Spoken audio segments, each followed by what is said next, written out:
took you with me. I got to meet you at the White House this afternoon. We're going to be in the Oval Office. And me and like 3 or 4 other people I took with me. I should have called you. I had you go, but I promise you'll be on the next. I promise you. Because I got a body in whoever I wanted to bring. Yeah, they think I'm a cool myself till they meet you. Till they meet me. Then when they meet me, oh, I think I'm cool now. I'm really thinking that most of that. But you too. You too. I know as a good guy. You ain't lying. So I gotta testify for the Republicans. But I'm not And that's a big problem in it. I'm not the most good person.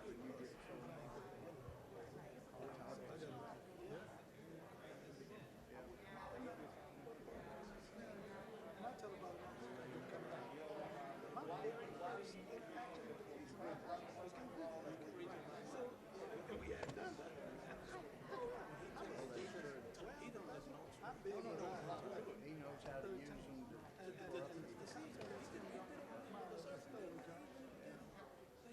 But we let's face it. But we was over confined because of the big time. Hey Joe, I'm gonna ski you in. What they do?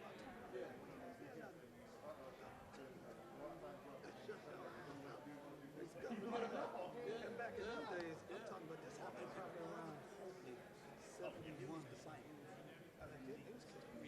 Killing counsel was just outrageous. And so I remember they were taking us to the police station and they drove us up this street in some woods.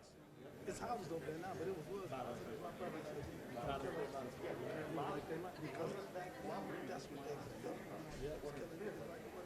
My friend Zach. Well, let's find a place to sit here, it looks like.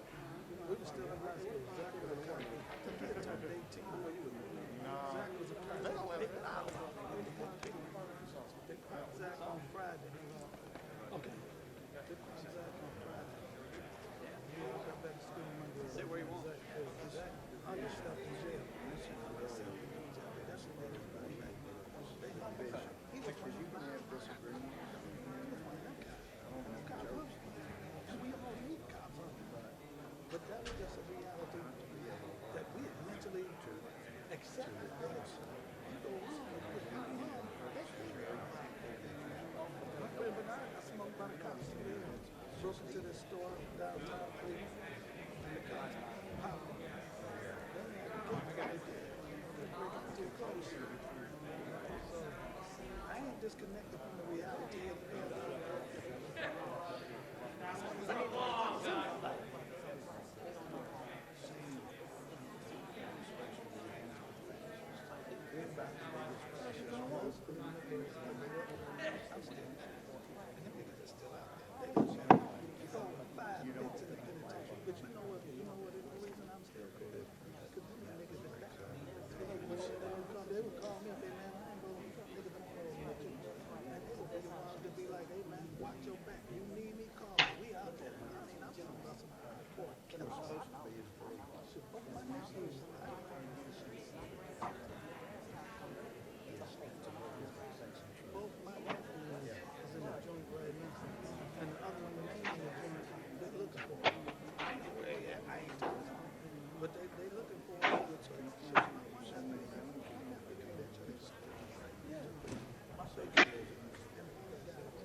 Welcome back, everyone. Here to news now on coronavirusnow.com and everyone around the world that is watching right now. This is a special U.S. House hearing on police reform. This really comes on the heels of what we've been seeing in some cities where this rhetoric continues to be amplified by some that say, hey, we want to defund the police. What does that mean? We're going to learn a little about it maybe today. Just doesn't seem like that is the direction that most Americans want to go to. I mean, what's next? Defunding the firefighters? Defunding surgeons? You just don't know. You just don't know. Looks like we're getting ready here, and here we go. House Committee on the Judiciary order. Without objection, the chair is authorized to declare recesses of the committee at any time. We welcome everyone to this morning's hearing on policing practices and law enforcement accountability.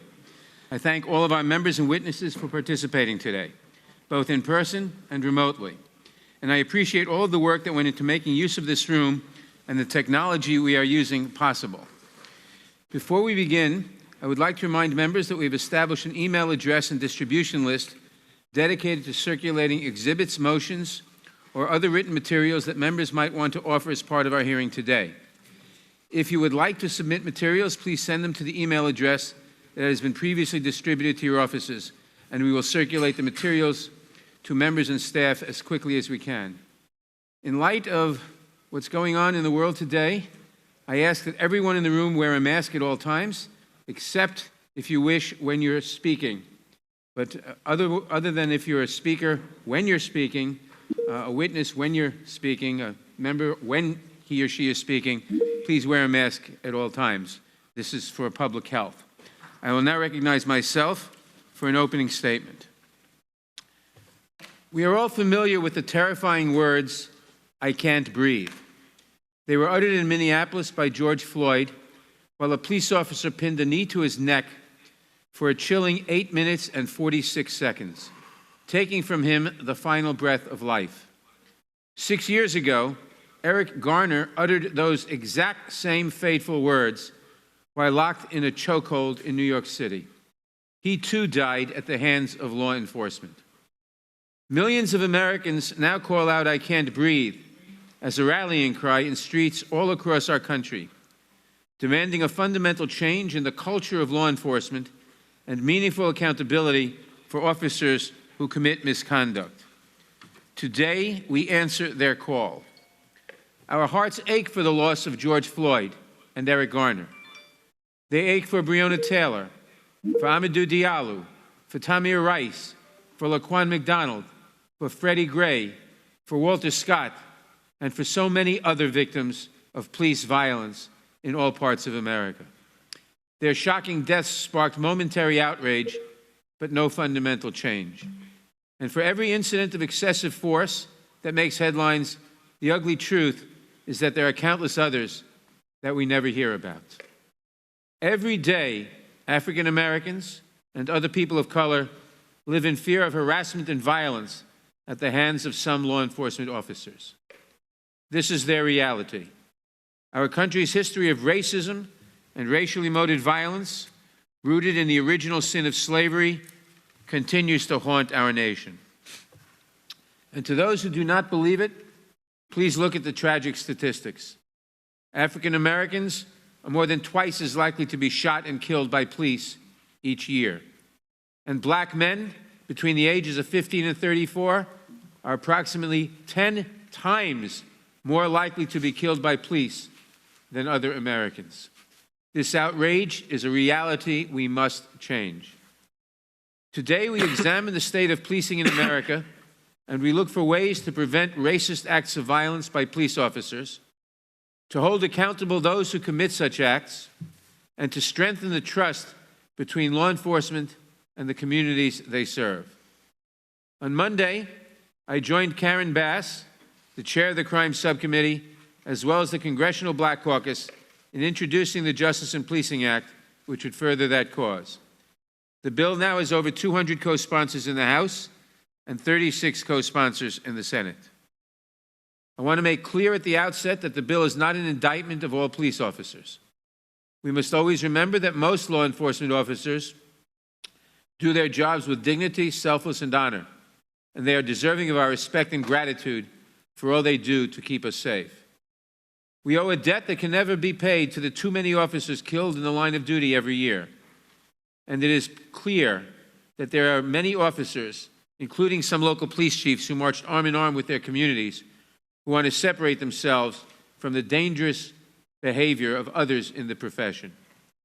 but there are too many officers who abuse their authority. And we cannot be blind to the racism and injustice that pervades far too many of our law enforcement agencies. And injustice that the nation is demanding that we enact meaningful change. This is a systemic problem that requires a comprehensive solution. That is why the Justice and Policing Act takes a holistic approach that includes a variety of front-end reforms to change the culture of law enforcement while also holding bad police officers accountable to separate them from those with a true ethic to protect and serve. Among other things, the bill would make it easier for the federal government to successfully prosecute police misconduct cases. It would ban chokeholds. It would end racial and religious profiling. It would encourage prosecutions independent from local police, and it would eliminate the dubious court-made doctrine of qualified immunity for law enforcement. At the same time, the bill encourages departments to meet a gold standard in training, hiring, de-escalation strategies, bystander duty, and use of body cameras and other best practices. It also creates a new grant program for community-based organizations to create local task forces on policing innovation that would reimagine public safety so that it is just and equitable for all Americans. The goal of this legislation is to achieve a guardian, not warrior, model of policing. The Justice and Policing Act is at once bold and transformative to meet the moment that calls out for sweeping reform, while also taking a responsible and balanced approach to the many complicated issues associated with policing. I look forward to bringing it before our committee in short order. To the activists who have been sounding the alarm for years only to be ignored or greeted with half measures, it is because of your persistence and your determination that we are here today. If there is one thing I have taken away from the tragic events of the last month, it is that the nation demands and deserves meaningful change. We can and should debate the specifics, but at the end of the day, it is the responsibility and the obligation of the House Judiciary Committee to do everything in our power to help deliver that change for the American people. I look forward to hearing from our witnesses who bring a wealth of knowledge and experience on the many issues we are examining today and who will help guide us in that process. But first, I want to address just one witness, Philonise Floyd, the brother of George Floyd. We are all very sorry for your loss, and we appreciate your being here today to discuss your brother's life. We must remember that he is not just a cause, a name to be chanted in the streets. He was a man. He had a family. He was known as a gentle giant. He had a rich life that was taken away from him far too early, and we mourn his loss. This is a very difficult time for our nation. We have lost more than 110,000 people to COVID-19, a toll that has fallen disproportionately on people of color. We have lost brave police officers and other frontline workers who risked their lives to serve their communities. And we have lost George Floyd, Breonna Taylor, and the many, many other victims of excessive force by law enforcement. We must act today to honor their memory. I now recognize the ranking member of the Judiciary Committee, the gentleman from Ohio, Mr. Jordan, for his opening statement. Thank you, Mr. Chairman. I want to thank all our witnesses for being here today and extend our sympathy to Mr. Floyd and Ms. Underwood Jacobs. We are, as the chairman said, all so sorry for your loss and for what your families have had to live through and had to endure. Mr. Floyd, the murder of your brother in the custody of the Minneapolis police is a tragedy, never should have happened. It's as wrong can be, and your brother's killers will face justice. Ms. Underwood Jacobs, the murder of your brother by the rioters in Oakland is a tragedy. It never should have happened. It's as wrong can be, and your brother's killers will face justice. There are 330 million people in this great country, the greatest nation ever. Not perfect, but the best nation ever. And they understand, the American people understand it's time for a real discussion, real debate, real solutions about police treatment of African Americans.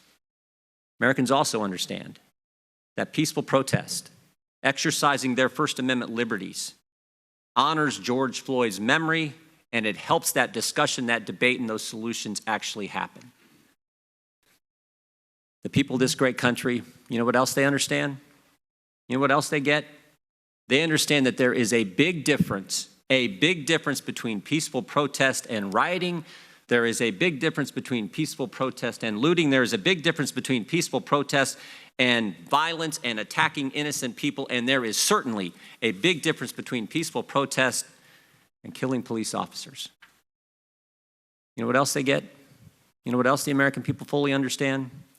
They know, as the chairman said, the vast, vast majority of law enforcement officers are responsible, hardworking, heroic first responders.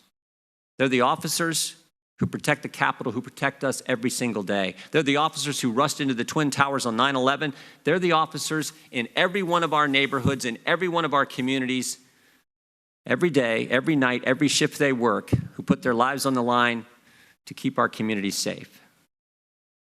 And guess what Americans also get? Guess what else they understand? They know it is pure insanity to defund the police. And the fact that my Democrat colleagues won't speak out against this crazy policy is just that frightening. Think about what we've heard in the last few weeks. We've heard the mayors of our two largest cities. Mayor Garcetti said he wants to defund the police. The mayor of New York says he wants to defund the police. The city council in Minneapolis, a veto-proof majority, says they want to defund the police and abolish the department. This Congress started off with the Democrats, folks on the left saying we should abolish ICE, then moved to we should abolish the entire Department of Homeland Security, and now they're talking about abolishing the police. This is wrong, and the American people know it's wrong. We should honor the memory of George Floyd and work hard so that nothing like it ever happens again. And we should honor the memory of Dave Patrick Underwood and work hard so that nothing like that ever happens again. A week and a half ago, our mission was clearly stated. 11 days ago in Florida, the President of the United States clearly stated what our mission should be. President Trump said this: "I stand before you as a friend and ally to every American seeking justice and peace, and I stand before you in firm opposition to anyone exploiting tragedy to loot, rob, attack, and menace. Healing, not hatred, justice, not chaos, are the mission at hand." Well said, Mr. President. Healing, not hatred, justice, not chaos. That is our mission. The President is right, and I appreciate his leadership. This is the House Judiciary Committee, with its storied history of defending the Constitution and the rule of law. Let's adopt that mission. Healing, not hatred, justice, not chaos. Let's work together to make America the great place, to continue to make America the greatest nation ever. That I yield back, Mr. Chairman. Thank you, Mr. Jordan. I now recognize the chair of the Subcommittee on Crime, Terrorism, and Homeland Security, the gentlelady from California, Ms. Bass, for her opening statement. Thank you, Mr. Chair. And I want to thank you for your years of leadership on this issue. I know you've been involved for many years supporting police reform. And I want to thank you for convening this hearing today. What we saw in Minnesota, the slow, torturous murder of George Floyd by a uniformed officer, was an outrage and a tragedy. What we have seen since then, millions of Americans marching in the street to demand justice and call for reforms, it has been an inspiration. And minus a few days of violence, it has been peaceful, and it has been in the American tradition. And what we have here today is a hearing in the U.S. Congress to examine policing practices in America and paths to reform. And so we have an opportunity. What we have seen since then is an opportunity to rethink the nature of policing, an opportunity for meaningful accountability in policing, and it is an opportunity to show the nation and the world that we are listening and that we will act. Too often this debate is framed in terms of citizens versus the police, us versus them, but this is really about the kind of America we all want to see. We all want to be safe in our communities. We all want the police to come to our rescue when we're in trouble. We all want to support the brave men and women who put their lives on the line for us every day. And when we interact with police, we all want to be treated with respect, not suspicion.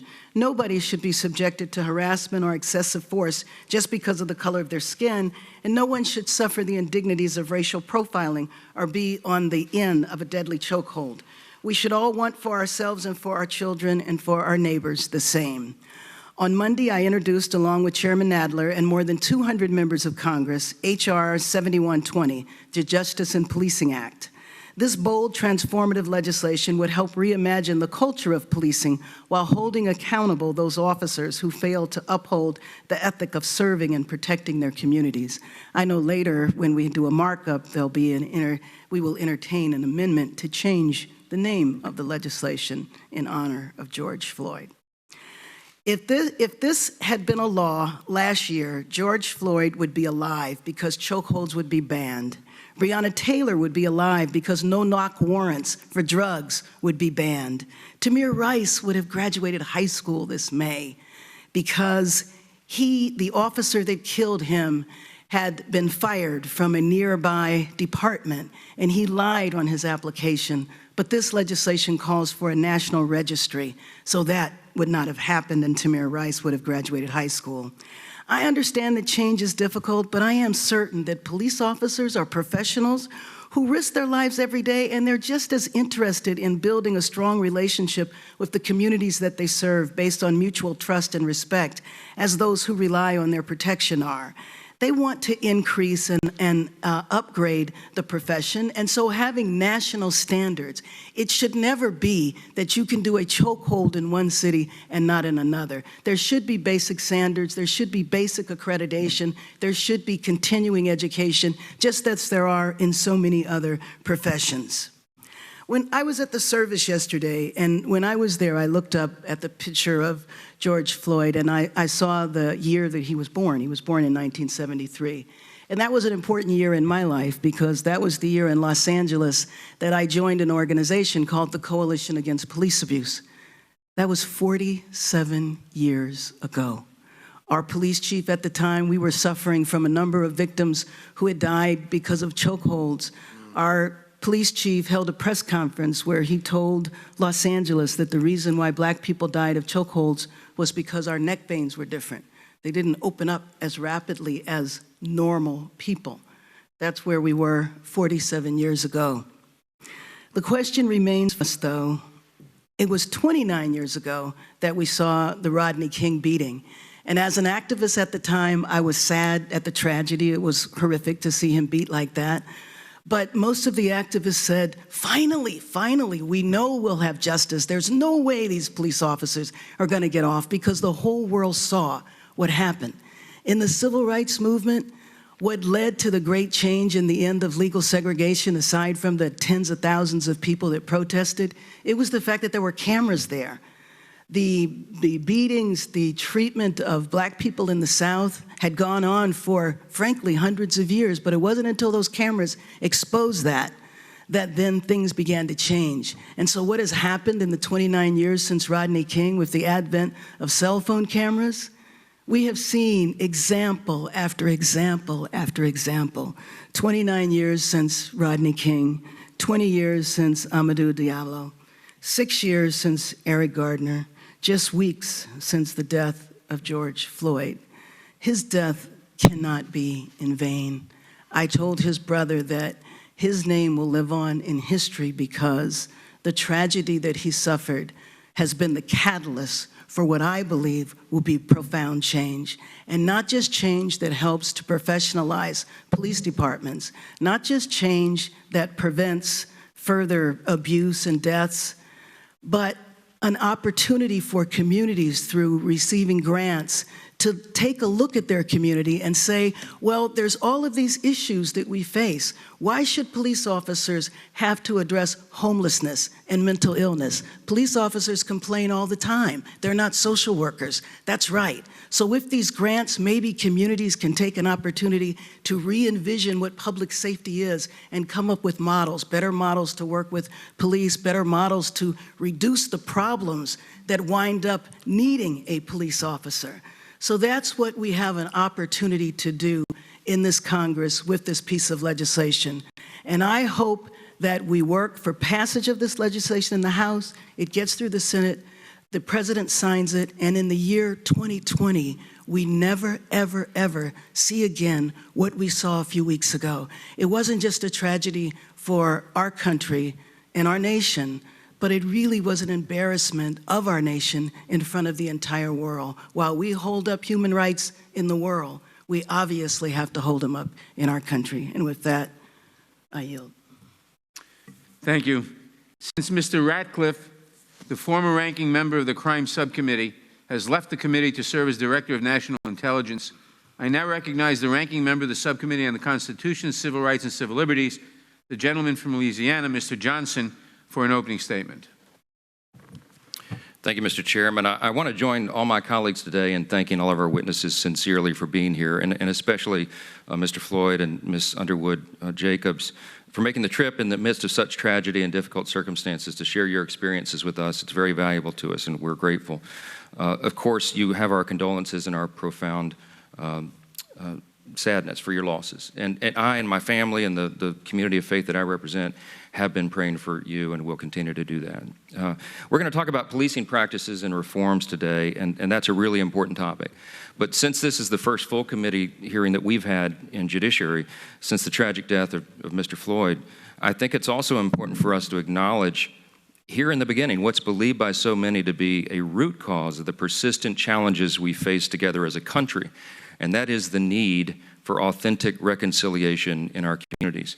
Everyone here understands the plain and simple truth that racism in any form violates the most fundamental principles of our great nation and the rules of our Creator. The central idea of America, let's not forget, is the idea that we boldly declare the self-evident truth that all men are created equal and that they're thus endowed by God with the same inalienable rights. Because each of us is made in the image of God, there are very serious implications that come from that. Among them is the idea that every single person has inestimable dignity and value. And our value is not related in any way to the color of our skin or what zip code we live in or what we can contribute to society or anything else. Our value is inherent because it comes to us by our Creator. Any fool who contends he has some sort of natural right of supremacy over his neighbor violates not only the foundational creed of America, but the greatest commandments of the God who made him. And if we can ever learn to see one another as God does, I think it'll solve a lot of our problems. This unspeakable act of cruelty that America witnessed in Minneapolis has opened an important new dialogue on reform. And while policing has always been regarded as an inherently local function, we do agree that Congress has a key role to play in ensuring that abuses are not tolerated and can never happen again. Justice has to be swift, and bad police officers have to be held accountable for their actions. But at the same time, we want to be careful to recognize, as all my colleagues have this morning, that officers like the ones involved in the death of George Floyd are not representative of the vast majority of America's law enforcement officers. Most are faithful, self-sacrificing public servants who put their lives on the line every single day to protect and serve our communities. We need to honor that, and we need to recognize and empower those law enforcement officers, which is precisely the opposite of the radical, dangerous proposals we're seeing right now to defund them. A government of, by, and for the people must be a nation of law and order, and public safety, of course, is the key to maintaining our republic. Without that, things like the rioting, looting, and violence that has led to the destruction of cities and minority-owned businesses, ironically, would prevail over the valuable, peaceful protests that are intended to bring about meaningful change. There's a consensus among every member of this committee, Democrat and Republican, that there are solutions we can work towards that will restore faith in our institutions and build trust in our communities. From where we sit right now, we believe the most actionable reforms must focus around three core concepts to simplify it: transparency, training, and termination of those rare bad apples in law enforcement who violate the law and the legitimacy that upholds the character of our legal system. This common ground is key if we're going to accomplish the goal of keeping our communities safe, upholding the civil liberties of individuals, and protecting the legitimacy of law enforcement. None of these goals that I've outlined today are mutually exclusive, of course. We can and should clearly condemn the senseless violence we've seen and all causes of it, from a few bad apples wearing a badge to the bad actors and anarchists sparking riots and destruction in our streets. At the same time, we can work together on meaningful reforms and real results while upholding the respect and appreciation that is due to every American patriot who faithfully serves us on the thin blue line. I have faith that we can work together as a committee. This is a bipartisan concern, and we'll have bipartisan solutions, I hope. For the future of our country and for generations of Americans to come, we have to do that. I urge my colleagues in this moment, all of us, to hear and to listen to our witnesses and work with each other as friends and fellow Americans to understand the need in our communities and foster our discussions on a foundation of civility and mutual respect. We've started that, and I hope we can continue it. With that, I yield back. Thank you. Without objection, all other opening statements will be included in the record. We have an unusually large panel today, but given the broad range of issues that we will be discussing, we have invited a broad range of witnesses. As is customary, the minority was given the opportunity to invite witnesses as well, and they have selected Mr. Bongino, Pastor Scott, and Ms. Underwood Jacobs. We welcome everyone and thank them for their participation. Now, if the witnesses would please rise, I will begin by swearing you in.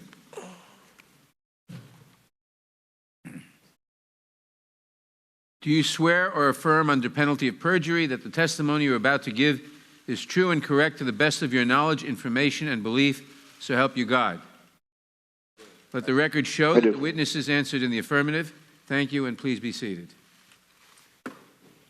Please note that each of your written statements will be entered into the record in its entirety. Accordingly, I ask that you summarize your testimony in 5 minutes. To help you stay within that time, for those witnesses testifying in person, there is a timing light on your table. When the light switches from green to yellow, you have 1 minute to conclude your testimony. When the light turns red, it signals your 5 minutes have expired. For our remote participants, there is a timer on your screen to help you keep track of time. Given the large number of witnesses, I will introduce each witness and then invite him or her to give his or her testimony before introducing the next witness. We will begin with Mr. Floyd. Philonise Floyd is the brother of George Floyd, who was killed by Minneapolis police officers on May 25th. Mr. Floyd has spoken eloquently about his brother's life, and we appreciate his being with us today, having flown to Washington to testify before us today directly from his brother's funeral in Houston yesterday. We are all so sorry for your loss. Mr. Floyd, you may begin.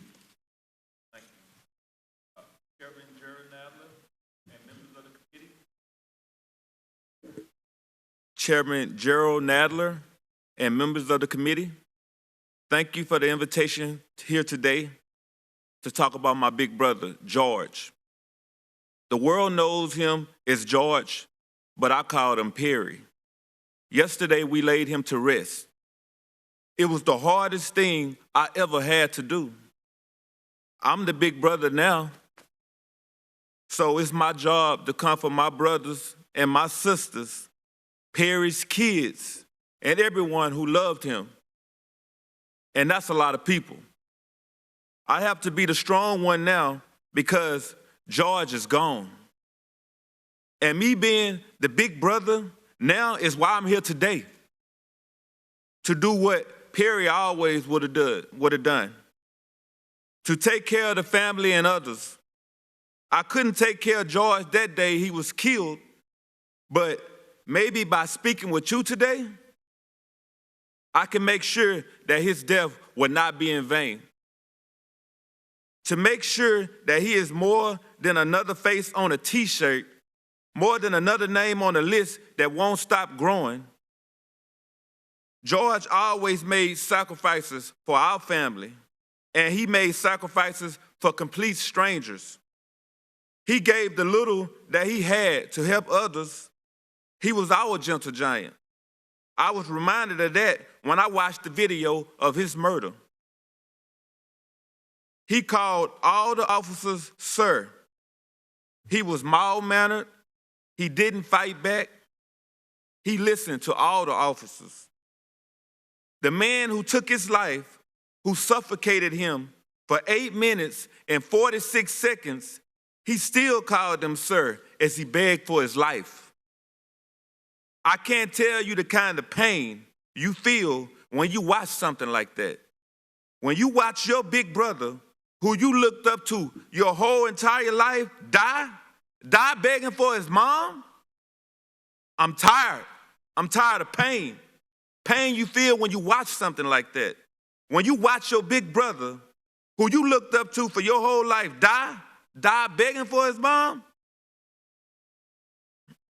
I'm here to ask you to make it stop. Stop the pain. Stop us from being tired. George called for help and he was ignored. Please listen to the call I'm making to you now, to the calls of our family and the calls ringing out the streets across the world. People of all backgrounds, genders, and races have come together to demand change. Honor them, honor George, and make the necessary changes that make law enforcement the solution and not the problem. Hold them accountable when they do something wrong. Teach them what it means to treat people with empathy and respect.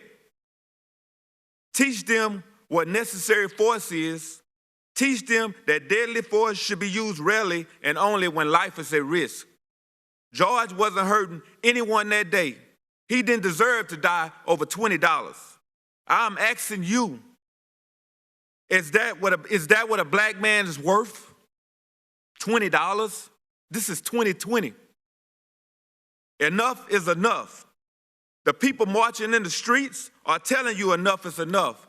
By the leaders that in our country, the world needs the right thing. The people elected you to speak for them, to make positive change. George's name means something. You have the opportunity here today to make your names mean something too. If his death ends up changing the world for the better, and I think it will, then he died as he lived. It is on you to make sure his death is not in vain.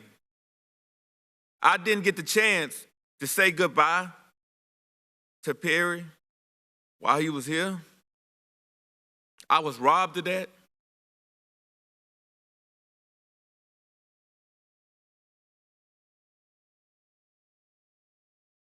But I know he's looking down at us now. Perry, look up at what you did.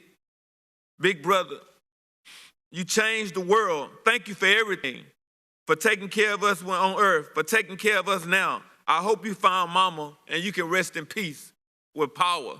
Thank you.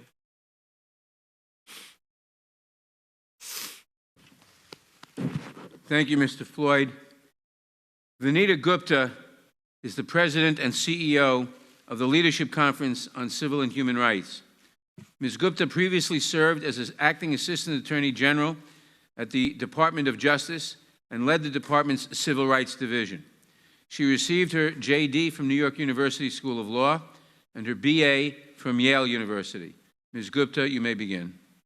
Thank you, Chairman Nadler. Mr. Floyd, thank you for being here today and for those incredibly powerful words, and we are so sorry.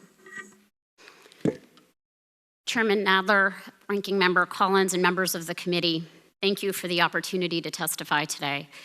And thank you, Chairman Nadler, for calling this hearing on policing practices and the need for transformative policies that promote accountability, begin to reimagine public safety, and respect the dignity of all people.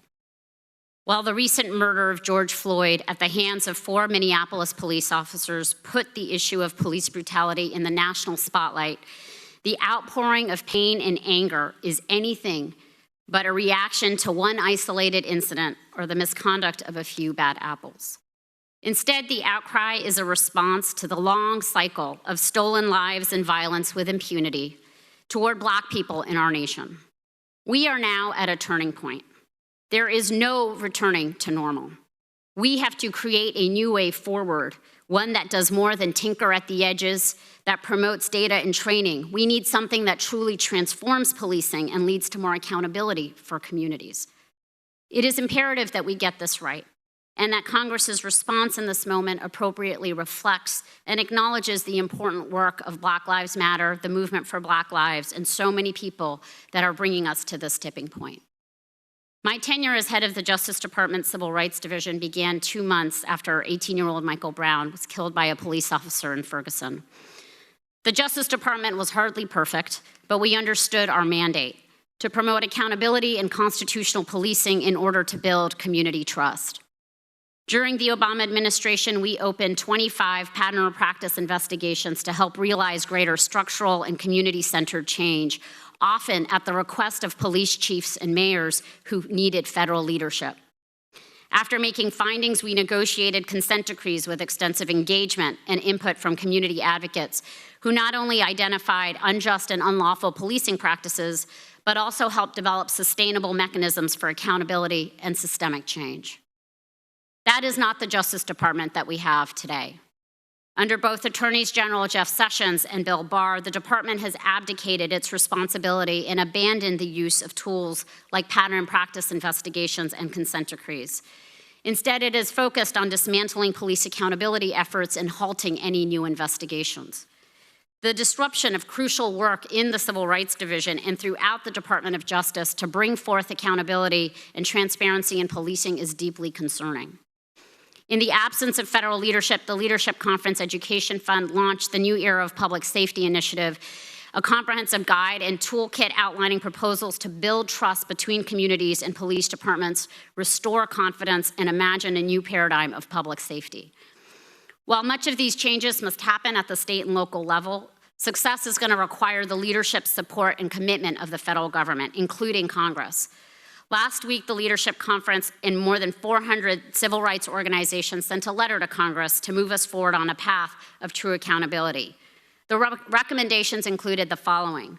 1, create a national necessary standard on the use of force. 2, prohibit racial profiling, including robust data collection. 3, ban the use of chokeholds and other restraint maneuvers.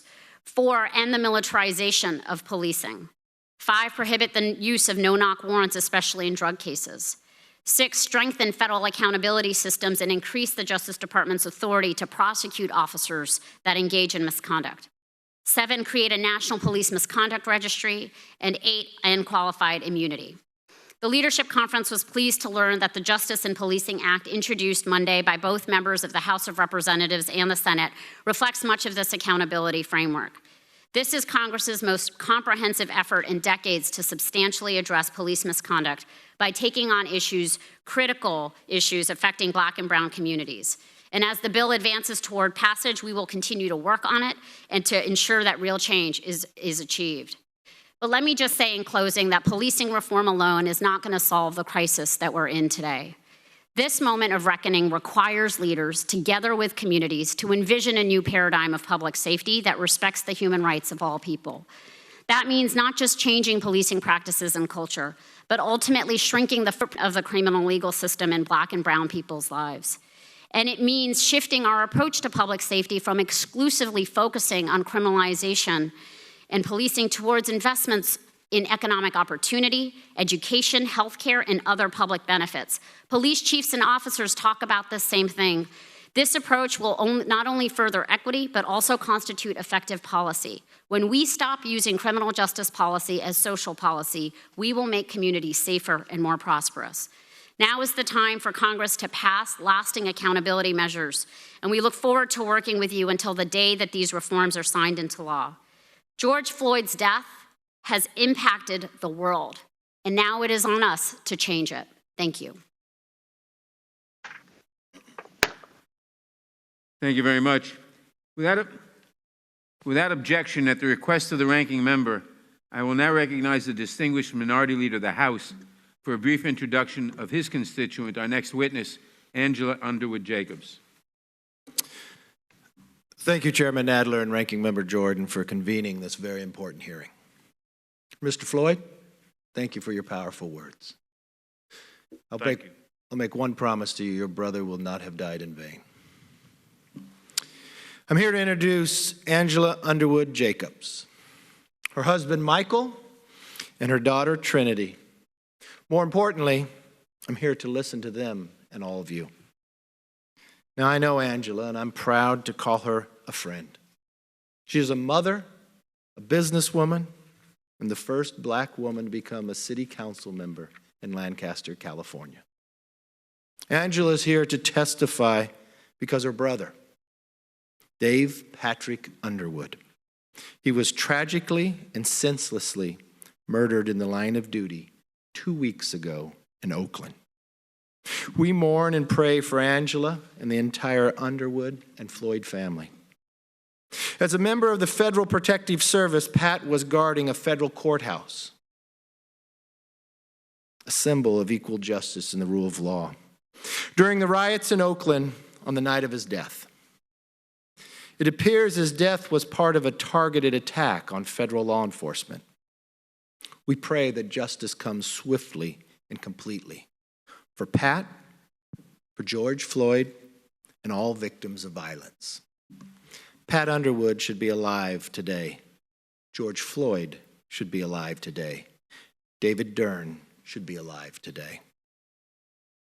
And so should countless others. And though we cannot bring them back, we can learn from their lives and deliver the justice and change they deserve. We pray for Angela and the entire Underwood and Floyd family. As a member of the Federal Protective Service, Pat was guarding a federal courthouse, a symbol of equal justice and the rule of law, during the riots in Oakland on the night of his death. It appears his death was part of a targeted attack on federal law enforcement. We pray that justice comes swiftly and completely for Pat, for George Floyd, and all victims of violence. Pat Underwood should be alive today. George Floyd should be alive today. David Dern should be alive today. And so should countless others. And though we cannot bring them back, we can learn from their lives and deliver the justice and change they deserve. Opportunity to be here today. As a nation, as a people, we must come together to defeat fear, hate, prejudice, and violence. I want to ensure the memory of my brother, Patrick, is as a catalyst against injustice, intolerance, and violence of any kind.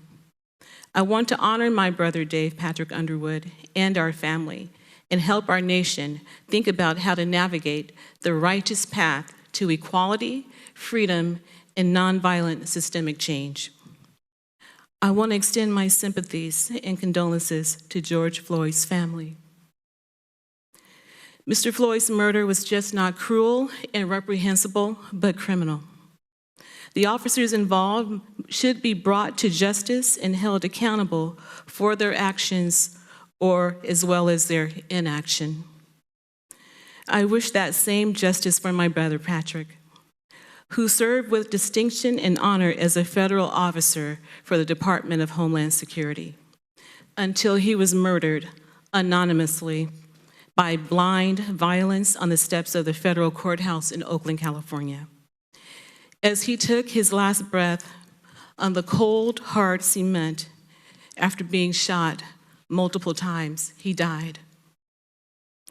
Fear, hatred, ignorance, and blind violence snatched the life of my brother Patrick from all of us. Dr. Martin Luther King Jr. preached, "Always avoid violence. If you succumb to the temptation of using violence in your struggle, unborn generations will be recipients of a long and desolate night of bitterness. And your chief legacy to the future will be an endless reign of meaningless chaos." I have spoken to many people across this country, in fact, across the world, regarding what is going on in America. America is in pain, and she is crying. Can you hear her? I am here to seek justice through the chaos for my brother Patrick, for George Floyd, for citizens of all colors, for communities across America, and for the police officers that protect those communities and their citizens every day.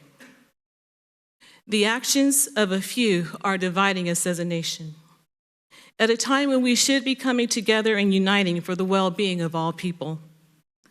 We will never solve generational systemic injustice with looting, burning, destruction of property, and killing in the name of justice. We must find lawful, peaceful solutions that uplift and benefit everyone.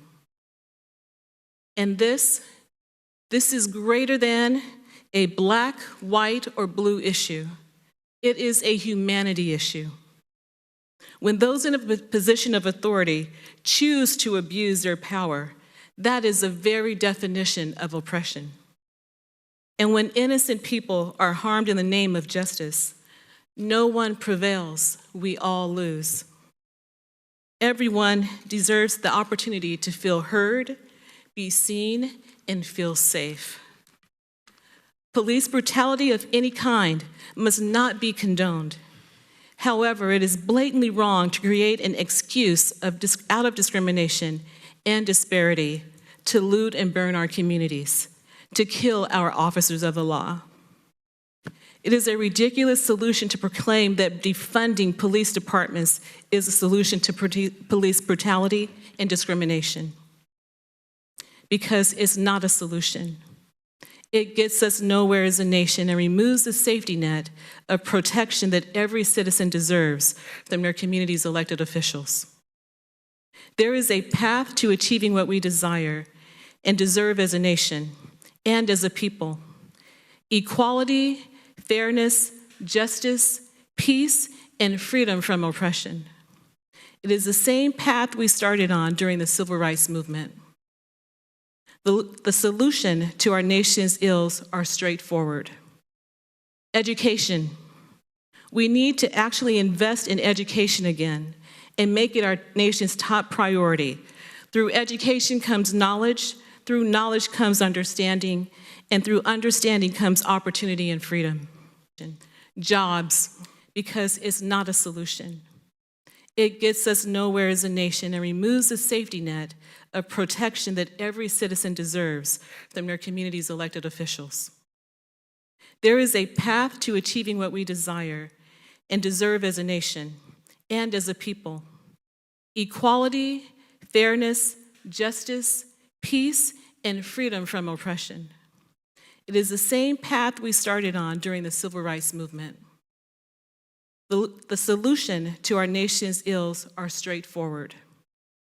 Education. We need to actually invest in education again and make it our nation's top priority. Through education comes knowledge, through knowledge comes understanding, and through understanding comes opportunity and freedom. Jobs. If there isn't any chance of making a decent living, there isn't any chance of having a decent, just society. We need to create more jobs that in turn will create more economic justice for all Americans. Housing. There is no way to live a decent life if you can't find, or in America's case, afford shelter. We need to listen and learn from each other.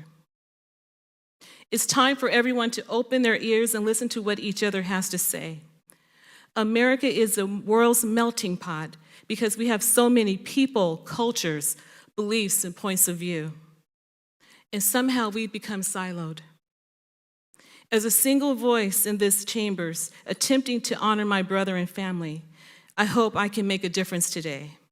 I want America to make a change. I want you as our representatives in Congress to make a change so that no one ever has to wake up to the phone call that I received telling me that my brother was shot dead and murdered. How my brother died was wrong, and I'm praying that we learn something about how he lived. Patrick was the type of man that when our mother fell to the ground as she was dying, he picked her lifeless body up as her spirit was leaving to place her upon her bed because that's where she wanted to die. My question is, who will pick up Patrick and carry his legacy? I believe this is a responsibility for all of us. Please do not let my brother Patrick's name go in vain. Patrick was a good man who only wanted to help others and keep his community safe. He had an infectious laugh and a corny sense of humor. He would go out of his way to help family, friends, and strangers. He did not deserve to die in such a horrendously inhumane way. No one does. Now, my family is in a state of hollow disarray. We all feel the anxiety of wondering what tomorrow may bring or may not bring, which has struck fear in our hearts. Nevertheless, I wholeheartedly urge us all Americans, not to give in to hate and anger, but to resolve conflict with kindness and love, to lead with a sense of purpose and renewed energy to create positive change, as I have outlined here through education, jobs, housing, and listening. Pat didn't tell anyone how to live, but he lived. And what an amazing life it was. I will never forget the way my brother smiled and the way that he loved his family with every piece of his heart. My wish is for us to live and live without fear and discrimination. Do not simply tolerate your neighbor, but strive to understand one another. And we will be a better, more just society for all. Thank you. Thank you. Our next witness is Art Acevedo, who serves as the chief of the Houston Police Department and also serves as president of the Major Cities Chiefs Association. Chief Acevedo received his BS in Public Administration from the University of Laverne. Chief Acevedo, you may begin. Thank you, Chairman. Ms. Underwood, Mr. Floyd, all of us that our condolences know that we're lifting you in our prayers. Chairman Nadler, Ranking Member Jordan, and members of the committee, thank you for the opportunity to participate virtually in prayer. Mr. Floyd, thank you to you and your family for allowing us to join you on your brother's journey home. There is no denying that changes in policing must be made. Out of crisis comes opportunity, and this is an opportunity for all of us to have some tough conversations, to listen, to learn, and to enact meaningful reform that is long overdue. As a profession, we must learn what is being shared with us.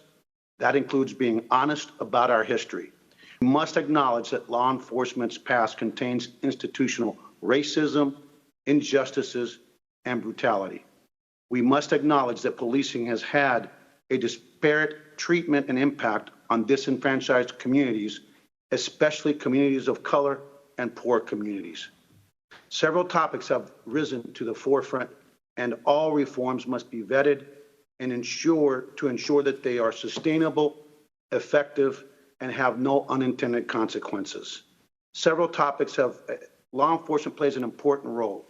No two calls for service are the same, and in Houston, we respond to an average of 1.2 million calls for service annually. Those calls disproportionately originate from communities of color.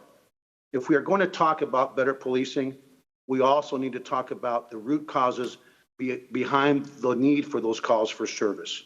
Some think defunding the police is the answer. I'm here to tell you on behalf of our mayor and other mayors across the country and police chiefs across this country and the diverse communities that we serve, this is simply not the answer. Defunding the police without addressing the social economic reality faced by poor communities and the disenfranchised and how they are riddled with missteps which would increase the need for police services. History has shown that underfunding the police can have disastrous consequences and hurt those most in need of our services. Appropriate police funding is critical to ensure agencies have resources to invest in technology like body-worn cameras, recruit qualified police officers who are service-minded, and train in implicit bias, train in cultural competency, train in de-escalation, and other critical training. The overwhelming majority of cops are good people. This cannot be lost. They are faithful public servants who put their uniform on every day, willing to make the ultimate sacrifice.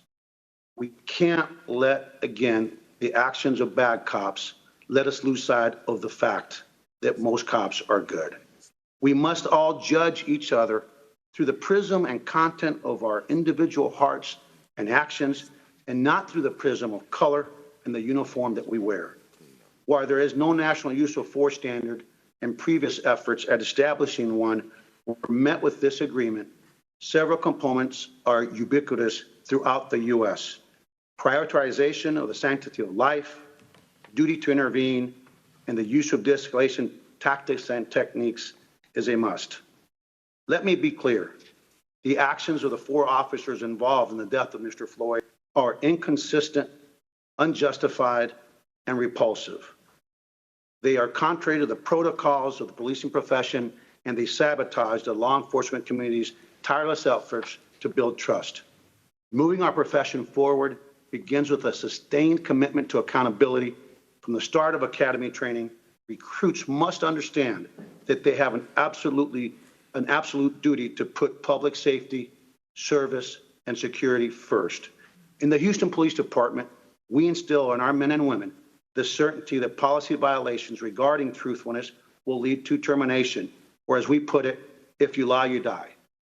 It is important to note that every chief's administrative authorities are different across the nation, and that not everyone has the legal authority to take immediate action like Chief Arredondo did.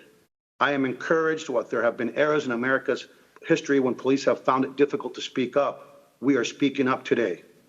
But let that be clear, for many years, officers have consistently been holding one another accountable, and complaints about police misconduct overwhelmingly originate from within agencies, not from members of the community.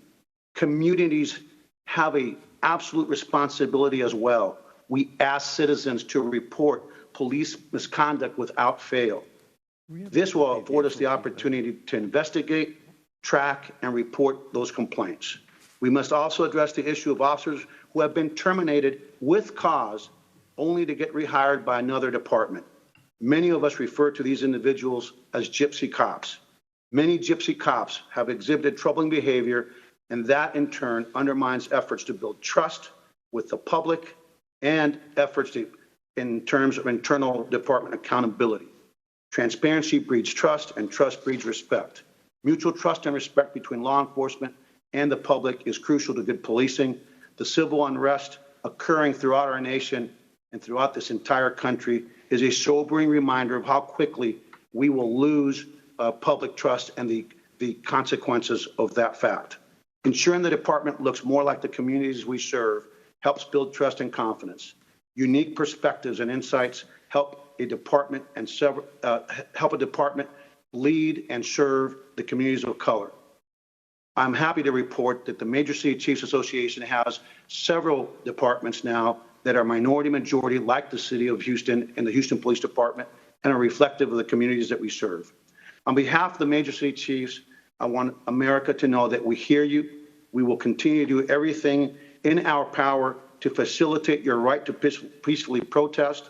The MCCA will not shy away from this challenge and will continue to be a leader and voice in the national discourse and race relations, policing, and reform. To the Floyd family and to the activists across the nation, our commitment is to be your voice, to join you, and to make sure that Mr. Floyd's death was not in vain. I yield the remainder of my time and look forward to any questions the committee may have. Thank you, Chief. Our next witness is Ms. Sherilyn Ifill. Ms. Sherilyn Ifill is the President and Director Counsel of the NAACP Legal Defense and Educational Fund. She received her JD from New York University School of Law and her BA from Vassar College.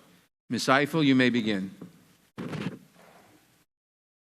Good morning. My name is Sherilyn Ifill. I'm the President and Director Counsel of the NAACP Legal Defense Fund, the nation's oldest civil rights legal organization, formed in 1940 by Thurgood Marshall.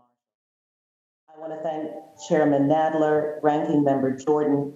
I want to salute the leadership of Representative Bass and the Congressional Black Caucus on this issue. And I want to extend, on behalf of the Legal Defense Fund, my deepest condolences to the Floyd family and thank them for their courage and their voice at this important moment. We welcome the Justice in Policing Act as a first step in addressing the decades-long call and demand for policing reform. The legislation includes reforms that LDF's Policing Reform Campaign has advocated for years to ensure greater accountability for police officers who engage in misconduct and brutality. Members of Congress incorporated a number of our proposals in the Act, which is a step in the right direction toward ensuring police accountability nationwide. I want to first focus this committee's attention on the significance of this moment and the importance of the federal government's role in addressing this crisis. You are in a civil rights moment. In 1964, 1965, 66, and 67, cities all over the North in this country were gripped by urban unrest. In Watts and Detroit, Harlem, Minneapolis, and scores of other cities, Black people took to the streets to protest police brutality. It was during that period of unrest that Dr. Martin Luther King said, "Riots are the language of the unheard." The 1968 Kerner Commission was created to study the source of that unrest. And much of the report's findings and recommendations focused on law enforcement presence and conduct in Black communities. This period overlapped with the years that most people think of as the core civil rights movement, when Black people in the South petitioned, protested, marched, and demanded federal legislation to address segregation, voter suppression, and economic injustice. The result were core civil rights statutes, the Civil Rights Act of 1964, the Voting Rights Act of 1965, and the Fair Housing Act of 1968. But despite the unrest in northern cities, in over 100 cities during that decade, there was no legislation to address the issue of police brutality in African American communities. And as a result, very little has changed since that period as it relates to this issue. Therefore, too many officers know that they can commit the most heinous acts against African Americans without fear of accountability. Ranking Member Jordan said that the killers of George Floyd will face justice.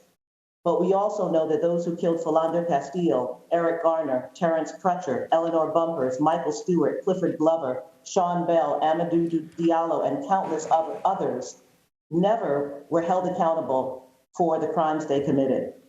That snapshot of former Officer Derek Chauvin kneeling on the neck of George Floyd with his hands in his pockets, looking out with no fear of being videotaped, should shame every member of this body, every judge, every lawyer, everyone who has participated in the perpetuation of a system that calls itself a justice system, but routinely allows officers of the state to take innocent life with impunity. You have the chance now to change that. One of the key parts of the system of impunity has been qualified immunity, a defense that shields officials from the unforeseeable consequences of their act, but has been interpreted by courts so expansively that it now provides near immunity for police officers who engage in unconstitutional acts of violence. LDF has litigated a number of these cases. For example, in 2018, we filed a petition in the United States Supreme Court appealing a decision of the United States Court of Appeals for the 11th Circuit that affirmed summary judgment in favor of a law enforcement officer who tased our client, Carrie Illich, 19 times to death. The U.S. Supreme Court denied the petition, and this case was not a one-off. Every year, cert petitions are filed in the court seeking review of cases in which law enforcement officers have successfully eluded accountability for the most violent forms of brutality by raising the qualified immunity defense.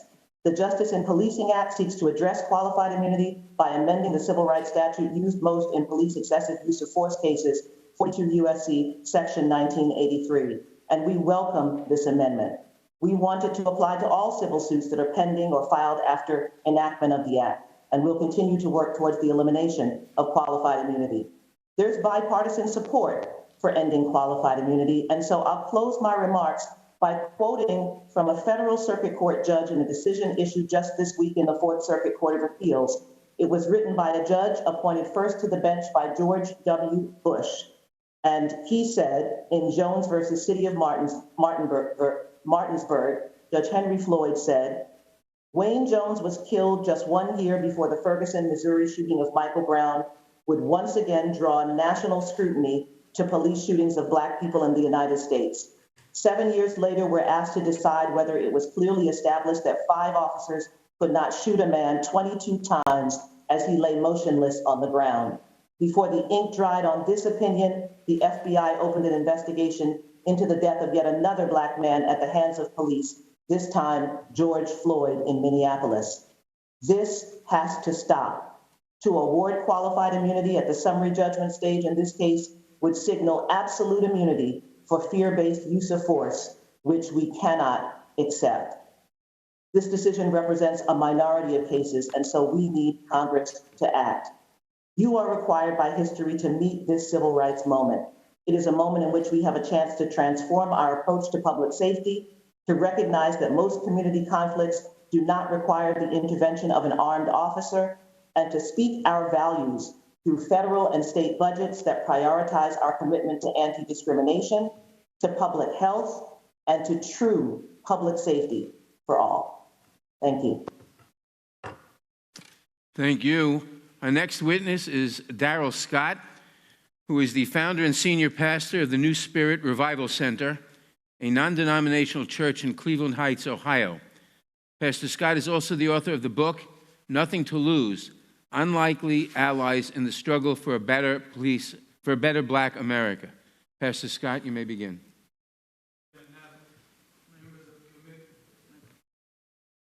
Chairman Nadler, members of committee, Ranking Member Jordan, thank you for inviting me to participate in these very serious hearings today. I want to begin by stating that the prospect of defunding and or dismantling police forces across the country is one of the most unwise, irresponsible proposals by American politicians in our nation's history and makes absolutely no sense at all, at least to me. I believe it is nothing short of the politicizing of current social events in an effort to garner votes during this election season. I also believe that it's a reactionary measure that can and will result in short and long-term damage to American society, particularly in our inner city and urban communities. Now, I recognize the fact that the elimination of excessive force and physical retaliation by officers of the law against American citizens is paramount today. I recognize the fact that racial profiling and the harsh treatment of minorities is a very real reality that must be unwise, irresponsible proposals by American politicians in our nation's history and makes absolutely no sense at all, at least to me. I believe it is nothing short of the politicizing of current social events in an effort to garner votes during this election season. I also believe that it's a reactionary measure that can and will result in short and long-term damage to American society, particularly in our inner city and urban communities. Now, I recognize the fact that the elimination of excessive force and physical retaliation by officers of the law against American citizens is paramount today. I recognize the fact that racial profiling and the harsh treatment of minorities is a very real reality that must be eliminated immediately. I myself can testify of times in my life when I felt racially profiled by police. I can testify of times in my life when I was pulled over for driving while black. I can testify of giving my grandson, who is now of driving age, the talk of how to properly behave if pulled over by police because he had the question of a very real fear of the possibility of death at the hands of police. In fact, my very first interaction with police when I was 13 years old resulted in me being roughed up. I could very easily have been George Floyd. George Floyd could have very easily been me, my brothers, my friends, or any number of any other black men in America. However, I do not recommend throwing the baby out with the bathwater by labeling all police officers as bad cops simply because of the bad actions of a rogue segment of those whose job is supposed to be to protect and to serve American citizens. In fact, in certain inner city communities across America, increased funding for police and increased police presence is actually necessary in order to enforce the law and to guarantee the safety and the security of law-abiding members of those communities. As one who was formerly in that street life years ago, I might be a pastor, but I didn't come down from heaven. I came up out of hell with the rest of everybody else. I was formerly in that street life. I know very much about the criminal element, and I can state definitively that the criminal element in and of society would enjoy nothing better than a reduction in police presence and police power.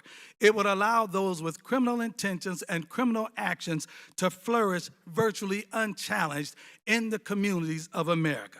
The law-abiding members of society would be directly threatened by the absence of police, or the inability of police to respond to criminal activities, and in many cases would endeavor to take the law into their own hands to ensure their safety and well-being, as evidenced by the response of some who decided to defend themselves and their property from vandalism. An absence of police presence could potentially give rise to acts of domestic terrorism, mob rule, gang rule, neighborhood intimidation, oppression, and vigilantism. Defunding of police departments has already happened in a number of American cities, and rather than remedying problems, has actually made conditions much worse. The city of Cleveland, my hometown, is a prime example of the result of police defunding. In 2004, the city of Cleveland laid off 285 officers. The entire police budget was slashed by 31%. To cover basic services, the following units were either disbanded or cut forever.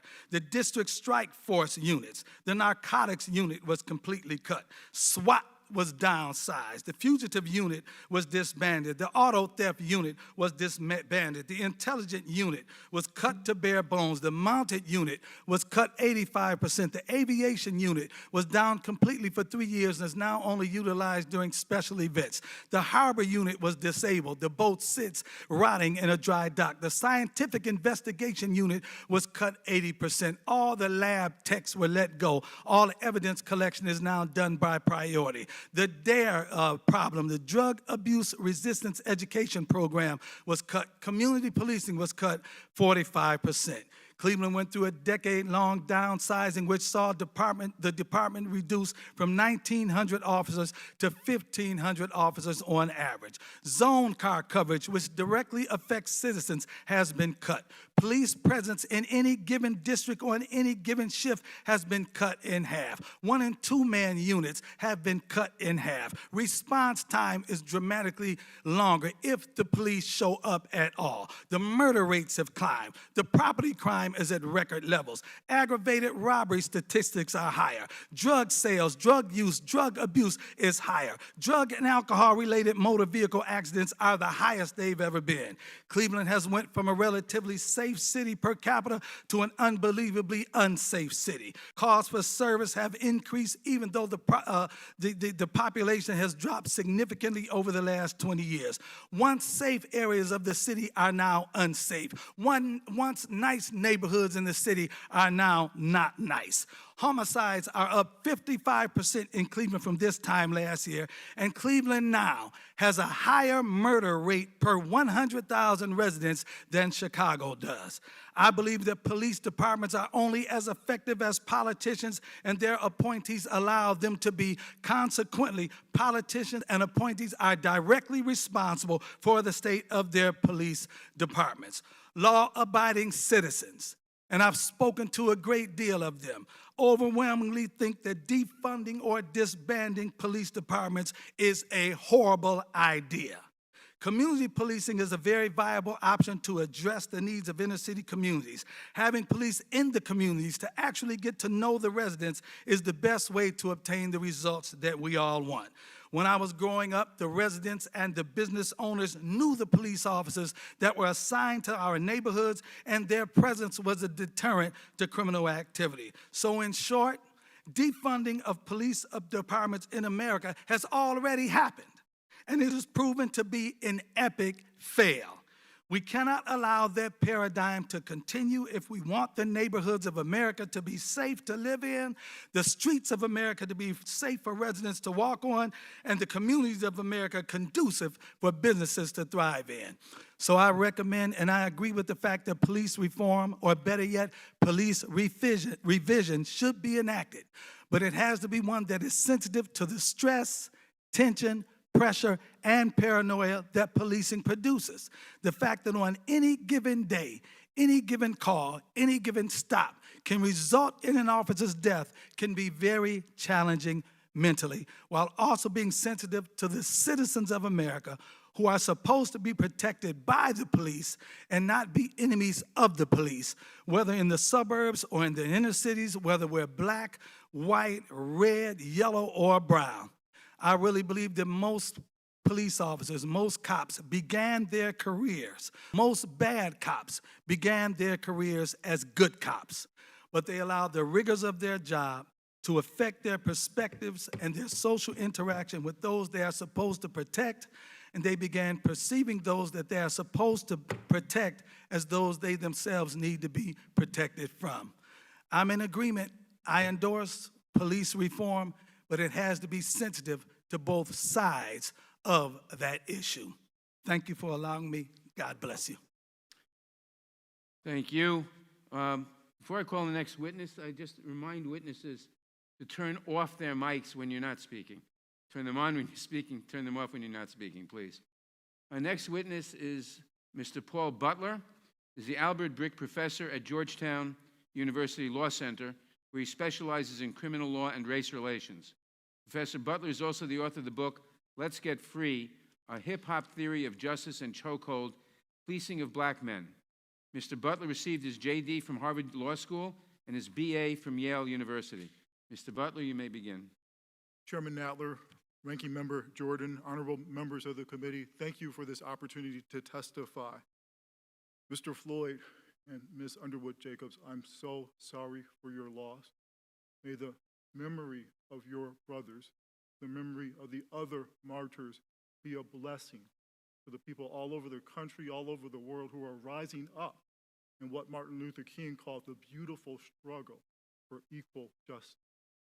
There has never, not for 1 minute in American history, been peace between black people and the police. And nothing since slavery has sparked the level of outrage among African Americans as when they feel under violent attack by the police. Black people have endured Jim Crow segregation, being shut out of Social Security and the GI Bill, massive resistance to school desegregation, nonstop efforts to prevent us from voting, and poison water. But the rare times black people have set aside traditional civil rights strategies and instead have risen in the streets, destroyed property, and resisted symbols of the state has been because of something that the police have done. Watts in 65, Newark in 67, Miami 1980, LA 1992, Ferguson 2015, Baltimore 2016, Minneapolis in 2020. All of those cities went up in flames because the police killed another black man. Unlawful violence is never acceptable, either as a misguided approach of a few or as an abuse of the power and trust we place in law enforcement officers. The main problem is not bad apple cops. Officers have difficult jobs and many serve with honor and valor. Still, almost every objective investigation of a police department finds that police as policy treat African Americans with contempt. The police kill, wound, pepper spray, beat up, detain, frisk, handcuffs, and use dogs against black people in circumstances in which they do not do the same to white people. When armed agents of the state are harming American citizens in our name, we the people must ask why. In the past 2 weeks, we've seen acts of grace and bravery by police officers. Cops in New York took a knee. In Houston, Chief Acevedo arranged for an honor guard to accompany Mr. Floyd's body when he came home. Unfortunately, we have also witnessed these past 2 weeks police officers commit deplorable acts of violence against the citizens they've sworn to serve and protect. In New York, officers drove 2 large police vehicles into a crowd of protesters. In Atlanta, officers broke the window of a car, dragged out 2 college students, and shot them with a stun gun in Buffalo. A police officer knocked a 75-year-old man to the ground, but what happened next was just as bad. When 2 officers were disciplined for that criminal conduct, 57 other officers quit the squad in protest. President Obama's task force on policing decried the warrior mentality present among too many law enforcement officers. In Buffalo, the nation saw warriors on steroids. African American and Hispanic people disproportionately bear the cost. Blacks are about 20% of the population of Minneapolis, but 60% of the people who cops use violence against. The result is that there are more black people in the criminal legal system today than there were slaves in 1850. When I mentioned to a young man I mentor that if he attended protests, he should wear a mask, he said he certainly would try. But he wanted me to know that as a young black man, he has a greater risk of dying from police violence than from the coronavirus. According to the National Academy of Science, 1 in 1,000 African-American men and boys will be killed by the police. What African Americans need to realize equal justice under the law is for selective enforcement and police brutality to end. We need the police to stop killing us, to stop beating us up, to stop arresting us in situations in which they would not do those things to white people. The Justice in Policing Act is a common sense reform. Among other things, it requires cops to be trained on understanding racial bias. In Minneapolis, as 3 officers crushed the life out of Mr. Floyd, and another served as a lookout, somebody in the crowd said to the cops, "He's human, bro." But these 4 officers did not treat Mr. Floyd like a human being. Too often, police work seems to enforce the dehumanization of people of color. Understanding the history and reality of racism in the United States will make our men and women in blue more effective officers. In the end, this hearing is about the legitimacy and sustainability of our democracy. No justice, no peace is not a threat. It is simply a description of how the world works. The multiracial, multi-generational demonstrations that have risen up all over the United States reflect the wonderful diversity of our great nation and the potential of ordinary citizens to make our country live up to its highest ideals. The Justice and Policing Act of 2020 heralds the urgency of transformation and the promise for all Americans of equal justice under the law.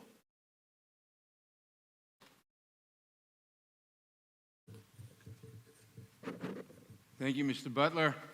Our next witness is Benjamin Crump. Benjamin Crump is the founder and principal owner of Ben Crump Law. He is also currently representing George Floyd's family.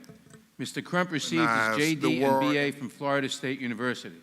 Mr. Crump, you may begin. A just system of policing, because it's become painfully obvious that what we have right now are 2 systems of justice, one for white Americans and another for black Americans.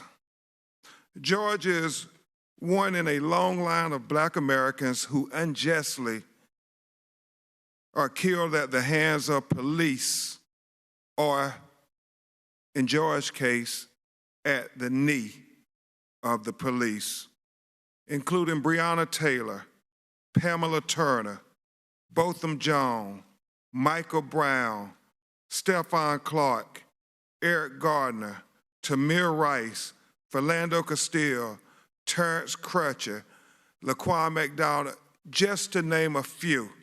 And the list goes on and on. But it is important, Mr. Chairman, that we remember their names. It's way past time that we revise the role of police to become peacekeepers and community partners. Of course, they must be prepared to protect themselves and the public in direct, life-threatening situations. But these should be the exception and not the rule.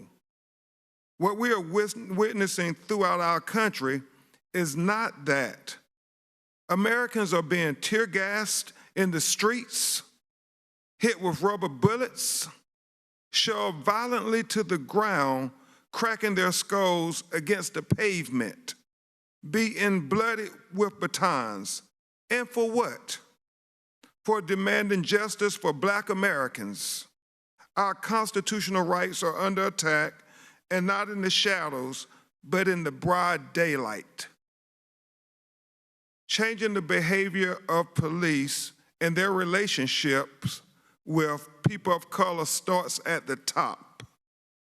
We need a national standard for policing behavior built on transparency and accountability. The only reason we know what happened to George Floyd is because it was captured on video. the advent of video evidence is bringing into the light what long was hidden. It's revealing what Black Americans have known for a long, long time, that it is dangerous for a Black person to have an encounter with a police officer. Given the incidents that have led to this moment in time, it should be mandatory for police officers to wear body cams and should be considered obstruction of justice to turn them off. Like a black box data recorder in an airplane, body cams replace competing narratives with a single narrative, the truth, with what we see with our own eyes. Second, insist that police officers only use the level of force needed based on the level of threat actually posed by the circumstances. We've seen way too many Black people shot in the back, or unarmed Black people shot and killed, or a handcuffed Black man face down on the pavement, asphyxiated by a knee on his neck for 8 minutes and 46 seconds, though he posed no threat at all. Neck restraints were used by Minnesota police more than 200 times, resulting in suspects losing consciousness at least 44 times. Lethal restraints like chokeholds and strangleholds should be outlawed. Finally, reform how qualified immunity applies to police officers. If officers know they have immunity, they act with impunity. If officers know they can unjustly take the life of a Black person with no accountability, they will continue to do so. That's what you saw in the eyes of Derek Chauvin with his hand casually tucked in his pocket as he extinguished the life of George Floyd. Accountability requires that officers face public consequences for unjustly taking a life or brutalizing a fellow American that they are sworn to protect and serve. Too often, many officers are silent in the face of evil because of the blue shield. The Brotherhood of Police Officers, which fosters systematic racism and abuse. But there's a higher brotherhood that God calls us to honor, the brotherhood of mankind, Black and white. That's what we're witnessing in the diversity of the protesters filling our streets, even today. And that's the brotherhood our police officers must honor above all.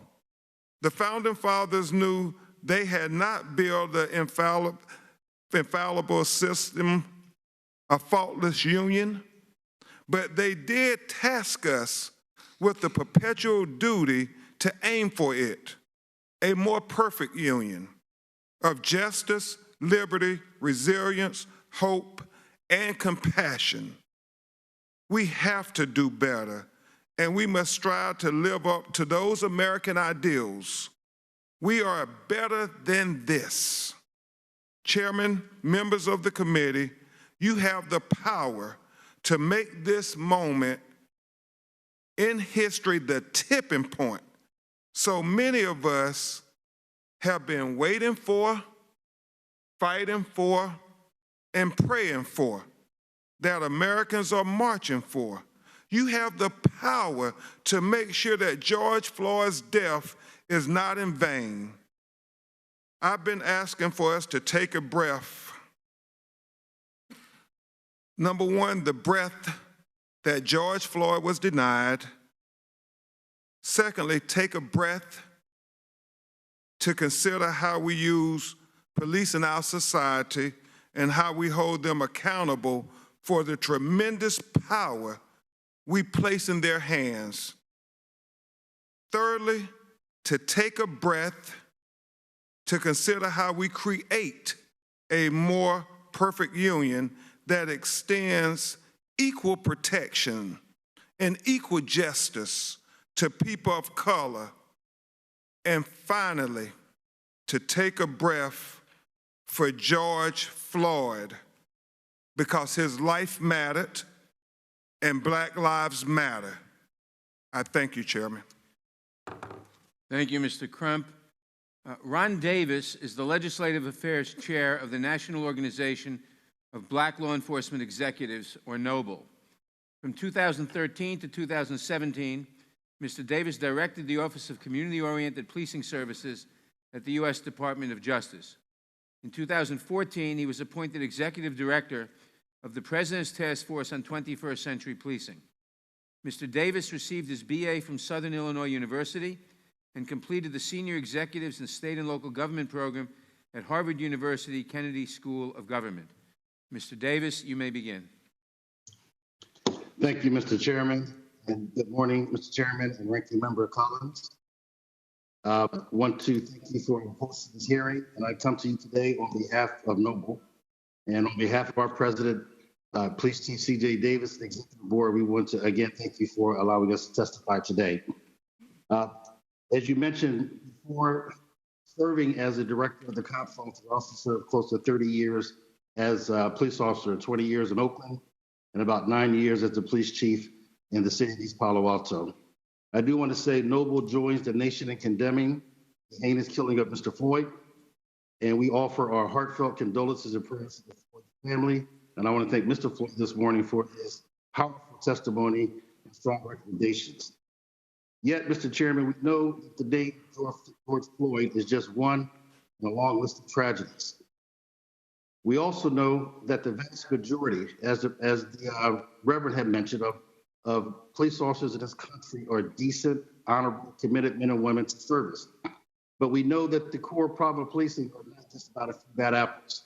I think too often we focus on the bad apples, and we need to acknowledge, Chairman, that the problem of policing today, continued use of draconian policing systems that still suffer from structural racism and severe institutional deficiencies. Under these systems, even cops have bad outcomes, and bad cops and racist cops can operate with impunity.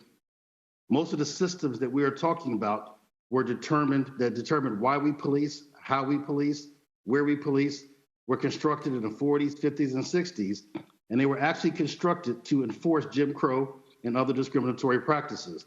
In other words, this committee should acknowledge, the nation needs to acknowledge that our policing systems are in fact not broken. They are doing what they were actually designed to do. To understand this hard truth is to recognize that this system cannot be reformed, it must be reconstructed. It also means that the demand for policing reform should not require an indictment against all police. In fact, it is our hope that our brothers and sisters who wear the badge will not only embrace this moment, but will join this movement and become a part of the change that is needed. We've seen police chiefs and officers walk with crowds and take a knee, and that is great. We now need them to take a stance and stand with the community as we reconstruct this unjust system. The first step in reconstructing a new system is to strengthen police accountability and trust with our communities. This, in fact, was the core charge that President Obama gave the task force on 21st century policing. And in 2015, the task force provided recommendations for police agencies and their communities to advance this. Unfortunately, the Trump administration not only tossed this report away, it has actually retreated backwards to the so-called law and order days in which the mass arrest of men of color was this nation's crime strategy. We need to abandon that dangerous rhetoric. We need to abandon the idea of law and order, and we need to embrace a peace and justice mantra that enhances public safety and ensures justice for all. Mr. Chairman, we need the support of the federal government to further advance the recommendations from President Obama's task force. We also need to make some immediate actions. In the interest of time, I will say that we support the 8 bullets that Benita Gupta outlined with the Leadership Conference of Civil Rights. And I won't go over those 8 bullets since it's already in the testimony. We also believe that we need to immediately rescind the Sessions memo so that the Department Civil Rights Division, Department of Justice Civil Rights Division can immediately restore the use of consent decrees where appropriate.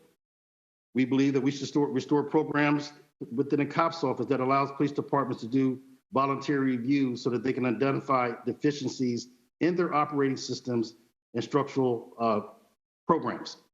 And we believe that all police agencies should obtain some type of accreditation before receiving federal funds. We also need the federal government's help in supporting local and state efforts. In the absence of this DOJ, it's been the states that have been stepping up. So for example, the state of California and Governor Gavin Newsom passed Assembly Bill 392, the most comprehensive use of force reform bill in the nation. Last week, Governor Newsom also ordered the state to stop teaching the carotid hold or carotid restraints or chokehold and made clear that he would support any legislation that prohibit those techniques. In Illinois, former Attorney General Lisa Madigan and current Attorney General Kwame Raoul used their office to negotiate with the city of Chicago to adopt the most comprehensive consent decree in the nation's history. And in California, Attorney General Becerra used his office to conduct pattern and practice investigations, provide organizational assessments, and use of force reviews. And most recently in Minnesota, Attorney General Keith Ellison worked with Department of Safety Commissioner John Harrington and used their office to convene a task force, a working group of diverse people to address the issue of police deadly encounters. Now, unfortunately, the group released their report just weeks after Mr. Floyd was killed, so it was too late to unpack that tragedy, but it does provide a roadmap for Minnesota as it moves forward. These are all activities that the Trump administration has Thank you, walked away Mr. from. Davis. And these are all activities that are sorely needed if we're going to address police reform. In some, the recommendations that have been outlined, the ones I just mentioned, the ones that Ms. Gupta outlined, the ones that you've heard today, are all contained in the Justice and Policing Act. And we appreciate Congresswoman Bass, yourself, Mr. Nadler, and all the co-sponsors for introducing this comprehensive bill. And Noble looks forward to working with this body as you move the bill forward. As we proceed, there are immediate steps that I believe police leaders and departments can take. And I want to basically quickly go over 5 points that I would ask my colleagues, police chiefs and police leaders to follow. And that these are the steps that we can do to start the racial reconciliation that was mentioned earlier that we have yet to do, and to start the reimagining policing process. The first step is to publicly acknowledge the historical and current, too often we just say historical, but the historical and current police abuses that occur and its impacts on communities of color. The more police chiefs acknowledge this, do so publicly, the more we can start our reconciliation. Second, the acceptance of responsibility to change our policing system and its culture. 3, I think it is time for all police officers to reaffirm their oath of office to the Constitution and to the core principles of our democracy. And I say that because we need to be reminded that the oath is to the Constitution, not to each other, not to the police department, not to the police union, but to the Constitution and our democracy. 4, collaborate with community to redefine and reimagine policing, including the development of reinvestment strategy that rely less on police or more community-based safety programs. As we debate funding about the departments, I think we can have some core agreement that we definitely we need to invest in the social programs, the community-based programs that go more to the core causes of crime and justice systems. Mr. Davis, your time has expired. Mr. Davis, thank you for your testimony. Your time has expired. Our next witness is Daniel Bongino. Daniel Bongino has served with both the New York Police Department and the United States Secret Service. He's also a best-selling author and host of the Dan Bongino Show podcast. Mr. Bongino has an MBA from Penn State University and both an MA and BA from the City University of New York. Mr. Bongino, you may begin. Including the development of reinvestment strategy that rely less on police or more community-based safety programs.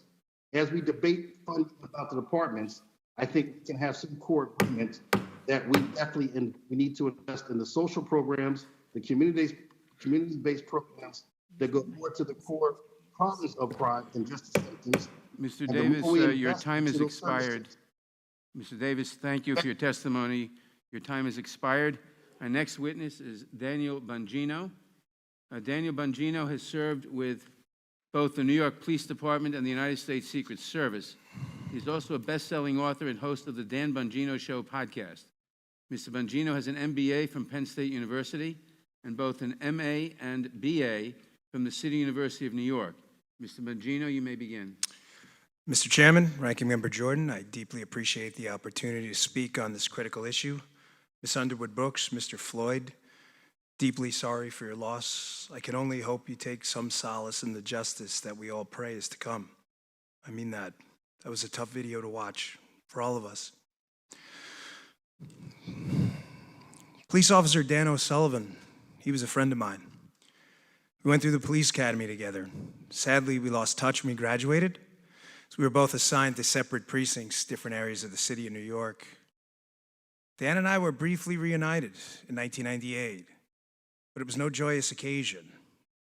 I was reunited with Dan in a hospital in Queens, where he was hospitalized with devastating injuries after pulling over, off duty, to assist a driver in a critical emergency situation.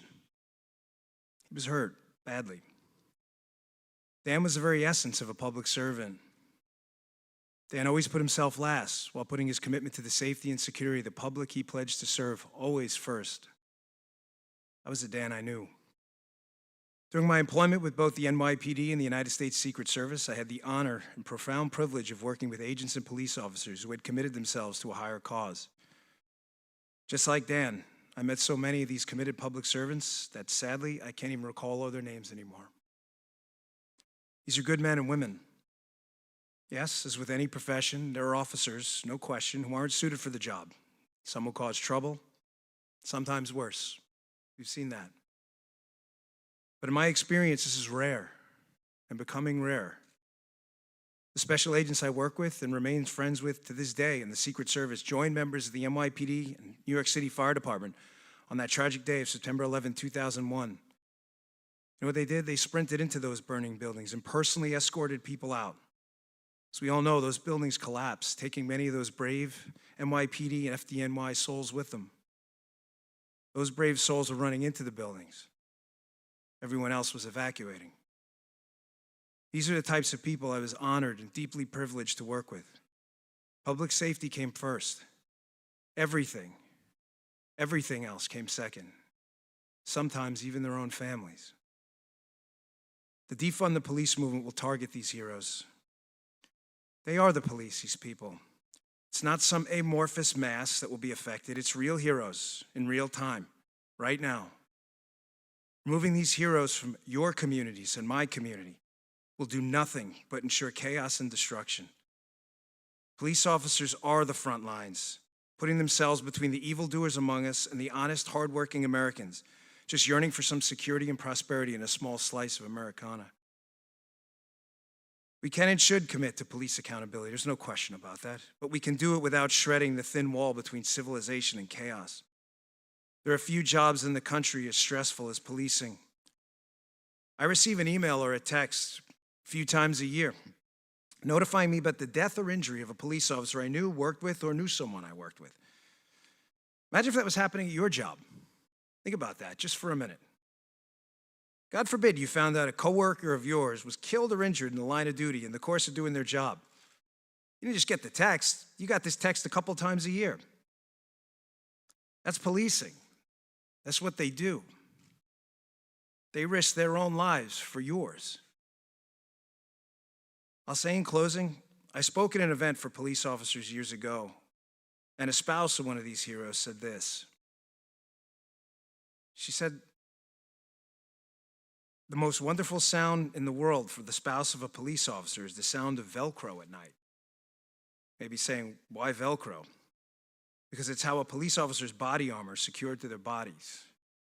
And when that body armor comes off and that sound echoes in their ears, the families of these heroes know that they're finally home safely. I ask you, please, with the greatest of respect and humility, please stop this defund the police abomination before someone gets hurt. Thank you for your time. Thank you, Mr. Bongino. Our next witness is Philip Goff.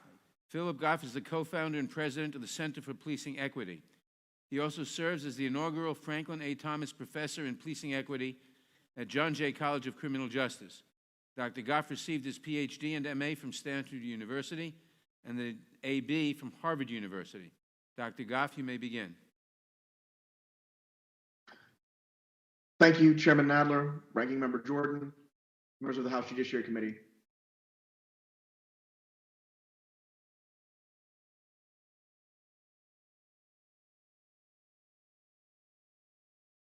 I want to say that we mourn with you. And to Mr. Floyd, I want to thank you especially for your powerful witness in front of this body and the entire country. I offer my deepest condolences for the circumstances that made your presence here necessary. I want to say that your words have moved a nation that was already mourning with you. To everyone gathered, it is my honor to be back before the committee to provide testimony on policing practices and law enforcement accountability. My background and training are in behavioral science. I am the inaugural Franklin A. Thomas Professor in Policing Equity. I was a witness for the President's Task Force in 21st Century Policing, a member of the National Academies of Sciences Committee that issued a consensus report on proactive policing, and was one of 3 leads on the recently concluded Department of Justice-funded National Initiative for Building Community Trust and Justice. But I am likely best known for my work with the Center for Policing Equity, a leading research and action organization focused on equity and policing, and my testimony today is in that capacity. CPE maintains the National Science Foundation-funded National Justice Database, which we understand is the largest collection of police behavioral data in the world. Our work focuses on combining police behavioral data, psychological survey data, and data from the US Census to estimate not just racial disparities in police outcomes, such as stops and use of force, but the portion of those disparities for which law enforcement are actually responsible and can do something about. I have to say that what we have seen in the streets of the United States over the past 2 weeks nearly defies description. Some have called it massive protest, others have called it a riot, others have called it a revolution. What I am confident is that what we have seen has been larger than the incident that sparked collective outrage and is still tearing at the fabric of our democracy. What has spilled out onto the streets of this nation is even larger than our grief at the brutal extinction of George Floyd's life and the life of the 1,000 citizens per year killed by police, a number that has not changed significantly since newspapers began cataloging those numbers in 2015. What we're seeing on the streets of the United States is a past due notice for the unpaid debts owed to Black people for 400 plus years.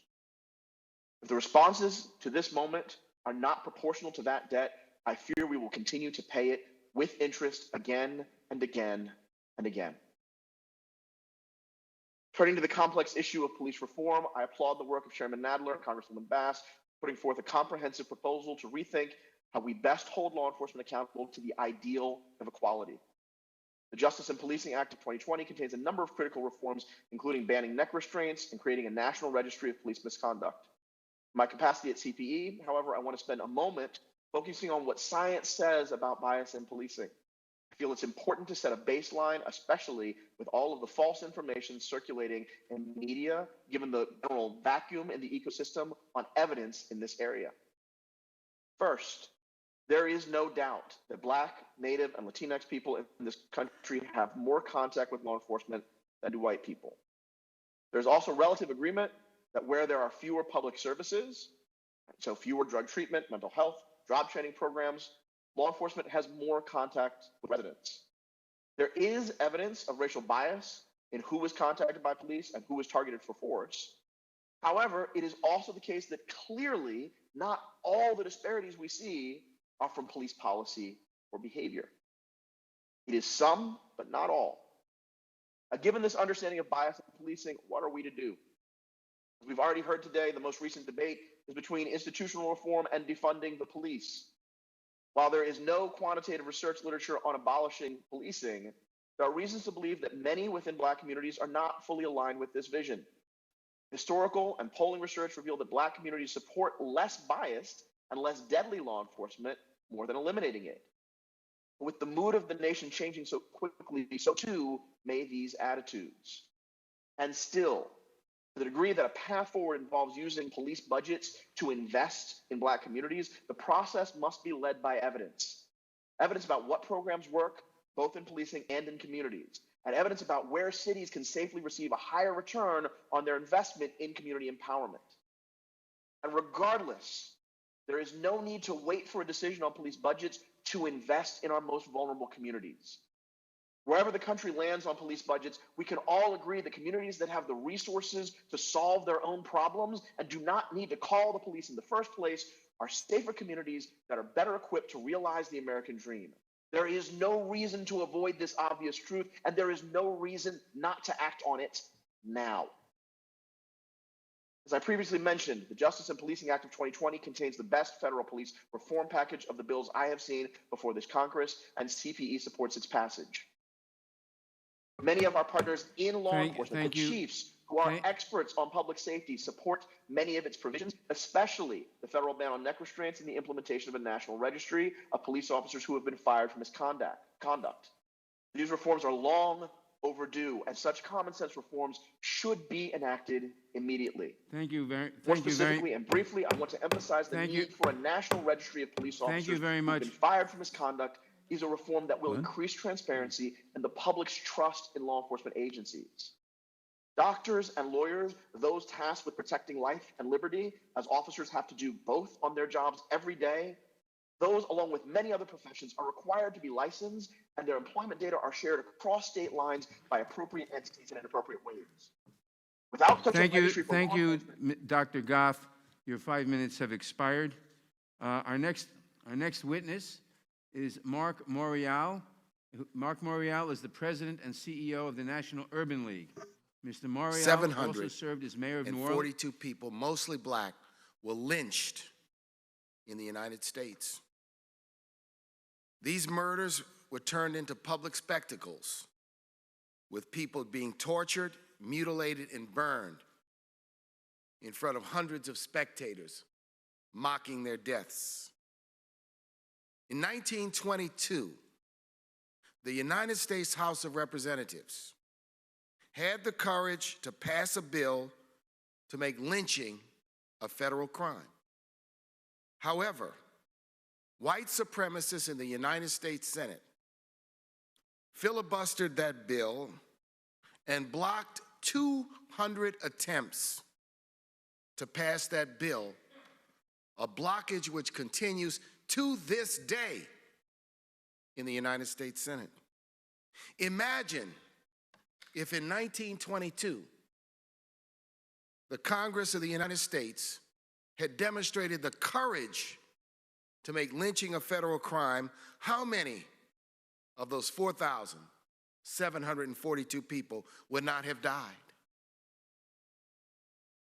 Today, we look at most recent history, and we see from 1954 to 1965, dozens of civil rights activists were murdered, including the 4 little girls at that Birmingham church in 1963. But this Congress, in 1964 and 1965, this Congress with bipartisan majorities and the courage of a Southern president who had previously supported segregation, demonstrated the courage and the conviction to pass the 1964 Civil Rights Act, the 1965 Voting Rights Act, and the 1968 Fair Housing Act. Since 2013, when Trayvon Martin was killed in Florida, 1,291 black people have been shot and killed by the police. Over 100 of them were unarmed.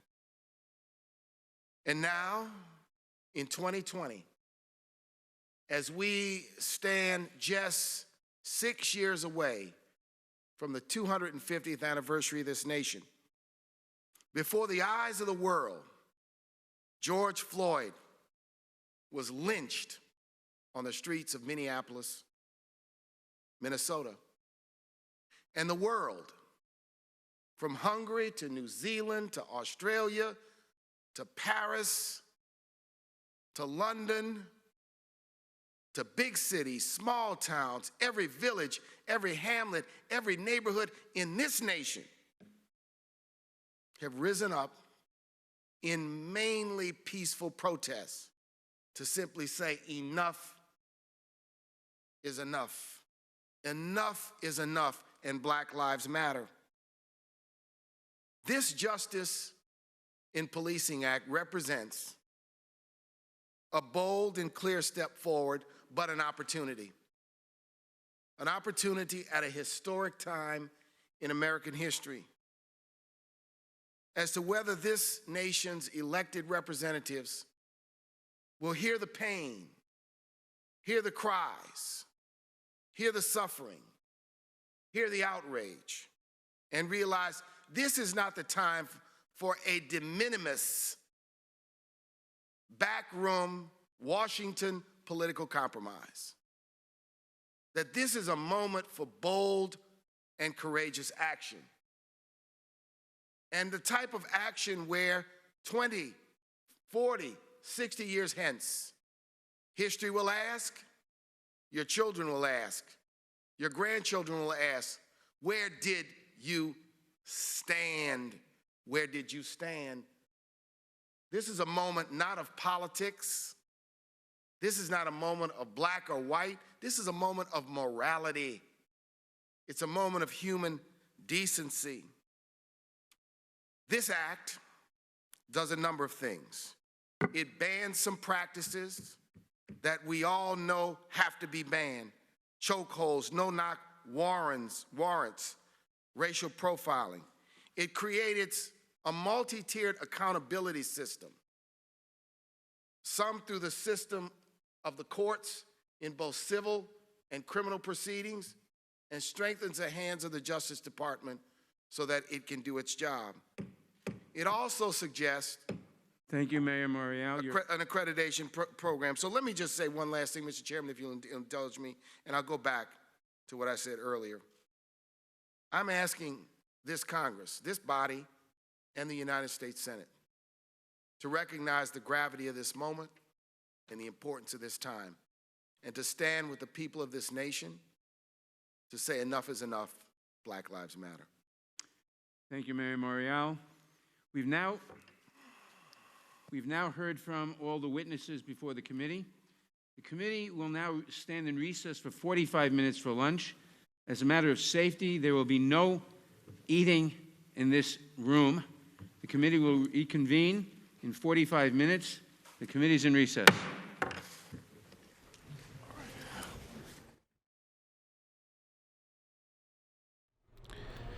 All right, folks, so we will come back to this a little bit later when they do reconvene. You're watching News Now here worldwide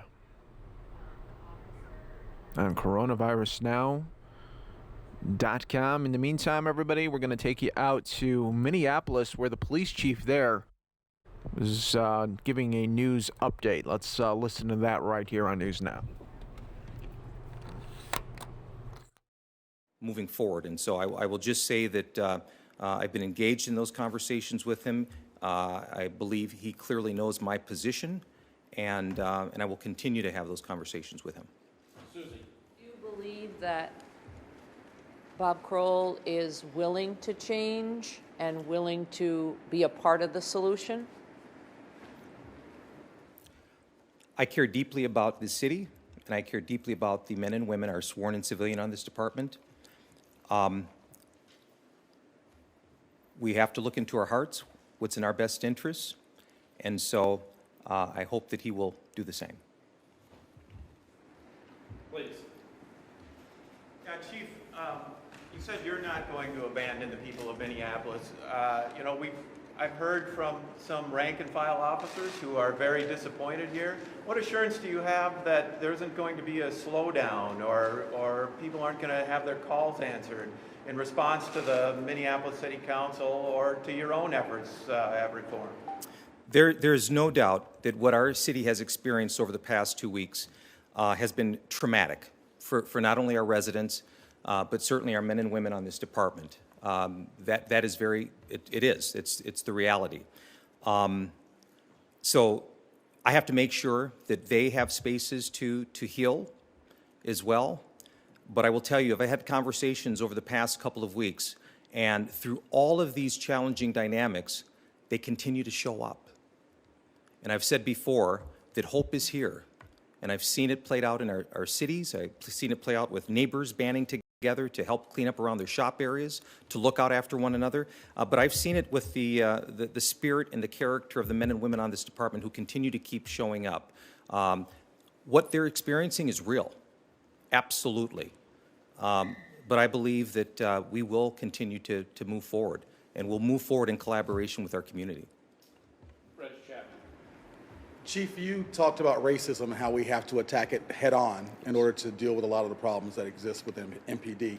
Can you talk about your personal battles with racism inside of the department and what you've had to deal with coming up the ranks of MPD?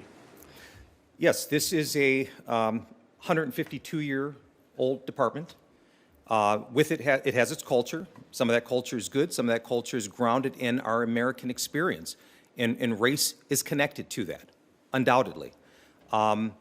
My experience was bringing attention to some of those systemic issues that race can have barriers in terms of promotion, hiring, retention, and just the environment for all people within this organization to feel that they can succeed and be supported. And so I have a lens very different and unique from others, and so I will lean on that lens to make sure that I'm doing everything I can so that we can eradicate some of these same barriers that I had to experience several years ago. And that by the way, that people of color in this department and women are experiencing. And so I will be continued to lean in and use that lens that I have to seek the changes that are needed. But also, I want to just make this very clear. American policing in this nation, we have to address the race issue head on. We are the visible, most first face of government in our communities, and our communities are crying out. And they've been doing it certainly with Mr. Floyd's death, but decades before that. We must do better. We have to do better. And so we have an opportunity not only to change how we do business in terms of being peacekeepers in Minneapolis, but across this nation. And I do believe, and I've been talking over the course of the several weeks with my peers, with major city chiefs, I believe that the will is there, both from a legislative standpoint, but also all of our chiefs across the country. We know that the time is now. And it would be the greatest disservice in policing if we did not use the will and the energy and the inspiration to make some significant changes nationwide as it relates to race and policing. Lou. Chief, in your remarks, you mentioned the use of real-time data to intervene with problematic officers or interactions. Can you go more into detail of what that means and what the community would expect that to mean when these problems arise out in the public? Yes. So what I can tell you is we've been very fortunate to bring on Benchmark Analytics, which is a national company that expertise and specializes in this. For decades, the traditional model has been that a supervisor is the one to try to stay on top of a problematic employee or look at areas of concern in terms of performance. But we know that employees can change assignments during their careers. We know that supervisors can change assignment. And if we do not have a very systematic, robust way through data of tracking that, no matter where the trajectory of that employee goes or that supervisor, we're going to have problems, and we're not going to see it. I know that there have been questions raised about when an incident occurs, well, Chief Rondo, how come you didn't know about this person's number of complaints and what have you? We need to reevaluate that. We need to do it with real-time data. We as an organization need to evolve and use technology to our advantage. And by the way, it doesn't have to wait for every 30 days for an employee review or every year. We are able to do this now with real-time data, so I'm very excited about that being introduced into our organization.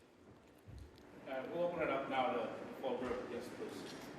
Chief, you had previously said that in your view, the three other officers besides Chauvin that were involved in this case were complicit in George Floyd's death. Attorneys for at least two of the other officers have said that they were rookie cops and that they were following Chauvin's lead. What's your response to that? The policies that I put out for our department, those policies are not guided in years of service.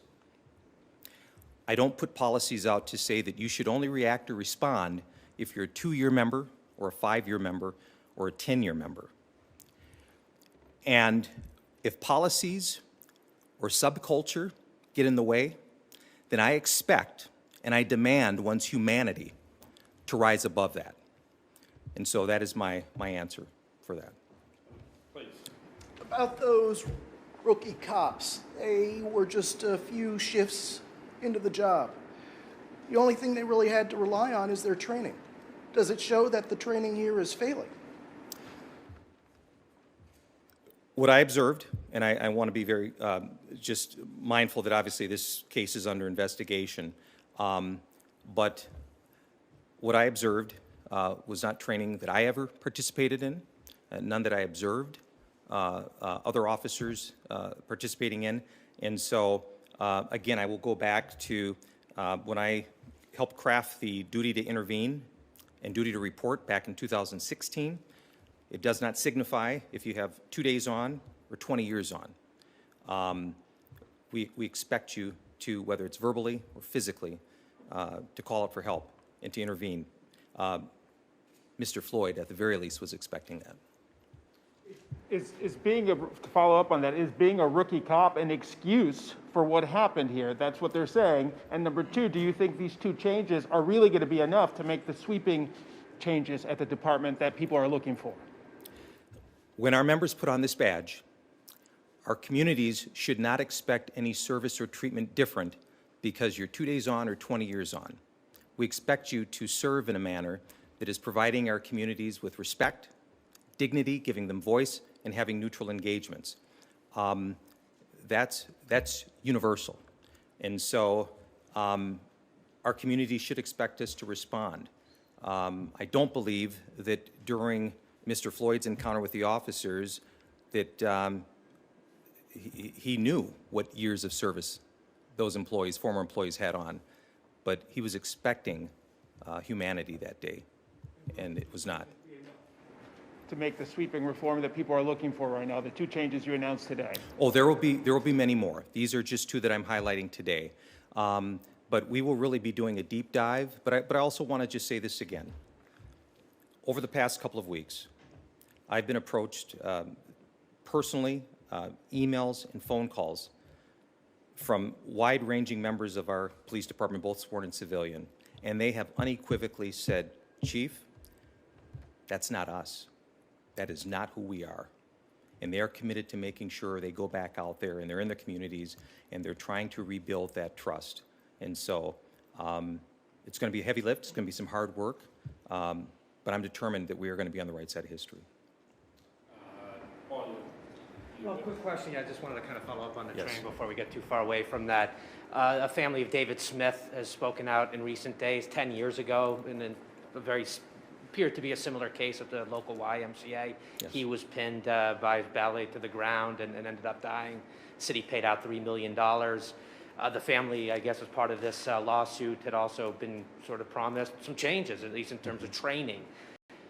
Do you see a parallel between the two cases, and are these officers being trained on how to restrain a suspect?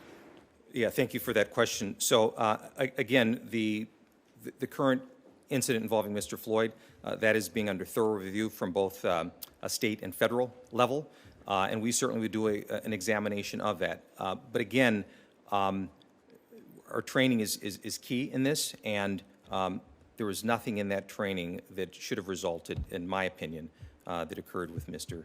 Floyd. But in terms of Mr. Smith's family, we will obviously look at our training and continue to look at it. And you mentioned asphyxial positioning and what have you. So, yeah. Okay, Chief,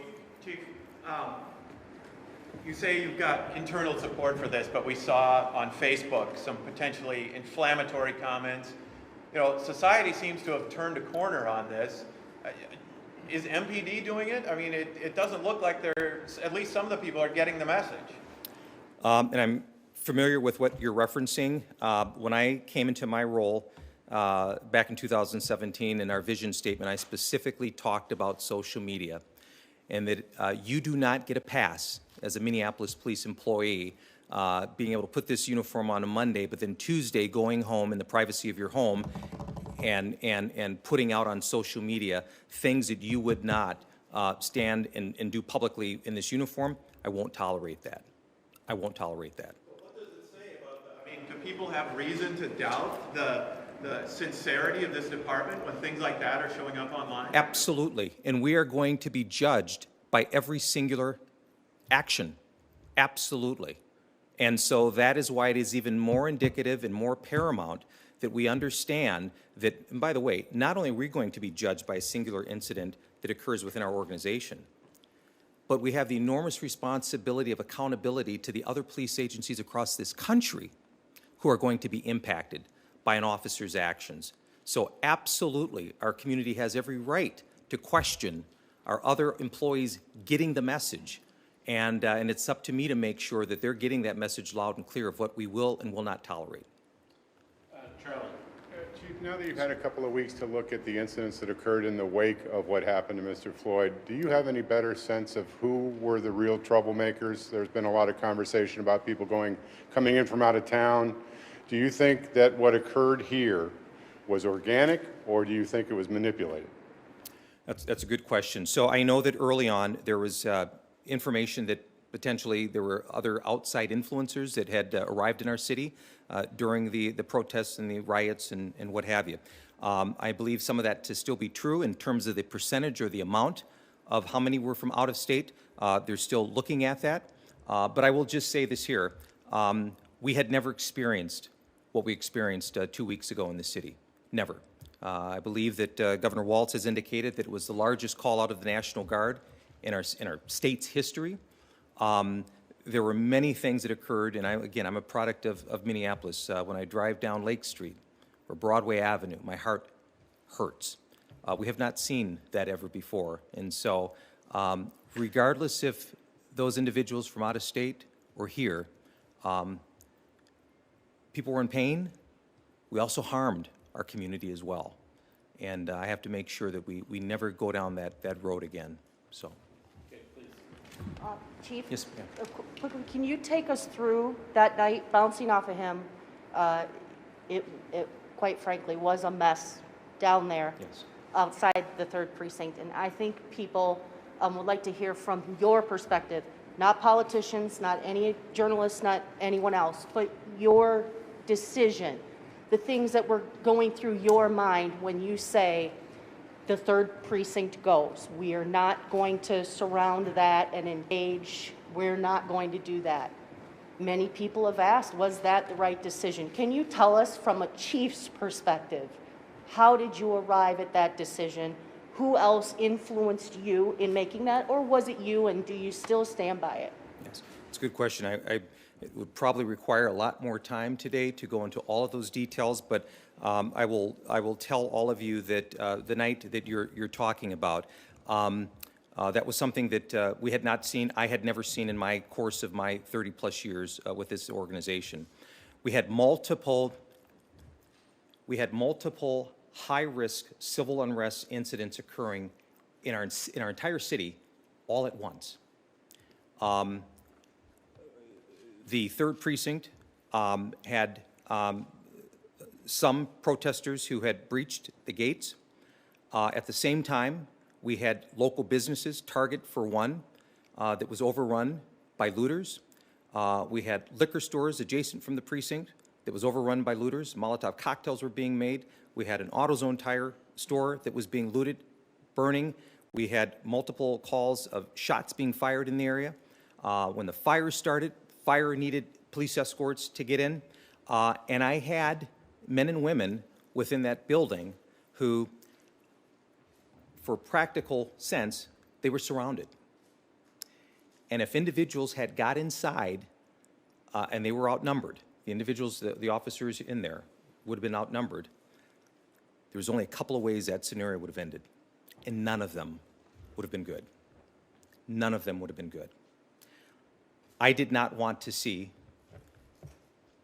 community members severely injured or worse, and I certainly didn't want to see the men and women who wear this uniform injured or worse. So I obviously had been communicating real time the dynamics on the ground that evening with the mayor, and at one point in time, he gave me the directive that we were going to evacuate.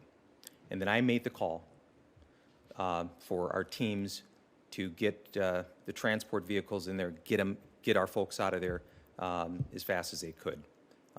My goal at that point, you asked me as chief, my goal was to preserve life of our men and women, our officers, and certainly for the community. So, and there will be reflection. I will continue to reflect on that. There will be after-action reports on that. These decisions, you don't always have the comfort of time to look at all the different options and variables. But the one thing that I did have was I knew that we had people who ran the risk of potentially being killed that evening. And so, hope that helps. Luke. Chief, we've heard a lot about how the police union can prevent the change being made that a lot of people think needs to be made, and you mentioned removing yourself from the negotiations starting now. Can you kind of paint a picture for people of the obstacle that's there and how these changes could help break down that obstacle? So contracts obviously have been in place, and I want to say that I absolutely support the work of unions in terms of what they're designed to do to help better work environments and workplaces for employees. But policing is very significant. We are obviously one of the few occupations that have the ability to deprive someone of their freedom, have arrest powers, and can legally and justifiably take life. So our communities are absolutely concerned about how those contracts are designed and the impacts that they have on them. As a chief, as I mentioned earlier, it's important for me to make sure that everyone is adhering to our policies. There is a character about this department that we should be aligning ourselves to. If there are impediments in the way of union contracts, that absolutely makes it difficult. When I have to go before community members and explain why an employee who I believe should not be wearing this badge is working back in their communities, that's very problematic for me. That also can erode trust. And so I need to, as chief, step away from the table with the Minneapolis Police Federation and really take a deep dive in terms of how we can do something that has historically been something that has been in the way of progress that I've been hearing from many within our city. And so that is my intention moving forward. Would you say, Chief, it's that union contract that's kind of preventing you from actually managing your department? That contract is standing in the way of you making sure that all officers are on the up and up and we don't have an incident like we had here a couple weeks ago? I think that it's very clear that we have to evolve. I think that the traditional process in terms of the union contract are probably antiquated and are not meeting the needs of all vested stakeholders, and as chief, I think now is the time to step away from that and start anew. Yeah. Yes. One other question about what started all of this, and I think again this is to clear up what has become a national conversation about that $20 bill. What can you tell us now about Cup Foods, what Mr. Floyd was doing, and the call that brought your officers to him, and then we saw the rest? Is there anything new or anything that you could go over detail-wise from your perspective that would shed more light on that so that people have facts and can stop with their personal opinions, which may not be true? So I will just say this here. I haven't delved so much into the call specifics with the counterfeit bill and the original reason why our police responded. I do know that there was relationship to perhaps a counterfeit bill, but I want to be very clear. There is nothing within that call that should have resulted in the outcome that occurred with Mr. Floyd. I want to be very clear. There is nothing in that call that should have resulted in the outcome of Mr. Floyd's death. But we will be looking at all of these things during after-action reports and what have you, but I appreciate the question.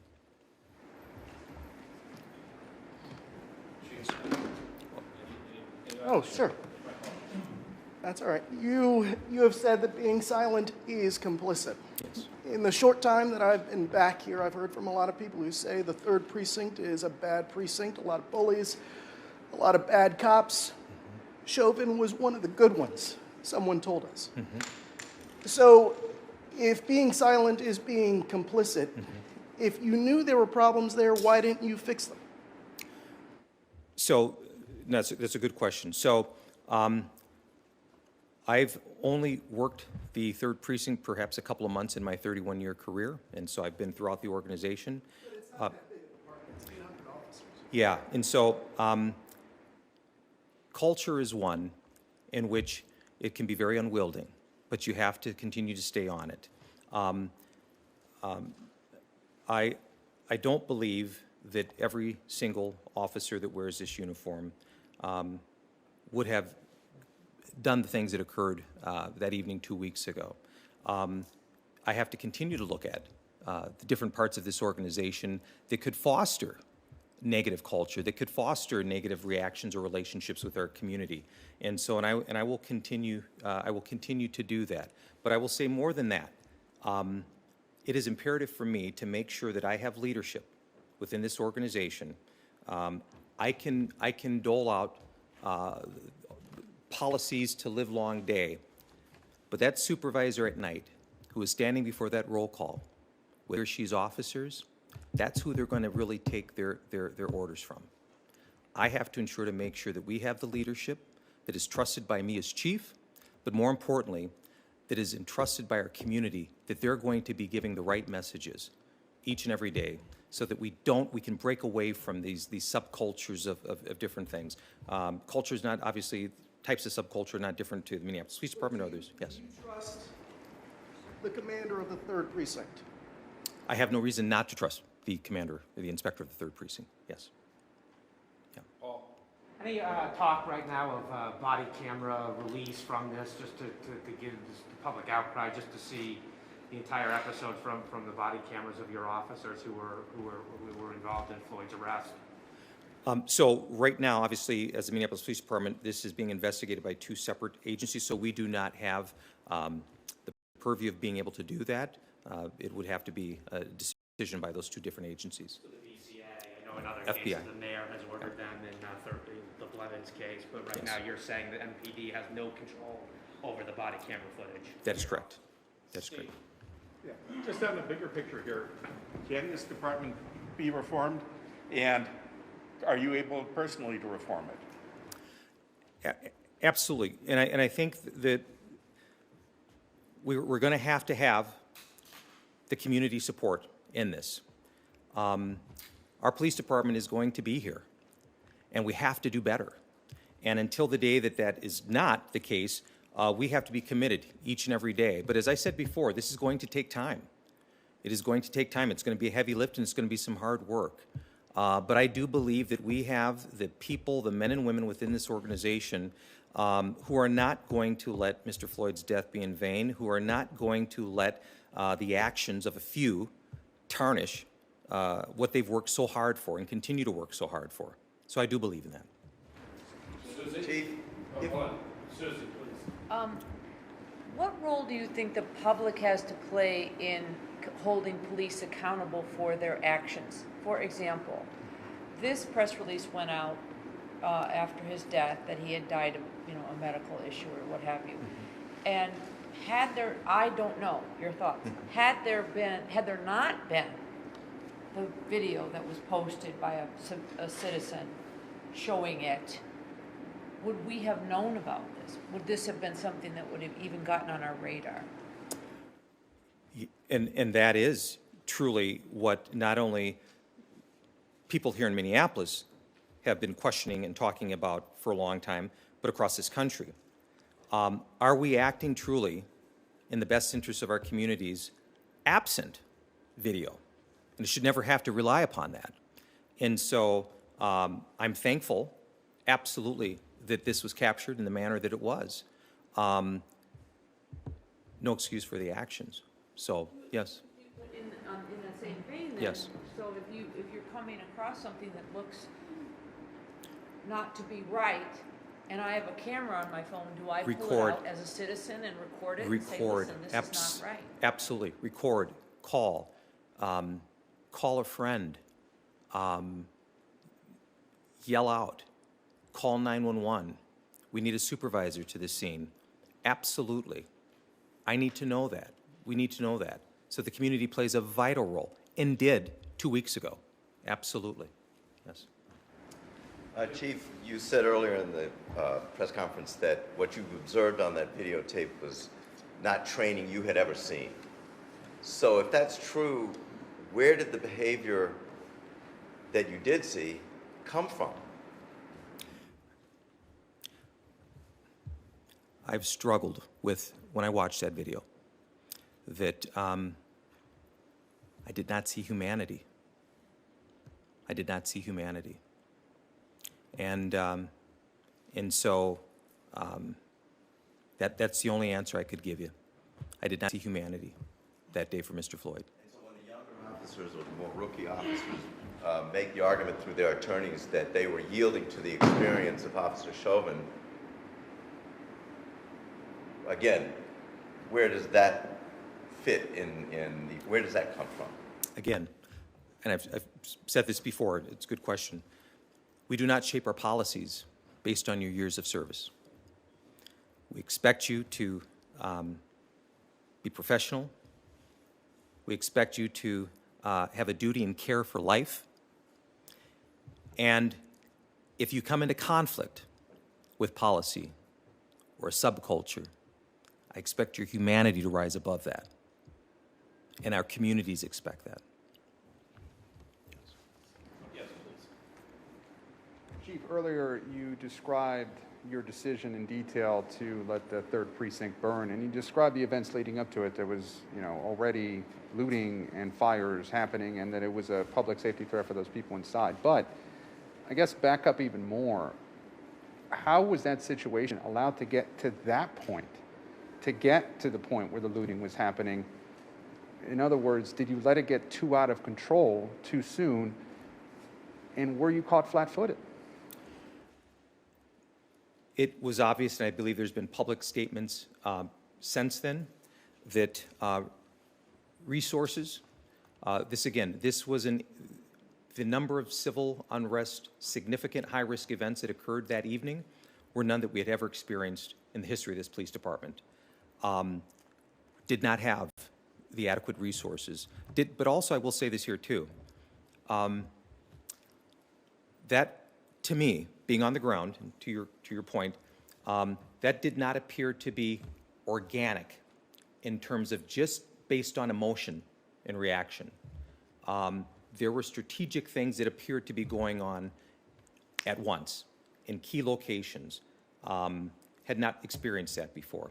So again, I think it was a combination of things, but it was certainly something that I don't believe there was ever a playbook designed to address major civil unrest, looting, riots, fires, shots fired, and overrunning a police department, police precinct. So, yes. What type of orders and instructions were officers given throughout the riots? Because we witnessed what appeared to be, a lot of looters and rioters having free will to do whatever they wanted in many areas of the city. Yeah, during certainly during that evening, we really, again, because of the coordinated events that appeared to be occurring throughout, preservation of life became the #1 priority. You will hear that there were many complaints from some of our community members that talked about lack of 911 response call. We had to have fire assisted with police personnel so that they could be protected to go in. At some point in time, preservation of life and then property, it became preservation of life. And it was very sad for me to see Target, AutoZone, Minnehaha Liquors, all of these others, but preservation of life became the primary function. And so, again, these aren't done with the luxury of time, but preservation of life will always be that priority that we have to focus on at that time. Reg, and then Eric. No, Reg, and then Eric. Chief, a lot of us local reporters know the work that you have done to kind of repair community relations, especially in the black community. Your message to the black community that have been screaming for decades that they're killing our sons, they're killing our brothers, they're killing our fathers. This community has formed coalitions to kind of protect themselves because of fear now, because of watching that video of George Floyd over and over again. Your message to the black community, how do they begin to trust again? How do they begin to call on you again to help? What do you have to say to the community that looks up to you, because a community you're a part of, that is hurting now, that's dealing with a lot of trauma? Yes, I'm not walking away from them. Many of the conversations that I've been having and will continue to have are with our community elders from the African American community. I'm leaning on them, those who've experienced trials and tribulations during the 60s, when Plymouth Avenue burned during the civil rights movement, those who've been here to fight down barriers so that I could be in the position that I'm in today. There's much that I will continue to learn from them. I believe we have the will and the experience to heal from this here. We do. They also know that organizational reform, it's a process. This is not a sprint, but we have to do it right. I have to do it right. So those conversations will continue. But rest assured, again, they're also tired. They're tired of chiefs and politicians standing before them, giving them words and hollow words and rhetoric. They want action, and I've been listening to them, and they're demanding action, and it's needed. So that is my frame, and that is my goal, and that is my North Star compass as we move forward. People are tired. They want action. Yes. Okay, Eric, one last thing. Chief, you talked about how there was no playbook for what played out when those riots started that night. How would you rate how your department handled those riots? I will go back to preservation of life. Fortunately, I should say, sadly, there was one homicide that occurred during the course of those evenings. There was a gentleman who was shot and killed outside of a pawn shop. And so that's being investigated. Our officers were not fatally wounded. Our community members were not fatally wounded. So as I stand before you today, that is crucial. That is the most important thing for me. But now I have to go backwards and say, how do we avoid even that coming to be? We should never have to, ever have to experience that again as a city. And certainly, Mr. Floyd's death was a catalyst to that. His death cannot be in vain. And so that also will be driving me. But again, preservation of life, that was key to me when we were looking at the events that unfolded that night. In real time, is making sure I could do everything I could to save lives. Thank you. Yes, sir. Chief. Yes, sir. Where did this energy against the media occur? Where did it come from?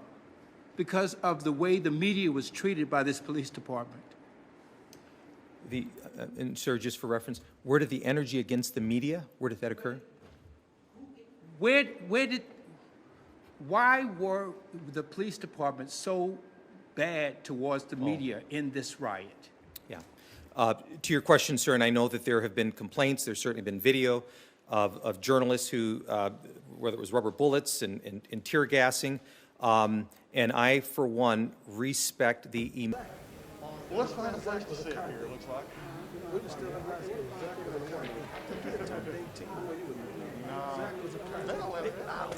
Moving forward, and so I will just say that I've been engaged in those conversations with him. I believe he clearly knows my position, and I will continue to have those conversations with him. Susie. Do you believe that Bob Kroll is willing to change and willing to be a part of the solution? I care deeply about the city, and I care deeply about the men and women, our sworn and civilian on this department. We have to look into our hearts, what's in our best interests, and so I hope that he will do the same. Please. Yeah, Chief, you said you're not going to abandon the people of Minneapolis. You know, I've heard from some rank and file officers who are very disappointed here. What assurance do you have that there isn't going to be a slowdown or people aren't going to have their calls answered in response to the Minneapolis City Council or to your own efforts at reform? There's no doubt that what our city has experienced over the past 2 weeks has been traumatic for not only our residents, but certainly our men and women on this department. That is very, it is. It's the reality. So I have to make sure that they have spaces to heal as well. But I will tell you, I've had conversations over the past couple of weeks, and through all of these challenging dynamics, they continue to show up. And I've said before that hope is here. And I've seen it played out in our cities. I've seen it play out with neighbors banding together to help clean up around their shop areas, to look out after one another. But I've seen it with the spirit and the character of the men and women on this department who continue to keep showing up. What they're experiencing is real, absolutely.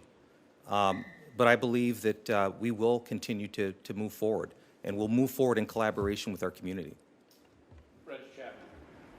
Chief, you talked about racism and how we have to attack it head on in order to deal with a lot of the problems that exist within MPD. Can you talk about your personal battles with racism inside of the department and what you've had to deal with coming up the ranks of MPD? Yes, this is a 152-year-old department. With it, it has its culture. Some of that culture is good. Some of that culture is grounded in our American experience. And race is connected to that, undoubtedly. My experience was bringing attention to some of those systemic issues that race can have barriers in terms of promotion, hiring, retention, and just the environment for all people within this organization to feel that they can succeed and be supported. And so I have a lens very different and unique from others, and so I will lean on that lens to make sure that I'm doing everything I can so that we can eradicate some of these same barriers that I had to experience several years ago. And that by the way, that people of color in this department and women are experiencing. And so I will be continued to lean in and use that lens that I have to seek the changes that are needed. But also, I want to just make this very clear. American policing in this nation, we have to address the race issue head on. We are the visible, most first face of government in our communities, and our communities are crying out. And they've been doing it certainly with Mr. Floyd's death, but decades before that. We must do better. We have to do better. And so we have an opportunity not only to change how we do business in terms of being peacekeepers in Minneapolis, but across this nation. And I do believe, and I've been talking over the course of the several weeks with my peers, with major city chiefs, I believe that the will is there, both from a legislative standpoint, but also all of our chiefs across the country. We know that the time is now. And it would be the greatest disservice in policing if we did not use the will and the energy and the inspiration to make some significant changes nationwide as it relates to race and policing. Lou, Chief, in your remarks, you mentioned the use of real-time data to intervene with problematic officers or interactions. Can you go more into detail of what that means and what the community would expect that to mean when these problems arise out in the public? Yes. So what I can tell you is we've been very fortunate to bring on Benchmark Analytics, which is a national company that expertise and specializes in this. For decades, the traditional model has been that a supervisor is the one to try to stay on top of a problematic employee or look at areas of concern in terms of performance. But we know that employees can change assignments during their careers. We know that supervisors can change assignment. And if we do not have a very systematic, robust way through data of tracking that, no matter where the trajectory of that employee goes or that supervisor, we're going to have problems, and we're not going to see it. I know that there have been questions raised about when an incident occurs, well, Chief Rondo, how come you didn't know about this person's number of complaints and what have you? We need to reevaluate that. We need to do it with real-time data. We as an organization need to evolve and use technology to our advantage. And by the way, it doesn't have to wait for every 30 days for an employee review or every year. We are able to do this now with real-time data, so I'm very excited about that being introduced into our organization. We'll open it up now to the full group. Yes, please. Chief, you had previously said that in your view, the three other officers besides Chauvin that were involved in this case were complicit in George Floyd's death. Attorneys for at least two of the other officers have said that they were rookie cops and that they were following Chauvin's lead. What's your response to that? The policies that I put out for our department, those policies are not guided in years of service. I don't put policies out to say that you should only react or respond if you're a 2-year member or a 5-year member or a 10-year member. And if policies or subculture get in the way, then I expect and I demand one's humanity to rise above that. And so that is my answer for that. About those rookie cops, they were just a few shifts into the job. The only thing they really had to rely on is their training. Does it show that the training here is failing? What I observed, and I want to be very just mindful that obviously this case is under investigation, but what I observed was not training that I ever participated in, none that I observed other officers participating in. And so, again, I will go back to when I helped craft the duty to intervene and duty to report back in 2016. It does not signify if you have 2 days on or 20 years on. We expect you to, whether it's verbally or physically, to call up for help and to intervene. Mr. Floyd, at the very least, was expecting that. To follow up on that, is being a rookie cop an excuse for what happened here? That's what they're saying. And number two, do you think these 2 changes are really going to be enough to make the sweeping changes at the department that people are looking for? When our members put on this badge, our communities should not expect any service or treatment different because you're 2 days on or 20 years on.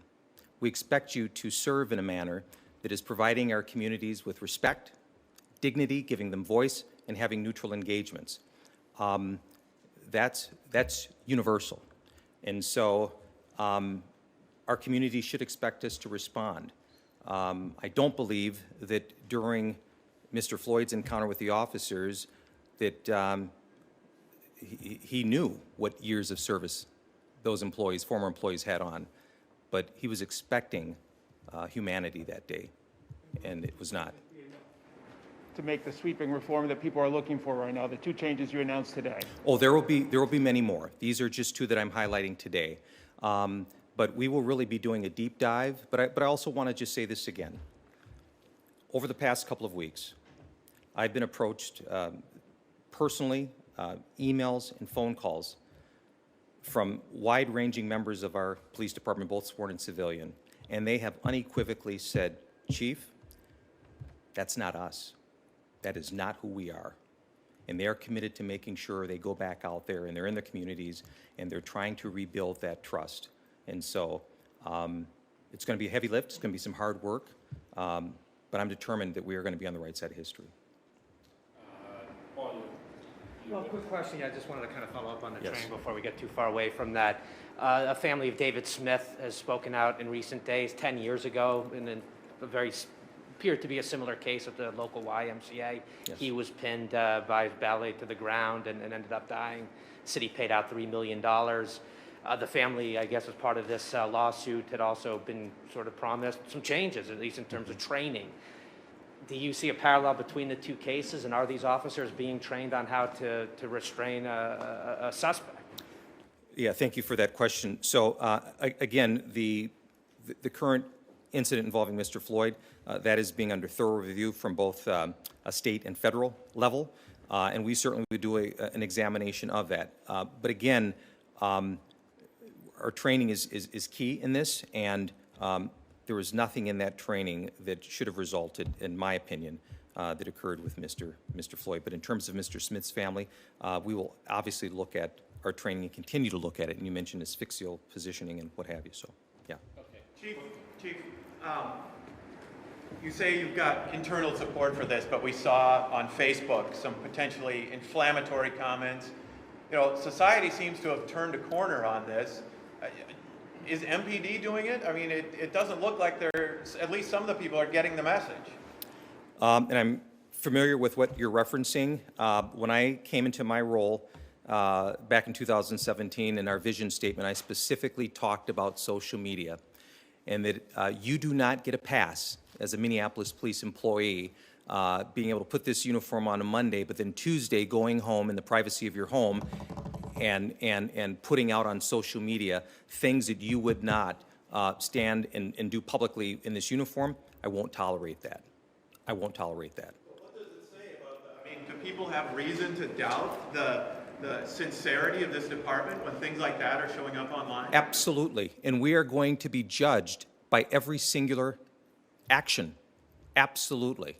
And so that is why it is even more indicative and more paramount that we understand that, and by the way, not only are we going to be judged by a singular incident that occurs within our organization, but we have the enormous responsibility of accountability to the other police agencies across this country who are going to be impacted by an officer's actions. So absolutely, our community has every right to question our other employees getting the message. And it's up to me to make sure that they're getting that message loud and clear of what we will and will not tolerate. Charlie. Chief, now that you've had a couple of weeks to look at the incidents that occurred in the wake of what happened to Mr. Floyd, do you have any better sense of who were the real troublemakers? There's been a lot of conversation about people coming in from out of town. Do you think that what occurred here was organic, or do you think it was manipulated? That's a good question. So I know that early on there was information that potentially there were other outside influencers that had arrived in our city during the protests and the riots and what have you. I believe some of that to still be true in terms of the percentage or the amount of how many were from out of state. They're still looking at that. But I will just say this here. We had never experienced what we experienced 2 weeks ago in the city. Never. I believe that Governor Walz has indicated that it was the largest call out of the National Guard in our state's history. There were many things that occurred, and I'm a product of Minneapolis. When I drive down Lake Street or Broadway Avenue, my heart hurts. We have not seen that ever before. And so regardless if those individuals from out of state or here, people were in pain. We also harmed our community as well. And I have to make sure that we never go down that road again. So. Chief, Yes, quickly, can you take us through that night, bouncing off of him?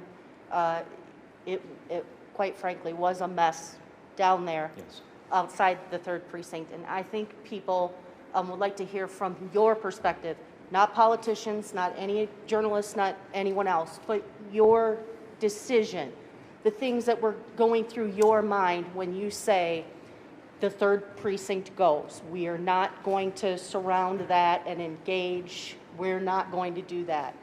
Many people have asked, was that the right decision? Can you tell us from a chief's perspective, how did you arrive at that decision?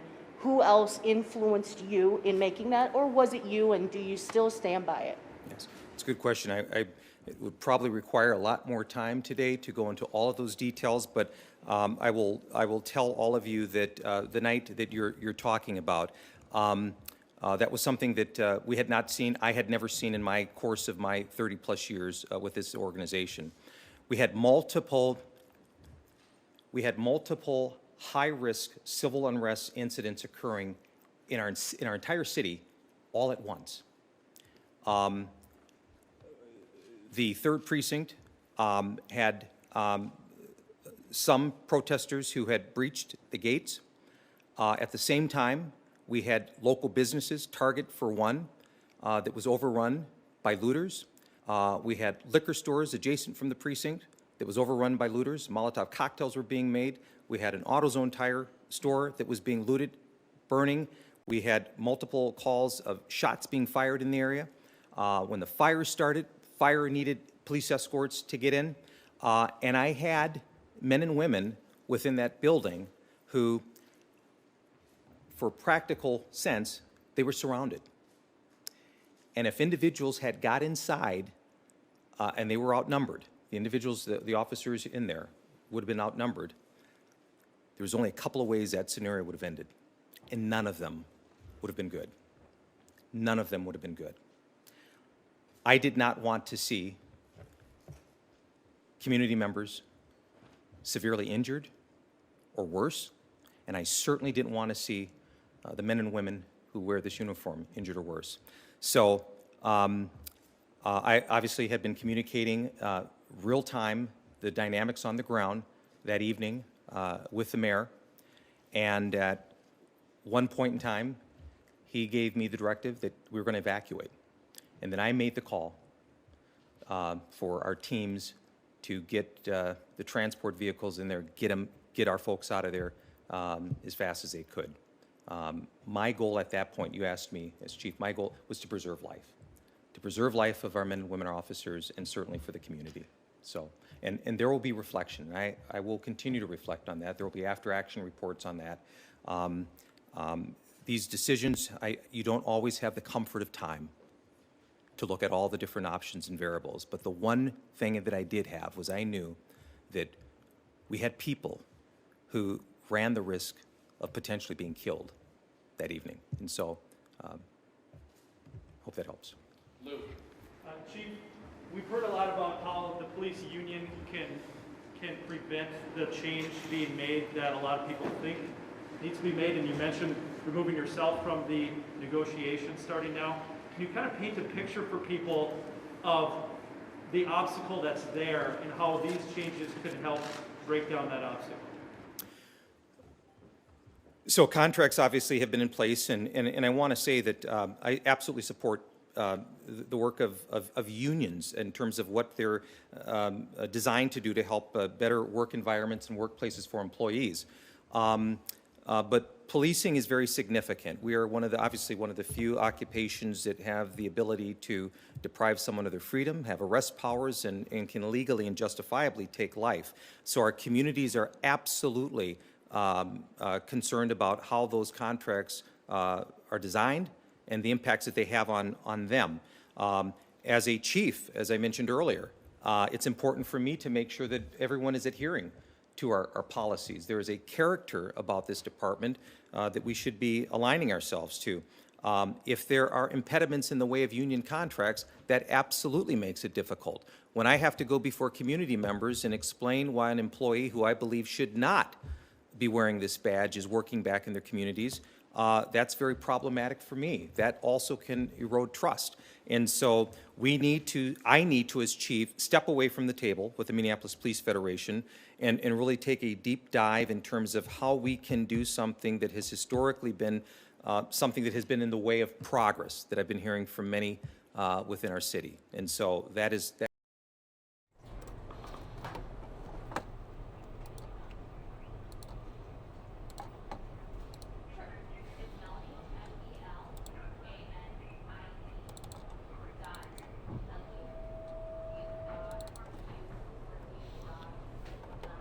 And welcome everyone here to News Now, taking a live look at the Capitol on this Wednesday. Hope everyone is having a good day so far. We got a loaded show for you right here on Fox 10 Extra. I'm your host, Mike Page. Thank you so much for joining us also on coronavirusnow.com. 2 hours nonstop coverage from around the country. I was showing you the Capitol because we are awaiting to hear more from this police reform U.S. House hearing. We had it earlier on coronavirusnow.com and on our Fox 10 YouTube page, and it was getting a lot of views. So we'll go back to it once they reconvene from their break there. But let's show you the live look right now at how the numbers are looking, unfortunately, for COVID-19. This is what we are seeing right now here in the U.S., just under 2 million cases around the world, more than 7 million cases. Then also in the U.S., unfortunately, 112,000 deaths associated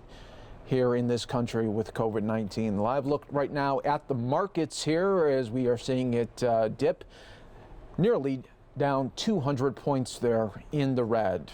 We are also waiting at any moment a White House news briefing. We'll have that for you in its entirety as soon as that happens. But let's go to our sister station, Fox 29 in Philadelphia. Dr. Mike is on deck with a update on the very latest regarding this coronavirus in our country.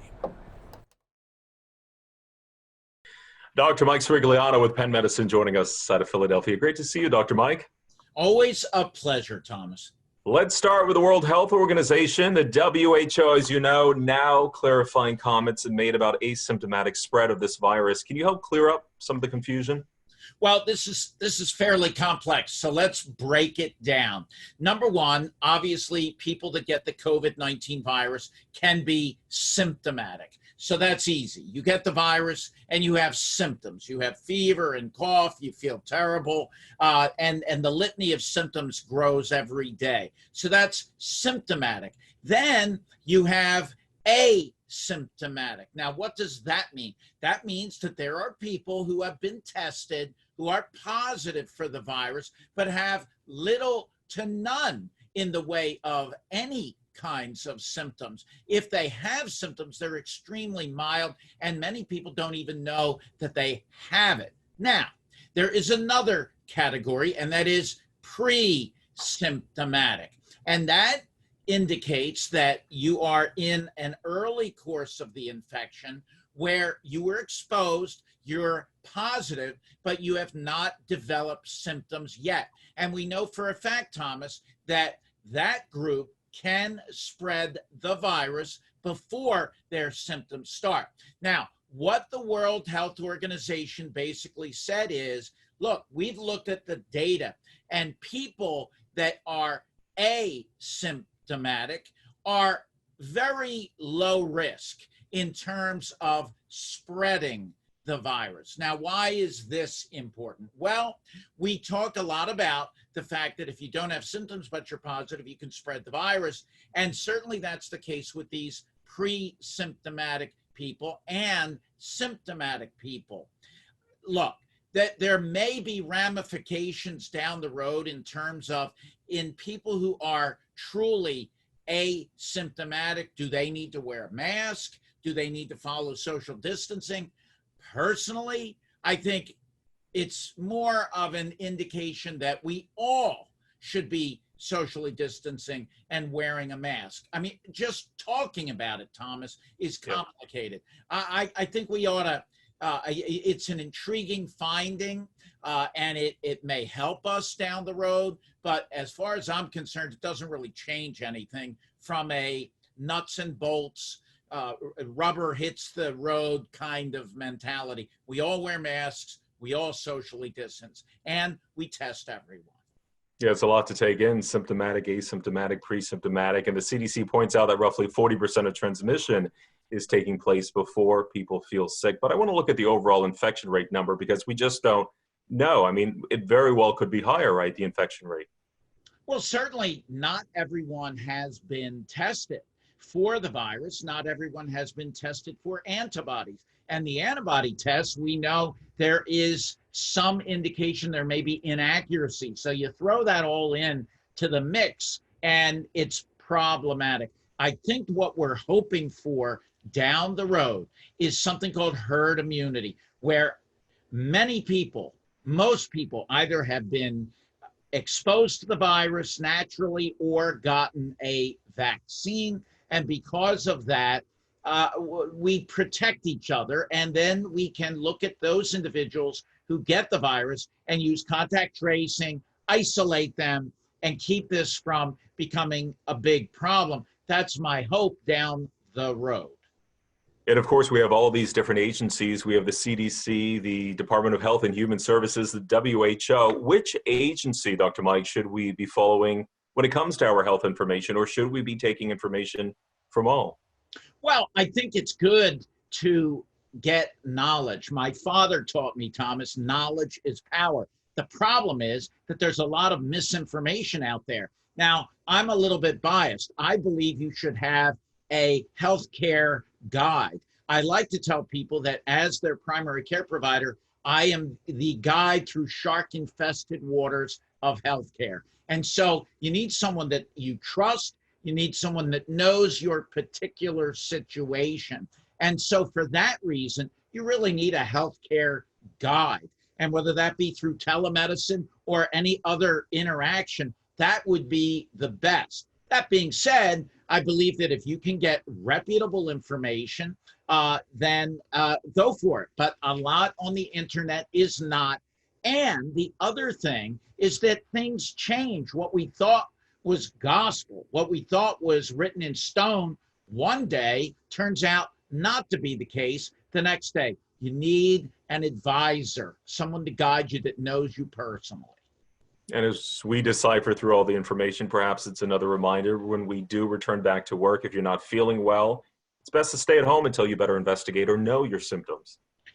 Thomas, I've been preaching that long before the pandemic and COVID-19. If you don't feel well, stay home.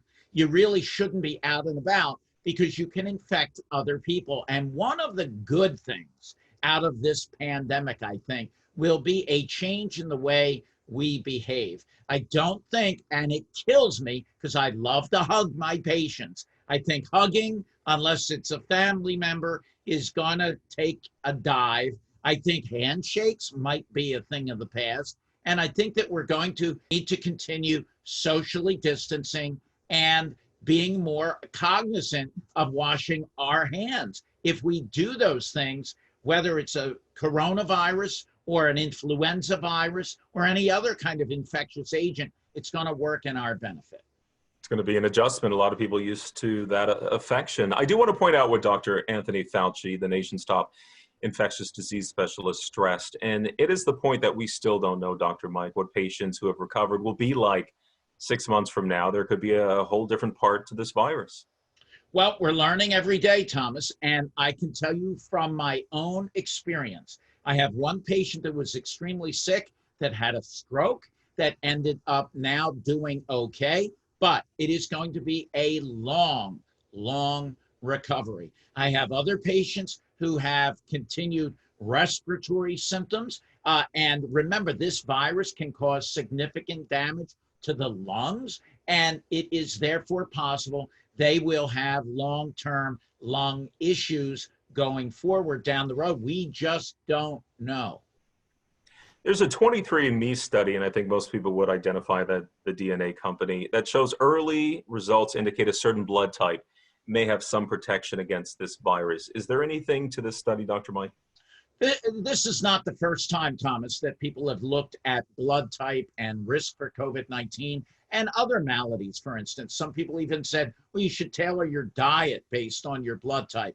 There is some indication that if you are blood type O, you may have some benefit, some protection from COVID-19 as opposed to some of the other blood types.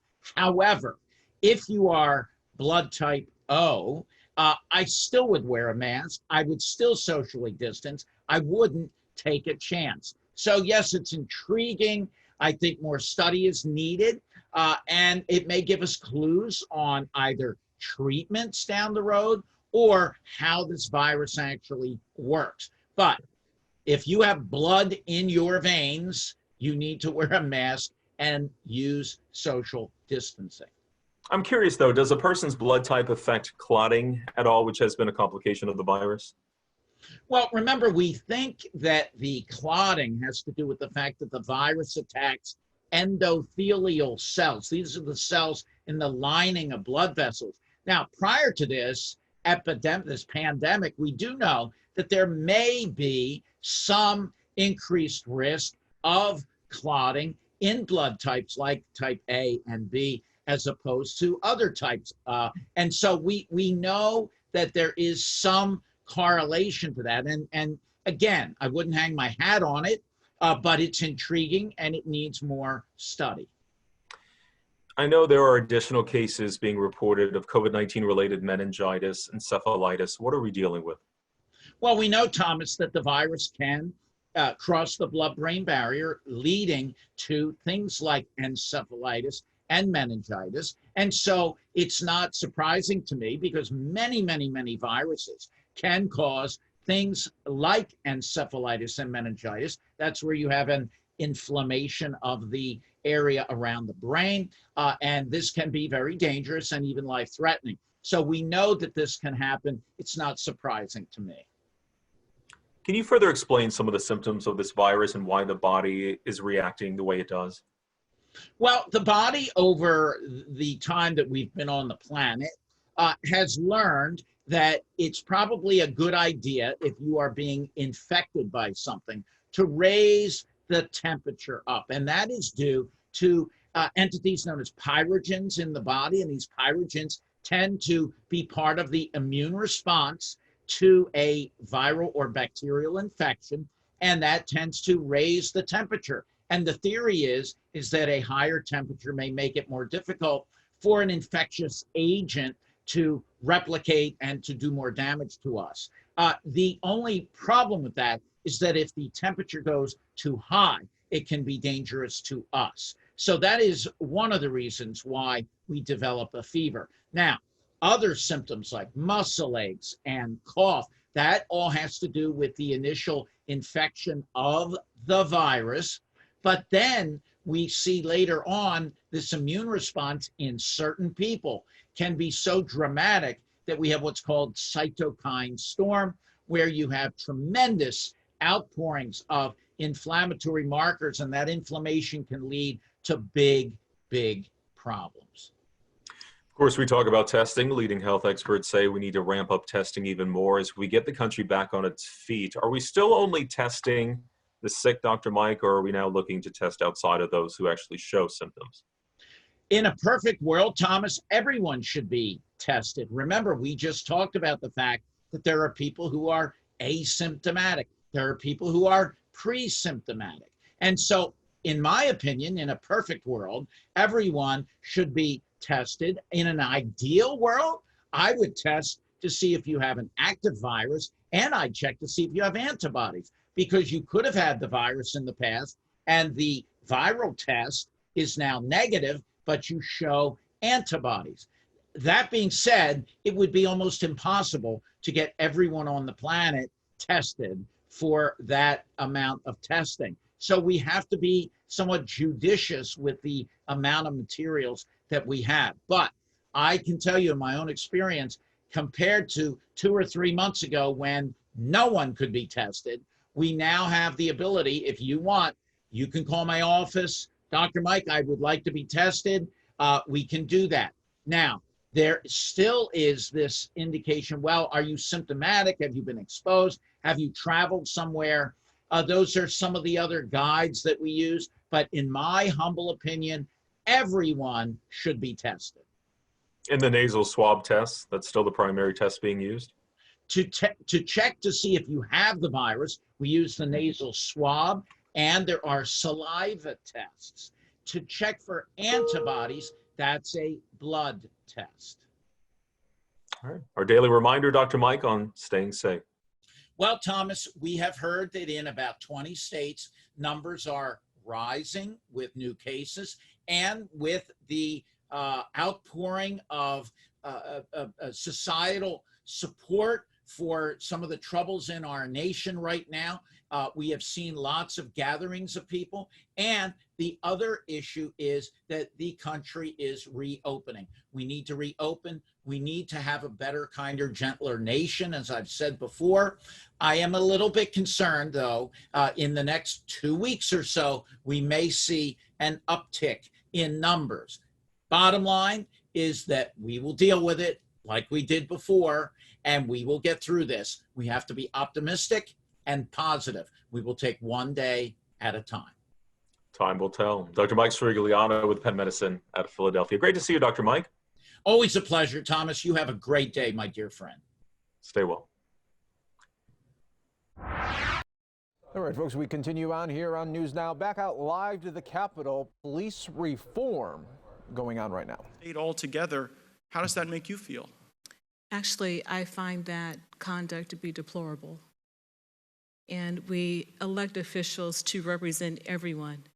And the idea to have our communities without protection and safety is wrong. So my response to that would be for people to get out and vote and get the right person in office to ensure that we feel protected and our children feel protected for generations to come. I appreciate that greatly. Mr. Floyd, again, I appreciate your calls, not only today, but in the direct aftermath of your brother's killing. You showed grace and care for your fellow Americans, and I don't know if everyone is religious, but I do believe God is working through you to try to call us together. And finally, I wanted to thank Ms. Bass for the legislation she's introduced and that constellation of ideas. While I think that we can fine-tune elements to ensure that we don't defund the police, that we don't make our communities less safe, I do think there is not a legitimate defense of chokeholds or lynching or bad cops that get shuttled around, and you will be able to count on Republican cooperation as we hone these ideas and hopefully pass them and get them to the President's desk. Thank you, Mr. Chairman. I yield back. The gentleman yields back. Ms. Lofgren. Thank you, Mr. Chairman. First, let me say what a transformational few weeks this has been since the murder of Mr. Floyd. I am grateful to my constituents and those around the country who have marched peacefully to raise the issue of justice in our country. I am grateful to Karen Bass and the Congressional Black Caucus.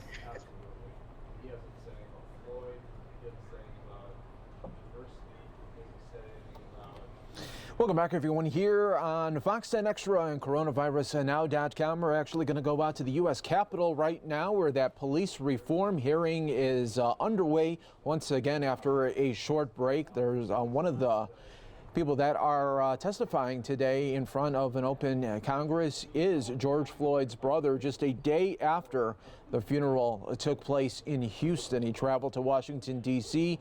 to talk about this police reform issue that is really taking the country by storm right now. Let's bring it to you right here on News Now. The response, not the federal government. However, when there are police, we want to make sure that those police operate in a legal way that doesn't use violence against people who pose no violent threat. And that's why I would like to ask Ms. Eiffel if she could address these two questions. First, we've incorporated the Peace Act into this bill, which basically outlines when the use of deadly force is appropriate. That, coupled with the new standard for unwillfulness that would provide accountability, is my question to you. Will those two measures help prevent violence against people who are not posing a violent threat? Thank you very much, Representative Lofgren. And I, at some point, would love to and welcome the opportunity to talk about the funding issue, but let me answer the question that you asked. One of the principal problems that we have found in this long-standing systemic issue of police violence against unarmed African Americans is the inability to hold officers who engage in this conduct accountable. Now, this is not just about the individual officer who some refer to as a bad apple. This is about a system of accountability that must exist if police officers are to understand that they cannot engage in certain kinds of conduct without impunity. And unfortunately, all of the legal tools that are available to us to hold officers accountable have been weakened or lack the sufficient strength and language to allow us to do so. So strengthening the language of the federal criminal statute that will not hold us to such a high standard in proving intent of the officer's conduct is critical. And so adding a recklessness provision into that language that will allow us to get at some of this officer conduct is vitally important. What I suggested earlier, qualified immunity on the civil side, is vitally important to removing that defense to ensuring that we can hold officers accountable. I've spoken to many police officers about the culture of impunity around these killings and around these acts of brutality. And they know, just as anyone who is in a system knows, whether they are lawyers, whether they are doctors, whether they are police officers, that accountability is critical to influencing behavior. And unfortunately, our legal system has failed in providing that accountability. And what this bill tries to do is to go into those statutes where the language either isn't sufficiently strong or where courts have interpreted the language in such a way as to remove the power of the statute, to put the tools back into the hands of the Department of Justice, but also private attorneys and civil rights attorneys. Thank you, so Ms. that I. they can use the law to hold officers accountable. Thank you very much. My time is just about expired. I just like to note that for many years, African Americans have been mistreated in many cases, in many communities by law enforcement. And the multi-ethnic, broad, peaceful protests that have arisen around our country that have been met also with violence, I think have opened the eyes of Americans across the United States about the need for reform. I think this is an important step forward, and I'm grateful to be a part of it. And I thank you, Mr. Chairman. I yield back. The gentlelady yields back. Mr. Sensenbrenner. Thank you very much, Mr. Chairman. When I turned the TV on the day after Memorial Day and saw the brutal murder of George Floyd, it made me sick. And the depravity that was exhibited there, really burned in my soul. And I would like to say, Mr. Floyd, that, not only am I personally sad and express my condolences to you and your family, but the pain of your brother, I think, has become the pain of America. And it's up to us to constructively deal with this so that we can do more than just have a press release and make a difference. After your brother died, there were a lot of people who legitimately exercised their constitutional rights to peacefully protest. There were some who came in that didn't want to peacefully protest, and as a result, we had riots and arson and burning, and people, both protesters as well as police, became injured as a result of that. And that, in my opinion, ended up attempting to destroy the legacy of your brother. And the people who did decide to raise mayhem are going to have to account for that, sooner or later, whether it's in a court of law, or elsewhere. But I think we have to recognize one thing, and we've heard about this from some of the witnesses as well as in the news media, and that is that they're good cops and they're bad cops. And if the police end up being defunded, which I think would be a horrible idea, let's look at what the consequence will be.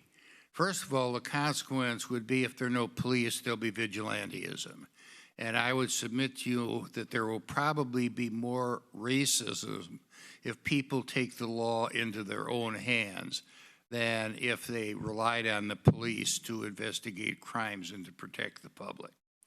But the second thing is that it would hurt the good cops. 99% of the people who serve in law enforcement and put their lives on the line every day of the year are good cops. They want to enforce the law. They don't want to harm anybody, and they know that their job is to protect the public. And these are the cops, if money were taken away, that would end up either losing their job or not getting pay raises or maybe even getting pay cuts. And that would be a travesty of justice, in my opinion. Now, having said that, I want to turn to my Democratic colleagues. A lot of the police union activity that we have seen has been to protect bad cops.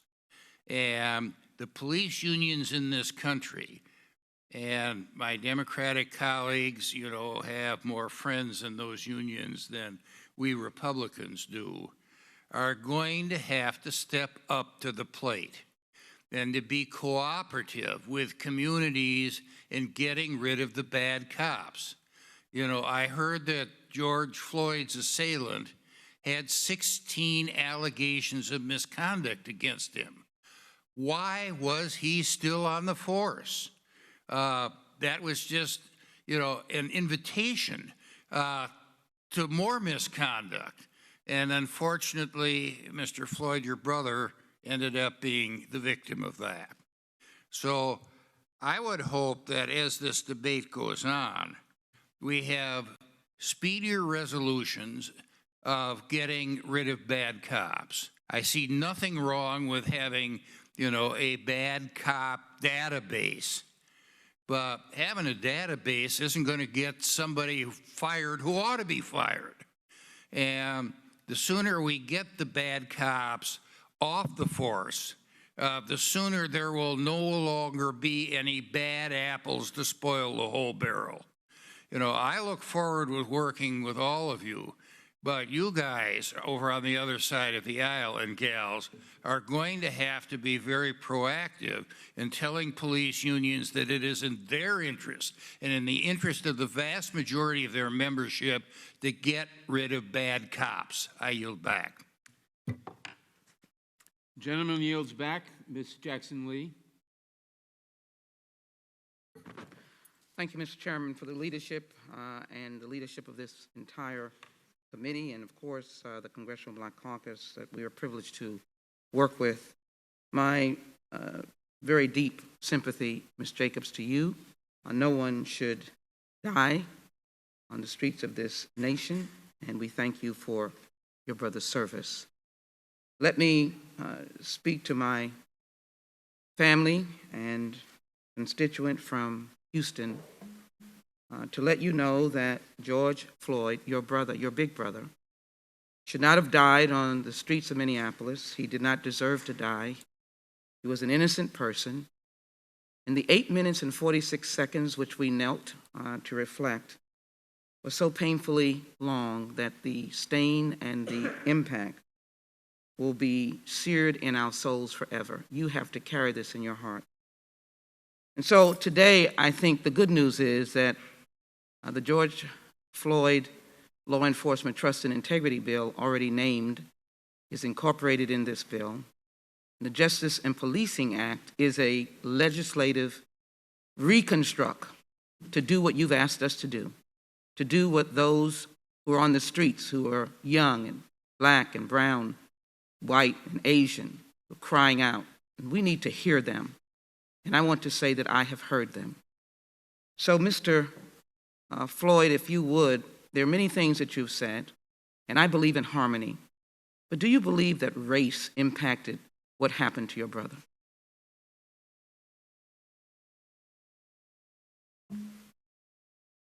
I believe, yes, ma'am. I believe that because George, wherever he goes, he impacts a place. He talks to a lot of people. He's just a gentle giant. So at that club, and Mr. Chauvin worked there, I know that he knew him. Everybody knew him. The mayor knew him. Killed my brother just because he didn't like him, and it has to be racist. It has to be something to do with racism. We must get rid of the stain of race. In this legislation is an emphasis on discerning what excessive force is, accreditation. Chief Acevedo, if you can emphasize the importance of having standards and accreditation of the huge numbers of police departments very quickly for us, please. Chief Acevedo, thank you for your leadership. Thank you, Congresswoman. Thank you for your leadership and for your advocacy in Washington. We have 18,000 police departments in this nation with 18,000 sets of rules, policies, regulations, and 18,000 levels of accountability and training. We really believe, I believe, and I can tell you that I believe once we discuss this as a group with the major city chiefs, that we absolutely have to have national standards that list the critical policies, training regiments, and oversight. And so we are prepared to be part of that conversation and look forward to the conversation. Thank you. Mr. Crump, you have seen a lot of these cases. You might very briefly for me indicate race, but holding police accountable, taking away this barrier of qualified immunity, but additionally getting back to consent decrees. If you could quickly respond to that, I have a question for Mr. Butler. But you, and let me thank you for being there from the litany of names, including Eric Garner and Trayvon Martin. We have been together, and there's a long list that I am not ignoring. Michael Brown, but thank you very much. Yes, ma'am, Congresswoman, and thank you for your leadership. To answer your question directly, immunity breeds impunity for these police. If they have this qualified immunity, we see no accountability. It allows for all those names, all those Black Lives Matter names to keep adding up, adding up, adding up. So we need that there. We need the registry. We need to attack this like it's an epidemic on Black people, because that's what we see happening in our communities. This is about misconduct, Professor Butler. I'm glad to be able to say that we know there are good police officers, but help us understand, Mr. Morial gave us a history of slavery and the stain of it. How much of that stain permeates into policing when they go into the African-American community and deal with African-American men? The mic. Far too often, Congresswoman, officers view themselves as warriors, and it's almost as though the communities they serve experience them as occupying forces. You know, there's been so much attention to the pandemic and how we're going to find a treatment. For this epidemic of police violence, we already have a treatment.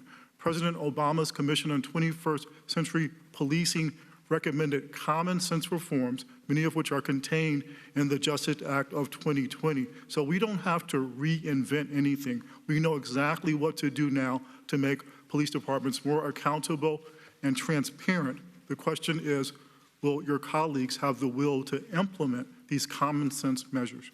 Well, I believe we can change the policing, Mr. Chairman. Gentlelady's time is expired. And I look forward to Mr. changing Gomer? the bill's name to George Floyd. Mr. Gomer. Bill. Thank you so very much. Thank you, and appreciate all of you being here. No, it is very difficult, especially for those of you that have lost loved ones. You have our deepest sympathy, as do all of those families that have lost loved ones in the aftermath. This is a serious issue, and Mr. Floyd,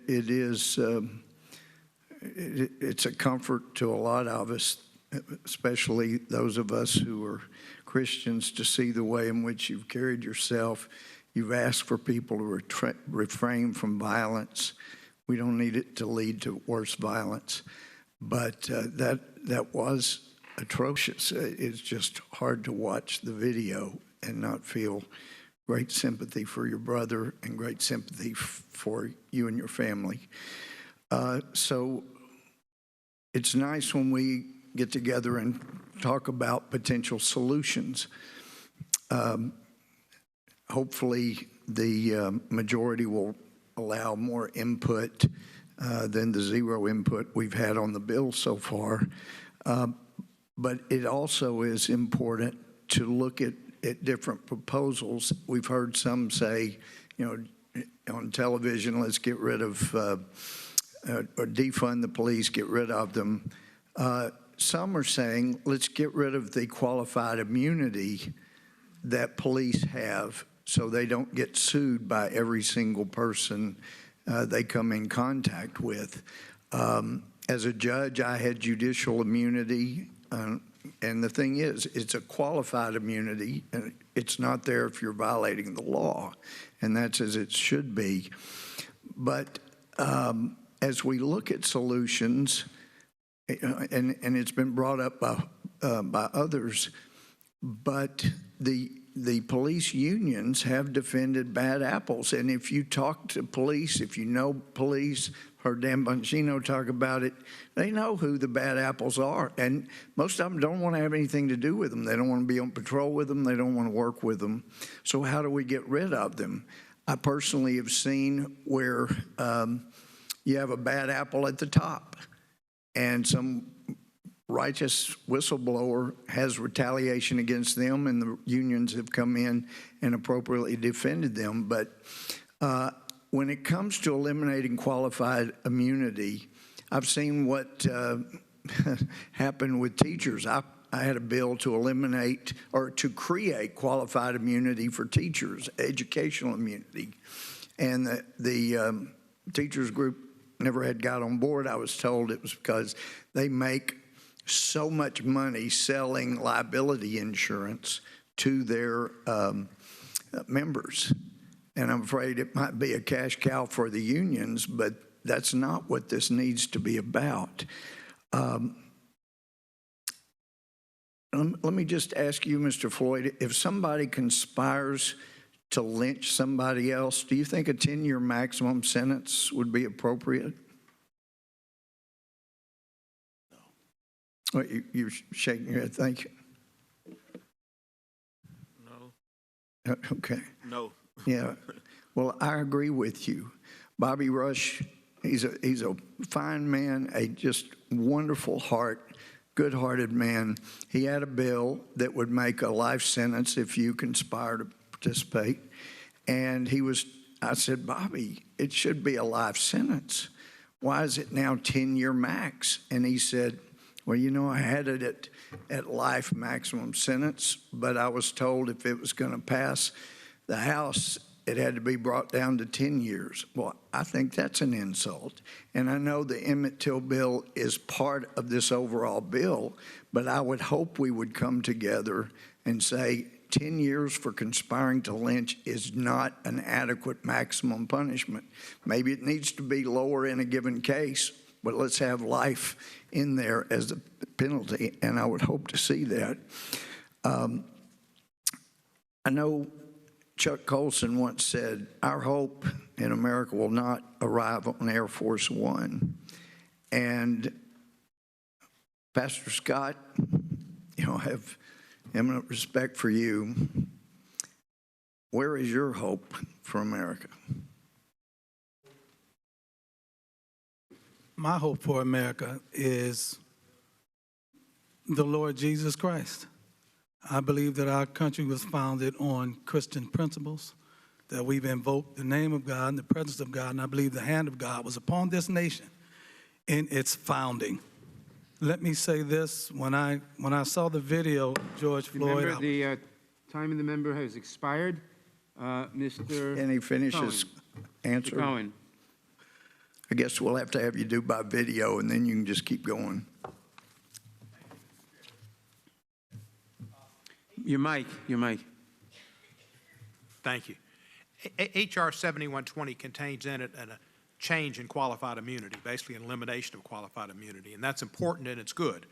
Mr. Mosh got out front on that, and Mr. Nadler, Mr. Butterfield, and I had a bill on it too, and others. It's an important part of civil rights litigation, but the employer has to be made responsible as well, and because of that, I'm going to propose a bill to have respondeat superior relationship with the employer and make part of that reform that respondeat superior will apply to 1983 civil rights actions. Mr. Crump, your experience with civil rights actions, and I know you've got a lot, would having a respondeat superior relationship with the employer be effective in seeing that conduct that was improper was changed? Absolutely. And also, I think qualified immunity, as I've said earlier, allows for police to act with impunity. I think there's a reason we see black men mostly, but also black women being killed by police over and over again, and nobody ever being held accountable, in either criminal or civil. And this qualified immunity, almost as if we're condoning it, almost as if black lives don't matter. And that's why, hopefully with this moment, we can do something to change that. Thank you, sir. Mayor Morial, part of this bill is a different forum for judging police misconduct, an independent prosecutor to determine if a law enforcement officer may have violated the law in using deadly force or force at all. You've been a mayor of a major city. You helped clean up the New Orleans Police Department when you were there, and that was a tough thing to do. Mm-hmm. How do you feel a provision, which we've got in this bill and which Ms. Gupta had in her recommendations, to have an independent prosecutor would help restore confidence in the public? I think it's an essential element. The working relationship between the normal prosecutor, whether it's a state's attorney, a district attorney, at the local level, and the police department is a hand-in-glove relationship. and therefore their friendships are developed, a working relationship is developed, and it becomes difficult sometimes for local prosecutors to indeed investigate and bring charges against police departments or police officers. In the federal system, you'll find sometimes the same thing, right? Where United States attorneys may work very closely with FBI, may work very closely with local law enforcement on joint task forces and strike forces to ferret out crime. So independent prosecutors, I also think it would allow for there to be expertise, teams of investigators that understand these sorts of cases. It's just an idea whose time has come. The record, unfortunately, has been, whether it's in Ferguson with prosecutor McCullough, whether it's been in the Eric Garner case with the Staten Island district attorney, and you could cite numerous examples of just instances where many times these local prosecutors cannot bring themselves to bring charges even when the evidence is clear. So I think this is a reform whose time has come. I think it's a reform that it should not be difficult for people to agree to, and I think it would be a vast improvement over the status quo. Thank you, sir. With the local prosecutor, you also have, the police unions make endorsements, as do the Deputy Sheriff's Association, and they endorse the DA or they don't endorse the DA, and they make contributions as well. So while there's the hand-in-glove relationship and of them being witnesses, and a lot of former officers end up being investigators for the DA, they also have that political problem. You're absolutely right, Congressman Cohen, and that working relationship is so close and so substantial. This bill also, that was another bill I had that I worked with Lacey Clay on, and it's part of this bill, is a requirement of a reportage of deadly force incidents. It would help me now. I tried to do some research myself, and maybe y'all can help me. The most egregious civil rights cases I know of are ones where white officers killed black citizens unlawfully. Garner, Floyd, next shootings, whatever. Other than St. Paul, Minnesota, I didn't see any instances where black officers were alleged to have done the same type of thing. Is it because we don't have statistics to know it, or is there something that says about a systemic racism? I will say this, just, we had instances in New Orleans where black officers killed black citizens. I can't think of an instance where a black officer killed, one instance where a black officer killed a white citizen. They may be aberrations. But were those lawful? Was lawful actions? No, not lawful at all. No, they were acts of misconduct and acts of brutality. But I think, there's a great database that the Washington Post has that pretty much over the last 5 years can give you pretty much chapter and verse on all killings of citizens by police. Thank you, and I've been back to the balance of my time. The member yields back. Mr. Shabbat. Thank you, Mr. Chairman. Mr. Floyd and Ms. Jacobs, it took tremendous courage for both of you to come here today when you're still grieving the loss of your brothers. I hope we can honor their memory by enacting meaningful reforms that prevent future senseless acts of violence and begin a healing process that makes us a stronger, more unified nation. I also want to thank the other witnesses for appearing today and helping us to determine what changes ought to be made. We must enact reforms that ensure accountability for police misconduct, not defund or dismantle police departments. I represent the 1st Congressional District of Ohio, which includes most of the city of Cincinnati. Nearly 2 decades ago, in 2001, an African-American young man named Timothy Thomas was fatally shot by a police officer in the Over-the-Rhine neighborhood in Cincinnati. Following protests and civil unrest, unfortunately including rioting, police representatives, community leaders, and city and federal officials entered into something called the Collaborative Agreement with the goal of building a positive, constructive relationship between the Cincinnati Police Department and the neighborhoods that they serve. Reaching the agreement required everyone involved putting aside their political agendas and working together. What did the Collaborative Agreement do? Well, it addressed use of force situations, called for de-escalation training for the police, body cameras, and formed a citizen complaint authority, among other things. Once the framework of the agreement was in place, then Senator Mike DeWine, who's now our governor, then Congressman Rob Portman, who's now in the Senate, and I worked closely together to help secure the federal funding needed to implement its provisions. The results haven't been perfect, but we've seen a dramatic improvement in Cincinnati police-community relations. Trust and goodwill have been restored. Arrests and serious crimes have decreased in Cincinnati. Excessive use of force by police officers has also decreased, as has violence against police officers. Perhaps most importantly, when problems... All right, so we were taking a listen to some of the police reform U.S. House hearing. We'll get back to that a little bit. We're going to go to a break here on Fox 10 Extra. But when we come back, we're going to be talking about, during the quarantine, people might have been fixing up their homes. But what about selling some of their clothes there as well out of the closet? We'll have that for you coming up next here on News Now. Better communication, understanding, and if undertaken seriously, greater respect between all parties involved. Mr. Bongino, I'll start with you if I can. Is this the direction that you think perhaps American cities ought to move towards if they want to improve police-community relations? I think it's a terrific idea. I can tell you the sheriff in Martin County, where I live and reside now, has made a concerted effort to do outreach before there's a problem. Now, having said that, those collaborations can and do work. The problem I see during my experience as a police officer, or saw as I should say, back in the late 90s, is you can develop all the relationships you want. They can be very productive and friendly, but if they become omnidirectional, one way, not omnidirectional, but one way instead of bidirectional, you're not going to get anywhere. What I mean by that is if people are afraid to go to those contacts in the police department that they've made and established relationships with, because the local drug dealer has them under constant threat and effectively house arrest, you're going to get nothing out of that. Again, let me just be crystal clear. It's a terrific idea. There is nothing but positive externalities to be generated from that. But if you can't establish a framework of safety and security, it's not going to be a bidirectional relationship, and it'll be useless.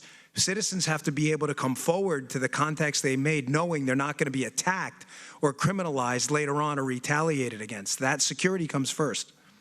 Thank you very much. And let me just conclude with this. We need to find a better way to interact as a society, to work with each other, and have the police and the communities that they work with actually work together and talk. All right, folks, here on coronavirusnow.com. We'll be back with you in just 20 seconds here, everyone.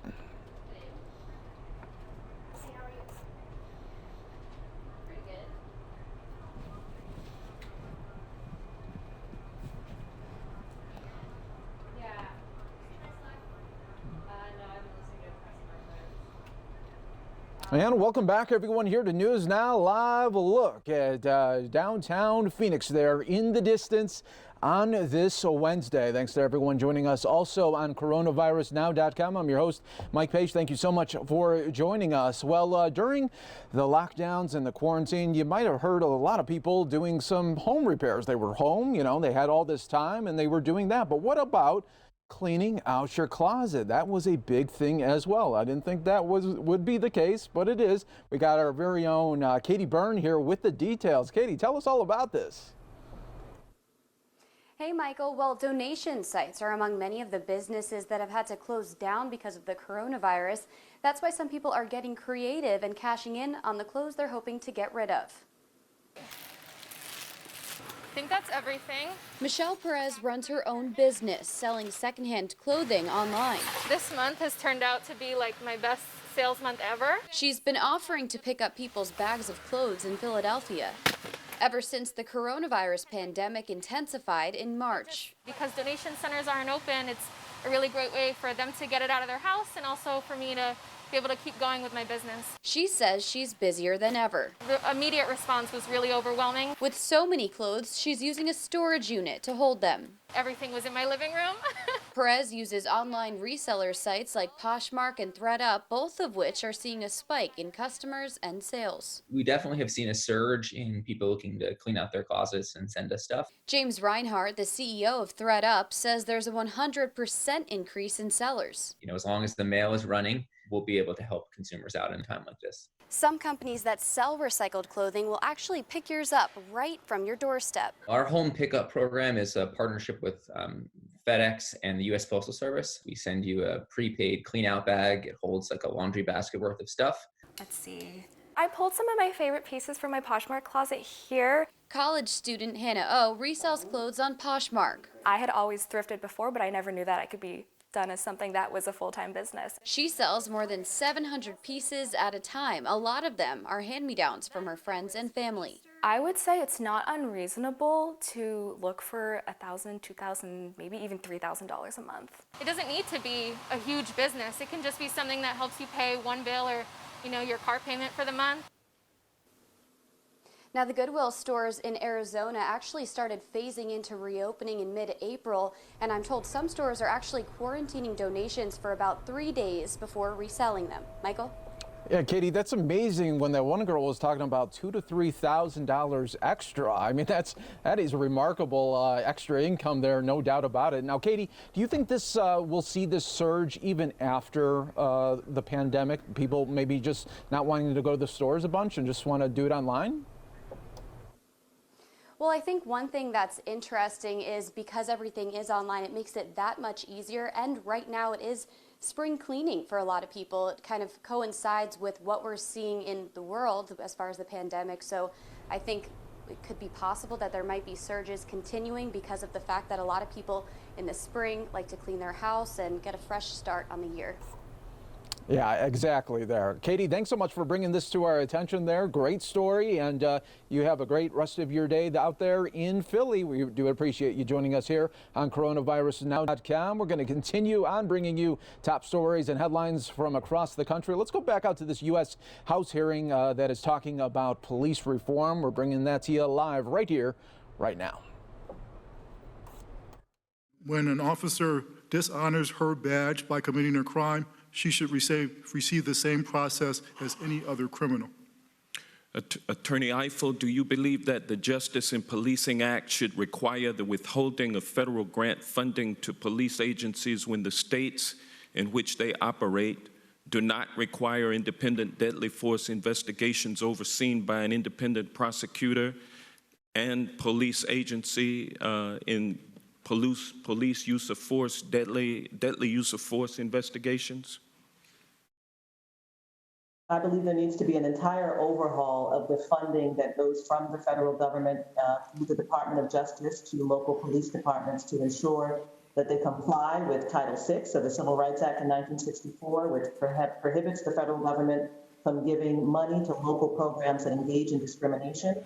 And one way to ensure that this is not discriminatory is to ensure that there are independent investigations of police killings of unarmed Americans, and particularly unarmed African Americans. Thank you. Last, Attorney Gupta, many police officers are protected from being questioned in use of force investigations because of so-called cooling off periods mandated under state law like in Minnesota or under labor contracts negotiated by police unions like the Fraternal Order of Police. Cooling off periods prohibit investigators from interviewing an accused officer for a period ranging from, say, 48 hours to sometimes as long as 10 days after an incident. They give police officers a chance to learn the facts uncovered in the investigation and also to create their storylines, get their storylines straight. Cooling off periods for police officers can undermine the integrity of investigations into police misconduct. Isn't that correct? That's correct. Is it time for the federal law to mandate restrictions on cooling off periods, as has been mandated by Department of Justice consent decrees with police departments in Los Angeles, Seattle, New Orleans, Albuquerque, and also Portland?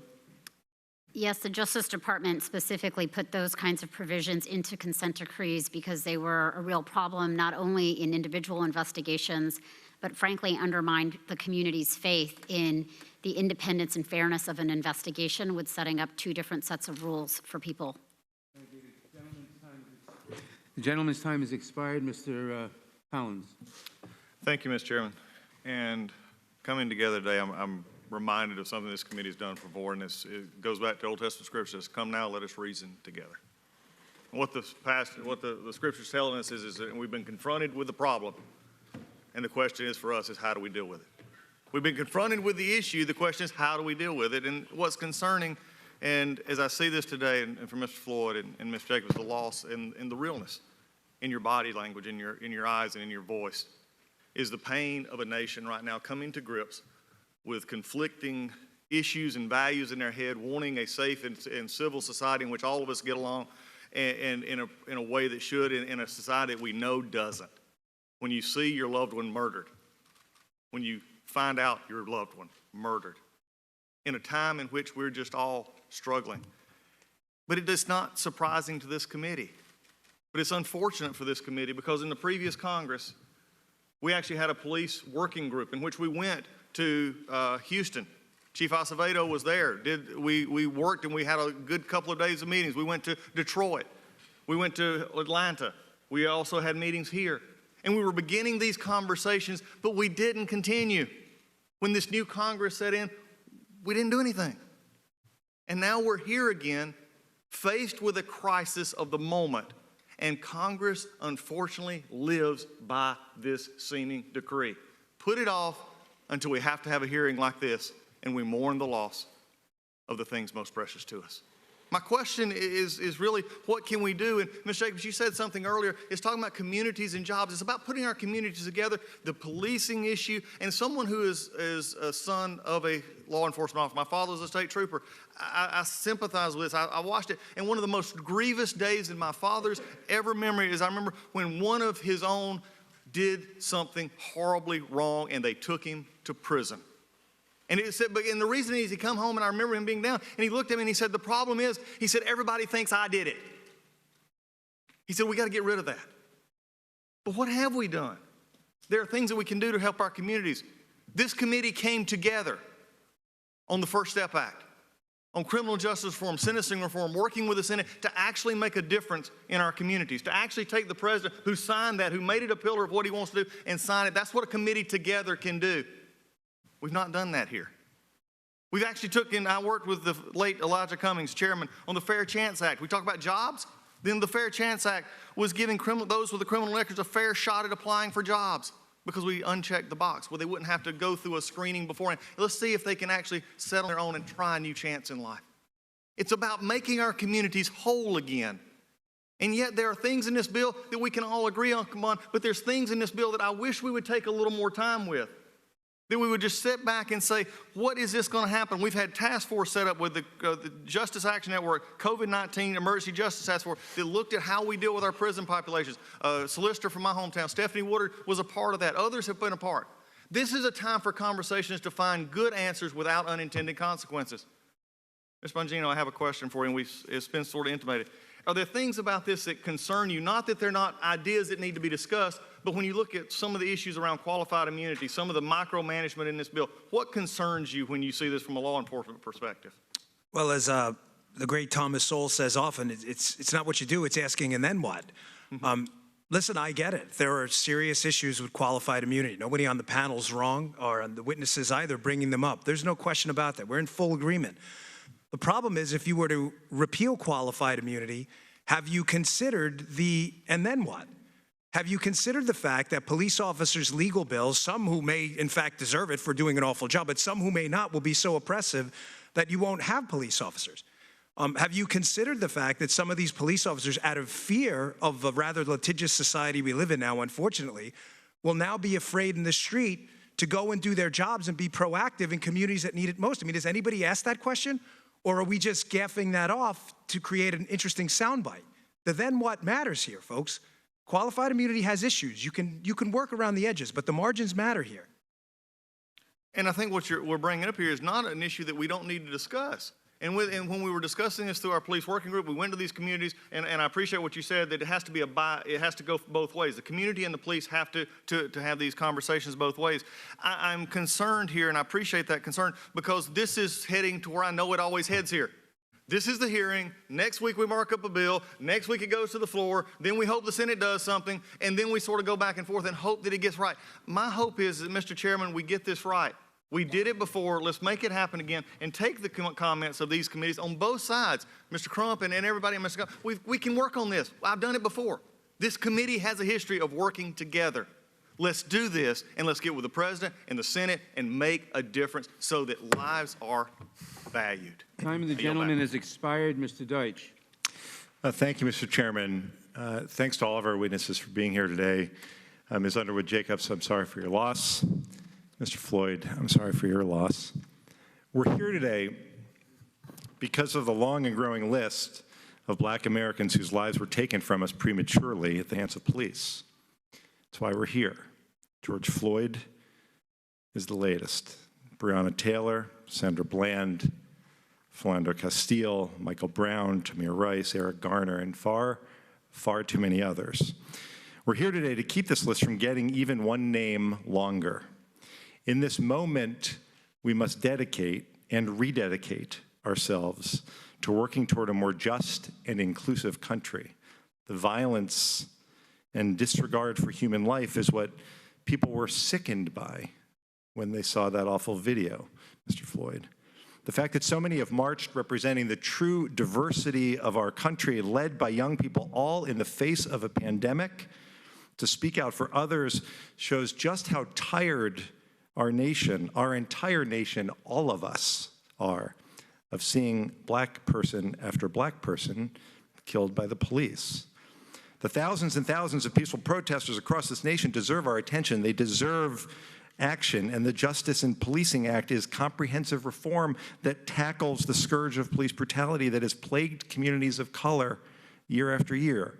Brutality that undermines and tarnishes the invaluable contributions of the honorable law enforcement officers who are just as heartsick as the rest of us at this problem. What we saw in the video of George Floyd's murder was the complete indifference to pain. Mr. Floyd was experiencing pain, and it was indifference to that human suffering, indifference to a death that was taking place in plain view. The indifference was cultivated by a culture without consequences. That's why we must provide accountability. We need better data collection on police misconduct and use of force. We need fair and thorough investigations by DOJ's Civil Rights Division that starts by giving them subpoena power to investigate allegations of police misconduct. And we need to know that police officers who violate the civil rights of Black Americans can be held accountable for their actions in a court of law. For Breonna Taylor, who was shot in her own home while the actual suspects the police were looking for were in police custody, we need to end the practice of no-knock warrants.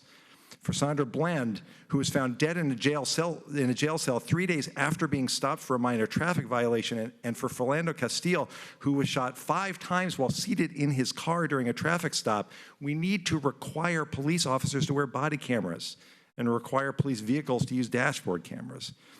For Tamir Rice, a child who was shot by police while playing in a park with a toy gun, we need to help communities reform public safety and change the culture of law enforcement. And for Eric Garner, and yes, Philonise, for your brother George, we need to outlaw chokeholds. The Justice in Policing Act does all of this. It will provide accountability, it will provide transparency. And for our witnesses, I'd like to focus on what happens when troubled officers leave or are fired by one agency, then move to another, a system where police officers evade sanctions simply by moving jobs. We don't accept this for doctors who care for us. We don't accept this for lawyers who defend us. And we shouldn't accept this for officers who protect us. So the question I have with respect to Tamir Rice's killing by an officer who, as we heard earlier, lost his previous job as a police officer in a nearby suburb of Cleveland, was deemed emotionally unstable, an unstable recruit and unfit for duty. Ms. Gupta, what would a newly imagined registry that would require the law enforcement agency to report their finding of the officer's fitness for duty look like in that scenario? Well, if there was a registry of the kind that the Justice in Policing Act it recommends, you'd have a national registry of all federal, state, and local law enforcement agents that would record misconduct complaints, discipline termination records, records of certification. It would be conditioned if law enforcement agencies would need to put those inputs in order to get some federal funding. And the registry has to be public. And in the case of Tamir Rice, I will tell you, not just in Tamir Rice's case, but in many of the cases, I remember Justice Department civil rights prosecutors upset that they didn't have access to that kind of information in order not only for prosecutions, but also police chiefs. And Chief Acevedo just spoke to this earlier about the importance for chiefs to also have that kind of information available in making hiring decisions and the like. It protects the community. Mr. Chairman, this is our civil rights moment. I pray that our committee and this body will rise to meet that moment. We all agree. Time of the gentleman has expired. Mr. Buck. Thank you, Mr. Chairman. George Floyd's death was senseless and tragic. I grieve for the Floyd family and look forward to justice being served. My heart also goes out to the family of Patrick Underwood, and I thank both of you for being here under these difficult circumstances. Yes, there are a few officers who are attracted to the uniform for the wrong reasons, who want the authority of carrying a badge and a gun but can't handle the responsibility. Some have anger issues, some mental health issues. But the bad cops are an extremely small percentage of the police officers in this country. And there's another side of the story. For 25 years, I prosecuted criminals working closely with great police officers and federal agents. Yes, I prosecuted and convicted some officers. But I also was at the bedside of officers after they had been shot trying to help someone. I've attended funerals for officers killed because they had the courage to wear the badge and do their job. I've been in the hospital trying to comfort one of my employees who learned just moments before of the death of her husband, a sheriff's deputy killed in the line of duty. Don't blame the police. It takes a special kind of courage to protect those who can't protect themselves, who care so much for their community they are willing to risk their lives to save others.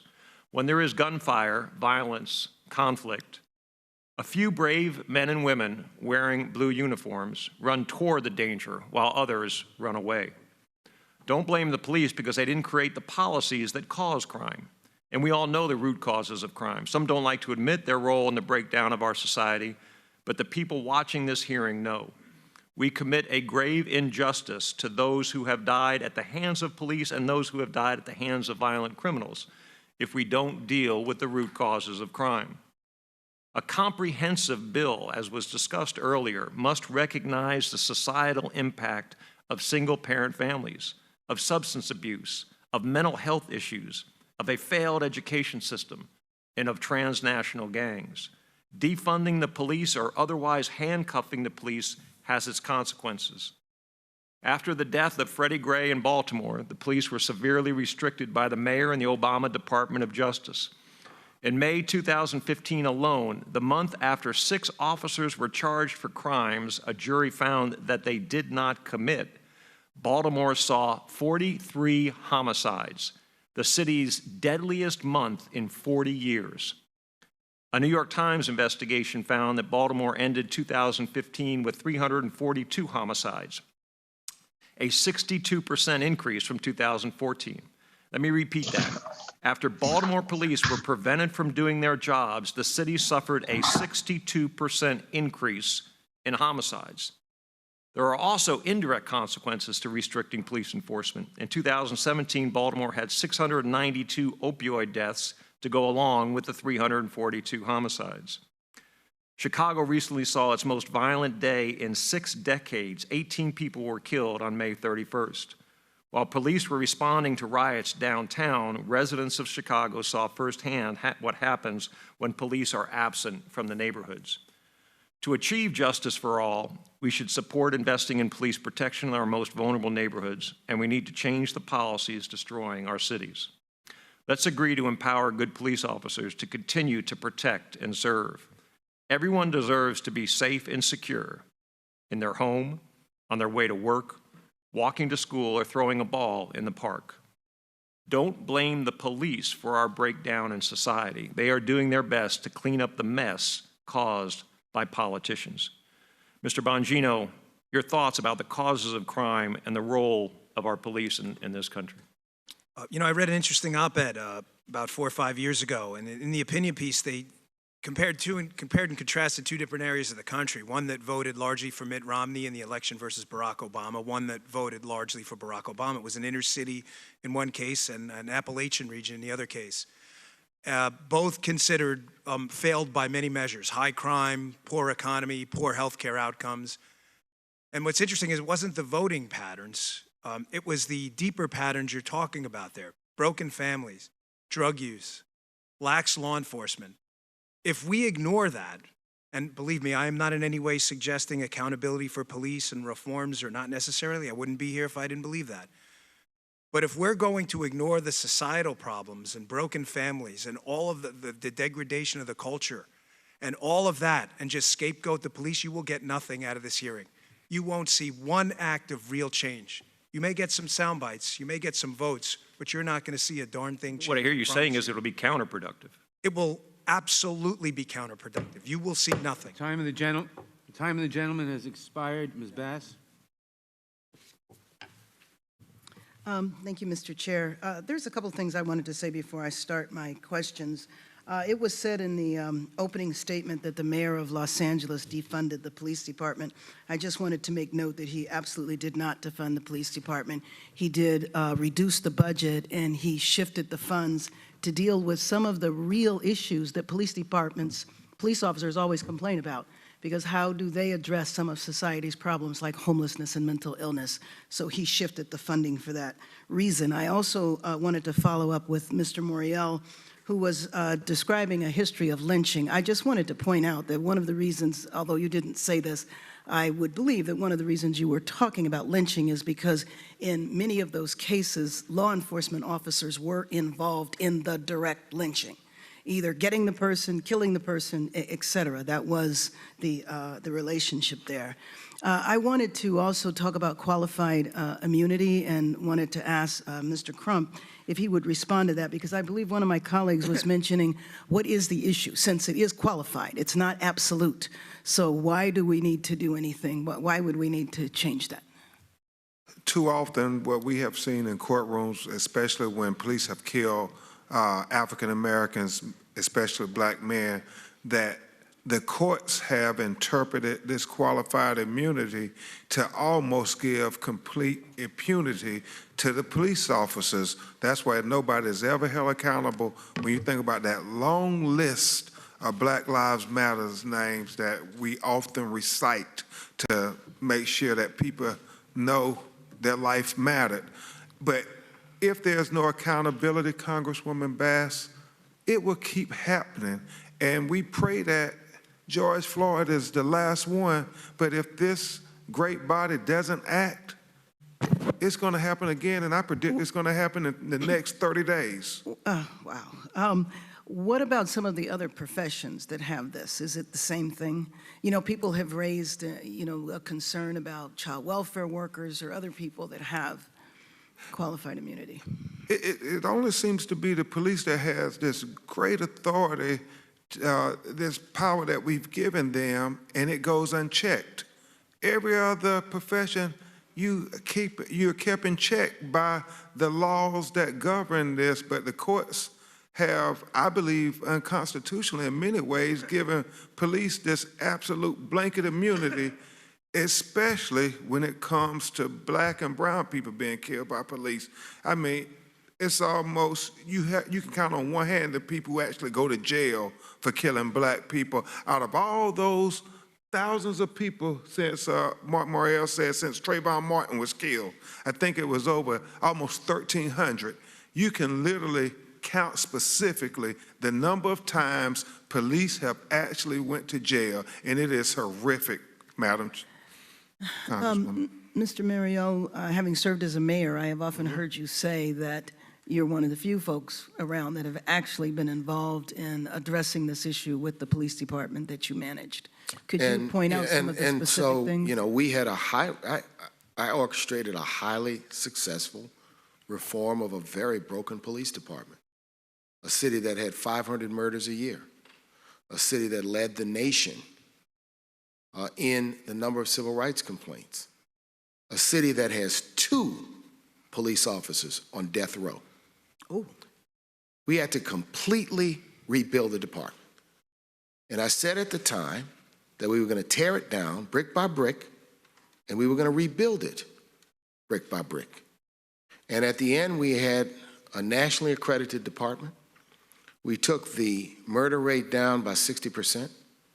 We brought the civil rights complaints down to an infinitesimal number. We instituted community-oriented policing. And so the idea is obnoxious to me. And that somehow that if you hold police accountable, you're tying their hands from fighting crime. Maybe Ms. Gupta could conclude on that to continue that response. Do we tie police hands by instituting these reforms? I actually appreciate this question very much because just a few weeks ago, Richard Rosenfeld and Joel Wallman did a long study that they released in May of 2020, found no evidence for a Ferguson effect linking police killings of Black citizens to the homicide spike in places like Baltimore and other places via depolicing.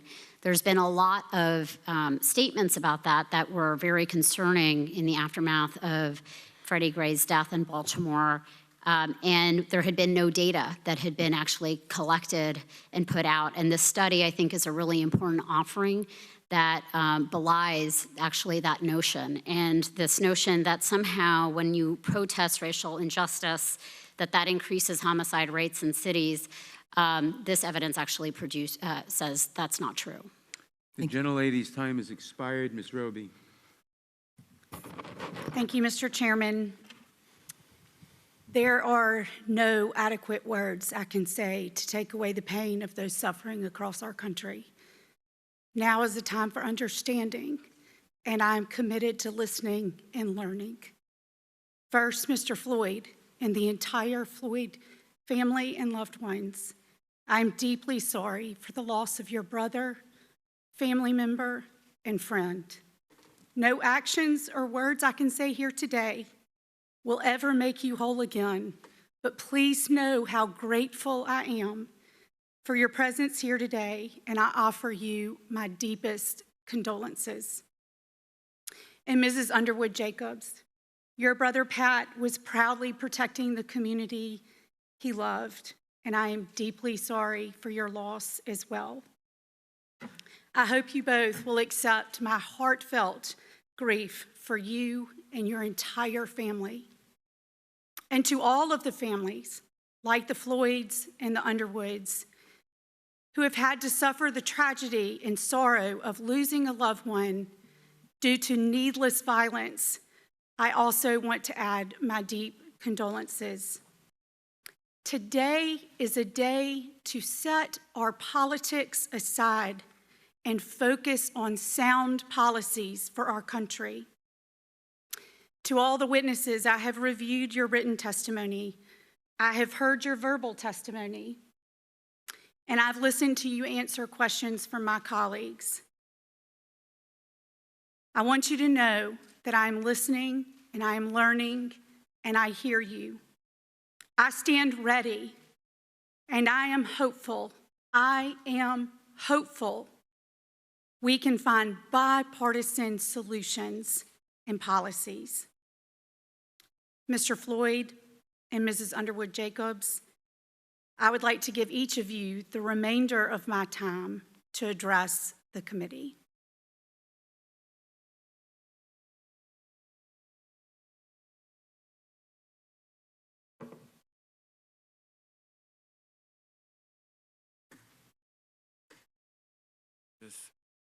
Just sitting here, coming to try to tell you all about how I want justice for my brother.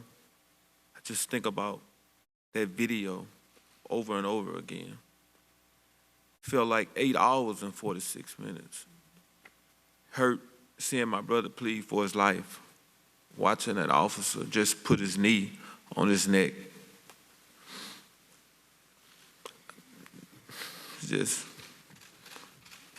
every day just looking at it, being like anywhere. That's all people talk about. The rest of my life, that's all I ever see. Somebody looking at the video, kids had to watch the video. His kids had to watch that video. It just hurt. It's a lot of people with a lot of pain. My family, they just cry and cry every day and just ask why. Why? He pleaded for his life. He said he couldn't breathe. Nobody cared. Nobody. People pleaded for him. They still didn't care. Justice has to be served. Those officers, they have to be convicted. Anybody with a heart that's wrong, you don't do that to a human being. You don't even do that to an animal. His life mattered. All our lives matter. Black lives matter.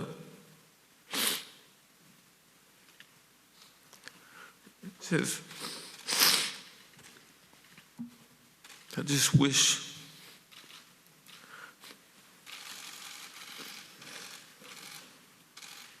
I can get them back. Those officers, they get to live.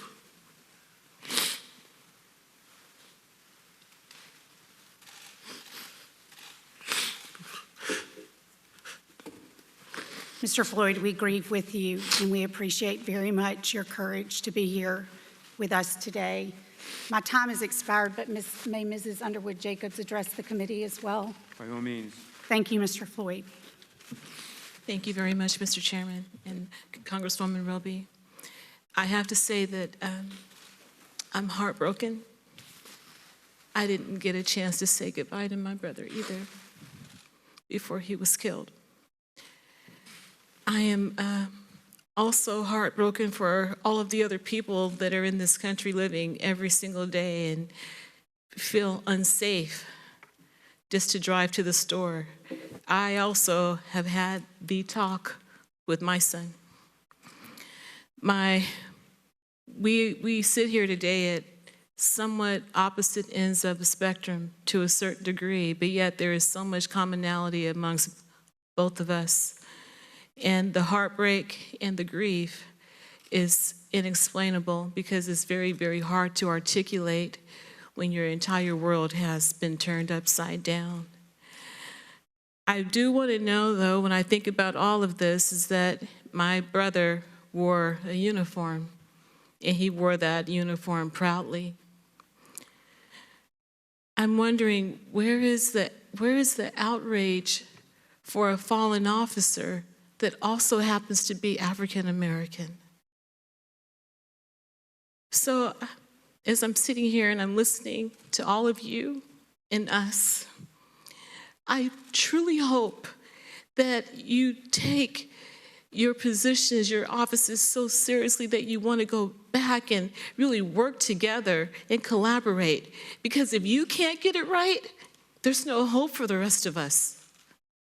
So when you go back and you convene and you talk through everything that's going on, I hope that we're just not people on paper, but the fact that you could be able to see our faces and feel our pain and feel it enough that you want to make change for all the citizens of the United States of America. Again, we grieve with you both, and we thank you very much for your courage to be with us here today. Thank you. Thank you, Mr. Chairman. I yield back. The gentlelady yields back. Mr. Richmond. Thank you, Mr. Chairman. Very rarely I'm at a loss of words or know where to start. And I want to start with you, Miss Angela Underwood Jacobs, and just say that you have my condolences, my sympathy, and my prayers.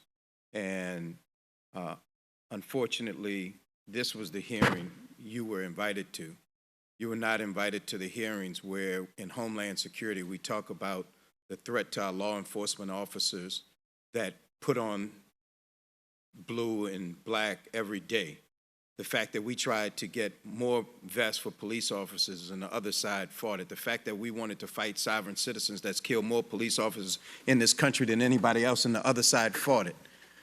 But they invited you to this hearing, and I just want you to know that we have fought for increased survivor benefits for the families of officers, and we respect those who serve our communities.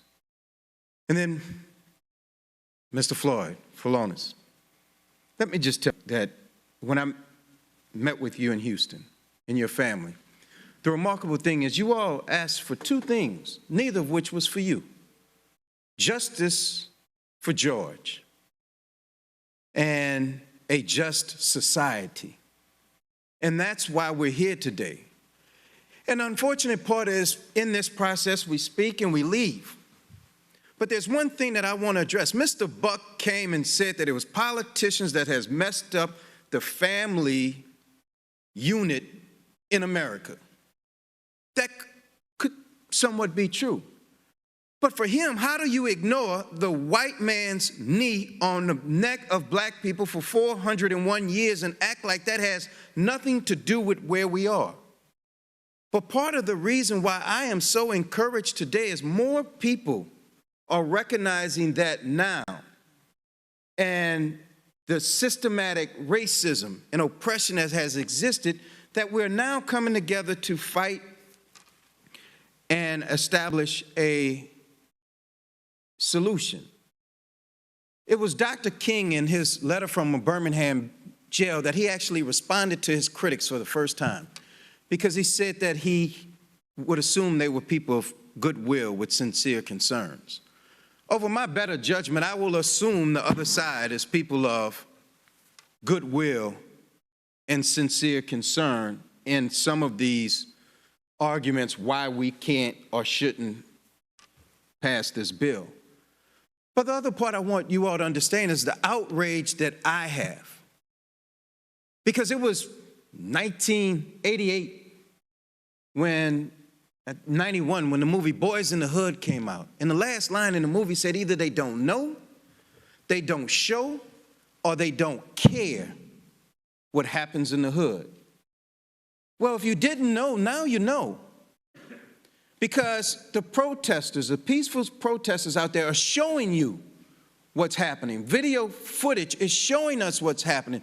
So then you go to the last line, and the real question is, do we care?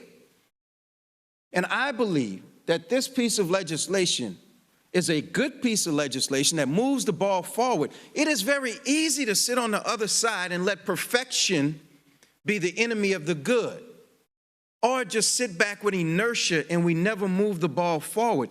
We have an obligation to the next generation of kids, to men and women walking the streets now, to make sure we move the ball forward. You know, every once in a while, we've tried it the other way all this time. We're just asking you to try it our way this time. Let's pass some legislation. Let's hold the bad police officers accountable. And we always say bad apples. Well, the saying is enough bad apples spoil a bunch. So let's make sure that we're talking about it. Mr. Mayor, in 30 seconds, and I know I used up all the time, I was a beneficiary of your reforms. And what you did was you moved some resources from a constitutional police department that you created to after-school funding and things that the community can do better than police. 20 seconds. Can you explain that? And Mr. Chairman, I yield back. The disinvestment in those types of programs over the last 20 years, and some of it's happened in this Congress. The elimination of a summer youth employment program, the elimination of supports for children. Baltimore City, no extracurricular activities in any of the schools. So we can fix policing with this, and we need to do some other things to address those other systemic issues. And you're right, I moved $1 million the first 30 days I was in office from police overtime to create a summer jobs program because there was no money. And the summer jobs program and the camps for kids and the outdoor camps for inner city kids that didn't cost a dime, that gave kids, a person like you, a chance to work at LSU Dental School. Those made great differences. And part of this conversation about, quote unquote, don't want to open a Pandora's box, defunding police is really not about defunding police. It's about funding other things that have been ignored and forgotten, investing in young people and youth. You're a middle-class parent in America today. Your kid wants to go to dance class, you pay. Karate, pay. Little League Baseball, pay. Inner city kid, no opportunity if it's not provided by the public dollars. You go back to 1950s and 60s in America when immigrants made up the vast majority, European immigrants made up the vast majority of major American cities, and you had free recreation programs and free summer camps. And on our watch, as these cities have changed, somehow, some way, a lot of that has gone away. So we're there trying to patch together dollars and patch together work. So it's important to understand this bill is about reforming policing, which is a pillar. There's a separate discussion and an additional discussion that needs to be had about how we do all the other things. And I want to work with you all on that, but don't confuse the two. I mean, that's the thing. People want to confuse the two. And just, I'll say respectfully, bad family situation didn't kill George Floyd. That's right. Sir, that's an outrage. It's an absolute outrage to think that a bad family, I am tired of trying to change the issue when we have police brutality and police misconduct to this rhetoric about bad family situations. It's an insult and it needs to stop. It needs to stop. I sit, I take it, I listen, but not at this moment. Not at this time. Let's fix policing in America. Let's focus on that. There's ample time to do other things. As I said earlier, it's a moral moment. It's time for that. We're called to act. Yes, figure out a way to do it in a bipartisan way. But go back and look. On the other side of this Capitol, there are 2 office buildings named for United States senators, both of whom have a legacy of what we're talking about today. One is Richard B. Russell, a man who led the filibuster against the anti-lynching law for decades. The other, Everett McKinley Dirksen, a Republican from Illinois, who provided the courage to help President Johnson pass the Civil Rights Act of 1964. That's the moment we're in. The gentleman yields back. Mr. Johnson. Thank you, Mr. Chairman. I'm struck today by a lot of the testimony and that we're hearing some of the same recurring themes. And it is a moral moment, Ms. Morial, my friend from Louisiana, as you said. One of the recurring themes that we've heard many times this morning from members and witnesses is about the need to rebuild relationships. You know, one of the founders, I think, I can't remember who it was, said there are thousands hacking at the branches of evil to one who's striking at the root. And one of those root problems in this moral moment we face is that we don't know each other anymore. You know, that's kind of how society and culture have evolved. And we all agree on the objective, I think, obviously, by the comments this morning of rebuilding relationships. But I think we need to drill down a little bit. Public policy is one thing, but this is a hard issue, as we all agree. And to determine what the best, most effective methods are to achieve that objective that we all agree on. So I just wanted to ask a couple of our witnesses, beginning with Mr. Crump. I appreciate what you said this morning. We had a little sidebar over here, and I like the heart that you bring to this issue. And I wanted to ask your opinion on that, because you mentioned that in your remarks about the need to build relationships. And so from your experiences and everything you've been doing, what do you think are some ways we can do that between members of our communities and law enforcement officials? Certainly. Thank you, Representative Johnson. I do think we have to work together. At the crux of the matter, it's a lack of trust, I believe, between communities of color and law enforcement, because we have to have transparency, which we haven't had in the police killings of black people. As one of the witnesses said, you go to a secret grand jury proceeding like Eric Gardner or any other cases, Michael Brown, Tamir Rice, and they come back after the secret grand jury and say, no indictment we didn't find evidence, even though we all saw it with our eyes. And so you have to have transparency, and then you have to have accountability, and that's how you get to trust. I think you said something that I agree with. It's about transparency, it's about training, and then termination. And we gotta terminate police. We don't do it. I mean, we just don't do it. We don't send them to jail. We don't even fire them when they kill black people. And so, as Philonise said, we gotta care. As Representative Richmond said, do we care? Because our actions don't construe that. And so first we gotta just get to the core. It's transparency, accountability, and then maybe we can get to trust, because we do see it from the other side that black people, the prison, industrial complex, school to prison pipeline, you see it all the time. You going to jail, but then when we're the victim, you don't see convictions like Eric Gardner or any of these other cases. I appreciate those comments, and I think that it goes even more fundamental than that, in that it's the relationships even in the communities. Before you can get to building trust, with law enforcement, it's with our neighbors too, right? I was on the phone last night with the local director of our YMCA, and he had this idea to use the YMCA facilities in my community as a neutral forum where he would have these events, an activities night, Saturday night, or maybe Sunday nights, and he'd invite one black church and one white church, right? Just put everybody together in the same facility and let them get to know each other and have fun together. And just simple things like that I think we ought to foster and try to encourage. And it doesn't have anything to do with the law, really, or public policy. It's about being good Americans and good neighbors, and I hope we can get back to that. And maybe this is a flashpoint to do it. If Mr. Davis is still with us, I know he was with us remotely. I'm really interested in his experience at DOJ and the community-oriented policing services, and I know that's a big function of this as well. I wonder if he could speak to that issue, if he's still with us on the idea of building those relationships and community policing as an important function of that. Yes, Congressman, I am still here, and thank you very much for the question. And I would say with the COPS office, it has a great opportunity to actually do that, to facilitate community policing, and that's really his charge.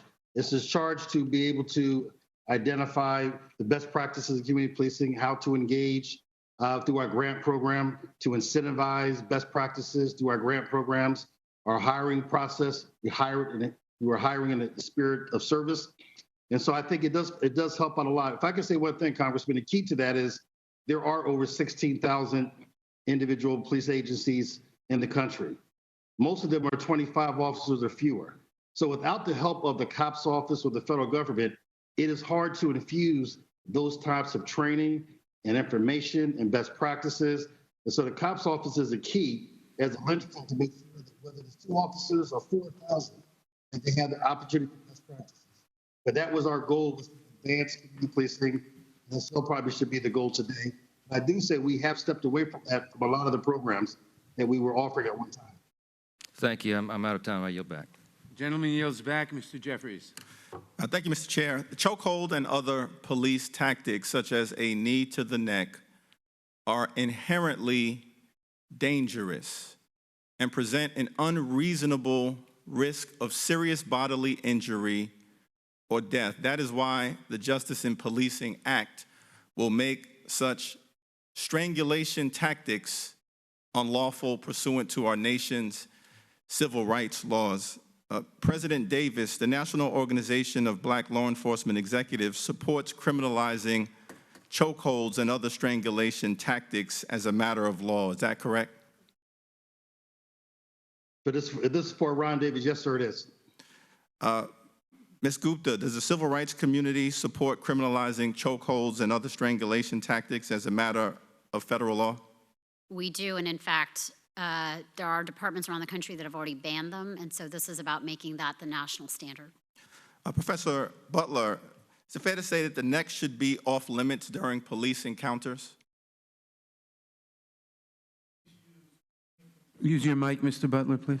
Thank you, sir. When the police use pain compliance techniques like neck restraints, it prevents blood and oxygen from going to the lungs and brain. There's a great risk of death. Black Lives Matter, yet month after month, year after year, decade after decade, the list of tragedy continues to grow. Amadou Diallo, dead. Sean Bell, dead. Eric Garner, dead. Tamir Rice, dead. Walter Scott, dead. Oscar Grant, dead. Yvette Smith, dead. Stephon Clark, dead. Breonna Taylor, dead. George Floyd, dead. But Mr. Bongino, the police are at times able to show restraint under very difficult circumstances. Is that correct? Of course. Let's review a few examples. In 2012, James Holmes entered a movie theater in Aurora, Colorado, and opened fire on an audience, killing 12 people and injuring 70. Mr. Holmes was heavily armed with an AR-15, 12-gauge shotgun, and .40 caliber handgun, yet he was taken into police custody outside of that very same movie theater without incident. Mr. Bongino, James Holmes is white, is that correct?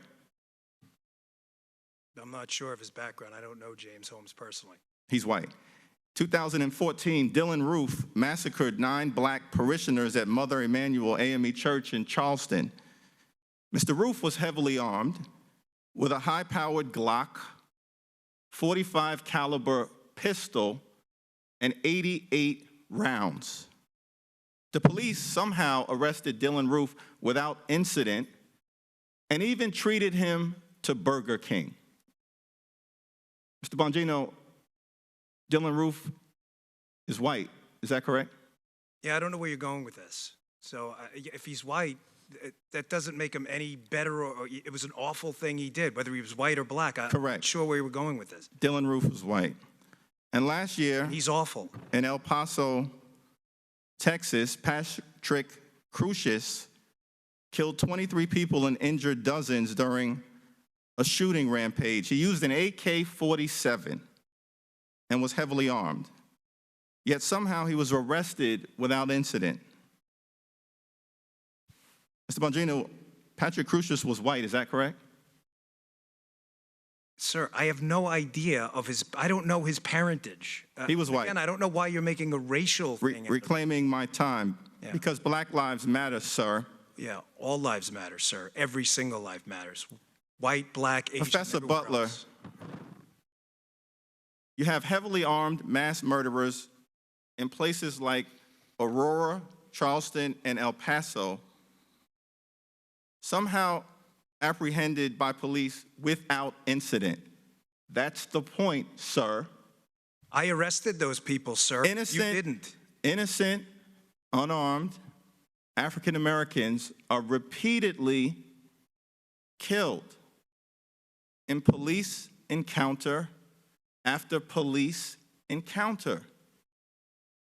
Is it fair to say that the difference, which seems explicable in police behavior, somehow relates, at least in part, to race? In law and in police practices, Black lives do not have the same value that white lives have. All we simply want is for every single community, regardless of race, to be able to breathe the free air of liberty and justice for all. That's what the Justice in Policing Act is all about. I yield back.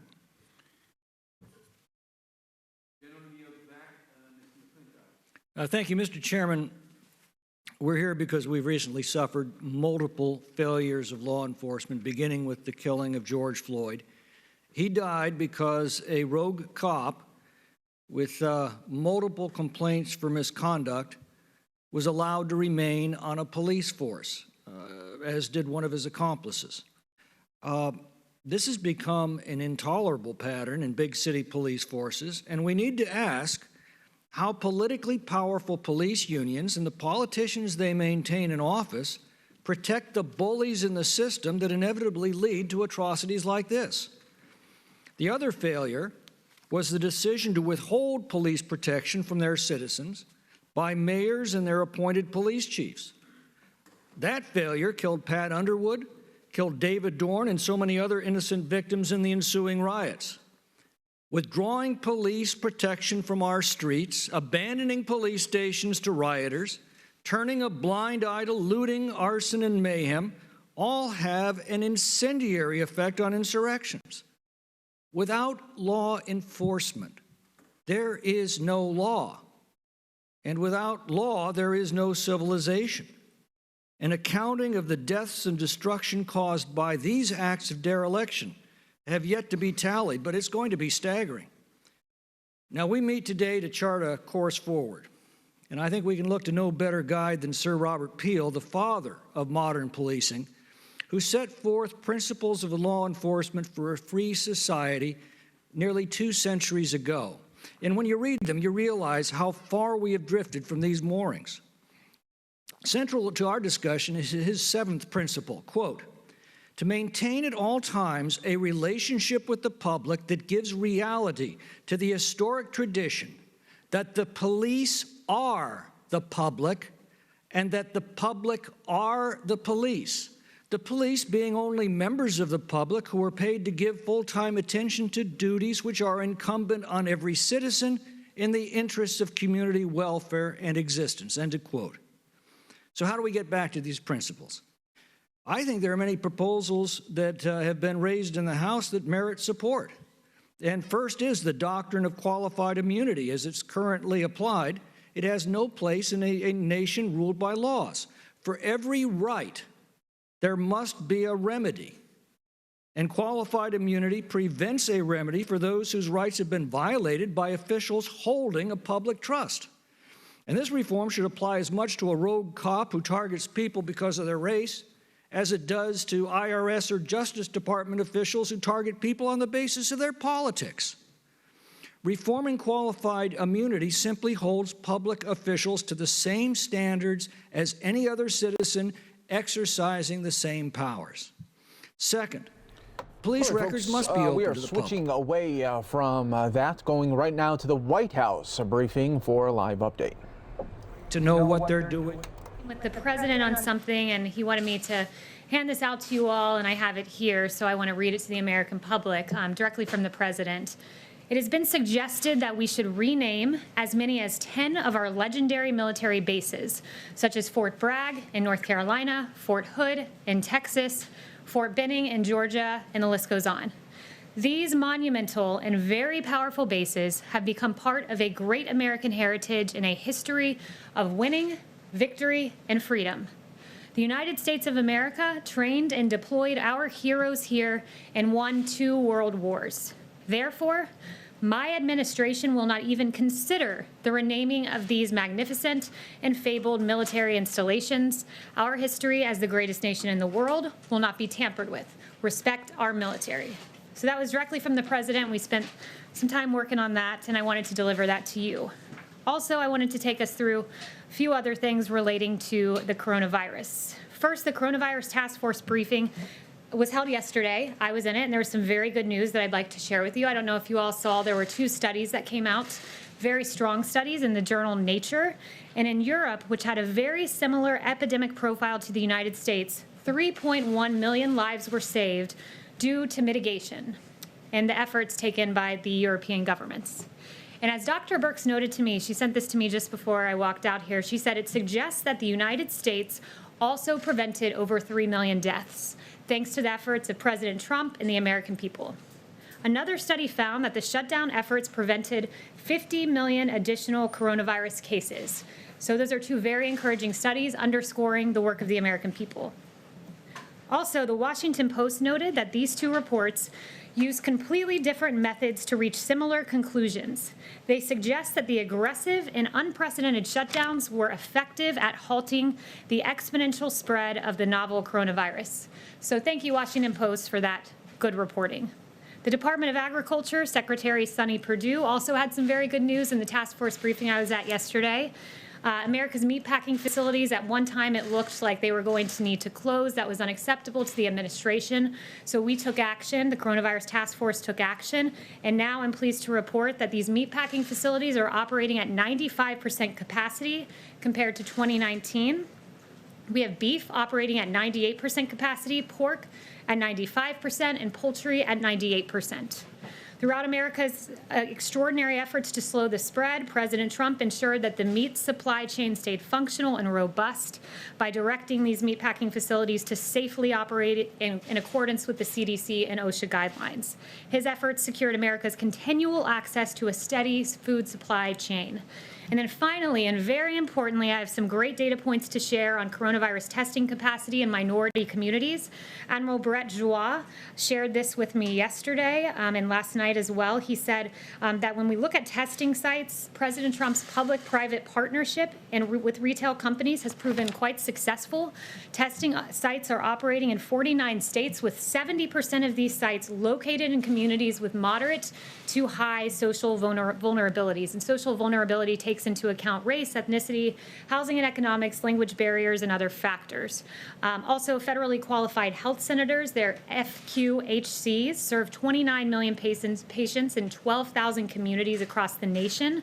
They provide care to 1 in 5 of those uninsured, 1 in 5 of rural Americans, 1 in 3 of individuals below the poverty line, and more than 1.3 million homeless men and women, and nearly 1 million migrant agricultural workers. And 92% of these FQHCs now offer COVID tests, and we've awarded them $583 million to 1,385 of these facilities. And finally, I promised my last announcement. The HHS Office of Minority Health issued a competitive funding opportunity to build a strategic network of national, state, territory, tribal, local, and community-based organizations that deliver vital health information and support linkages to services for racial and ethnic minorities. And this announcement, this network is scheduled to be awarded at the end of June and is expected to reach at least 40 million individuals from racial and ethnic minorities. These updates, I was told by Brett Joie, were received very well at the Senate hearings. And we thank the Vice President, Mike Pence, for doing an amazing job leading our coronavirus task force, and to President Trump, who has led in bringing America through the coronavirus pandemic. And with that, I'll take questions. Kristen. Thank you so much. Does the president regret tweeting out a baseless conspiracy theory about a 75-year-old protester on the morning of George Floyd's funeral? The president was asking questions about an interaction in a video clip he saw, and the president has the right to ask those questions. But does he regret tweeting out this protester was assaulted? The president does not regret standing up for law enforcement men and women across this country. And let me say this, and just give you a little bit about the mindset behind the president's tweet. Look, we're living in a moment that is, it seems to be reflexively anti-police officer.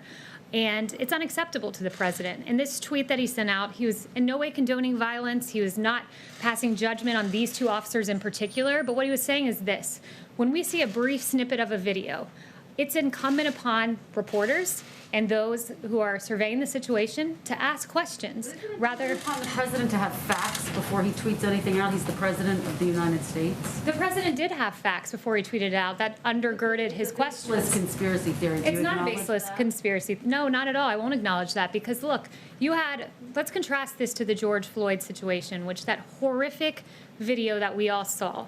Every single police officer that I saw across the country came out and said, this is an inexcusable action, and I condemn this police officer. In this case, there were 57 police officers who said, I resign in protest over the way these two officers were handled. And the president says, those law enforcement officers have a right to be heard. But does the president think that anything justifies that 75-year-old man being pushed down to the ground like we all saw? The president does not condone violence. He wants to see the appropriate amount of police force used in any given situation, including this one, but he believes that the officers have a right to be heard. Very quickly, George Floyd's brother is here testifying. Has the White House invited him here to meet with the president? The president has repeatedly acknowledged George Floyd, his passing, the egregiousness of that atrocity, and has called the family by phone, as he did last week. Yes. The president has got an event tomorrow in Dallas at a church in which he'll meet with faith leaders. He'll also meet with law enforcement officials, small business owners. The theme is a plan for holistic revitalization and recovery. Will the president be announcing any policy in regards to police reform tomorrow, and what might that policy form? Yeah, so that's a very important question. And as it stands currently, the president has spent the last 10 days quietly and diligently working on proposals to address the issues that the protesters have raised across the country, legitimate issues. And that body of work, I'm told, is reaching its final edits, and we hope to produce it for you in the coming days. I can't promise you it's tomorrow, but in the coming days, we look to deliver that. So what then will tomorrow be about? Will it be a listening session as he had on Monday with law enforcement, or might there actually be some concrete policy proposals? Yeah, it will be a It could at least be done at the executive level. It will be a roundtable, much like what you saw with law enforcement officers earlier in the week. If I could just stay on that theme for a second. In terms of reform ideas that the president could support, Democrats have floated some in the House. Senate Republicans, led by Tim Scott, are working on others, things like banning chokeholds, banning no-knock warrants, independent process to investigate misconduct. Could the president support issues like that? So again, don't want to get ahead of the announcements. What I would say is each issue is being looked at as to what would make a difference. Everything that you've suggested has certain ramifications, so he has to look at each of these in great detail as he's done over the last few days. And I would just note one thing that AG Barr said was that in the Democrat bill, they talked about needing to reduce immunity to go after bad cops, but that would result in police pulling back. So that is one thing that is a non-starter. So is that, it's called qualified immunity. Yes. Is that a red line for the president? That's a non-starter in the Democrat legislation. Yes, John? Does the president believe there's a problem with institutional racism in this country and institutional racism in law enforcement? Look, I've answered this question. I think this is the fourth time I've been asked it, and I've said each and every time, there are injustices that we have seen. Clearly, that tape of George Floyd was inexcusable, gut-wrenching, difficult to watch, and it was really a beautiful funeral yesterday, all the great testimonies to his life. We recognize those injustices. Sandra Bland, another example. But this president knows fundamentally that most police officers in this country are good, that the 750 men and women that have been injured, that David Dorn, the police officer who was killed, and Patrick Underwood, the law enforcement officer who was killed, are emblematic of what police in this country stand for. That is the best, that is the brightest, and that is our domestic heroes. Yes. The reason why I'm asking it now is, does he believe that action needs to be taken to fundamentally change the way law enforcement is done in this country, to make fundamental changes so that there isn't the kind of disparities that we see along racial lines? Well, the president's looking at various proposals, and I would say this president has done a whole lot more than Democrats have ever done when it comes to rectifying injustices, where you had the crime bill of the 90s, which created great racial disparities in our justice system, and President Trump rectified some of those with the First Step Act. So President Trump's about action, and he's shown that, and he recognizes injustices and acts promptly when he sees them. Yes. Thanks, Billy. Does the president agree with the recent announcements from the Marines and Navy about their policies banning the display of the Confederate flag? So I haven't spoken to him on that specific one.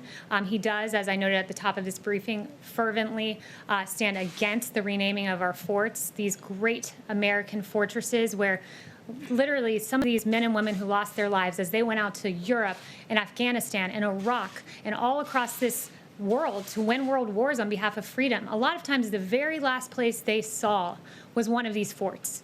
And to suggest that these forts were somehow inherently racist and their names need to be changed is a complete disrespect to the men and women who the last bit of American land they saw before they went overseas and lost their lives were these forts. Just one follow-up. So an ex-judge appointed to review the Flint case said the Justice Department has engaged in highly irregular conduct to benefit a political ally of the president, and he urged the presiding judge in the case to deny an attempt by the government to dismiss the charges.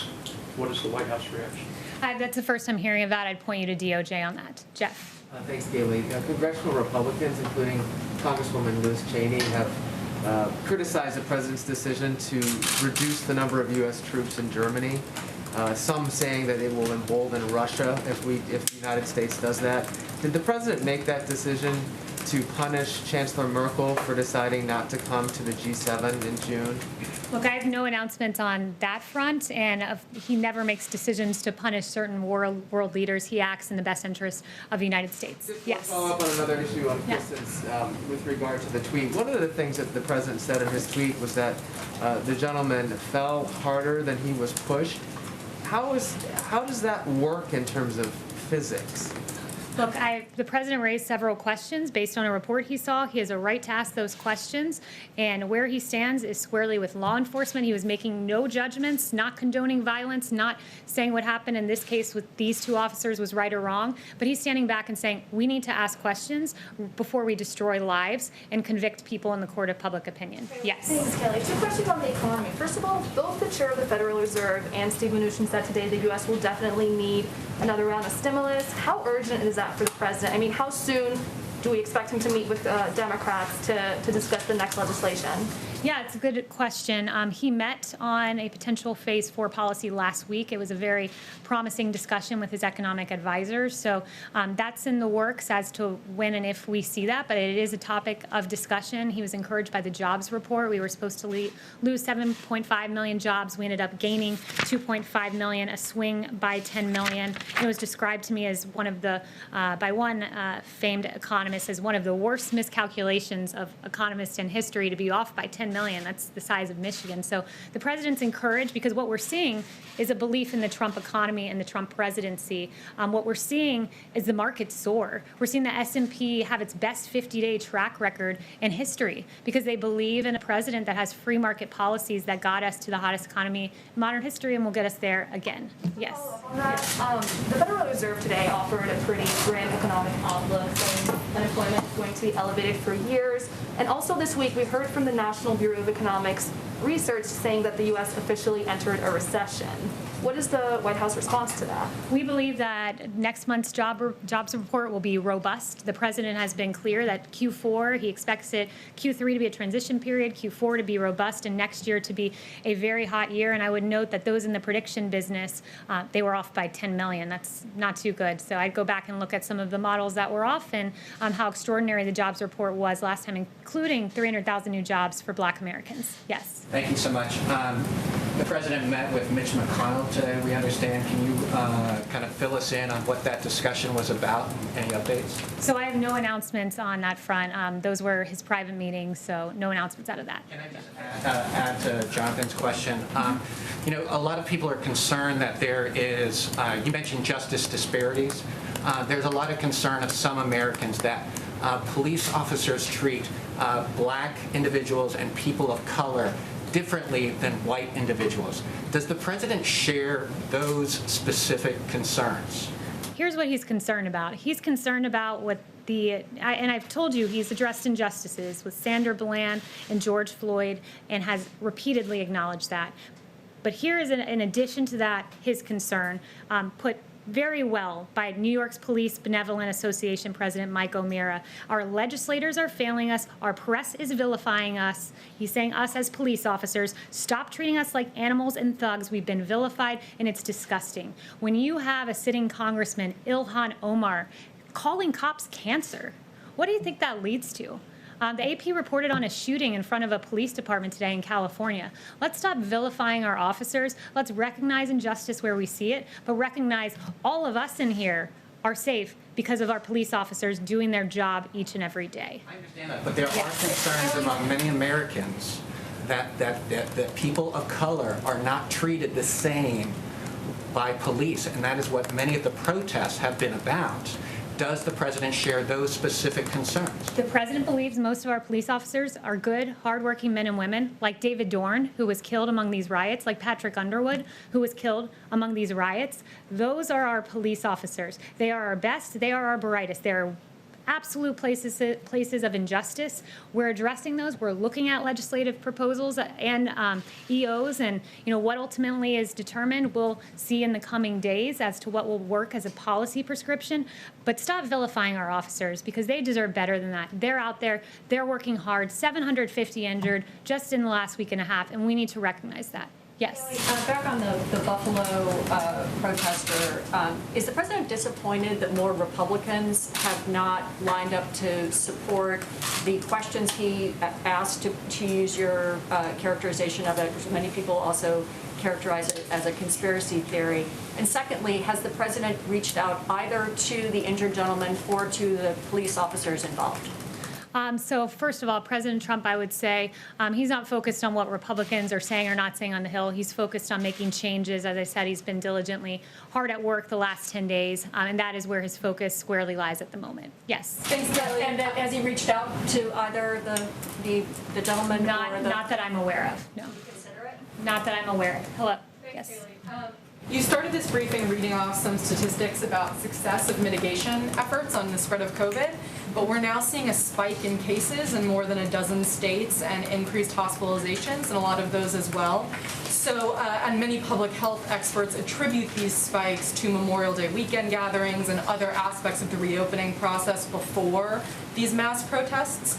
So why is President Trump continuing to urge reopening given this trend, and should we be slowing down a little bit on the reopening process as we see cases spike? First, let me know as it pertains to Memorial Day. A week ago today, the Vice President's team told me I wasn't in task force that day, but that it was said that in fact that there was no linkage to Memorial Day as being some point of spurring wild outbreaks and rises across the nation. What I would say, though, I talked to Dr. Birx, and she said what we've seen is that in general, April averaged out to be about 30,000 cases a day. May was about 25,000 cases a day. Currently, we're at around 20,000 cases a day. And you've got to look in a nuanced way at each of these states. Like, for instance, Texas is one of the places where they're saying we're seeing a steady slope, not a huge rise, but part of it's in due to the fact that they're testing in long-term care facilities and in prisons, and the more testing you do, the more cases you identify. Can I ask a follow-up? Sure. President Trump is planning to restart campaign rallies within the next few weeks. What sort of precautions is he going to be taking at his rallies for the safety of the rally-goers? So we have no rallies announced just yet. You're right about the 2-week timeline that was put forward. But we will ensure that everyone who goes is safe, but no specific announcements on that front. And I would direct you to the campaign for more information on that. Yes. Yes. Thanks for taking my question. Owen Jensen with EWTN News. We've seen thousands of people in the streets protesting, exercising their constitutional right. Those, of course, doing it peacefully. At the same time, churches in many cases told to limit their gatherings, in some cases to 10 or no more. Does the president see a double standard there, constitutionally speaking? And if, can you explain, please? There are absolute double standards that we've seen, and that's why the Justice Department set up a task force, if you will, or a group to look at civil liberties as during coronavirus shutdowns. I read about one case where you had an allowance of outside gathering and protest, but indoor churches could not gather, even with socially distanced protocols. He absolutely sees an issue. There have been several cases pointed to where people attending church in their cars were targeted by law enforcement officers.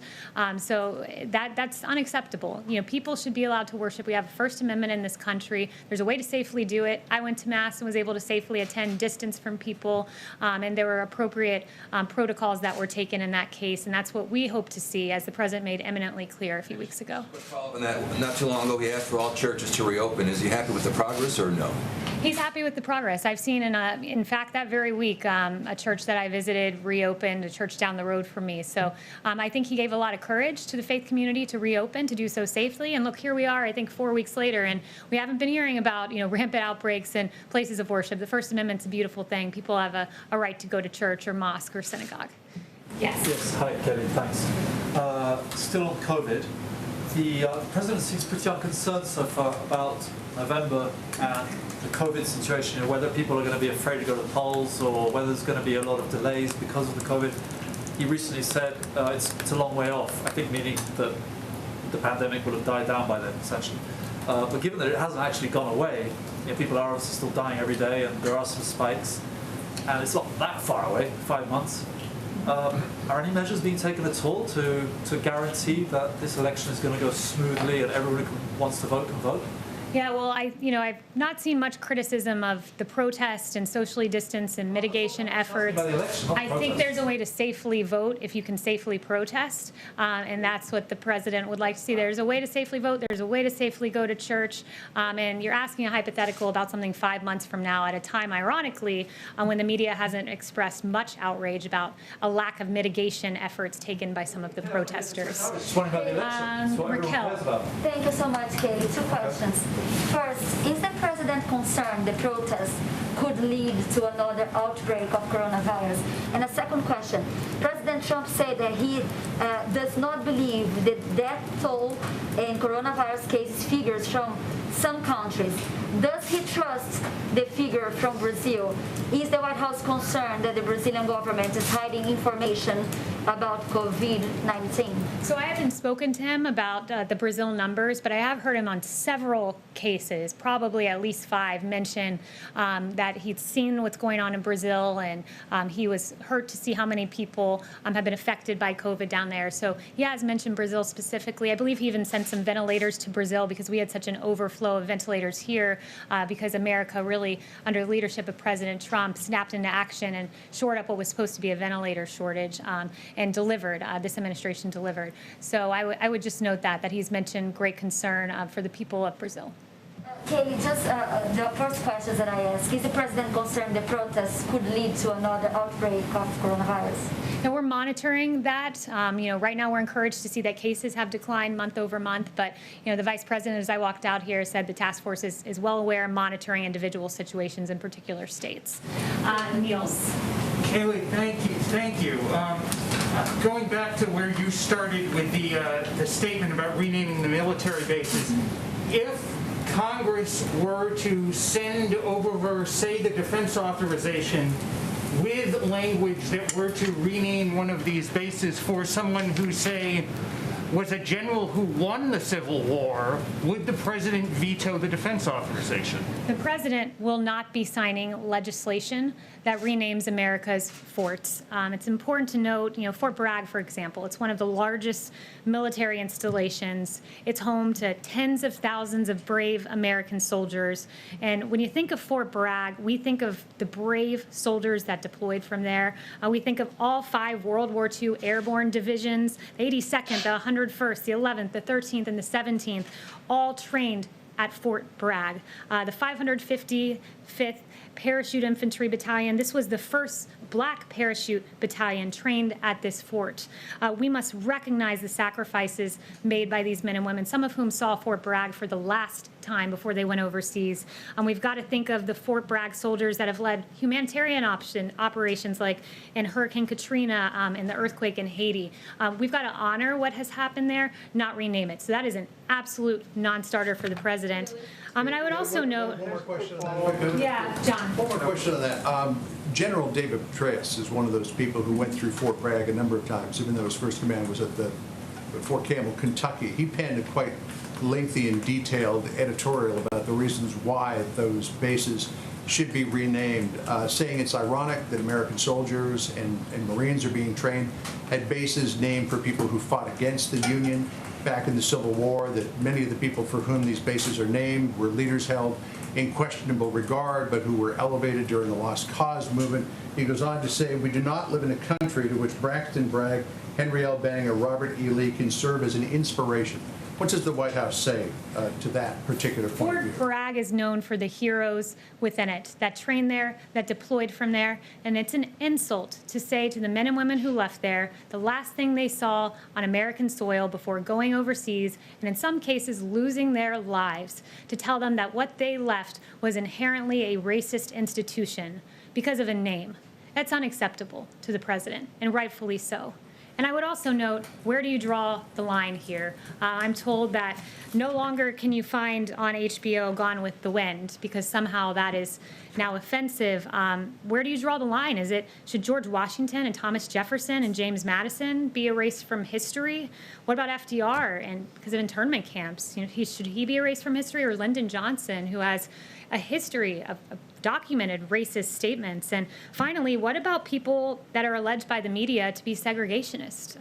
NBC tells us Joe Biden didn't just compromise with segregationists, he fought for their causes in schools, experts say. CNN tells us letters from Joe Biden reveal how he sought support of segregationists in the fight against busing. And Washington Post tells us that Biden's tough talk on 1970 schools desegregation plans could get him new scrutiny. And there are several more where that came from. So I'll leave you with the question, should we then rename the Biden Welcome Center? Thanks very much, guys. One more on George Floyd, Kayleigh. One quick follow-up on... All right, everybody, good afternoon. Pilar Arias here with you. I'm going to take you back out to that House hearing that we've been watching so much of today. And institutional tragedies continue to persist. And unless we do something now, they'll continue. You talked about the officers there not listening to your brother. On January 1, 2009, in Oakland, California, unarmed Oscar Grant laid on his stomach as an officer shot him in the back. And his last words before he died were, "You shot me. I have a 4-year-old daughter." On July 2014, Eric Gardner, in a chokehold in Staten Island, gasping to say, "I can't breathe," before he died. No one on the scene heard him. And your brother, Mr. Floyd, on May 25, a police officer with his knee on his neck, as your brother said, "I can't breathe. I want my mama. I can't breathe." And the officers on that scene did not hear your brother. Because of this tragedy, the world is listening now. What do you want them to hear?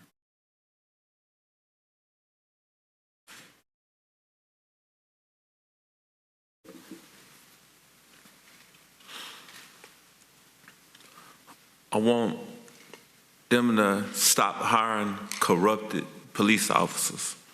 I know it's no way to figure out who's good and who's bad, but we got to find a way, because your heart has to be big if you're an officer.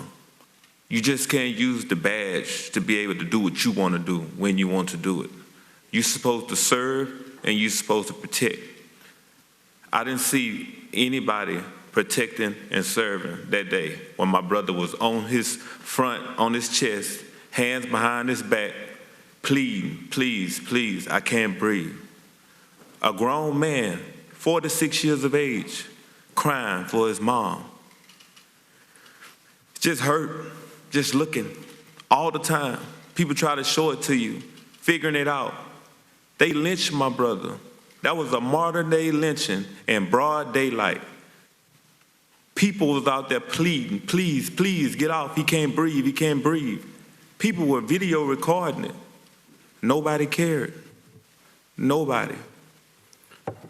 My brother, he lost his life before 8 minutes and 46 seconds. He went unconscious. His life was gone. They just dragged his body across that concrete, his lifeless body. Every day, I'm gonna have to live with that. My family's gonna have to live with that. His kids are gonna have to live with that. I just don't know. Right now, I'm happy that we are getting one step closer to justice, but for the time being, I still need time to grieve with my family, because I haven't had that chance yet.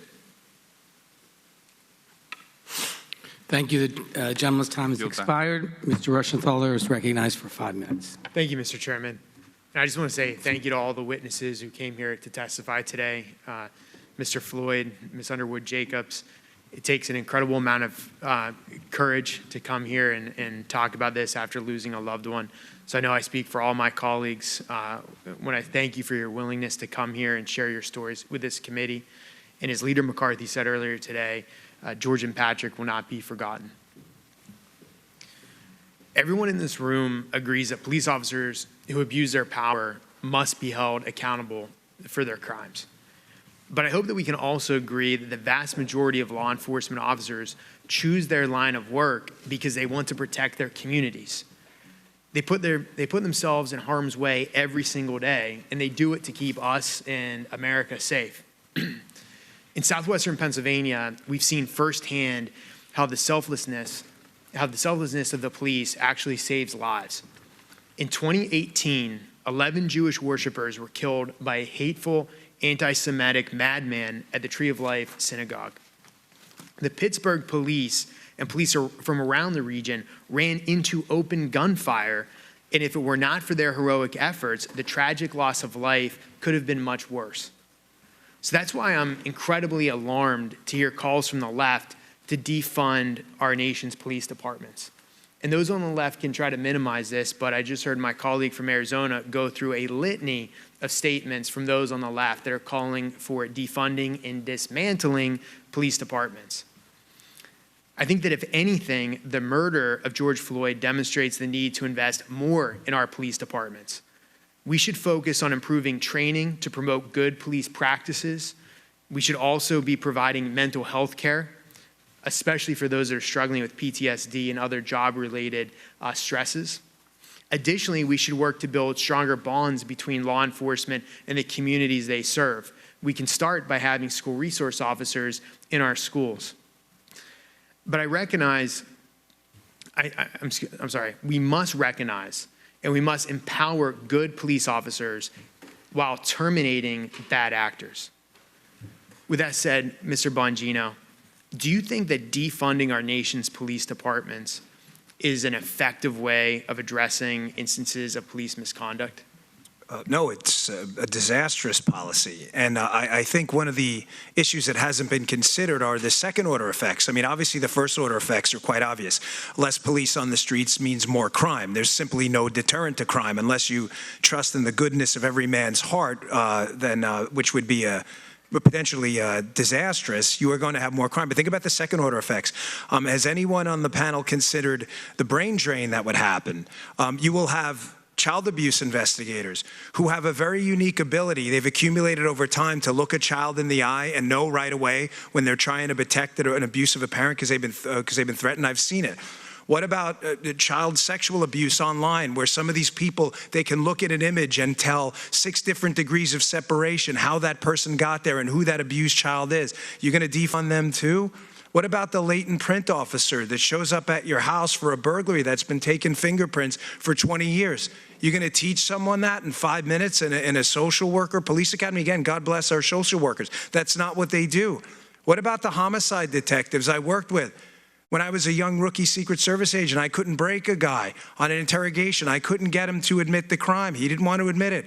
We had a guy walk in, he had experienced, he walked in, knew how to interview. Within 5 minutes, we had a full confession, admitted to everything, because he'd done it before. And he knew exactly the back and forth of interview and interrogation. These are skills that are going to be missing from our streets. You don't understand the catastrophe that would follow. And I can't emphasize in strong enough terms a disaster this would be if anyone follows through on it. Thank you, Ms. Bongino. And I want to talk about the effect this would have on the communities that are most vulnerable. For example, affluent communities, if the police forces were dismantled and defunded, those affluent communities would just hire private police firms. In fact, there's anecdotal evidence that's already happened in some places. But could you talk about the effect, the sad irony we would see if this happened and what it would have on the most vulnerable communities? Yeah, think about it. With the 7-5 precinct in East New York, Brooklyn, where I worked, a couple of years before I got there, they had more homicides in that one precinct in New York City than the entire city of Baltimore had a few years ago. By the time I got there in the 90s, they had cut that down to such a point that the entire crime rate in New York City was almost equivalent to that of Baltimore City, a city multiple times the size. This will save real lives if we increase our police, not decrease our police budgets. That's insane. Thank you, and I yield. I now recognize Mr. Liu for his questions for 5 minutes. I want to thank Chairman Nadler and Subcommittee Chair Bass for your excellent leadership on this outstanding legislation. We're here because Black Lives Matter. And most Republican officials have been unable to say those 3 words. The president has been unable to say it. The Attorney General hasn't said it. And the overwhelming majority of Republican senators and House members have not said it. Why does this matter? Because you can't fix the problem if you can't even identify the problem. This is not a problem of a few bad apples. This is systematic institutional racism against Black Americans. Our life is precious. Black lives are subjected to much higher risk of brutality from the police than white lives. That's what the data shows.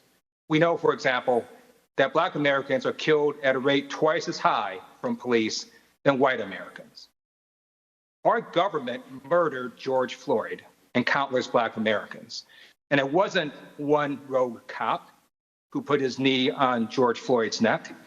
There were an additional 2 police officers who had their knees on George Floyd's body, and then a 4th officer who stood as a lookout, and then a Minneapolis Police Department spokesperson who gave a completely misleading initial account of what happened. And then there were the officers and civilians at the department who knew about the 18 misconduct claims against Derek Chauvin and didn't take strong enough action. It takes a village to allow for the persistent, systematic murder of Black Americans by our government, and this has got to stop. The Justice and Policing Act takes a critical step to stopping the state-sanctioned police brutality against Black Americans. It has a lot of great provisions. First one I'd like to focus on is training. Now, is training going to stop bad cops from doing bad things? No. But it might help good cops from doing bad things.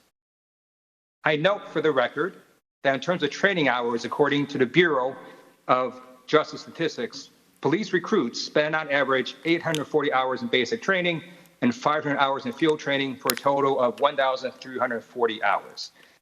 In California, to be a licensed cosmetologist requires 1,600 hours. So in other words, it takes more training hours to be a hairdresser than to be a police officer. Now, just as important as the number of hours is how we train our officers. I'm very pleased that this legislation requires training in racial bias, in racial profiling, and in procedural justice. My first question today is to Mr. Davis. Mr. Davis, when you testified before this committee last September, you talked about procedural justice. Can you explain what procedural justice training is and why it's so important? Thank you, Congressman. Yes, I can. The basic concept of procedural justice is the evidence that shows people comply with the law, not because they're afraid of the police or even going into custody. They comply with the law because they're giving a voice. They believe the law is fair and equitably applied, and that the process will be fair to them. We know this over the years when people get tickets and we survey them. How they're treated determines their view about that process more than whether or not they got the ticket. So this idea of procedural justice is a way to obtain compliance, how to get people to themselves, but to comply. And it should be trained so that officers know how to gain compliance, how to give people a voice, how to recognize how they treat people has a greater impact on how they respond to that authority than anything else. Thank you very much. My second question is to Ms. Ifill. Recently, Attorney General Bill Barr stated that he didn't think there was systematic racism in law enforcement systems. Do you agree with him that this is just an issue of a few rogue cops rather than the systems we currently have in place? Not only do I disagree with him, but if Attorney General Barr would consult the reports issued in his own department in pattern and practice investigations in over 24 jurisdictions throughout the country, he would learn that systemic racism actually exists in police departments around the country that has been fully investigated and found by the Department of Justice, who've sued those jurisdictions and put them under consent decree. The bad apple theory of policing reform is a failure. It looks only at individual officers instead of the system in which they operate. And if we want to change culture, if we want to change relationships, then you have to change the rules that govern that system. There's no change that happened in this country, especially culture change, that happened because of midnight basketball or that happened because we all got in a room and ate together. We didn't end racial discrimination and segregation in schools by all getting together and having a meeting. It actually required law to make it happen. We didn't end the barring of women from being hired in certain professions by having a conference. It required the law. And now we have found a systemic problem that has been with us for decades that requires law to actually change the context in which policing happens in this country and to give us a chance to make and to look at public safety more broadly than we've done in the past and to make police officers accountable within that system of public safety. Thank you very much. The time of the gentleman has expired. I now recognize Mr. Klein for 5 minutes. Thank you, Mr. Chairman. Across the street from the Capitol, above the Supreme Court, is inscribed "Equal Justice Under Law."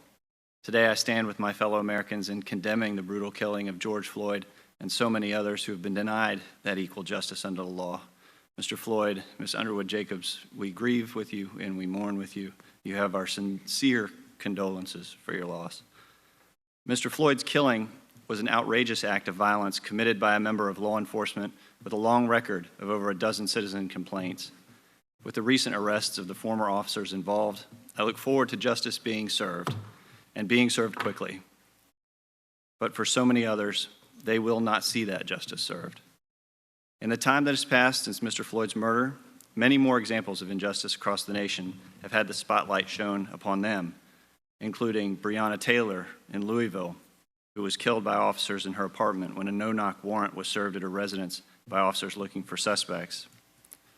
American justice should be served in a court of law, but sadly, many have been denied this right, having been killed while being brought into custody. Mr. Chairman, in my district office, I have a copy of one of Norman Rockwell's 4 freedoms, the freedom of speech, one of the freedoms given to us by our Creator and a cornerstone of American democracy. As we mourn the death of George Floyd, we're also witnessing Americans who continue to exercise their First Amendment rights to peaceably assemble, protest Mr. Floyd's death, and highlight other instances of police violence across the country and the need for significant, real reform. Congress should continue to work together to find solutions to these pervasive problems and ensure that all Americans are being afforded access to equal justice under the law. I believe there are many ways we can continue to work together rather than put forward policies that divide us. This committee has a long history of working together to find bipartisan solutions on issues facing our justice system. The First Step Act, just 2 years ago, reformed our federal criminal justice system.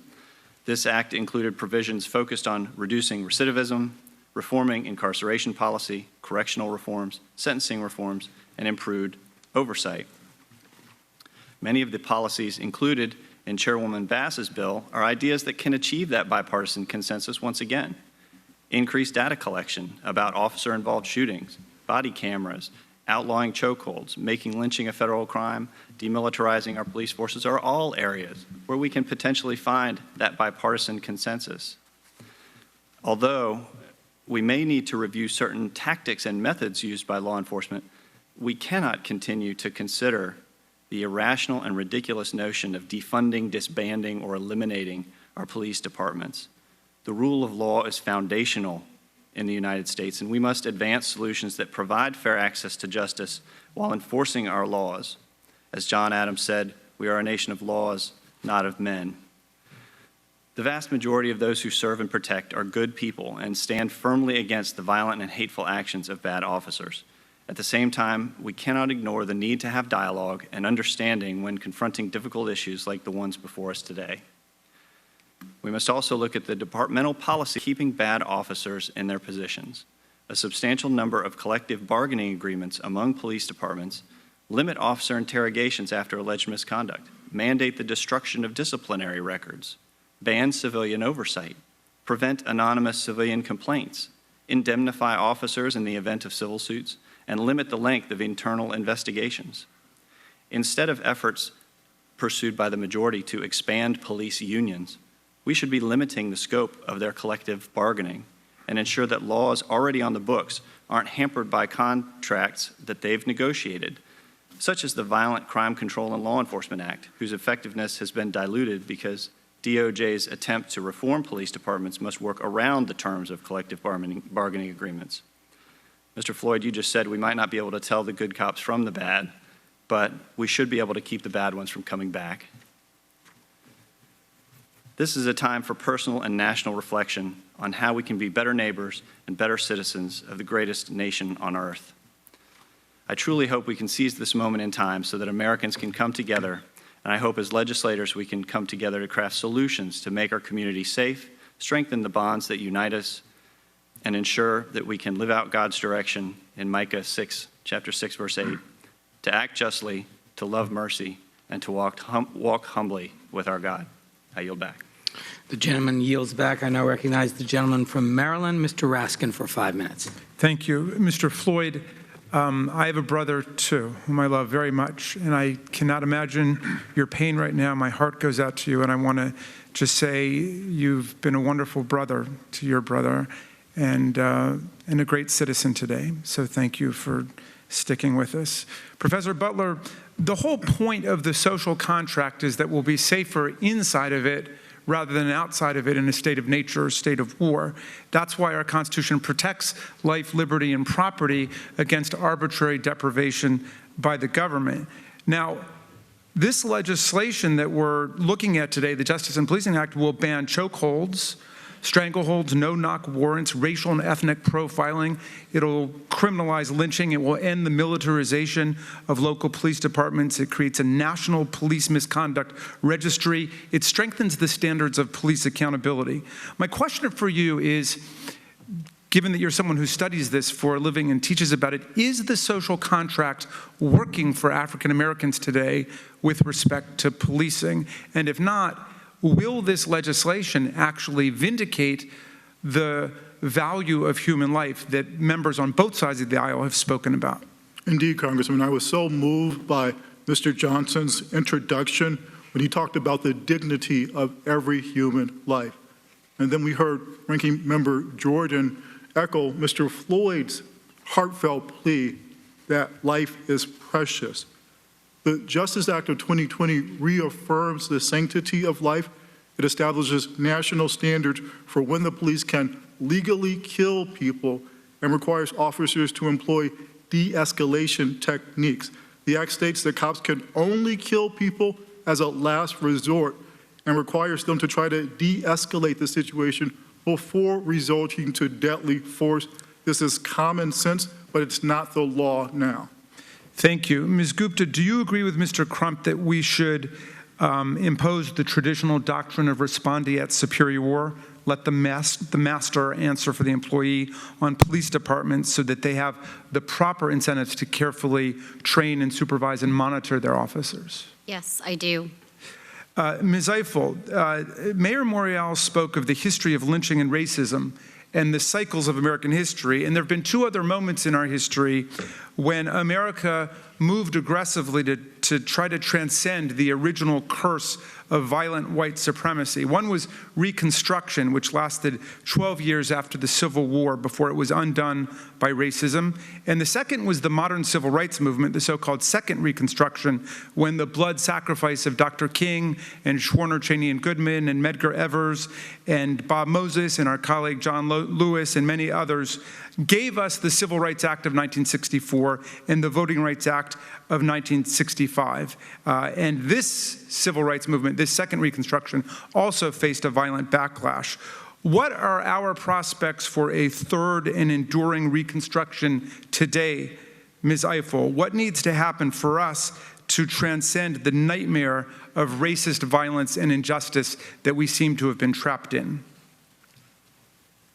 Well, thank you. Well, for purposes of this hearing, every member of this body has to take responsibility for what is happening in this country and decide that they will put behind them their election prospects, their sound bites for Fox News or for any other news network.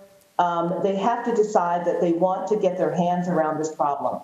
And that means working together to try and solve what the people in cities in every state in this country have told them over the last 2 weeks is a problem that people will not tolerate anymore. It takes courage. It is going to take a lot of work for all of you in that body to come together. But this bill has provisions that I believe you can agree on from what I've heard today. And I would encourage people to read the bill. This bill does not repeal qualified immunity, for example. It actually changes the standard that courts have distorted over time. Read the bill. There is nothing in this bill that should be objectionable to anyone who cares about public safety truly, who cares about anti-discrimination and pledges themselves to it, who cares about the rule of law, and who cares about this country, and who believes, as many have said today, that they owe something to Mr. Floyd and his family, and even to Ms. Jacobs and her family, because police officers are made unsafe by the current system. Thank you. I would encourage people to read the bill, and I would encourage people to step up with courage, not only in this body, but in state and local governments as well, and to decide that they want to work together to solve this problem that the people have said cannot wait anymore. Thank you, Ms. Eichel. Mr. Chairman, I have a unanimous consent request that I would like to propose, if that's all right. Go ahead. A number of our colleagues have denounced several episodes of violence that have marred the beautiful and massive nonviolent protests that are transforming America today, and I ask unanimous consent to enter into the record the following articles: white supremacists and other extremists exploiting this moment in the Richmond Times-Dispatch, far-right infiltrators and agitators in George Floyd protests, indicators of white supremacists in just security, and Facebook removes nearly 200 accounts tied to hate groups encouraging members to attend protests over police killings, and that is in ABC News. Without objection, and the gentleman's time has expired. Thank you. Mr. Stubbe. Thank you, Mr. Chairman. Mr. Floyd, I would offer my personal condolence to you in the loss of your brother. I can't imagine having to watch your family member die needless and merciless passing. And I feel confident that not only justice will be served for him, but I think that significant and necessary reforms will come of this tragic incident. And I wish Ms. Underwood-Jacobs was still here, but I also want to give my condolence to her. Hopefully she'll watch the video. I have a brother and a father in law enforcement. I cannot imagine the pain that you are experiencing knowing that someone intentionally targeted him simply because he was an officer. I'm very sorry for your loss, and my prayers are with you and your family and with Mr. Floyd's family. In my prayers this morning, Philippians 4:13 came to mind. So I hope that you all can reflect on that. This is a dangerous, dangerous time for law enforcement and their families. Just in the conversation I had with my brother yesterday, he said he had 2 of his deputies quit because all of the issues that they are facing: threats, targeting, being reconned on their homes, their vehicles being looted and broken into at their homes.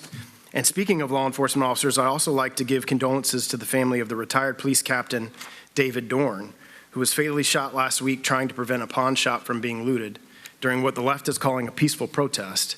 His life mattered as well, and I commend his service to his community as a law enforcement officer, and wish that there was a member of his family here represented today to give their remarks in his passing.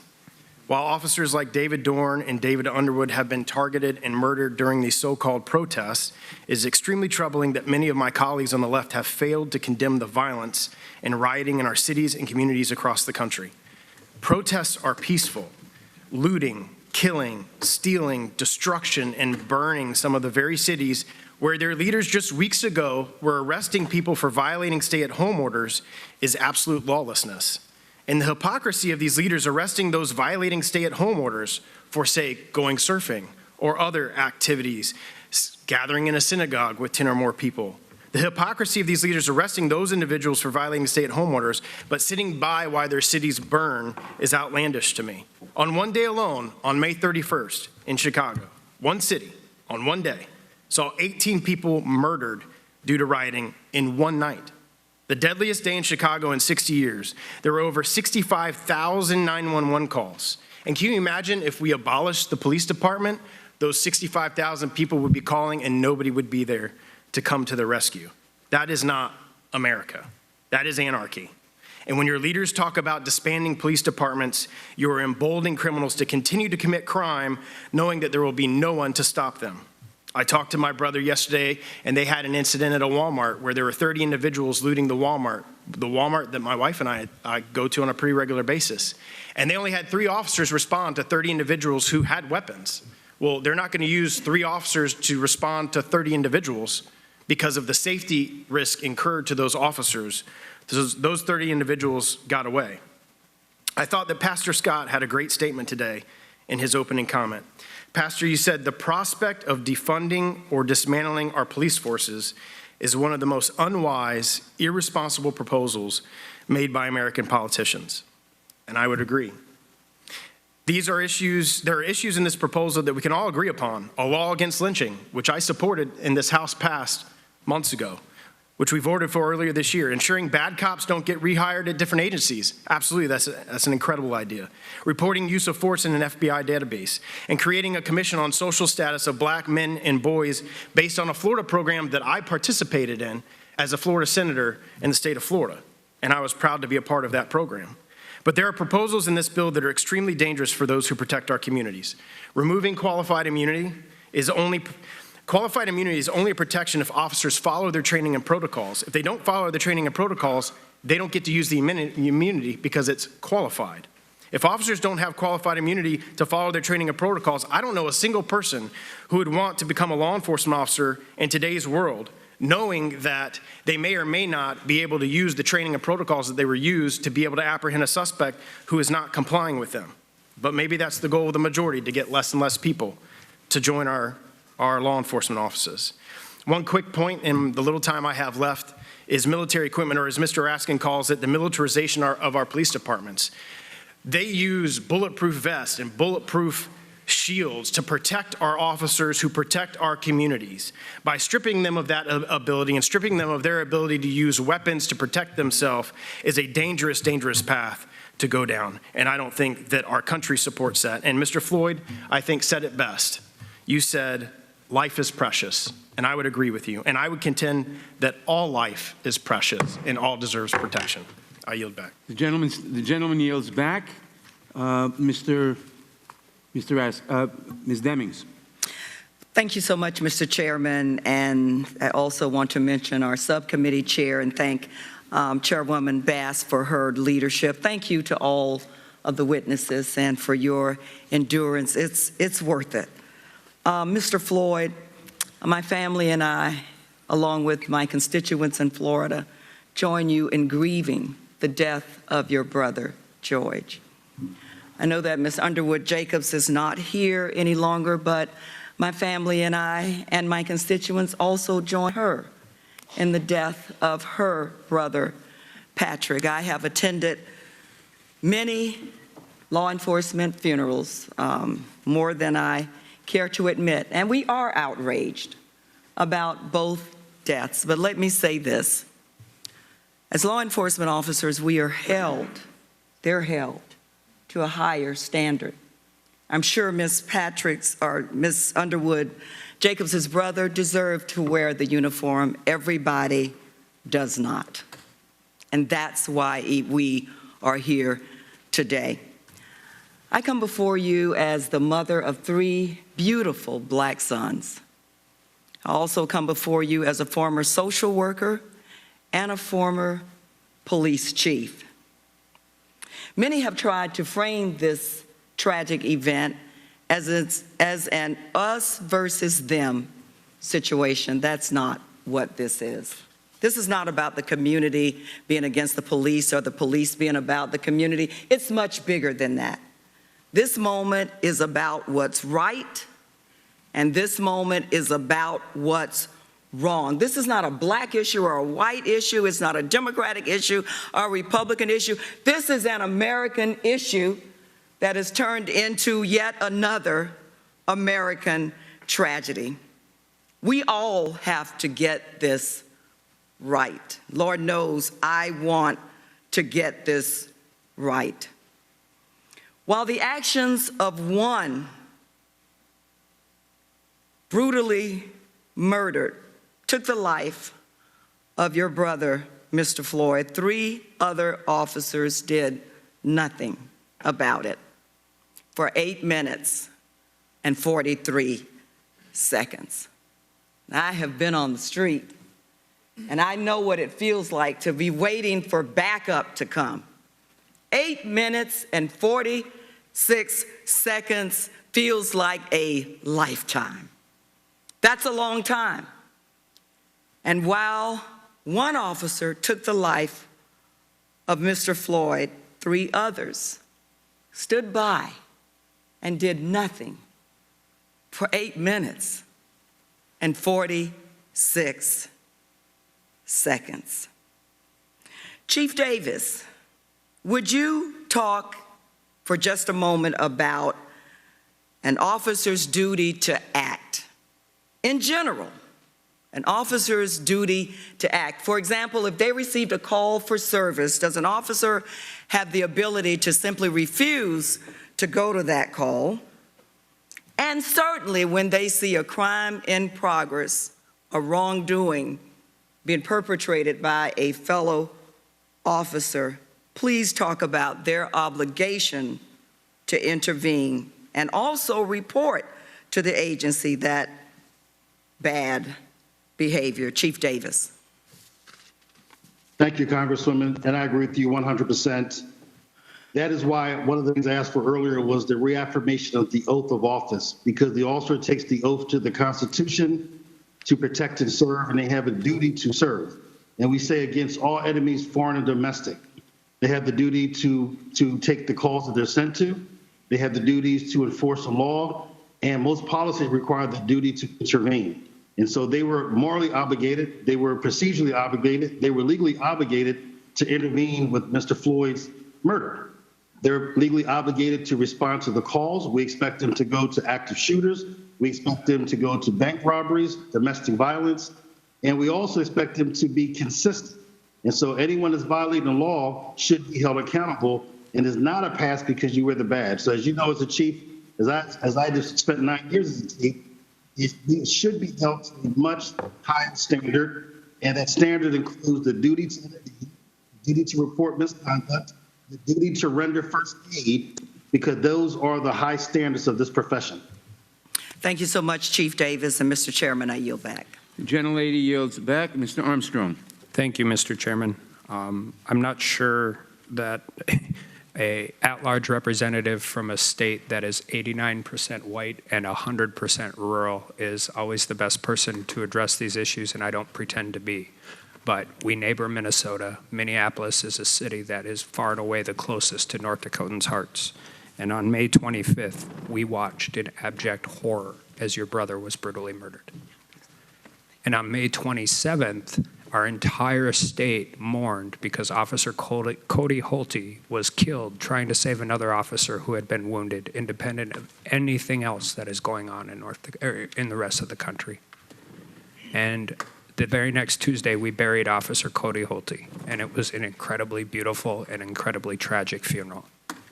Yesterday, I watched your brother's funeral, and it was incredibly beautiful and incredibly tragic. But you know what I found through the whole course of all of this? None of it was binary. I agree with Congresswoman Demings. This is not enough us against them. This is not that situation. We can do reform. We've done it before. We've done it in states like North Dakota. And I hope when we go through a markup that we are willing to work through this, because I think you'll find there are a lot of people on my side of the aisle that agree with a lot of the concepts on the other side of the aisle. But I will view this bill the same way I view every other bill. How does it work at 2:30 on the side of the road in a state where it's often one officer, and by the way, not just for the officer and the person being detained, but how does it work at 2:30 on the side of a road where backup is measured in hours and not minutes? Because my concern with these things is always, I don't pretend to know how to police in urban districts. I don't live in an urban district. But you have to recognize that as we intend to do these things, we have a high turnover rate. We have a hard time hiring law enforcement as it is in North Dakota. We have to make sure that it can work everywhere. But if it comes to holding bad cops accountable and bad departments accountable, I'm all in. Because once they wash out everywhere else, they might end up where I'm at. And we don't want that either. But after that, I think I would go with, I hope I can give some people some hope. Because regardless of how this works next week, and regardless of what we mark up, what we move forward, we shouldn't be done. We should continue to work towards other things. And those things are disparities in sentencing, disparities in pretrial release, things that we quantifiably can show exist. In 2016, and this is primarily in state court because it's about 88% of the prison population in the United States is in state court.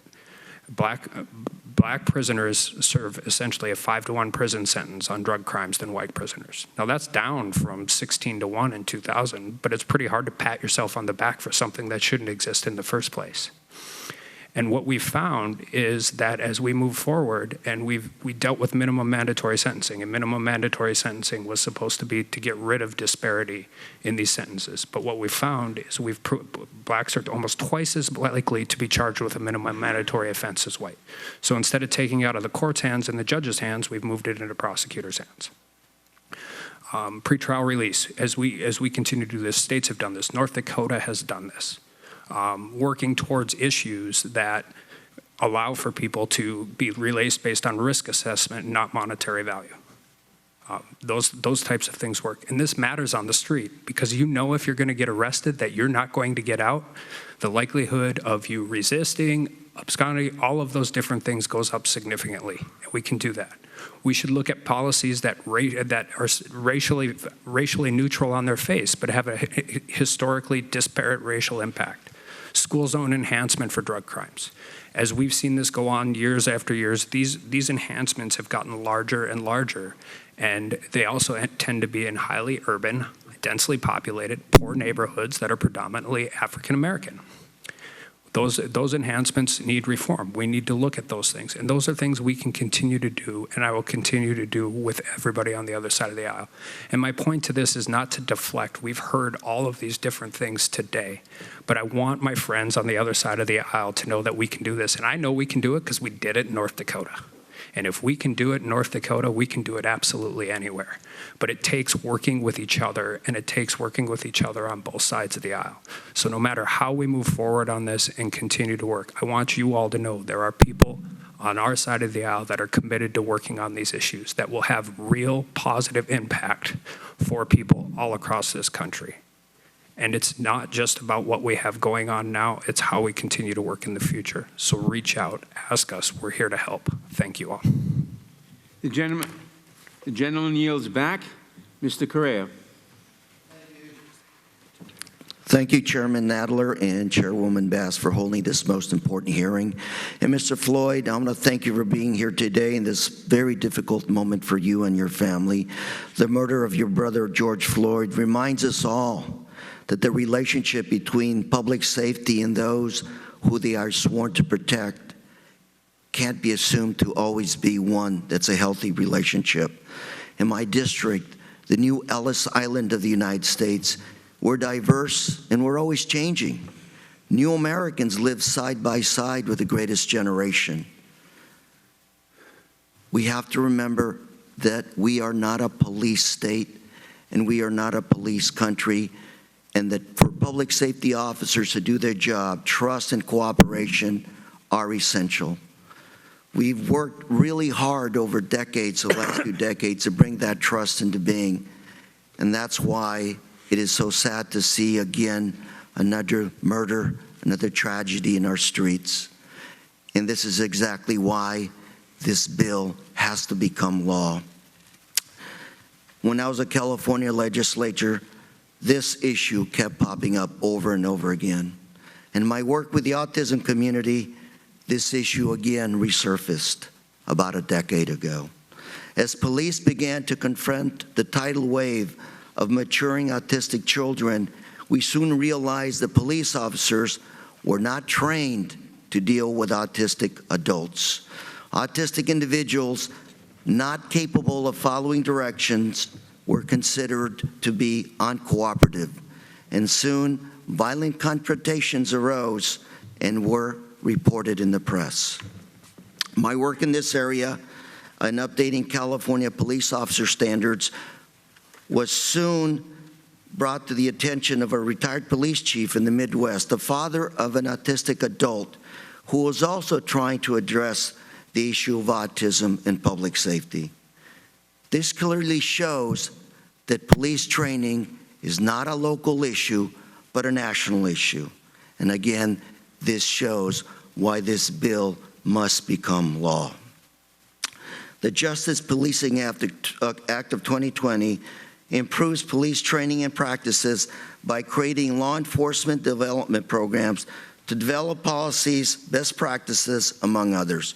In my legislation, H.R. 5251, Improving Community Safety Task Force, directs the Attorney General to also establish a task force seeking ways to reduce violent clashes between communities and public safety officers.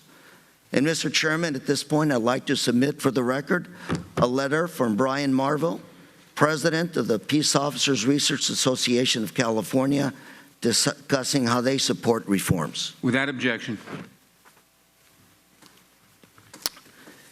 And Mayor Underwood, I want to let you know that your family's loss, your brother, will also not go forgotten. I have a question for Professor Butler. welcome, first of all, sir, and welcome to all the witnesses. Thank you, sir. I'd like to take a moment to discuss arrest disparities. The ACLU has said African Americans are almost 4 times more likely to be arrested for cannabis possession. For Washington, D.C., you have stated that African Americans are about 50% of those that use cannabis, yet they account for 90% of the people who are charged with marijuana crimes. Is that correct, sir? Yes, sir. How do you think the legalization of cannabis will help with social justice in this nation? We think it would help create equal justice under the law. We know that for drug crimes, African Americans don't disproportionately commit those crimes. National Institute of Health says that we don't disproportionately possess drugs. Most people report buying drugs from someone of their own race. If you go from NIH and Bethesda to the Bureau of Justice Statistics in DC, they'll tell you 60% people locked up for drug crimes are black. About 15% of people who do the crime, 60% of people who do the time. That's unequal justice under the law. So would you say that we're mixing criminal justice with social issues, with medical issues when it comes to our national drug policy? The drug addiction issue is an issue of public health, as is the issue of the epidemic of violence in communities. It's a public health issue, not exclusively a criminal law issue. Thank you very much, and Mr. Chair, I yield. The gentleman yields back. Ms. Scanlon. Thank you. First, of course, I want to join my colleagues in expressing our condolences to your family, Mr. Floyd. I cannot begin to imagine the pain of having to relive that video over and over again. I just want to thank you for having the strength to speak here today, to share George's story and his spirits and his words with this committee, but also with the country. And I'm sure that your brother would be proud of you. Our hearts and those of every thinking and feeling American are with you and your family, and we're committed to making the changes that we need to ensure that you, your family, and every family in this country receives the equal justice and the security that our Constitution and our most essential American values demand. We're here to listen and to confront the harsh truths about racism in our country and the law enforcement practices that for too long have allowed police violence against communities of color and especially Black individuals. The murders of George Floyd, Breonna Taylor, Ahmaud Arbery, Tony McDade, and on, have once again brought these truths to the surface, that centuries of systemic racism and inaction have resulted in a justice system that harms Black communities and policing practices that disproportionately kill Black Americans. This is unacceptable. We must change. America must change. And Americans have taken to the streets in peaceful protest all across this great nation, in big cities and small towns, to demand that change. We are witnessing a long overdue moral reckoning in our country, and each of us must examine how to be agents of that change, because we have a lot of work to do. Change must come at the local, state, and federal level. Just as cities and states are reckoning with ways to protect communities and hold law enforcement accountable, Congress must do the same. I want to thank all our witnesses for helping us understand the changes we need to make to achieve justice for all Americans, particularly which ones are uniquely crying out for federal solutions. Having worked for decades as a public interest lawyer, I'm particularly interested in some of the legal fixes that this bill provides. I know that sometimes small changes in a statute can have enormous implications for holding powerful institutions accountable, and the bill we're considering contains a few of those. Ms. Gupta, one of the ways that police officers can be held accountable is a federal law that makes it a crime to violate someone's civil rights, including by using excessive force as a police officer. But in its current form, it's very difficult to get a conviction under that law because it requires proving that the police officer willfully violated person's civil rights. Can you explain how changing the statute to require a reckless standard instead of willfulness would improve police accountability?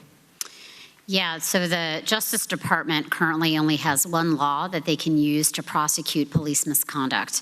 And as you said, it has the highest mens rea requirement there is in criminal law, requiring not only that prosecutors prove that the officer used unreasonable force, but actually also that the officer knew that what he or she was doing was in violation of the law and did it anyway. That is actually a very high burden. And so for years, there have been case after case that the Justice Department has been unable to reach because of how high this burden is. There are many criminal civil rights prosecutors that for years have also wanted the change that is being proposed in the Justice and Policing Act, because I think it would enhance the Justice Department's credibility in these matters to be able to hold officers who violate federal civil rights laws accountable. And so the Justice and Policing Act asks it change the mens rea standard to knowingly or with reckless disregard. It's a slightly lower standard, so more cases will be charged.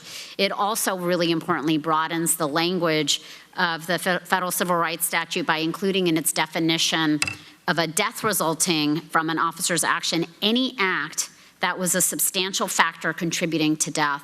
And I know many, many former U.S. attorneys that are eager to see this change as well. I actually was approached by one of those former U.S. attorneys at my train station this week saying this was probably one of the key provisions. It looks like the time has expired, so I yield back. Thank you. The gentlelady yields back. Ms. Garcia. Thank you, Mr. Chairman, and thank you, Mr. Chairman, and thank you to all the witnesses. I thank you for your patience.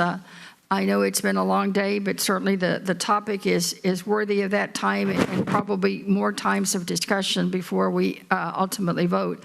To Mr. Floyd and Ms. Underwood-Jacobs, we certainly accompanying your grief. I know you and I visited just a little bit at the funeral yesterday in Houston. Please know that you have my heartfelt condolences. You know, I have 5 brothers. You know, sometimes they beat up on me a little bit, and sometimes they were helpful, and sometimes they were just brothers. So I know how important that is, so I grieve with you. Mr. Chairman, I wish that we were here today under different circumstances.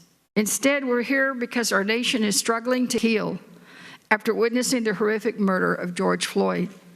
As a person of faith, I was taught at an early age that we are all children of God. George Floyd was not treated as a child of God during his final moments on this earth.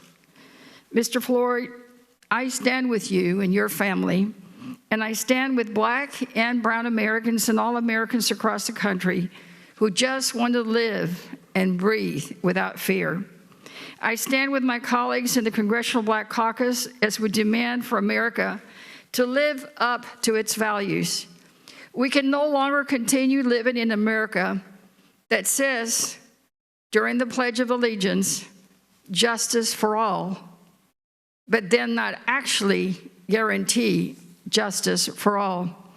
We must put an end to police brutality, racial profiling, white supremacy, and racism in America. We are here today because our laws must boldly affirm that Black lives matter.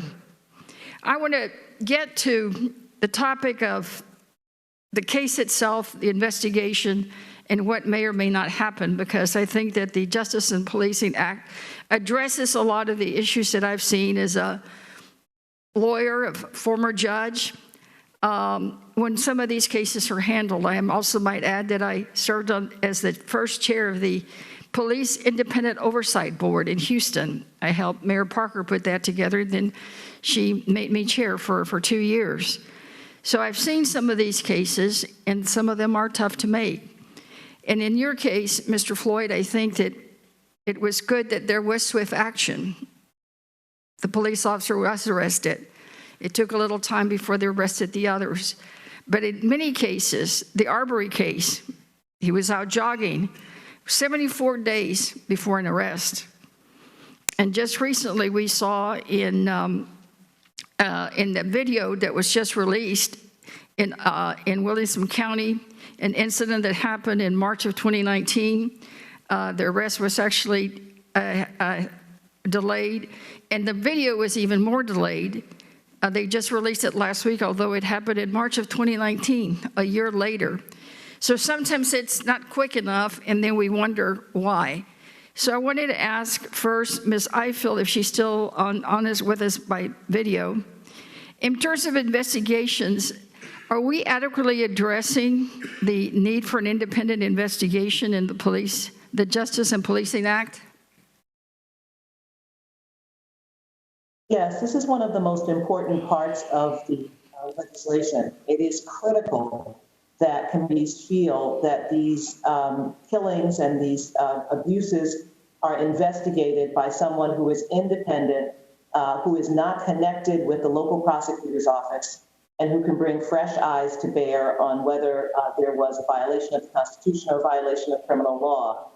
And in too many places around the country, we have seen these incidents where prosecutors have demonstrated that they are unwilling to robustly lean into an investigation, unwilling to arrest, unwilling to indict, or if they bring the case before the grand jury, we then hear later that the presentation was lackluster and was not the kind of presentation we would expect of a prosecutor. So we need independence. I want to move quickly if we can. There is a colossal lack of confidence right now in the justice system, and it is deserved. And as a lawyer, I can say it pains me because I have dedicated my life as a civil rights lawyer to using the law to effect change. But what you are seeing on the streets of this country, all over this country, is a colossal lack of confidence in the justice system.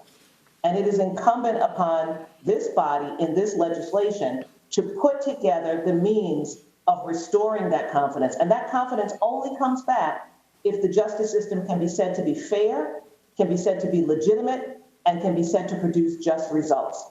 And when it comes to cases of police killing unarmed African Americans, at this point, we do not have those three. Thank you. And Mr. Chairman, I did have a question for Mr. Crump and Ms. Gupta, but I'll submit them in writing. I yield back my time. The gentlelady yields back. Mr. Neguse. Thank you, Mr. Chairman, Chairman Nadler. Thank you, Chairwoman Bass, members of the committee, and my fellow members of the Congressional Black Caucus for your leadership on this issue. I want to express my deepest condolences to you, Mr. Floyd, and to Ms. Underwood Jacobs as well. I know all of us will continue to keep you and your families in our prayers. What happened to your brother, Mr. Floyd, what happened to Breonna Taylor is truly an outrage. And I pray that together we can meet the moment and we can honor their memories by passing the Justice and Policing Act. And not just honor their memories, but the memories of so many others across the country.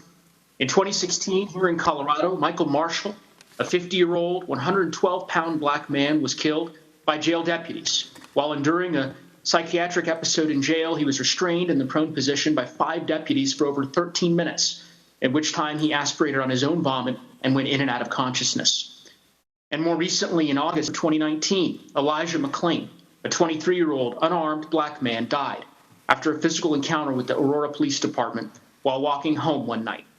After initially not responding to police, McClain was tackled to the ground by officers, placed in a chokehold, and vomited. He was later given ketamine, suffered a heart attack on the way to the hospital, and ultimately died. And on the body camera recording, you can clearly hear Elijah say, "I can't breathe." These are the same words that we heard Eric Garner say over 6 years ago as he was put in a chokehold by an NYPD officer. They are the same words spoken by Mr. Floyd, who had a knee to his neck for 8 minutes and 46 seconds. It is past time that Congress banned chokeholds and other harmful police tactics that have led to far too many deaths. And that is why the Justice and Policing Act is so important. And I will say that I'm very encouraged by the broad base of support this legislation has received, including from the American Psychological Association. And with unanimous consent, Mr. Chairman, I'd ask to submit their statement of support into the record. That objection. As you may know, or rather, I know the chairman's well aware, but as many, as I'm sure are aware also, data on policing has been particularly deficient for quite some time. And as a result, it has hindered our understanding and our ability to hold law enforcement accountable in real time. We don't know this week how many times an officer used a taser or fired their weapon, or how many times individuals were injured while they were in police custody. This is basic information, and it's critical information to ensuring that such actions are regulated. And that brings me to my first question for Ms. Gupta, which is, how does the mostly volunteer system that we currently have on data collection fail to capture these data points? And second, how does requiring state and local law enforcement to report that data improve accountability? Thank you, Congressman. It is a real shame that in 2020 we still do not have adequate data collection on use of force in this country. We've had to rely for several years on journalists putting this stuff together at the Washington Post and at the Guardian. The FBI has started to try to more systematically collect it, but this bill, the Justice and Policing Act, actually includes a requirement for states to report use of force data to the Justice Department, including the reason that force was used. Technical assistance grants are established in this bill to assist agencies that have fewer than 100 employees with compliance. That was often the reason that police agencies were not reporting on this, but it also requires the Attorney General to collect data on traffic stops, searches, uses of deadly force by federal, state, and local law enforcement agencies, and to disaggregate that data by race, ethnicity, and gender. There should be no reason why in the United States of America in 2020 we aren't able to collect that kind of data, and these incentives are going to be really important to making sure that we have that data, can learn from it, and can improve and change the culture of policing from it as well.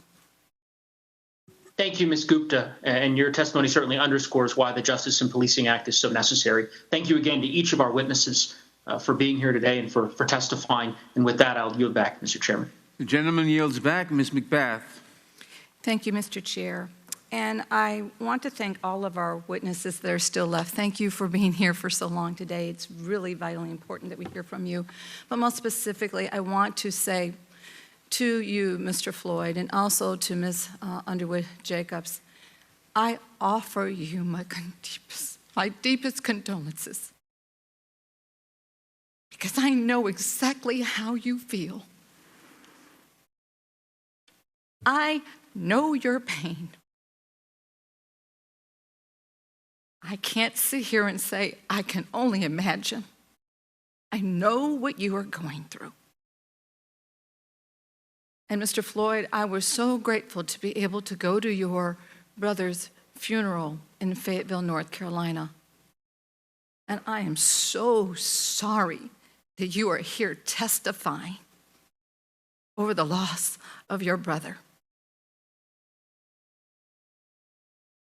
We come to this hearing today as a result of deep, morally painful wounds and events that happen in this country again and again and again.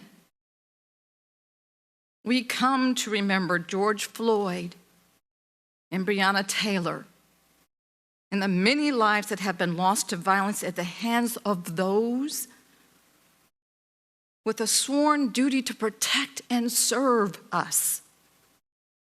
We have lost too many of our brothers and our sisters and our mothers and our fathers under these incidences of law enforcement. We know that these recent tragedies are part of a system of racial disparities that have been harming people of color for 400 years. In Georgia, where I represent Georgia's 6th congressional district, we recently lost the life of Ahmaud Arbery, who was pursued by 3 men and chased by 2 pickup trucks and murdered in the streets just miles from his home. As Georgia investigators testified last week that Ahmaud's killer used the N-word as Ahmaud lay dying in the street. The investigator testified that the killer's father, a former police officer, carried a handgun during the pursuit, a handgun that was issued to him by his police department. a handgun that he carried as a police officer, still bearing the initials of the department. I grieve every day for these continued losses. I grieve as a mother who lost her own child to the very same violence that we're talking about today and tomorrow and next week and next month and next year. I lost my son, Jordan, by a man who called him a thug for simply playing loud music in his car. Jordan's tragedy is shockingly similar to Ahmaud Arbery's. Being black while being in your own community. I feel the pain experienced by too many families every single day, and every single day it happens. It's like a sucker punch in my heart and my gut.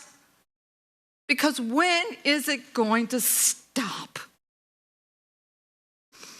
I pray every single day for our nation. I pray every single day for every family. And I pray that today we finally do something about it.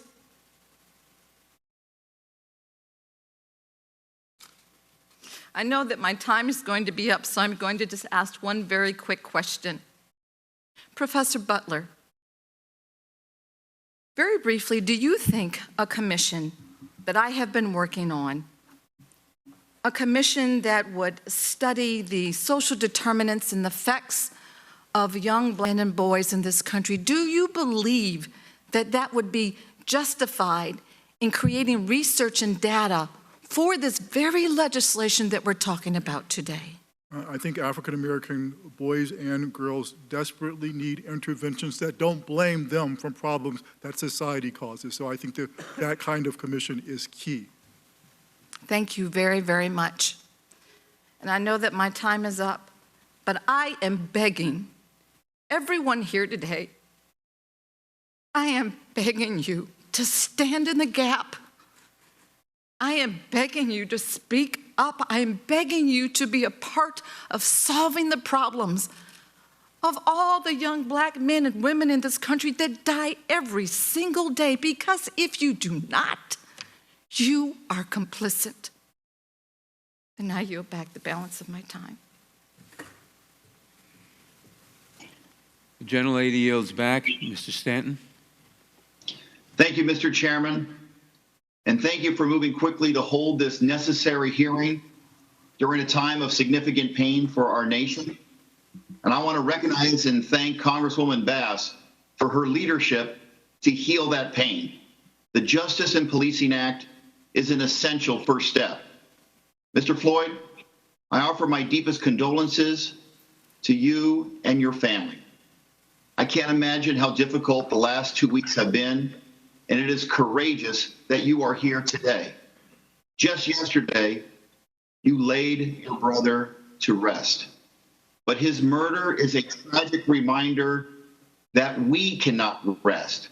We have work to do so that George Floyd and Eric Garner, Philando Castile, Walter Scott, Antonio Arce, and too many others will not have died in vain, and that their lives spur us to action. It's been more than 400 years since enslaved Africans were first brought to America's shores, shackled and sold. We are in the midst of a reckoning and facing a very difficult truth, that since that moment, there's not been a single day in which the maxim that our founders knew to be self-evident, that all men are created equal, has been fully recognized by our country for Black Americans. Not a single day in which equal justice under the law has been fully experienced by Black Americans. There is no greater tragedy in our history, and our generation has a choice. We can sustain America's original sin, or we can redeem her and be repairers of the breach. I recognize that the ability to end racism in our country is beyond the reach of this committee. We don't have the power to change every person's heart and mind. But what we can do is address structural racism and enact tangible measures of transparency and accountability in policing that can help make everyone safe. This is a charge that every level of government must take up, from those of us in Congress to everyone who serves on a city council. During my time as the mayor of my hometown, we started a community policing trust initiative, which earned the recognition from the Obama administration's Department of Justice. We enhanced de-escalation training for our officers. We rewrote the guidelines for interacting with our immigrant community. We started putting body-worn cameras on officers on patrol. And then when we saw the positive results, we budgeted for every officer on the beat to wear a camera. But I'll be the first to tell you, there is more work to do in every state, in every city, in every community in America. So I want to ask our distinguished panel specifically about body-worn cameras. In 2014, research by Arizona State University found that officers wearing body cameras were more aware of their actions and sensitive to the scrutiny of the footage by their superiors. And I believe that every police officer on patrol in America ought to be wearing a body-worn camera. Professor Butler, do you believe that body-worn cameras help make members of the public and the police officers safer?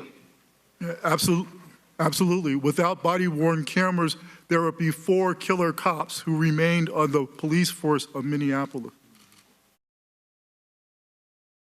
President Davis, how can body-worn cameras improve training for police officers? Thank you for the question. In addition to capturing what happens, it allows the police department to go back and look at the everyday encounter, car stops, traffic stops, pedestrian stops, and evaluate the kind of conduct. There's a good study out of Oakland, what Stanford did, to show that how officers engage men and women of color is completely different than how they were engaging non-minorities. So there's a lot to be learned just by watching the day-to-day activities in addition to capturing the critical incidents that we're talking about. Thank you. Ms. Eiffel, one of the main challenges with body-worn cameras is that they can be expensive to implement, not just the camera itself, but capturing all the information that the cameras provide. In your view, are they a wise and worthwhile investment for law enforcement agencies? I think body-worn cameras are vitally important, and I would caution that it is necessary to do more than just impose body-worn cameras. And that means there does need to be attention to the laws that govern who gets to look at that film.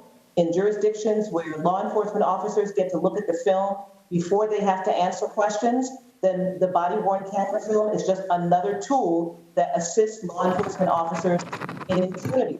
I think you also have to pay attention to jurisdictions that are embedding facial recognition technology in their body-worn cameras. This presents a very serious privacy concern for communities, and particularly African-American communities. So they're important. They're not the be-all and end-all, because we've seen film. We saw film with Eric Garner. We saw film with Walter Scott, who the officer who killed Walter Scott, who was originally acquitted, or the jury was hung. We know that film is not the be-all and end-all, but it is vital for all of the reasons that have been suggested.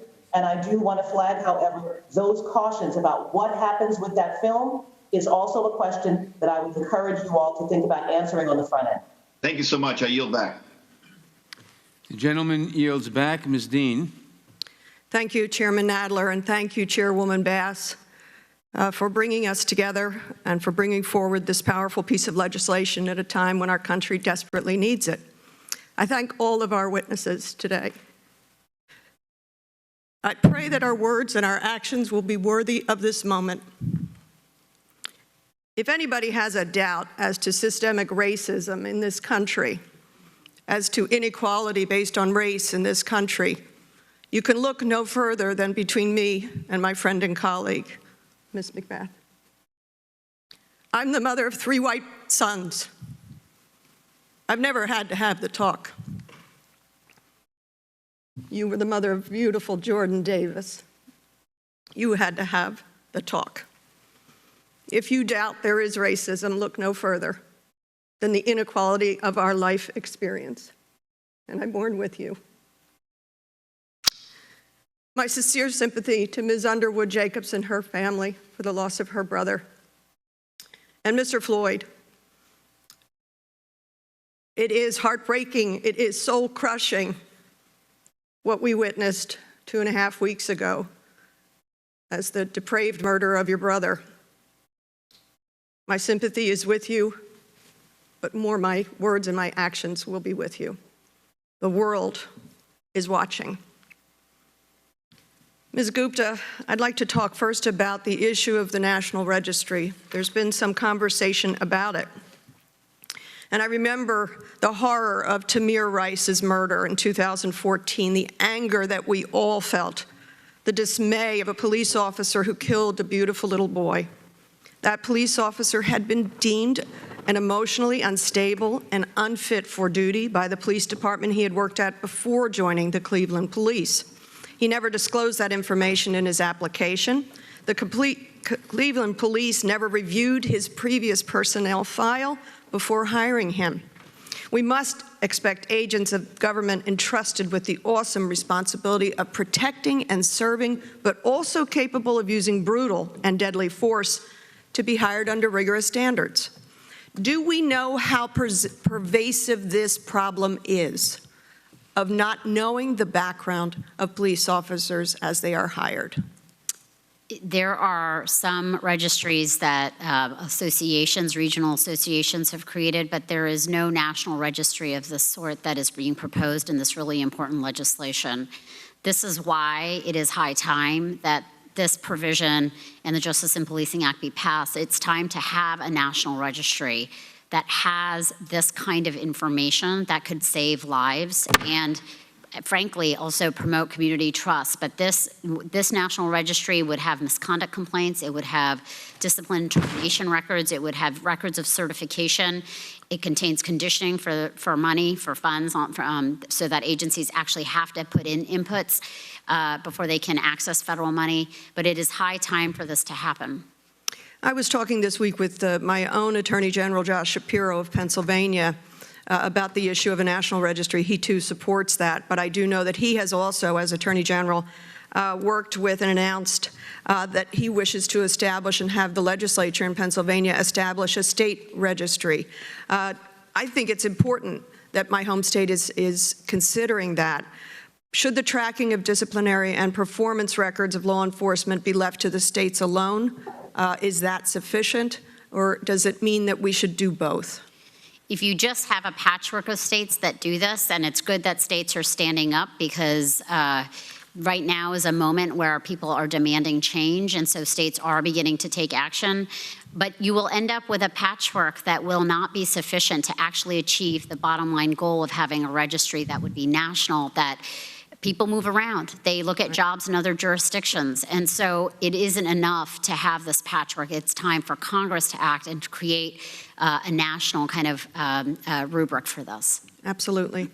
And Mr. Floyd, I'd like to end with you to thank you for your strength for being here today. We can't imagine the exhaustion, the fatigue, the grief. But we are here with you, and the world supports you. I hope that offers you some consolation. And your brother will be remembered worldwide for a very, very, very long time to come. As your niece and his daughter said, my daddy changed the world, and he has, and I'm confident he will. But I'd like to give you an opportunity to tell us not about his death, but about his life. What did you know and love about your big brother? What should we know about his life?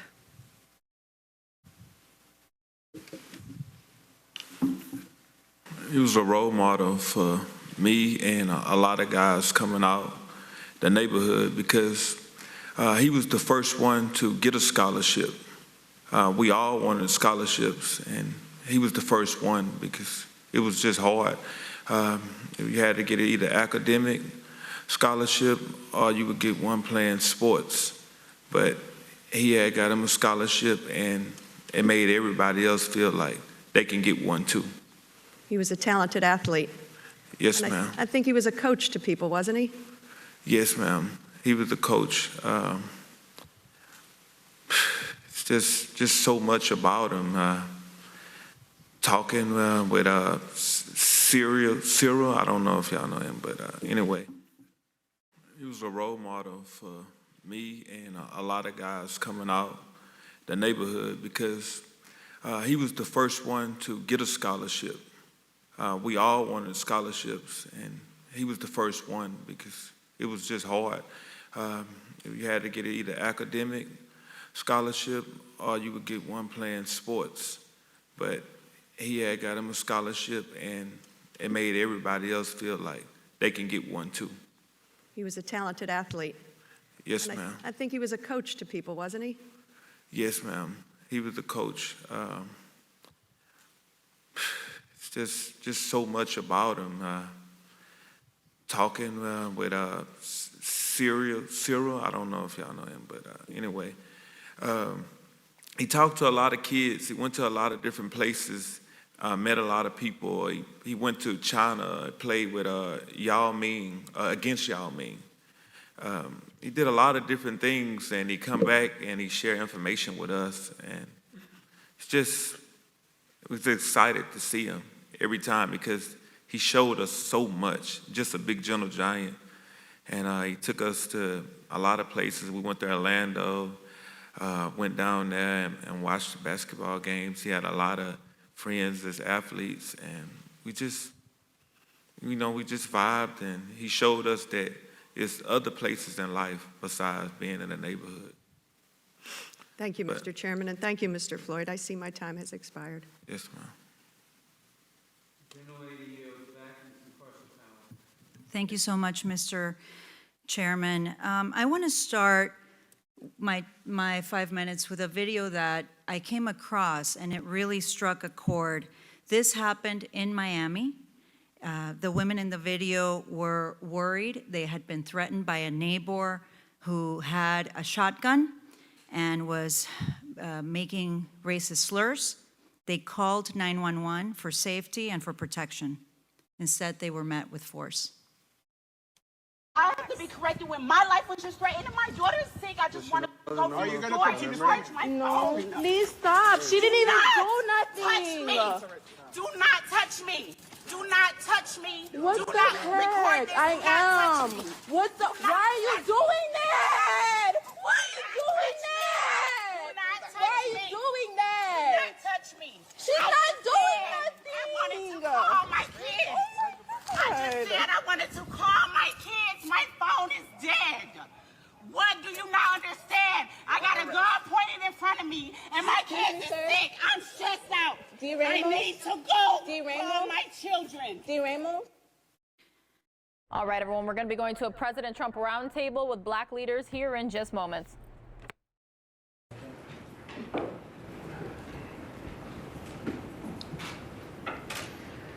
Well, thank you very much. We're with friends of mine and members of the African American community, and we're going to be talking about law enforcement, education, business, health, and various other things. As you know, tomorrow we're going to Dallas. We're going to start our rallies back up now. We've had a tremendous run at rallies. I don't think there's been an empty seat since we came down on the escalator. With the First Lady, that was with the future First Lady at that point. It's been an amazing thing to behold, and we're going to be starting our rallies. The first one we believe will be we're just starting to call up, will be in Oklahoma, in Tulsa, Oklahoma. Beautiful new venue, brand new, and they're looking forward to it. They've done a great job with COVID, as you know, in the state of Oklahoma. We're going to be coming into Florida, do a big one in Florida, big one in Texas. They're all going to be big. We're going to Arizona. We're going to North Carolina at the appropriate time. The governor's a little backward there. He's a little bit behind. And unfortunately, we're going to probably be having no choice but to move the Republican convention to another location. That'll be announced shortly, but we'll have no choice. We wanted to stay in North Carolina very badly. We love it. It's a great state I won. Many, many friends, many relatives, frankly, that live there. And we'll see how it all works out, but the governor doesn't want to give an inch. And what he's doing is losing hundreds of millions of dollars for his state, but we'll probably have no other recourse but to move it to another state. We have a lot of states that want it: Texas, Georgia, Florida, We have many, many states that want it, but we've given them everything we can. North Carolina, a special place, but I think we're going to probably end up giving you an announcement pretty soon. We are doing well in so many ways. You see what's going on with NASDAQ. We just broke another record yesterday. Some good news came out of the Federal Reserve today. I think some very good news. We're really doing a financial comeback. The jobs numbers were fantastic. Now we'll have some other job numbers come up over the next few weeks, and we'll see how that goes. But I think it's really good, and we're on our way to a very big comeback. I'd like to ask some of the folks that I'm with today to say a few words. They've been really supporters and friends of mine. They understand life. They understand, I think, the black community better than anybody I know. And I will tell you, Ben Carson is an example of exactly what I'm talking about. He's been my friend from the first day we met, I think. And we were opponents, but we were never really opponents. Ben is a very exceptional guy. He's done a fantastic job at HUD. But I'd like to maybe start with Ben to say a couple of words and go to Darrell and the rest of us. Let's say a few words to the press, if you would. Please, Ben. Thank you, Mr. President. We're here obviously to talk about some of the concerns in the black community that have risen to a point that people all around the world are making their voices heard. This is an opportune time to do something about it because this administration has already established a record of actually solving problems that other people just talk about and have talked about for many years.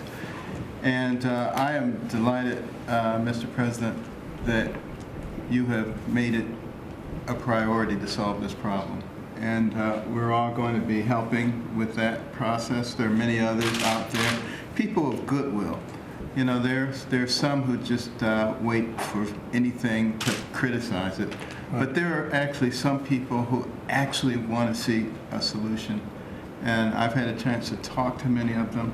We'll continue to do that, put forth the kinds of programs that actually get people out of poverty, not things that just keep people stable in poverty and happy in poverty. We want to change that whole dynamic. And I think some of the things that have already been done, we will get back to those quickly. You know, this was an intentional stopping of the economy, of an amazing economy. The fundamentals of that economy are still in place. We will recoup that and we will move further on. And your philosophy, of course, has been that a rising tide floats all boats. And that's why you don't spend a lot of time with identity politics. We want everybody to be successful, right. And we're going to do everything we can to help you do that.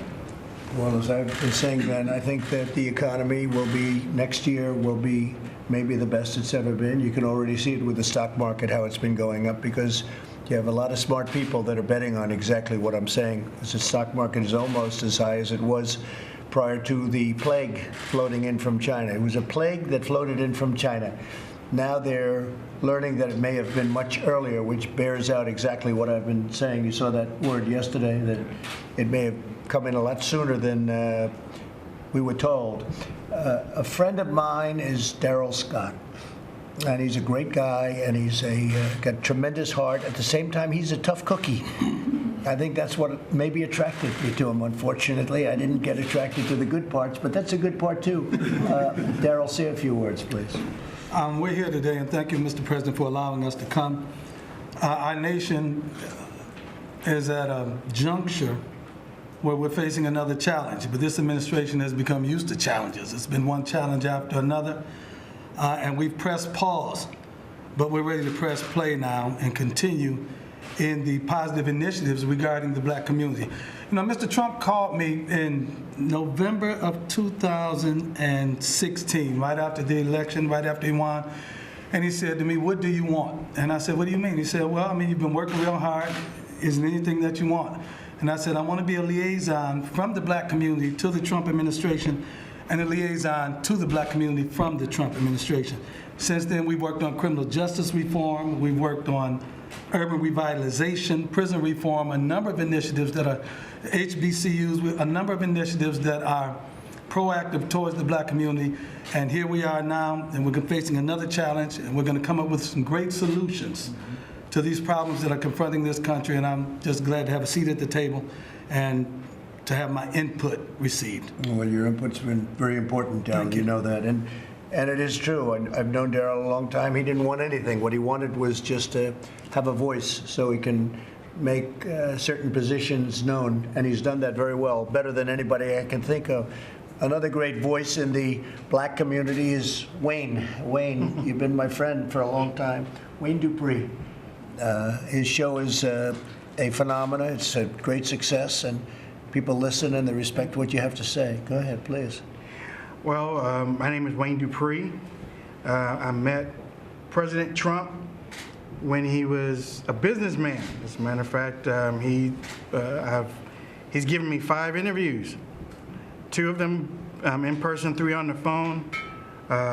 And when you're talking about somebody who is not with the mainstream media, somebody who just has a small voice but has a desire to make changes with his voice, to reach out to a billionaire in New York, and without hesitation, he gave me those interviews. And I think he's a natural leader.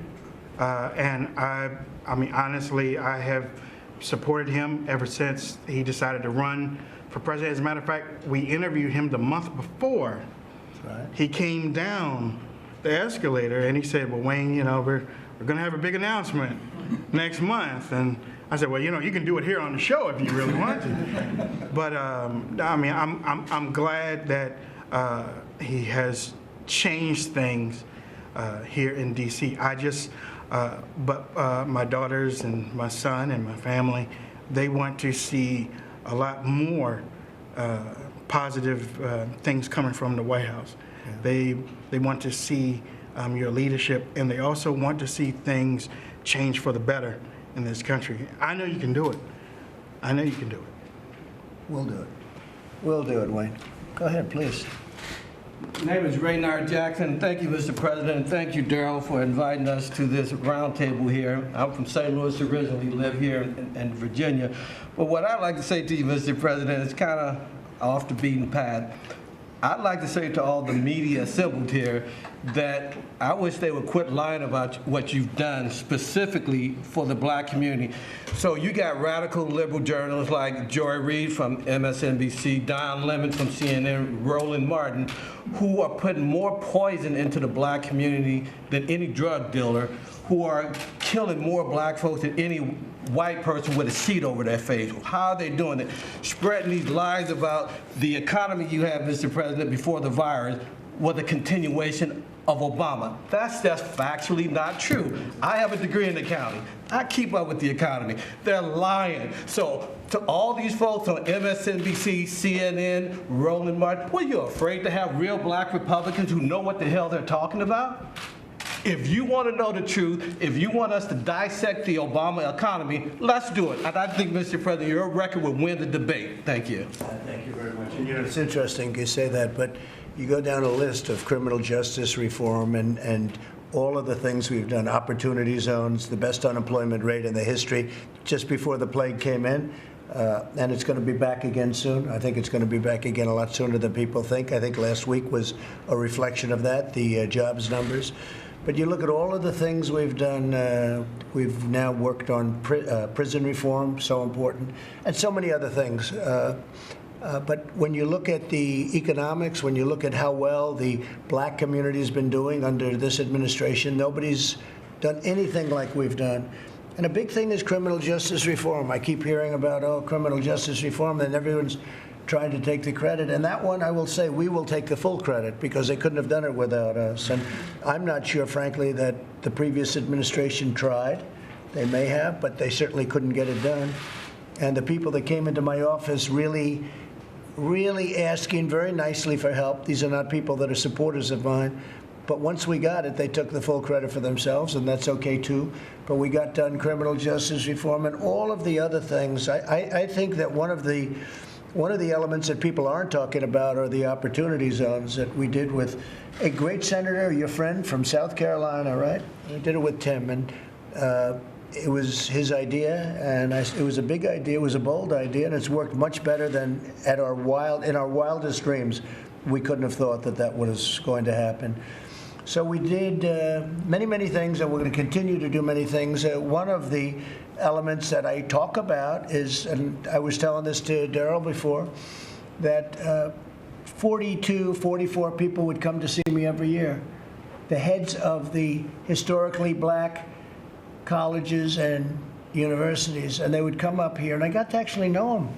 And the first year they came, I thought it was a normal meeting. They were asking for a lot of money, which they were having a hard time getting from previous administrations, and we got it for them.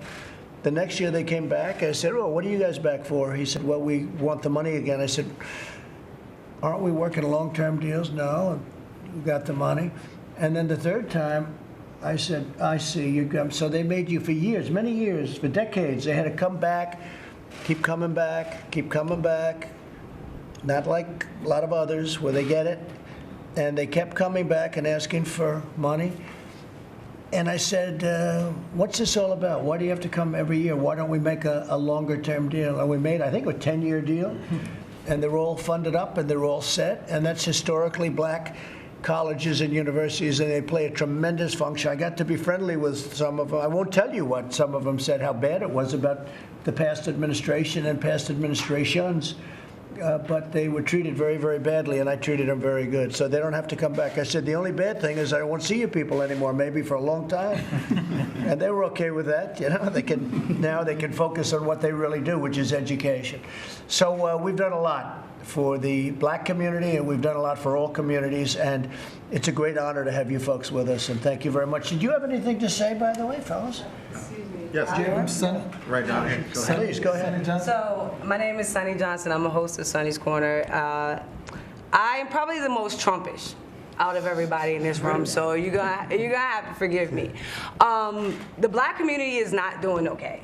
Like, I understand the perspective and the desire to put out this talking point, but it's not, okay? And I can do it in a simplistic way of just saying, what are the first things you did when you first came into the presidency? The very first things you did was like remove regulation and taxation at high levels. Think about the black community that has been under Democratic rule, progressive rule for 60 years. How many rules, how many regulations, how many different forms of taxation are on the books in those areas that are preventing our communities from actually being able to see sustainable growth that we can keep and get ourselves out of this tread of generational poverty. We are not okay when it comes to things like education, because we are not able to get quality choice into our communities because we don't have any position or power on our school boards to be able to fight for those things, and not just to get charters in, but to also bring some kind of reformation to the public school system as it stands too. So yes, as well as criminal justice reform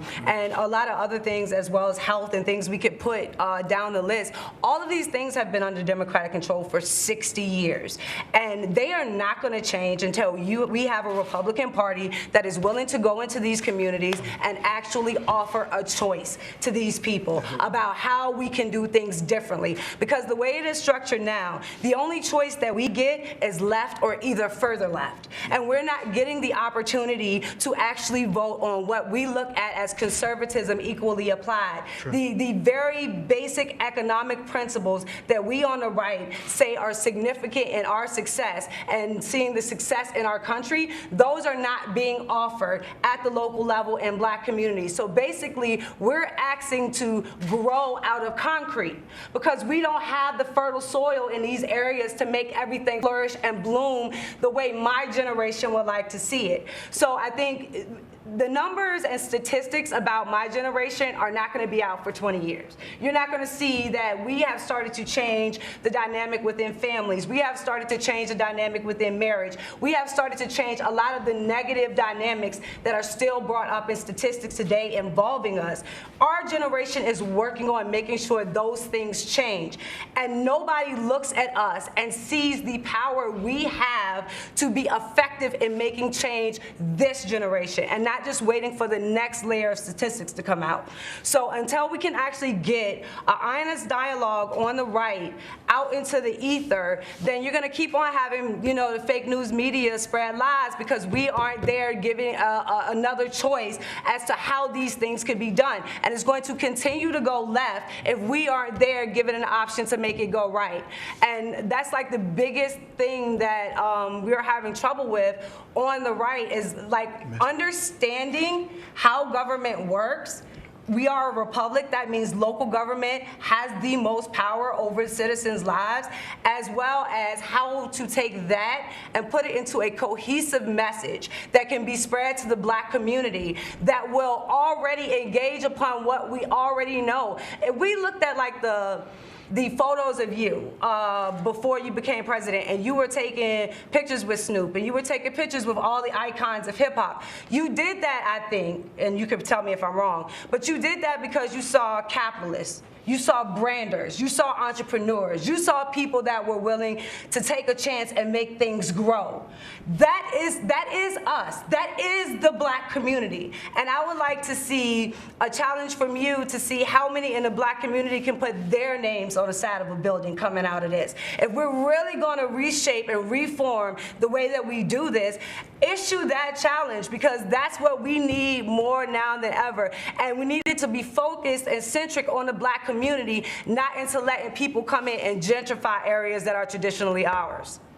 And you don't need closed police departments. No, we need the police. But if you take a term like, if you take and look at what happened in Ferguson, because Ferguson is like where Black Lives Matter really came out. I ain't gonna say it was born because, you know, people will fight about that.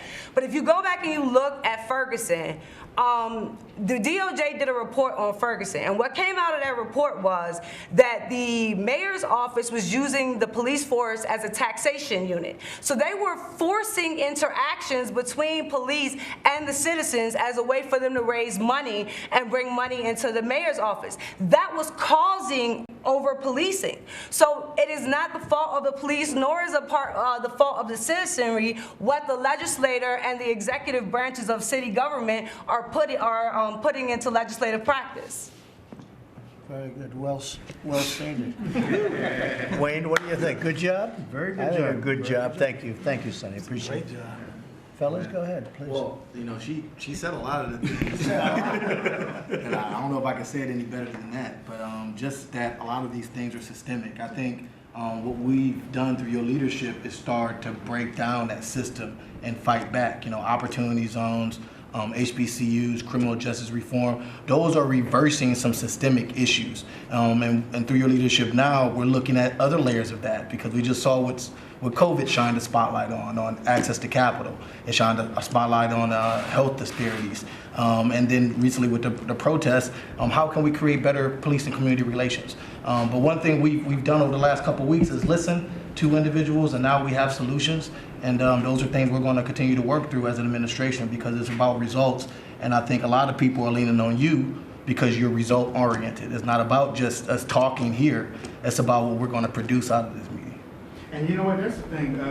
A lot of people that listen to the show or calling on the show, they want to see those results. If you go into the Black community and you tell people type of statistics, they'll be, oh, okay, yeah, great. But if you show ground moving, ground shaking, things growing up from the bottom, you know, those opportunity zones, or more jobs than what they are right now. But if you start showing those things, and you know, a little friendly drive-through, hey, President Trump here, believe me, there are many people that are on these online boards, and like I said, the call-ins and whatnot. They do support President Trump. They know what happened in the Obama administration. They know what you're doing. They also see what the media is doing to you. So don't think that you are alone. It's just that they need to hear more from you. I agree with that. That's true. It's the only way you get through the media, because The media is almost 100% negative. It's incredible. But that's not the only thing that's impeding the progress of the legislation that you put out. So let's take opportunity zones. If the opportunity zones pass from a federal level, they then go down to the state and then are allocated on local level. So for us as Black people to actually access the opportunity zones, I have to go talk to Democrats. And I have to be willing to do what they want to do under their agenda, how they want it done, for me to be able to have access to the opportunity zone funds. So that's where, when you see in our communities, instead of getting young Blacks to invest and become entrepreneurs and become owners, you're getting gentrification, because outside forces with more money and connections to these Democrats are able to come in and get this money a lot faster than the Black people that it was actually intended to help.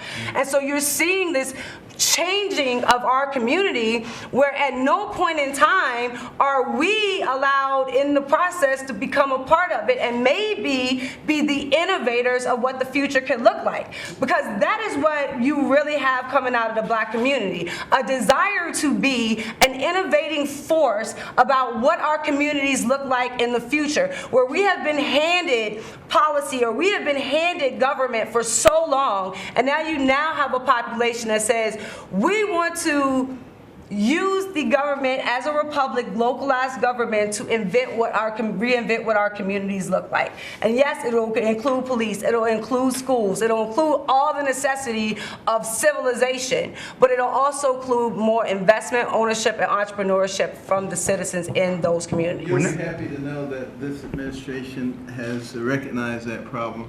The community development, financial institutions, the credit unions, the local banks have been excluded from a lot of the dissemination of the funds previously. That's been recognized and in the process of being corrected right now. And that go a long way. Correct. Mr. President, you've been nothing short of historic for Black America. I don't say that because I have to, because I can say whatever I want to say as a free citizen here in the U.S. You've been nothing short of historical. Criminal justice reform was historical. We were getting locked up at unprecedented rates. You undid the 1994 crime bill, and we are forever thankful for that. Even the opportunity zones, we can be critical of a lot of things, but the opportunity zones incentivize the people that had money to put the money where we needed it most, which are in these urban and rural neighborhoods. HBCUs, the whole bit, I can go down thing after thing. The current issue that we're having right now is police reform, which is so much needed. We did criminal justice reform, but police reform is the gateway to what we see as an unjust criminal justice system sometimes. Meaning, if a crooked cop doesn't do a terrible, corrupt thing with an individual, we never get into that bad system. This administration has been marred by a crooked cop like James Comey and others going after you and creating things that just were not there. The impeachment, it's not real. But they can do that, and our community has been affected by that in a way that is hard to explain. I tell people this all the time. This whole situation with this policing, it's not new to Black people. We've been used to it. As a kid, I got harassed by the police all the time, and I think I was a good kid. But it's a part of our community. And so we do need some things to happen on the police reform side, which will connect with the great things you've already done historically with criminal justice reform. And we know that you're the president to get it done. We know that we need some banking reform so that we can get more access to capital. We do also understand that we need some holistic approaches to create this ecosystem. Voting rights. Blacks have to go to get voting rights every 25 years or so now. These are things that are historic, and we believe that you are the president to get these things done for the black community. You've done some great things for us already, and we're relying on you, and we appreciate everything you've done, Mr. President. You've been amazing. Thank you very much. Well said. Your friend, right? Yeah. He's a good man, too. For a long time we've known him. Okay, thank you all very much. We'll see you tomorrow. We'll see you tomorrow in Dallas. Thank you, President. Mr. President, thank you, class for leaving. Let's go. Press for leaving. Thank you all. Thank you very much, guys. John, we're leaving now. Thank you, John, we're leaving. Thank you, guys. Thank you. Thank you, President. Thank you. I wanted to ask you about tomorrow. We're going place called Dallas tomorrow. I think it's going to be a great trip, meeting some very good friends, and we'll come back tomorrow night. We're going on Saturday, as you know, to West Point. We're giving the commencement address, which will be very exciting. The cadets wanted that very much, so we're going to have them a little bit separated, a little social distancing, but we have the full class at West Point. And it was postponed because of the problem. It was supposed to be a month ago. We're going to do it, and that'll be on Saturday, so that'll be very exciting, and I think a lot of you are going to be with us, and we're going to pay honor really to those incredible students and cadets, and they're going to be the future military leaders of our country. Thank you all very much. Thank you all very much. Let's go. Thank you.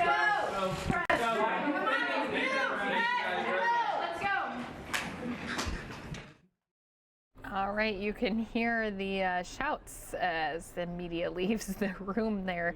I always have to wait around just in case he does start to answer another question as they are about to leave. So thank you again for being here with us. We do appreciate each and every single one of you tuning in. Here is a live look. We have a few protests still going on here this week for the life of George Floyd. This is a look at a Boston rally that is happening with our Fox station WTXF, and then we also do have protests happening in New York. So I do want to just give you a quick look at New York. So Boston, we're up above the sky there with our Sky Fox up in the air, and New York we are walking down on the ground. So what I'm going to do is put those in some boxes for you.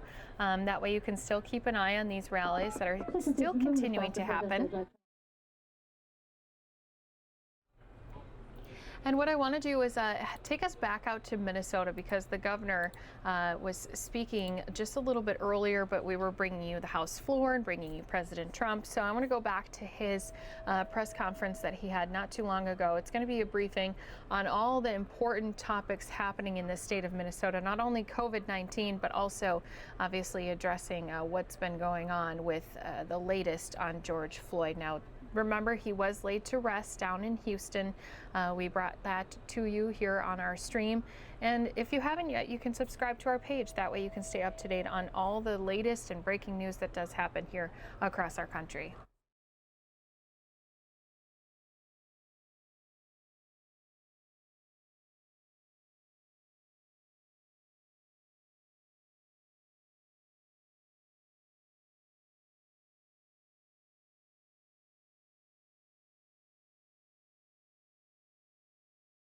So as I mentioned, we're going to be heading out to Minnesota, but I am going to give us our two other boxes with views of those Floyd protests and rallies that are happening in our country. I'll update the lower third for you so that you know what's going on and where everything is located in the boxes that you're looking at. And thank you again for being here with us.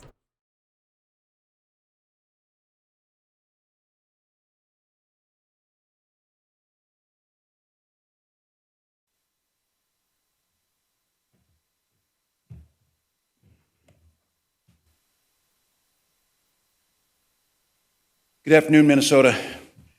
Before we get started, I know she is not going to want me to do this, but I will anyway. I want to, many of you have gotten to know and heard the story of Nick, who is interpreting for us.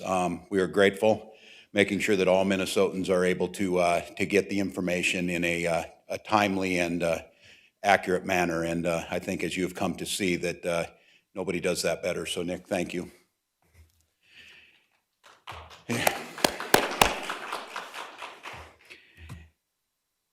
Minnesota, today is the first day of phase 3 of our reopening plan. I want to take a moment to thank those businesses and thank Minnesotans, the restaurants, the gyms, the entertainment venues. A lot of studies have been done, certainly in recent weeks, showing the number of lives that were saved by the stay-at-home orders. But those stay-at-home orders did come at a cost, and it was an economic cost to many of those businesses. So we owe you a debt of gratitude. We certainly hope that the reopening plans and finding a stable place where Minnesotans feel confident and safe to come back, get out into those businesses, get the opportunity to enjoy a meal, to go back to the gym, to participate in retail transactions, all of the things we know that'll help the economy. So we are really grateful. We've said it before, we turn the dial as the data seems to support that. I think all of us are watching intently. 19 states are on the climb. Minnesota is not one of them, climbing back up. And we saw a situation in Arizona that had opened up, Arizona specifically, and now are having to roll back some of those openings. They have now activated their excess hospital capacity and are looking at some of their alternate care sites because the numbers are climbing. So I remind Minnesotans that the pandemic is far from over. It is at a new phase. Our phase in terms of economics, but it is a new phase of us trying to maintain social distancing, trying to wear masks. I would note that we still encourage people who were involved in expressing their First Amendment rights to advocate for change for the murder of George Floyd and for other reasons to get tested. My wife and I were in those streets. We were out with people in front of my house. We were down at 38th in Chicago, and we were at the memorial. We tested yesterday, tested positive. I would tell people it's very quick, it's very easy. We want to bring those as close to you as possible. So we should. Negative. Pardon me? Oh, excuse me, I tested negative. We had this thing, we were joking, I apologize. We were having this thing that negative is a positive in this state. So yes, we tested negative, both of us. I apologize for that. But I encourage people to get out there. We will watch it again, and the way this works is they will probably retest us again in 7 days, and I think Minnesotans should start to see it that way. Our capacity to be able to do that is there now. We are now testing per 100,000 is about as high as anywhere where we want it to be, and this is probably going to be an ongoing thing. So Minnesotans, I would tell you, get tested. If you were out there this weekend and this past couple weeks, please do that. Today, I'm issuing the proclamation of calling Minnesota legislature into special session beginning Friday, June 2nd, or excuse me, June 12th. I misspeaking today. Much has happened since we recessed on May 18th. Much has happened surrounding COVID-19, the tragic murder of George Floyd that shook Minnesota, this nation, and the world to its core has happened. We have moved the needle on COVID-19. There's just a lot of differences between May 18th and this coming Friday. And so our priorities are very clear from an administration's perspective: police reform and accountability and economic recovery. We will continue on the COVID-19. Our commitment is strong. Our systems are strong in Minnesota. We're able to continue to move the dial, monitor, provide PPE, and provide what's needed, but with an eye towards if we start to turn the wrong way, we come back. But this moment will not be upon us again. The moment that has been given to us is very clear. I encourage the legislature to prove to Minnesotans, and we have our responsibility to work with you, to compromise, to find bold, aggressive, transformative action is what the public is crying for. Let's show them that democracy works. Let's show them in this moment that what those people did going to the streets makes a difference. Let's show them that by raising up their voices and asking for change, it can come about. Let's show them that even in a divided legislature, those things that draw us together as human beings, the ability to be safe in your community, the ability to trust those that are there to serve you will be there to do that, and that we are not stuck in patterns that continue to repeat themselves generation after generation, that we can change those. The senseless killing of George Floyd is that opportunity. We were on the phone, I'm sure the Lieutenant Governor will talk about this morning, with other mothers who had lost their children. We were on the phone with mayors in northern Minnesota. We were on the phone with the NAACP. We were on the phone with other governors. The commitment across the spectrum, both political, racial, economic, for change is undeniable. This special session gives us the opportunity of what Minnesotans want to see us do.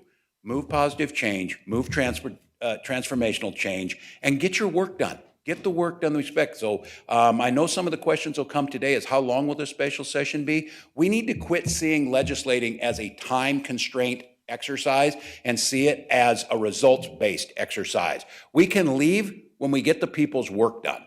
We can leave when we make sure that we've addressed and started on a path to true reform. We can leave when we pass economic measures like a bonding bill and the rebuilding of these corridors that were damaged. That's when we can leave. And I think that's the attitude going into it, that there's collaboration and cooperation around that. we can build a stronger, more equitable economy. This can impact positively all corners of our state. This is not a metro issue alone. Police-involved killings have a higher percentage outside the metro area than inside the metro area. Inequities in school have an impact all across the state. This is our chance. And this call to a special session is not a call just from me. It's that primal scream you heard from people on the streets demanding justice, demanding it now, and demanding us step into this moment. The community will have the answers. The community will have the solutions. The St. Paul NAACP provided 10 very clear things that they gave to us that will start to address the police accountability issue, but will also address the economic inequities. Very clear things that can be enacted now and can make a difference. And these are generational, transformational leaders that are bringing these to us. So the time to debate and walk away is over. The time to debate, come up with solutions, implement them, and continue to move forward is on us. We can start, and those work is being done now. The People of Color and Indigenous Caucus has put together an incredible package. It has been supported by people across the spectrum, and the work that Commissioner Harrington and Attorney General Ellison has done.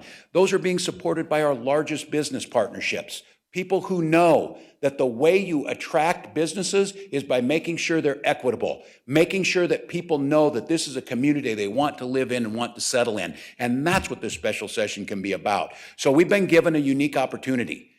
On the heels of the tragedy of George Floyd's murder, on the heels of COVID-19 decimating our economy, we're given an opportunity to change those structures, to change them in a way that makes a difference. And I can't tell you how grateful I am for what all Minnesotans have done. And I especially want to say a thank you to Lieutenant Governor Flanagan, who this has been her life's work on equity and inclusion. She was a successful legislator. She was a successful advocate for nonprofits and children. And now as Lieutenant Governor, leading up many of these efforts. Lieutenant Governor Flanagan.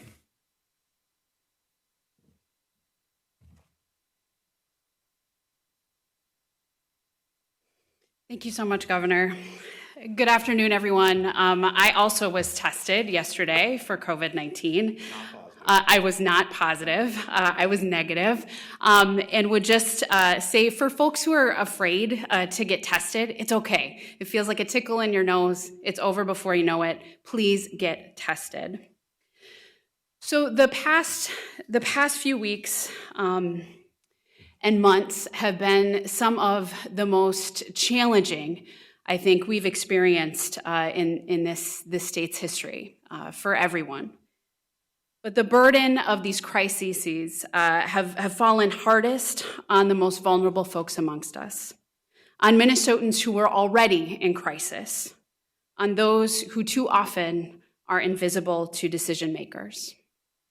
The COVID-19 pandemic and the murder of George Floyd have laid bare systemic inequities that have been simmering under the surface of our state for generations, and I would argue since the founding of the state.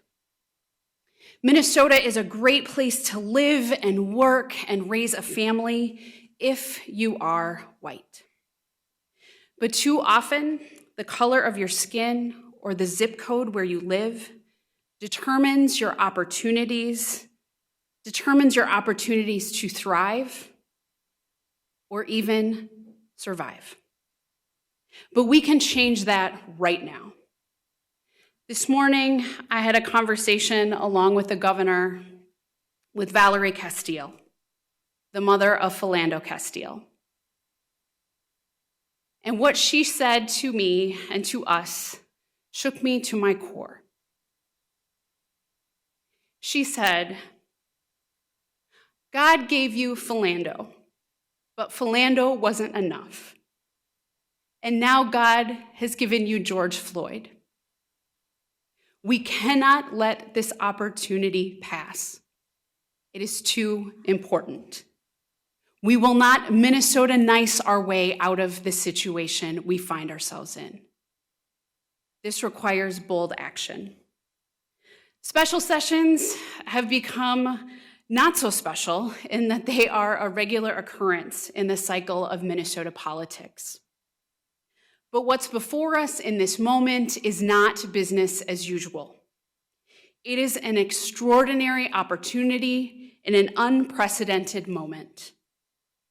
We must work with Black and Brown communities to pass meaningful changes to public safety and criminal justice systems. We must rebuild an economy that lifts up all Minnesotans, especially people of color and those in greater Minnesota, whose economic well-being and businesses has been hit the hardest. We must follow our Black, Indigenous, and people of color, the leaders who've been doing this work for generations and on the front lines, who have been continuously bringing solutions, but have not yet been truly heard.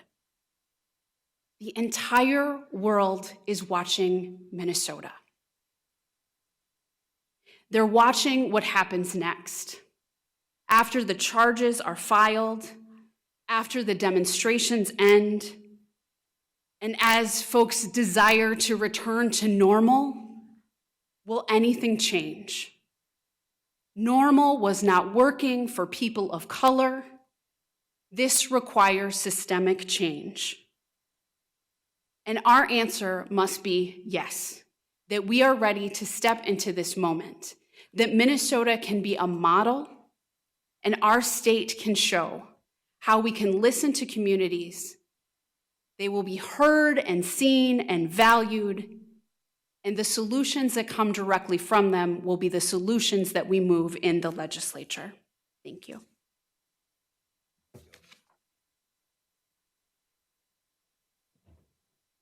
With that, the Lieutenant Governor and I are, and we have the Commissioner Harrington here, and we have Myron Franz here from MMB to talk about what's next. So, I was reading your executive order, and down at the bottom, you extend the peacetime emergency.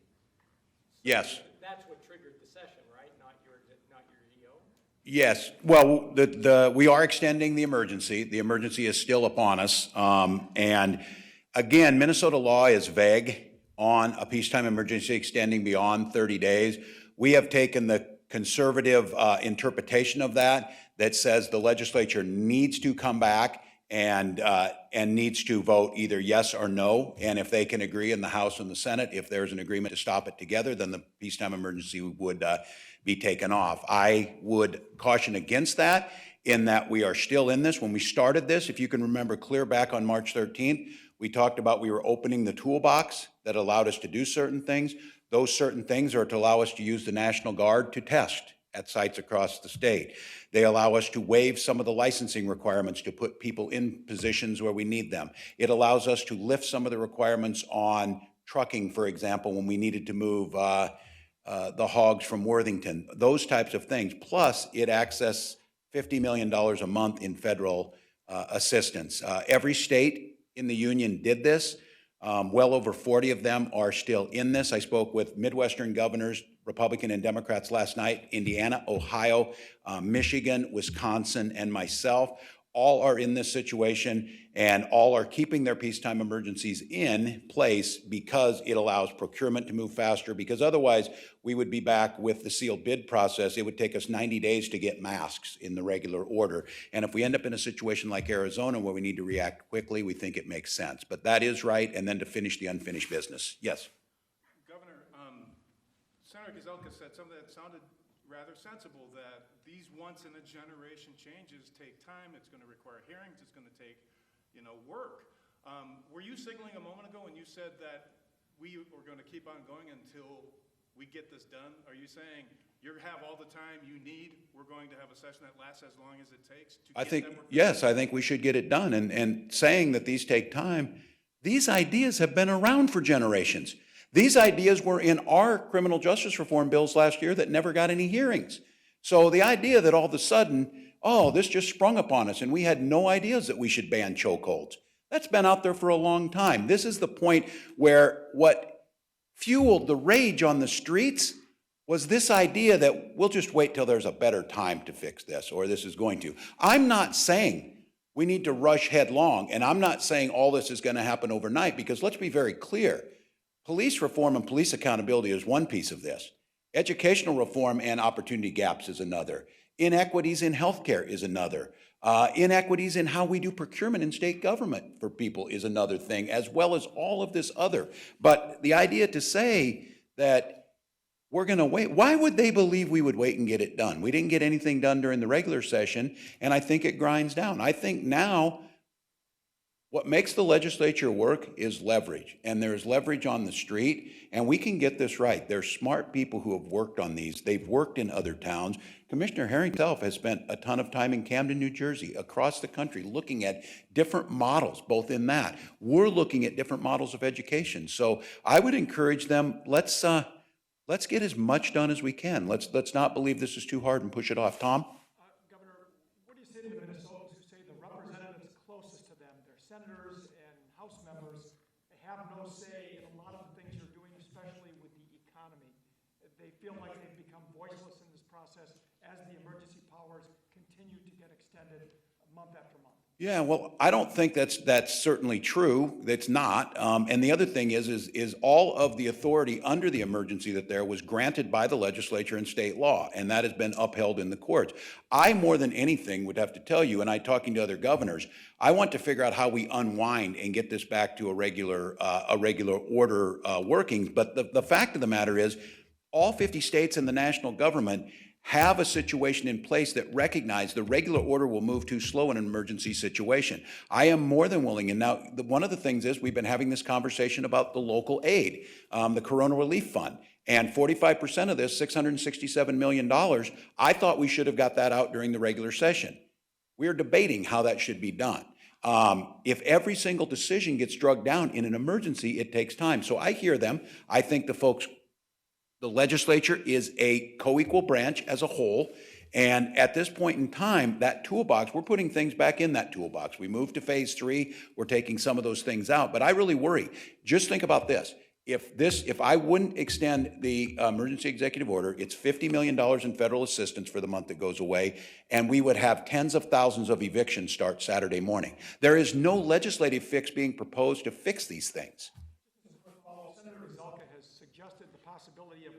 Special session, come back and in the first one do the bonding bill, some COVID-19 funding, things that were already kind of teed up, and then adjourn, and then maybe come back a while later when there's time to deliberate more on public safety and policing. Would you be open to that kind of scenario?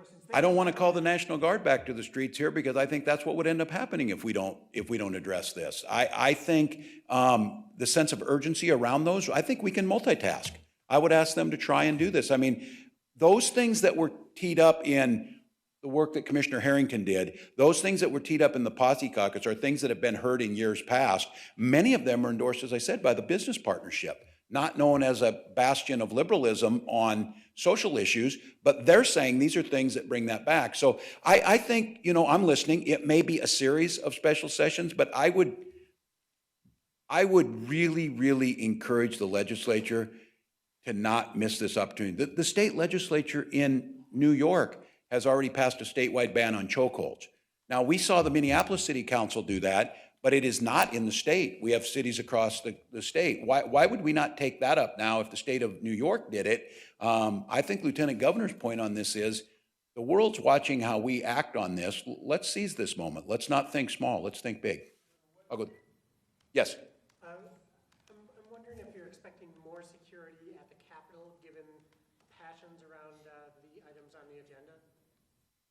Yeah, and I know that the legislators speaking with State Patrol, Colonel Langer, they're speaking with the Historical Society. I think there will be some changes. This is always a very delicate line, because if the legislature's in session, that's the people's house. The people need to be there. And I am anticipating, just by the energy that's out there, that folks will want to be on the lawn, will want to be a part of this. I think we have to strike a proper balance where their presence is felt, but we're able to carry out business both from a COVID-19 perspective and a security perspective. So we're working with them. This is one where this is a conversation amongst all of us. The legislature's thinking about how they will do their business in this mode.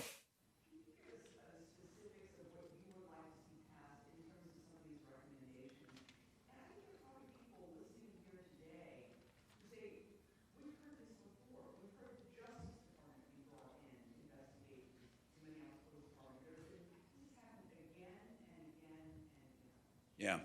What I would say on that is you saw this last week, we took an unprecedented step. The Minnesota Department of Human Rights under Commissioner Lucero brought the commissioner's charge of discrimination against the Minneapolis Police Department.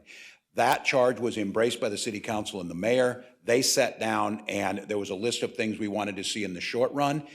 They started doing that. That was the chokehold ban and some of those things. The Posse Caucus, the People of Color and Indigenous Caucus, as long and in conjunction with the work that Commissioner Harrington and Attorney General Ellison, they put forward a set of things. We are not bringing administrative proposals because I think Esme's point is right on this. They've heard some of this, and this idea that legislative leaders are going to step in with their proposals. This is going to have the momentum of the community behind it, and many of those proposals that the Posse Caucus is bringing up, we're supporting that. We're supporting that slate of legislative proposals. Proposed 22 different changes. Maybe you have some others. What is your top agenda item as far as police accountability, criminal justice? What would make the special session a success if that gets done? Well, I think the use of force pieces in there have to be the first one. I think we have to tackle what scares people the most. The chokehold piece, how we redefine use of force, some of the training that goes behind that, and then the accountability. How are you going to be able to account for it? How are you going to be able to tell what are reports that are done?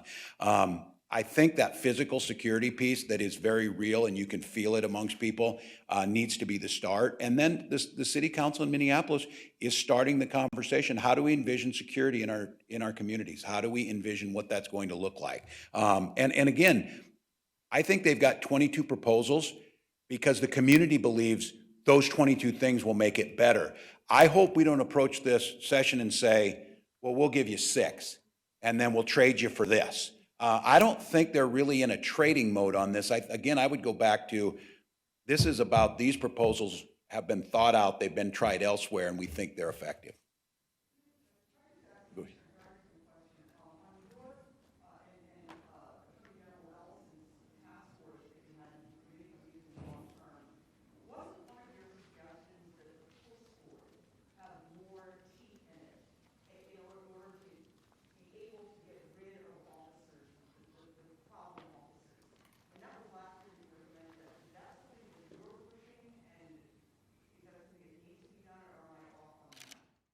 John Harrington, Commissioner Department of Public Safety. No, we still believe that the Post Board needs to be, like other professional regulatory boards, should have the authority to take licenses away. And we recognize that taking licenses away, whether it's suspension, revocation, or other lawful processes, is what you see in boards of medical practice and legal practice.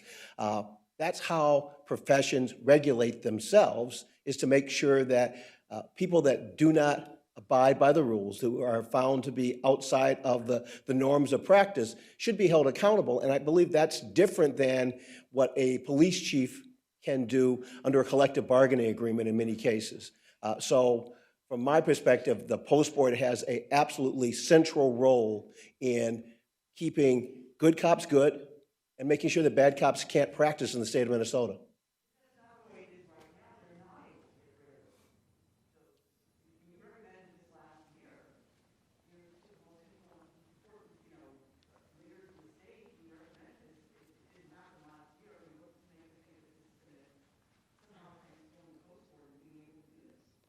Well, I think there are a lot of good reasons to be guardedly optimistic, and you know me, guardedly optimistic is probably as good as I ever get. We're in the midst of a change. The executive director at the Post Board has changed. The leadership, the chair of the Post Board has changed. I do believe that there is an appetite for change that there might not have been there before. I also think that the George Floyd murder is absolutely a moment of change for the profession. It's a moment for change for the community. It's a moment that has changed our world. And I think with that as the backdrop, the idea that those officers would have had to wait for a arbitration and grievance hearing to no longer be allowed to be police officers in the state of Minnesota did not make sense to me then. It doesn't make sense to me now. And so I believe the Post Board should have that authority and should be taking that authority seriously and using it when it's appropriate.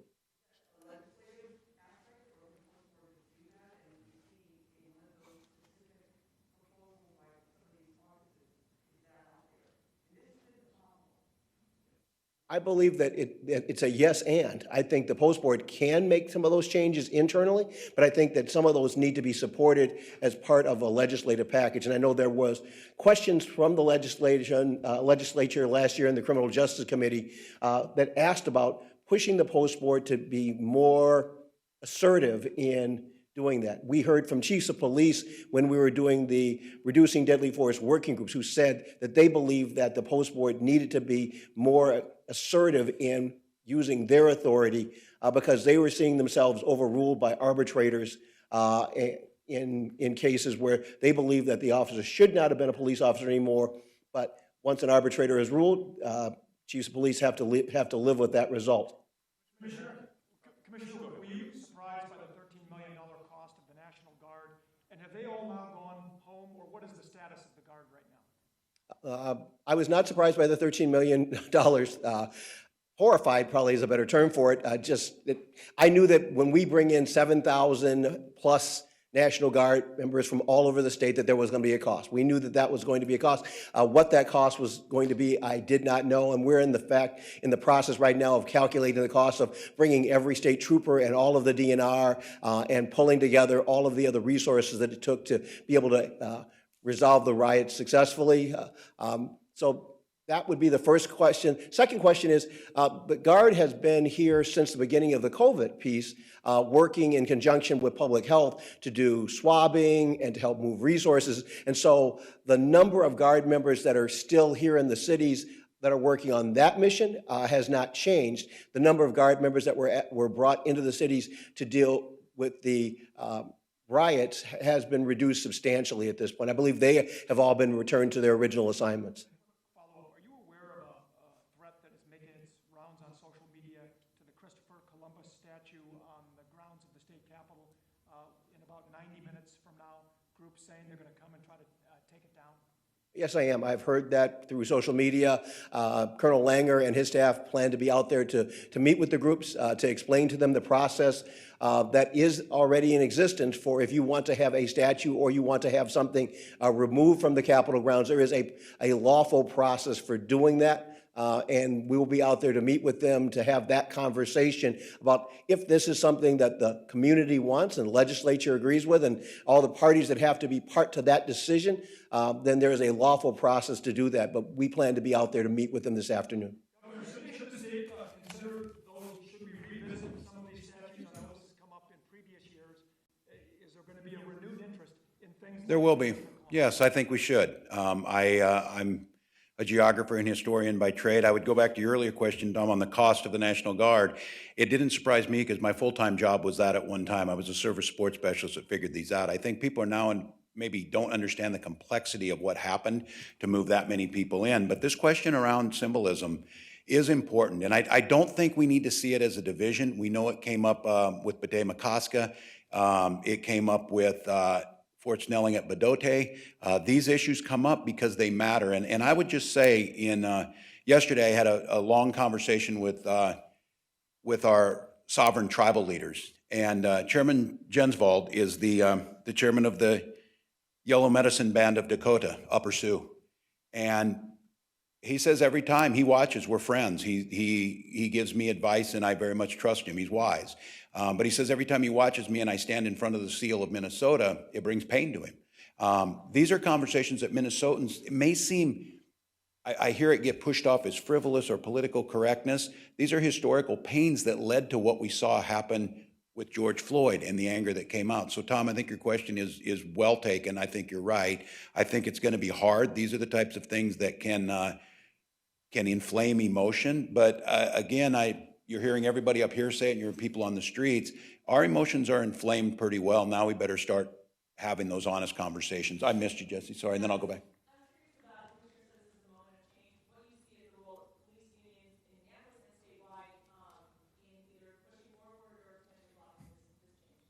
That's a great question. I think all of you know that the challenges around this, and it's no secret. I am a lifelong union member. I've stood buy my support. I believe unions have helped create the middle class and create workplace safety. But I also know that unions, when they're working right, would have been a union there to protect George Floyd, not to protect a police officer who went rogue. And I think it's going to be important for those of us who are union and supportive of it and see the value of them to stand up and say, we cannot craft situations that shield inappropriate behaviors or the inability to be able to move people. And I know this is scary talk. If you're a union member, when you're talking about collective bargaining agreements, when you're talking about arbitration, some of those things, these are the core that holds things together.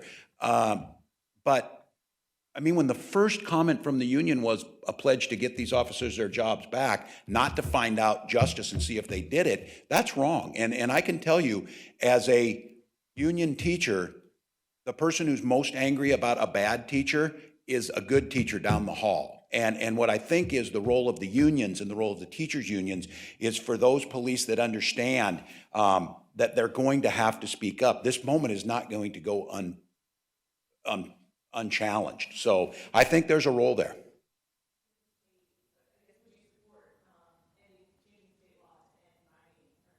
I think we have to look at it, and I am willing to say, and you've heard me say this many times, and I think it gets me in trouble, but I think it's an honest way to answer things is we have to be prepared to put every solution on the table and debate them that way, even though that starts to challenge us. And I know there's folks that when they hear that, they're like, well, what is that going to do to us? We're speaking specifically around police and police unions. So I do think if there's things that state law is holding up from fixing the problem and has leading to more of what we saw 2 weeks ago on the streets of Minneapolis, then we do have to fix that. Yes. Governor, I have two questions, and I hope you'll permit me a latitude. One's off topic, one's on topic, and it's for Commissioner Harrington. Sure. Let me ask the off topic one. I don't want to run out of time. Sure. The Supreme Court ruled that the Sick and Safe Leave Act is absolutely fine. Yes. The city can go ahead with it. That's going to open the door to at least 137 charter cities looking very seriously at this. The problem that the Republicans have had is the idea of a patchwork. Is it incumbent now on the legislature to have a unified statute that deals with this? Is it time to make that happen? Yes. From our administration's perspective, yes. Safe and sick time is something that we advocated for before we were given the privilege of this job. It is something that the Lieutenant Governor made a patent about, and she and I have talked extensively about this issue. I think now is the time, and we especially saw it during a pandemic of why it makes sense. It is now supported by the Supreme Court. I do think the business community's fear of a patchwork of regulations is a legitimate concern. I simply take a very strong position of not preempting local authority when you can help it. But we know that when these patchworks get, or when you see what's happening COVID-19, it helps if we have a unified strategy. So yes. Commissioner Harrington, on the use of force, I've not seen the language as codified, but I had Chair Mariani describe for me what he wants to do to change statute on the use of force. And part of the language he wants to add is that the factors of, how did he put it, that a person's humanity and their human rights and the sanctity of life would be part of the determination. You've been a police chief. How would that work? Is that a practical addition to the It's not only practical, it's already an application in Camden. And it's been an application in a lot of, I can't say a lot of departments, it's been an application in several other departments. It was part of our working group recommendations that every department should, at its core, state that the sanctity of life is a fundamental premise that we use force around. And I'll give you the example. I'll try and keep it to a short example. There's a film piece that I saw when I was in Camden. There's a man with a knife, walks into a little pizza store at night. He slashes at a couple people in the pizza store and then runs out the door. In most departments around the country, if you're within 20 feet of that, you would have ended that with a gunshot. In Camden, what they did is they surrounded him with cops, with tasers. They made sure that no members of the public could be harmed by him. They got him into a position where they could take him to the ground successfully without killing him. Because sanctity of life means that if there is any way possible to end a situation without anyone getting killed, then that's what you should do. And I think that is a moral statement, is a value statement, and it's a statement not made by some little bitty department. If anybody that knows Camden and knows New Jersey knows that Camden is not a little town, and it was not a safe town. It has seen one of the most dramatic reductions in use of force, and it's seen one of the most dramatic reductions in crime since they took that premise and began not just talking about it, but training to it. Oh, sorry, then we'll go here.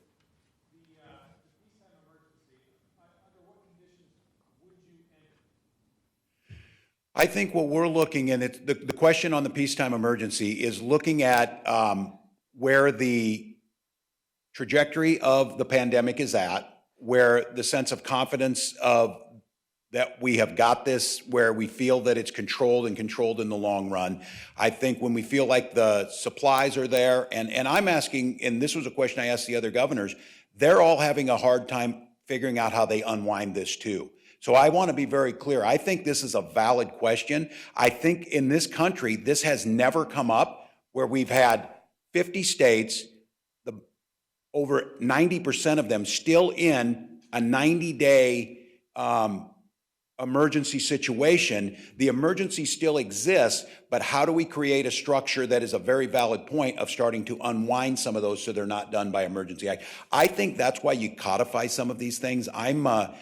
I'm really worried. The example being the evictions. How do we get a protection in there? How do we make sure that once we wind those down, the protections stay in place, but we get back to a normal place? So we're going to look at where the pandemic's at, but I'm also going to send over some suggestions of what the legislature can do to let me unwind these things and switch back out of this. Because at this point in time, the offer being made by the legislature is just drop them.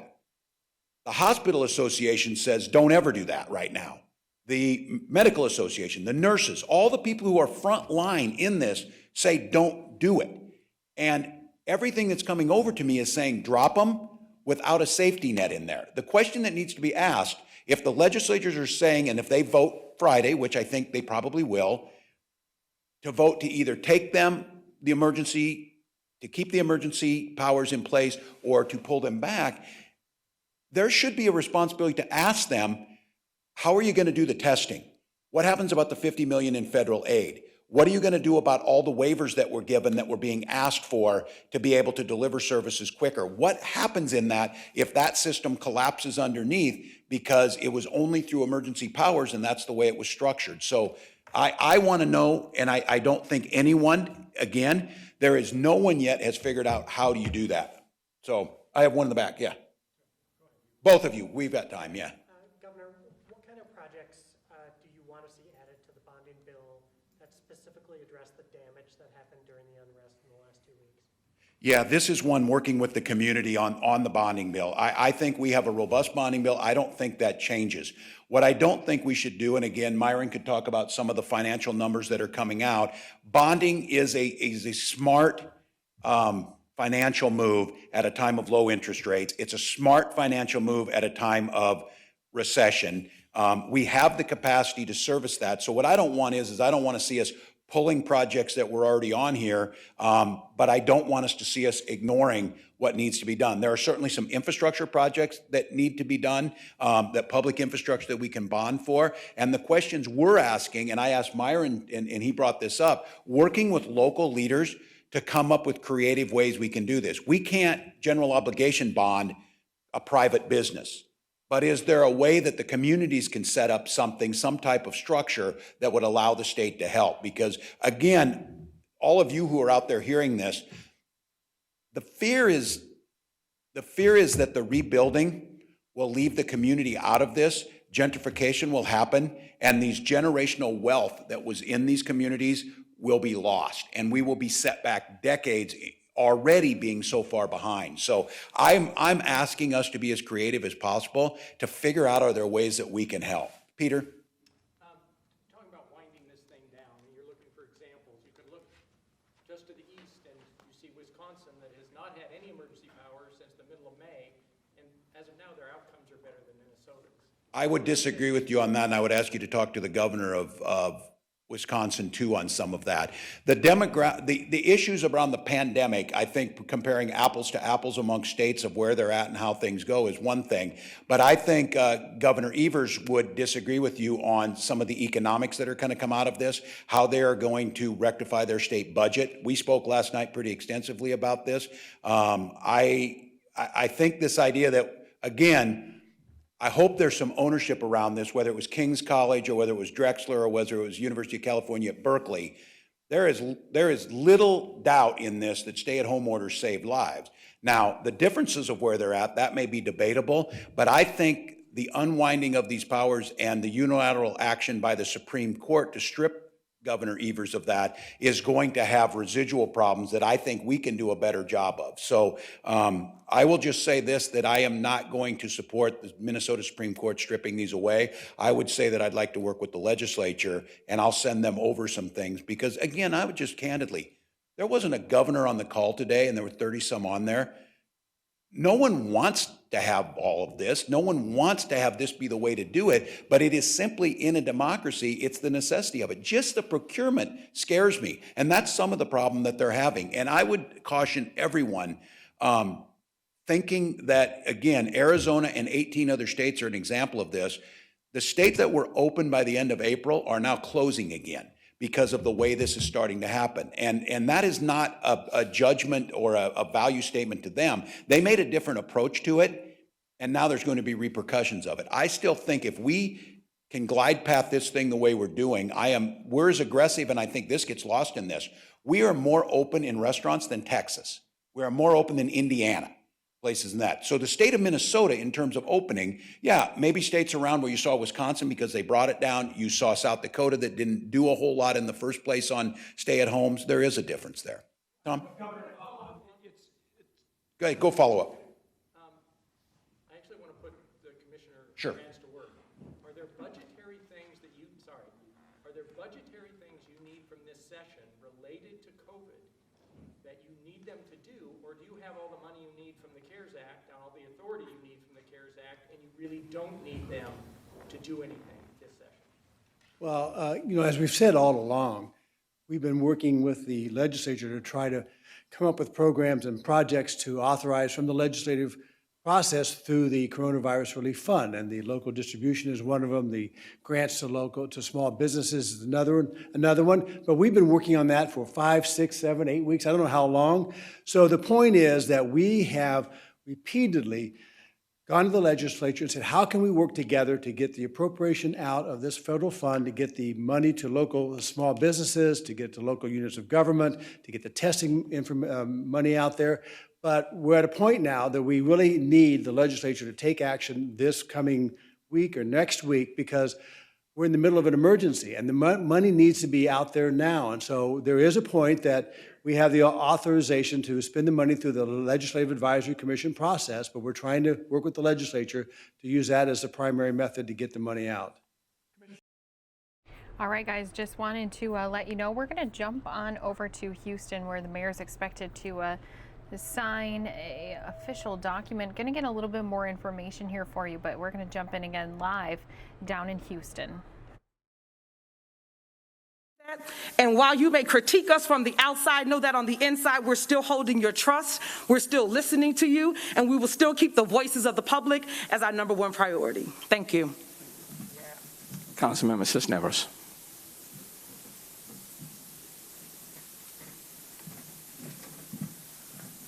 This is such an historic moment, and I wanted to just say that it goes beyond talking about police. It really deals with the systemic racism that has existed and institutionalized as part of our culture. And changing values, changing deeply held beliefs, changing culture is not an easy thing. But I am so hopeful, so optimistic, so inspired by how many people have come together, have stood up, who have just been so engaged and vocal and connected with us. It's the most optimistic I've ever felt about this issue, and I just feel like we are at a turning point. This is a different day, that George Floyd's death is different. There have been, a long history of brutal murders of black people and marginalized people. And this is different, and I'm very excited about our future. There is a path forward to a better day tomorrow if we make the right steps, and I believe that we here in Houston are doing that. Thank you, Mayor. Councilmember Robinson.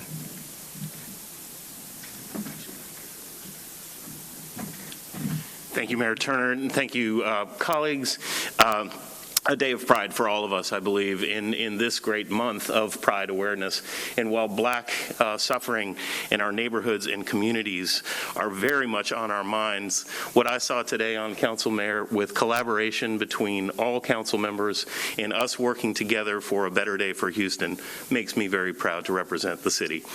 I am in all of this. We have got a tremendous amount of work going forward, but at the same time, I know we're up to the task, and with your leadership and good work from the council. And I would like to thank Chief Acevedo as well as Ray Hunt and the Police Officers Union. Our rank and file, we're looking out for you while we are looking out for the people of Houston. And this can be done in balance, and we can do it together. Thank you, Mayor. Councilmember Evan Shabazz. Thank you, Mayor. My heart is still heavy because I'm still walking with the Floyd family. He was a member of my community at one point.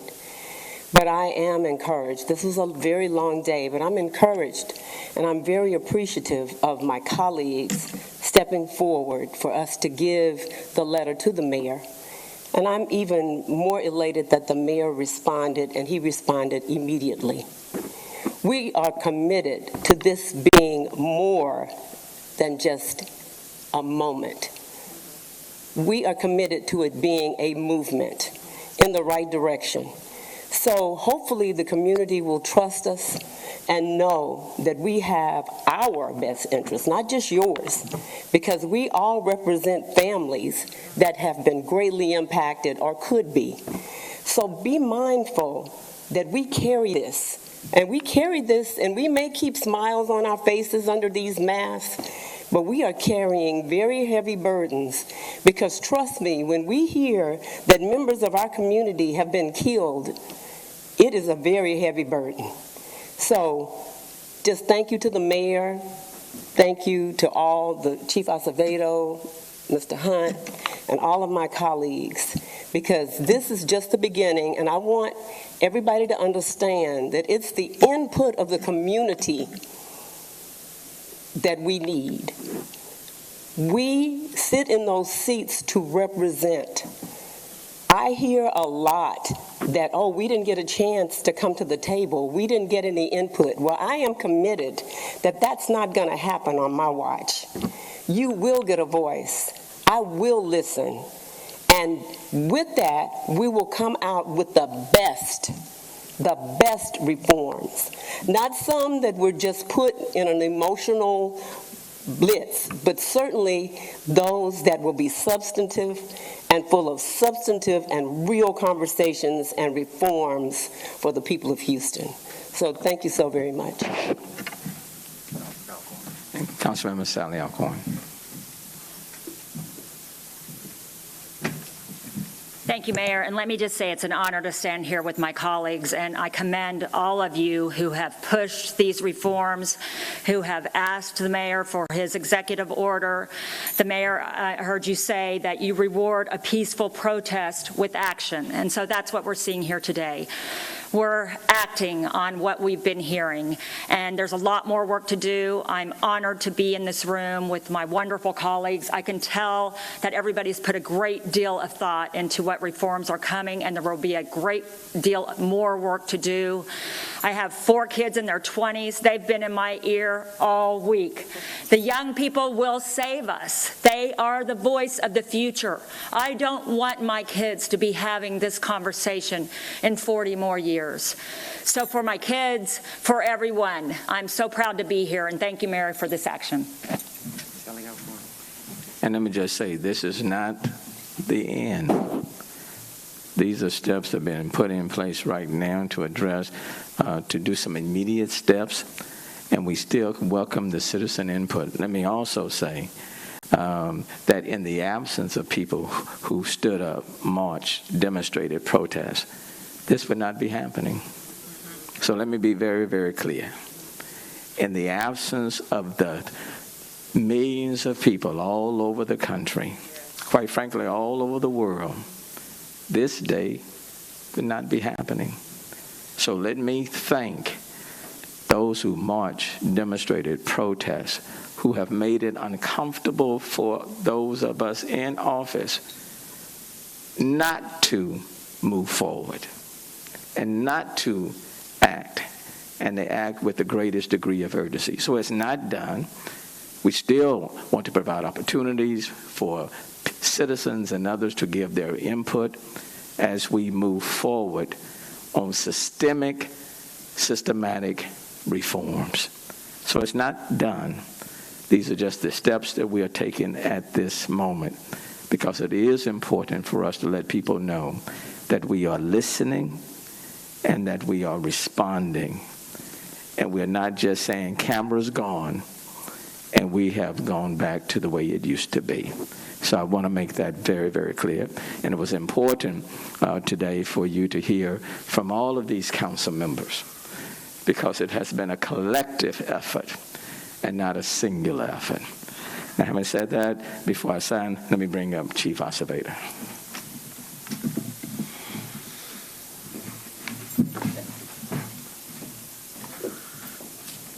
Good afternoon, everyone. Mayor, council members, first and foremost, I want to say thank you on behalf of the 5,300 men and women of the Houston Police Department, our 1,000 support staff. This is a huge day.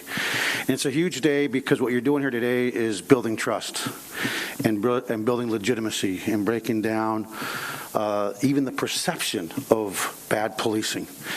And there's going to be people that will not want to give you credit, Mayor, that will not want to give this council credit, but I can tell you as a police chief that spent 9.5 years in Austin, Texas serving, trying to do our very best to provide leadership.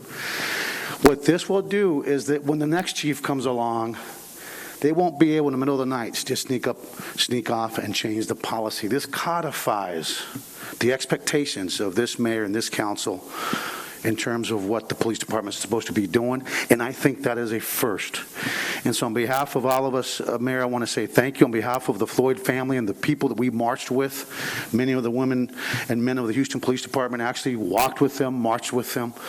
I want to say thank you, because this is the first body that I'm aware of here in Texas that has taken this action, and we're keeping the promise that we have made as police officers to the family of Mr. Floyd.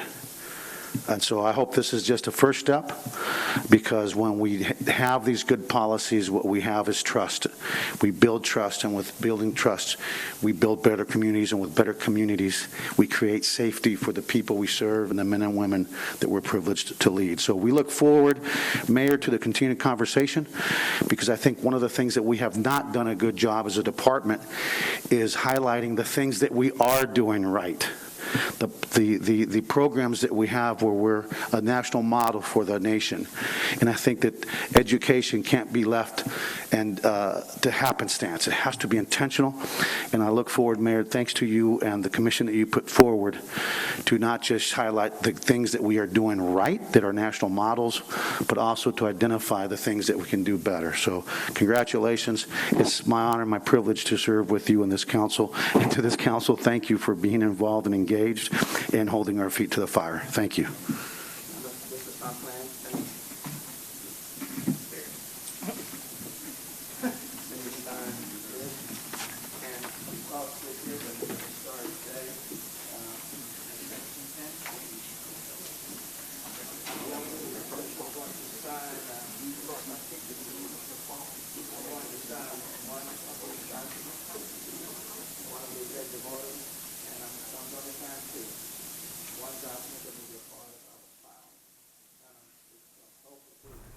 And here you can see Houston Mayor Sylvester Turner getting ready to sign an executive order that will ban the use of chokeholds by law enforcement. Now, the mayor had made the announcement during a funeral service in Houston for George Floyd.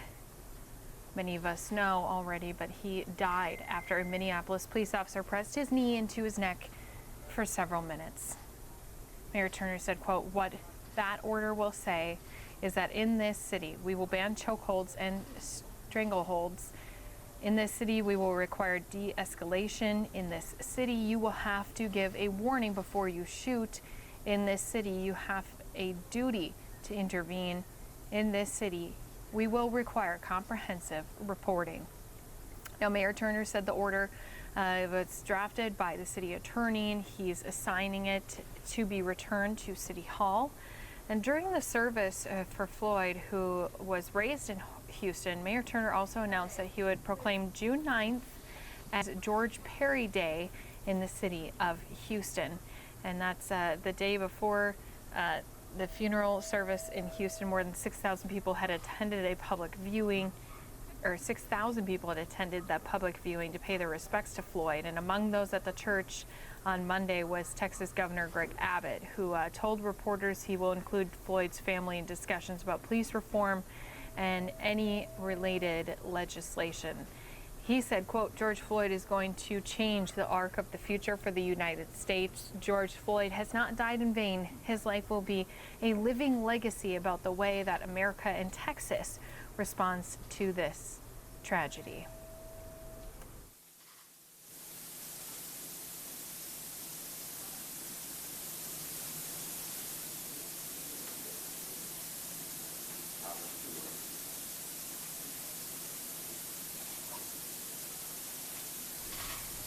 So once again, Mayor Turner and officials signing this executive order, which was drafted by the city attorney, and it will soon be returned to City Hall.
Once again, you watch this live with Fox. Thank you to everyone who is here tuning in to get the latest and breaking news that's happening. Few questions if anyone should have them.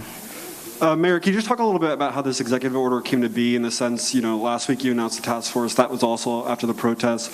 Was there some kind of meeting this weekend or other event that convinced you to take more immediate changes?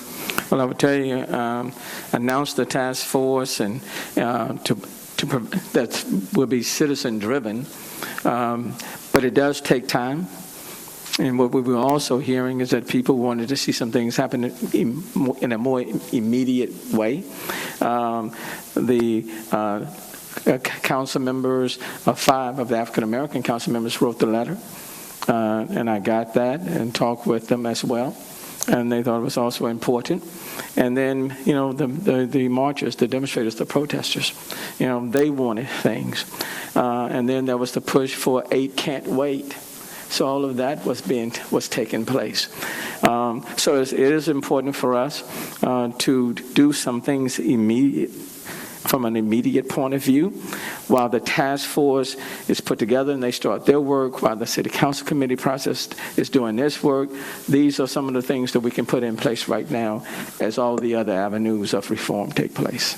And then a couple of other kind of things that have been gaining traction, the idea of giving the oversight board subpoena power, and also the police department releasing its narcotics audit. I know the task force will probably look at these things, but those are two things that you personally support? Those are things that require much more in-depth review and are more appropriate for the task force and the committee hearings, more or less, to drill down and to explore, to vet in a much more thorough fashion. And so we're leaving those items for the task force and the committee process. Do you support them personally, or you're leaving that up to the task force? I'm leaving things up to the task force. I think what is important, what the protesters and others have said, they want us to listen and not just to be doing things that we think is more, quote unquote, politically expedient. And so I think it is important for us to listen, to allow them to weigh in on what additional reforms may be required. And so we're going to do just that. The Harris County DA has dropped charges against 600 people who were arrested at protests.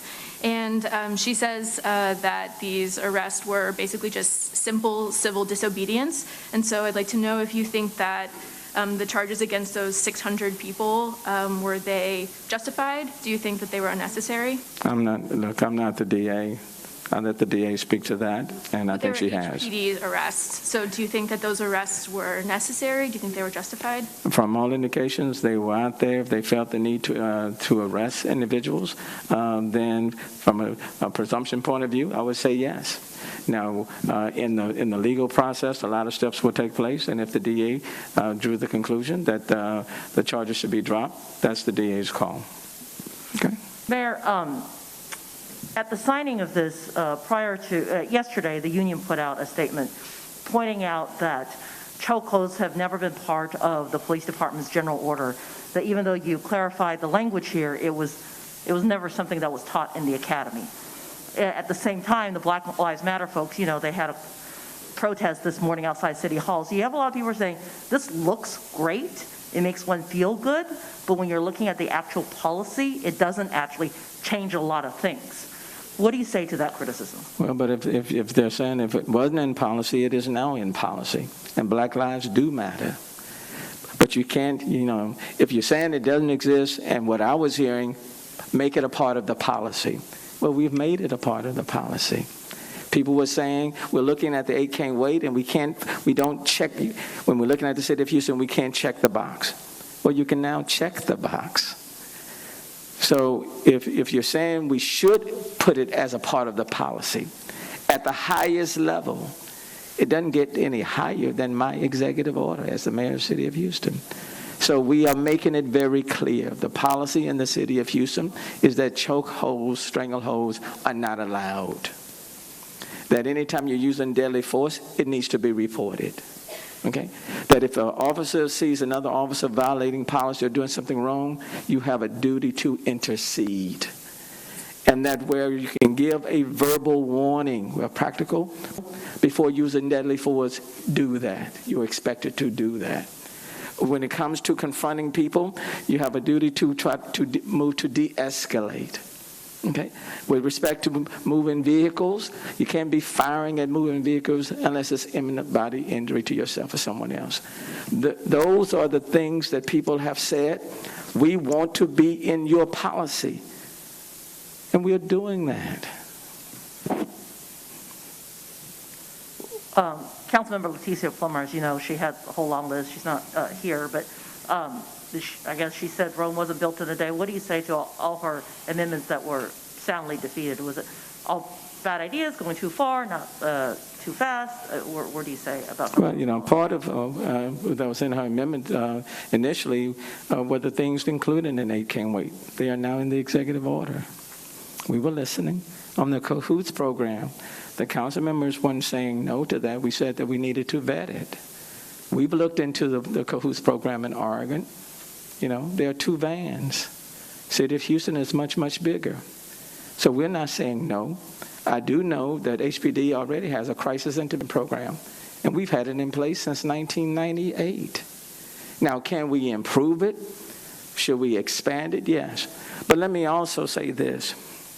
We have asked police department and police officers to do a lot. We asked them to deal with people with mental behavioral health issues. We asked them to deal with people with substance abuse. We asked them to deal with people who are homeless on our streets. We have asked them to do a lot. And what I've said to people in our business community is that we need to be doing more of those things and not asking our police officers to try to be the social representatives on everything. But you know one of the reasons why? Because Historically, in this city, in this state, in this country, it's been easier to get dollars for law enforcement than to get dollars for those who are homeless on our streets, or to get dollars for investments in communities that have been underserved and under-resourced. And that needs to change. And when we invest in these communities, then we won't have to ask police officers to do all of these other things. So, quite frankly, police are getting hit and criticized for things that the greater society has not been willing to do. And that's unfair. And so what I've said to people in our business community and others, it is time to invest in communities where we are lifting people up and providing kids with opportunities in these communities that have been underserved. And if we make the investment in these communities, then we don't have to spend so much with police, because we're meeting the needs of people in these communities. But society's priorities need to shift. Okay? And from my vantage point, police have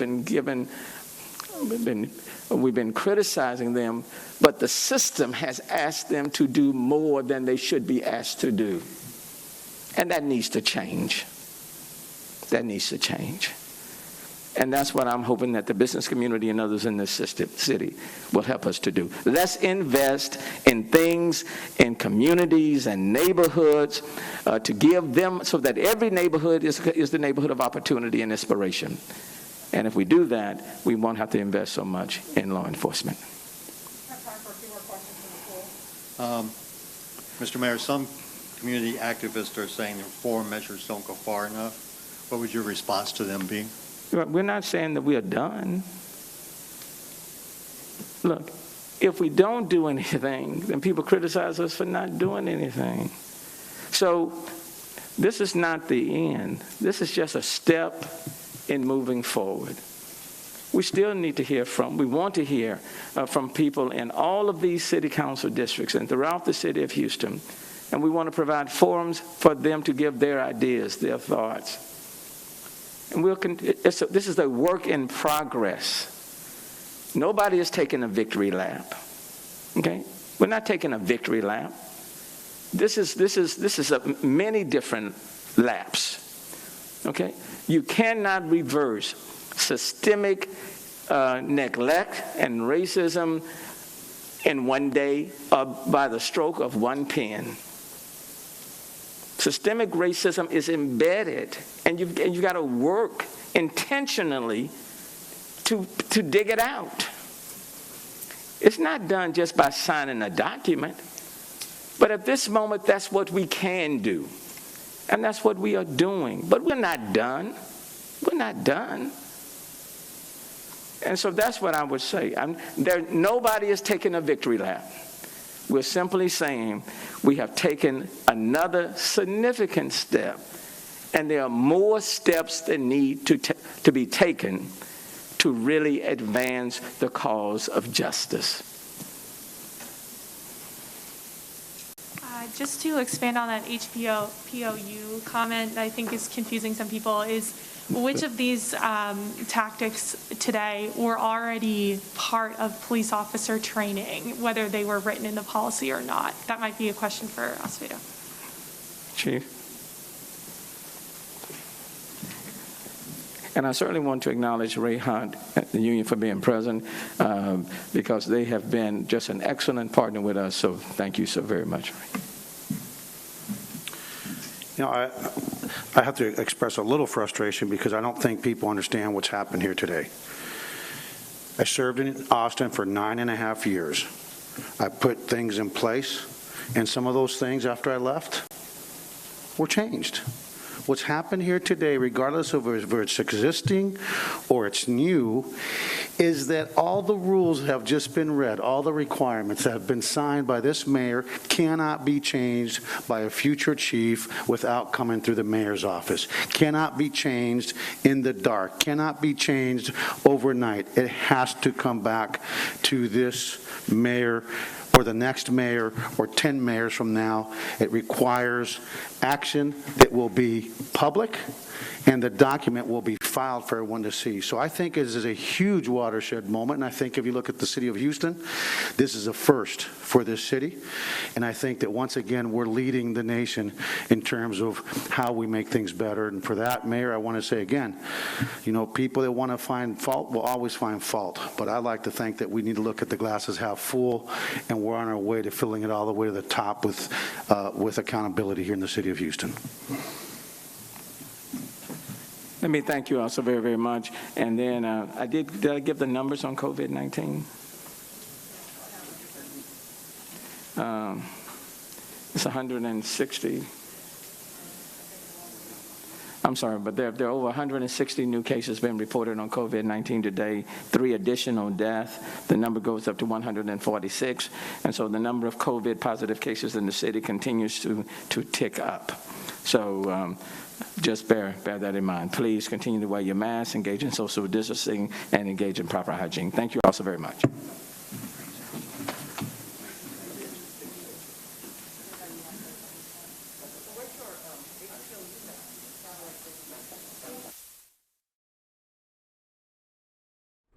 All right, so once again, that executive order did get signed today by the mayor. Officials there along his side. He had made this announcement in Houston at the funeral for George Floyd, again, who had died after a Minneapolis officer pressed his knee into his neck for several minutes. And this now order going to be returned to City Hall. We do still have a protest happening out in New York City. Here's a look at our photographer in the middle of this crowd as they were listening to some different speakers talk and obviously share their stories. So I did want to just say thank you for being here with us on Fox. We do appreciate each and every single one of you tuning in, whether it's on a Samsung device, on coronavirusnow.com, or possibly even with us on our YouTube page. If you're with us on YouTube, don't forget you can subscribe to our page. That way you stay up to date on all the latest news. I'm sure you just heard our announcement. Our box is pretty loud next to me, so I'm going to have to turn that down. But we do have even more protests happening across our country, this one coming from Charlotte. We're going to keep our eyes on these, but continue to bring you more updates that are happening here across the country. We've been bringing you some of these different protest updates as more governors and officials do kind of speak out about how they're handling them in their cities. But we can't forget about coronavirus, because that is still a threat here, not only in the United States, but also right here in Arizona where Fox 10 is located. So Maricopa County has been stepping out, speaking out about their numbers that they're seeing. Some of our hospitals here in the Phoenix metro area have been pushing out alerts and tweets and reminding people that they definitely are still seeing cases. People still need to be careful as they're headed out the door. And some of those hospitals even saying that they're starting to get to capacity as far as the maximum beds and care that they can provide is. So we're going to jump in, listen to Maricopa County. I'll put it in a double box again with this protest that we're seeing coming out of Charlotte, North Carolina.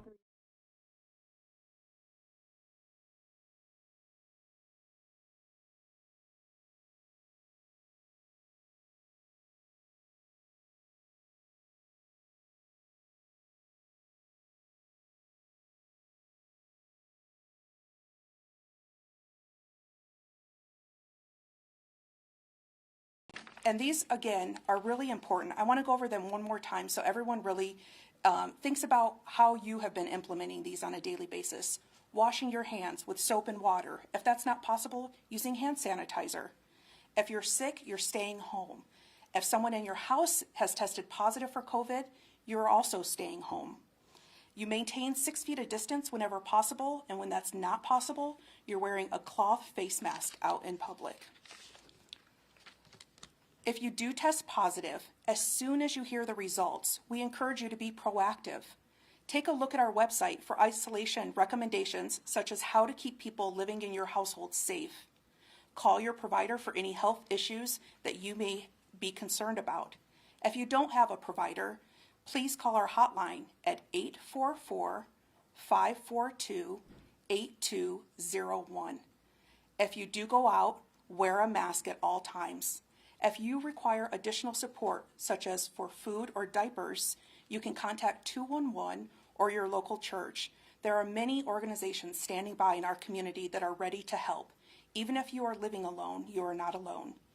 Until we have a vaccine, we cannot go back to the way things were pre-COVID-19. We have to create new habits. I know this is not what people want to hear, but in order to keep our community safe and to protect our most vulnerable, we have to create a new normal. I ask each of you, talk with your friends and family about what your new normal looks like. I know I have. And with that, I'm going to turn it over to Dr. Sonnenschein.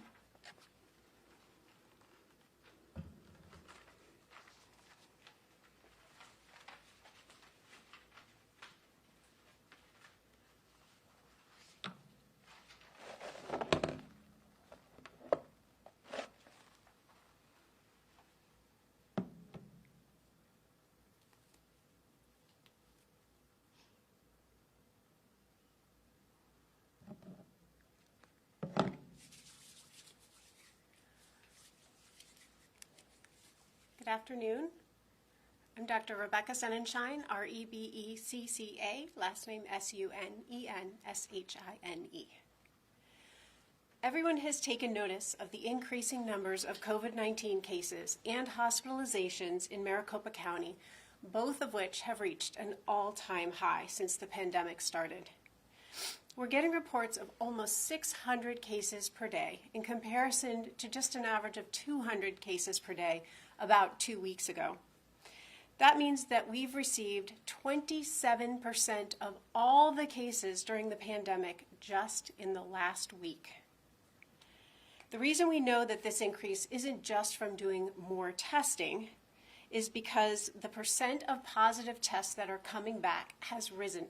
2 weeks ago, it was about 5%, and now it's up to 9%. We're still waiting for the latest numbers to finalize, but it looks like they may continue to increase. All of these numbers tell us that there is sustained community-wide spread of COVID-19. The other important piece of information or data that we follow is the number of hospitalized patients and patients in the ICU in our hospitals. We know that our hospitals are filling up and that the number of remaining ICU beds and hospital beds left for other purposes is declining. And some people think, well, if our hospitals are filling up, that's no big deal. Hospitals will just stop doing elective surgeries. And I want to talk a little bit about what elective means. It can be a very confusing term. It's actually defined as a surgery that can be put off for 24 hours. So some elective surgeries include things like a mastectomy for breast cancer, and they can even include a coronary artery bypass or a heart bypass surgery that can be put off for more than 24 hours. And it really just depends on what the hospital's definition of elective surgery is. So bottom line is turning off elective surgeries is can affect public health in a very profound way. We all know somebody who have needed one of these types of surgeries, and we wouldn't want to see our family or loved ones have to wait for this kind of surgery. Further, if they're postponed, the outcomes can actually be worse. So it's important to realize that stopping the spread of COVID-19 is each of our individual responsibility. And it's not just stopping the spread, but it's actually making sure that our healthcare system is intact and can take care of us if we get COVID-19 or some other illness. So each of us who lives and works in this community has a role in slowing the spread and preserving our healthcare system. As we go back to a new normal life, it's important for each of us to take this responsibility for how we interact with our community. While testing and contact tracing are important, they're not enough to stop the spread of the virus, especially because so many people become infected without any symptoms. Until enough of the community, as Director Flanagan said, get vaccinated and we can achieve that herd immunity, public health strongly recommends that every person, regardless of age or your risk for severe disease, take the following actions. Avoid being around groups of 10 people or more. Keep at least 6 feet of distance between you and others when you're out in public or outside of your household. Wear a mask or cloth face covering whenever you can't maintain 6 feet. Stay home when you're sick so you don't expose others. Wash your hands frequently with soap and water or use hand sanitizer. Multiple studies have shown that people who actually do these preventive actions are less likely to contract COVID-19. Even if you are young and healthy, you can expose those around you to COVID-19 without knowing it. You just have to remember that there are people who are at higher risk all around you all the time. And again, we know that people can be contagious for up to 2 days before they develop symptoms, so it's hard for people to know when they're infected. So now I'm going to switch over to mask wearing. Anybody who has seen my interview a few months ago, I did not routinely wear masks in public. And I want everyone to know that I have changed my position on wearing cloth masks, mostly because the data just wasn't there to support them when the recommendation first came out. Now there is a mounting body of scientific evidence that shows that cloth face masks, a well-fitted cloth face mask, can actually prevent COVID-19 from spreading. There's even some evidence showing that the person wearing the cloth face mask can decrease their exposure by around 60%, particularly if the mask is made well and fits well. And we have lots of evidence to show that it protects the people around the person wearing the mask. And that is why Maricopa is now requiring all employees to wear a mask anytime they can't maintain 6 feet of distance. So now I'm going to show you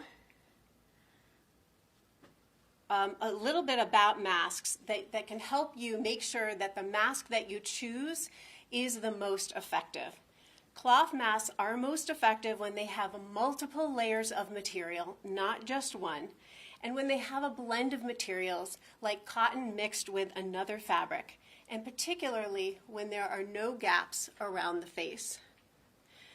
When you put it on and take it off, which is called donning and doffing, you hold the straps like I am to avoid contaminating your hands, like this. Make sure it fits well around your nose, and then after you touch your mask, you always want to make sure to sanitize your hands. Once you've worn the mask, it's contaminated. Any surface that you put it on, it contaminates. So you want to make sure to put it on a tissue or a piece of paper, throw that tissue away, or disinfect the surface. And again, every time you touch it, sanitize your hand. So you should try to avoid touching your face in your mask. And if you feel the need to move it around or adjust it, like I feel the need constantly, then if you do have to adjust it, just make sure you carry hand sanitizer with you so that you can disinfect right afterwards. If your mask gets a hole in it, gets wet, or gets visibly dirty, wear a different mask and wash the dirty one. And you should wear a new mask at least once a day if you're using the reusable ones. Wash it with hot water and soap. And that's really how masks can best protect both ourselves and the community around us. And now I'd like to introduce Bruce Liggett, the Director of Human Services.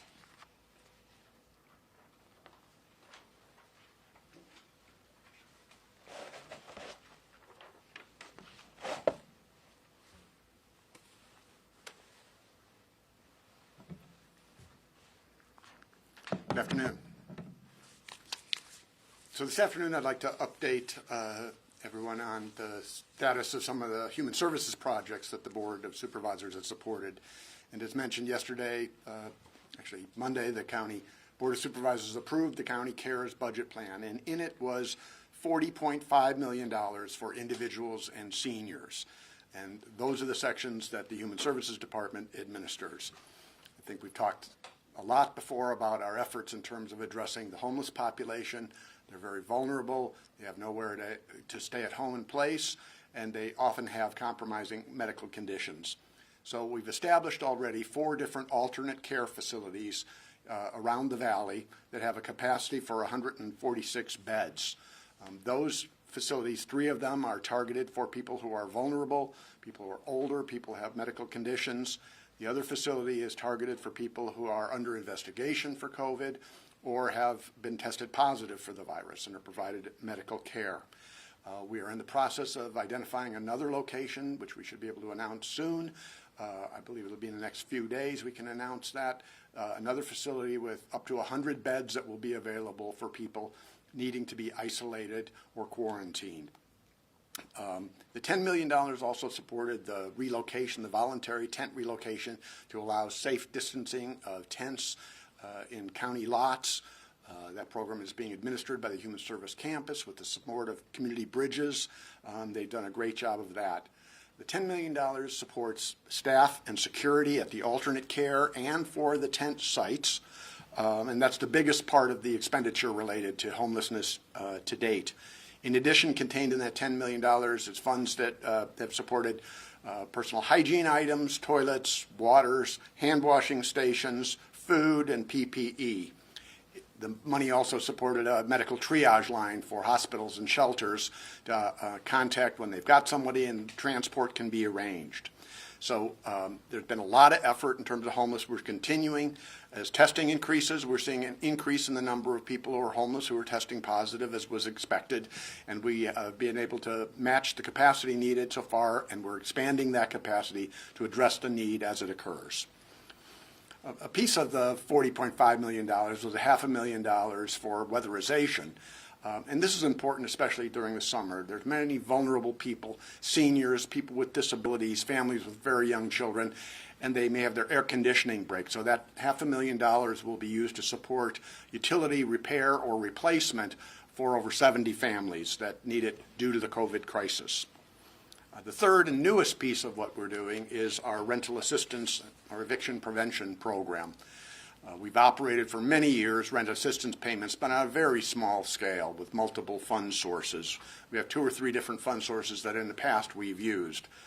This $30 million that the county board has provided is a significant infusion of rent assistance funds that will be offered to people in the county, in cities that didn't get their own direct CARES funding.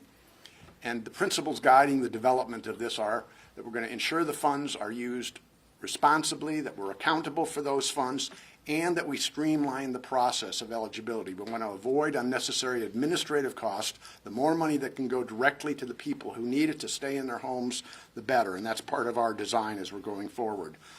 We're going to have an income level that will capture the vast majority of low-income people and others who will need assistance.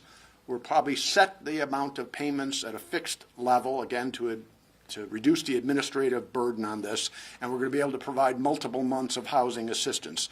The objective here is to be able to keep people in their homes, especially during this crisis, and to be able to support the landlords who themselves have mortgage payments to make. So this is going to strengthen, it's going to take care of the individuals, it's going to take care of the business community, and it'll take care of the entire community in terms of providing stability and support for those people. So we estimate that ultimately we'll be making 18,000 months worth of rental payments once this program is completed. The challenge with the CARES Act money is that these monies expire on December 30th. And so we've got a significant ramp up underway. We will be administering the program through local community action agencies. We're beginning discussions with them. The board passed this on Monday. Tomorrow we're talking about the details of the program design with them. We'll need to put contracts in place, but they're eager to help because they see people on a daily basis coming in for assistance. And it's not just rent or mortgage assistance that people are seeking. They have all kinds of needs. People have been laid off or their hours cut back. Sometimes both members of the household are unemployed now. There's been a moratorium in place, but that's going to expire. It's our goal to have the program up and running weeks before that moratorium on evictions expires at the end of July, as does the reduction, unless Congress takes action, in terms of the enhanced unemployment assistance benefits. So we know there's been an accumulation of demand. We, like all other professionals in this area, continue to recommend people pay whatever you can towards your rent. Don't allow those bills to stack up if you can. So we know there's a backlog of need. We also anticipate that by August there will be an increased need because of some of the other revenue declining for these families. Upon administration, we're going to bundle our assistance. So when people come into offices, they're going to be assessed not only for their rent or mortgage needs, but also their utility needs. And by bundling these, we can provide a comprehensive package tailored to the family that allows them to stay stable and re-enter the economy when their jobs are available or when they get new positions. So those are our goals with this. We will be having more details in the weeks coming. Probably in early July, we'll be able to announce the specifics of how this program will work. In addition, to add to our ability to respond, in addition to the other county COVID money, the CARES money that the county received directly, federal agencies have been shipping other monies directly to us also for homeless services, for shelter, for rapid rehousing, and for utility assistance. So we're going to blend these funds to provide the most seamless process we can for families. We understand the urgency, and we're going to be there to assist and do everything we can. Thank you.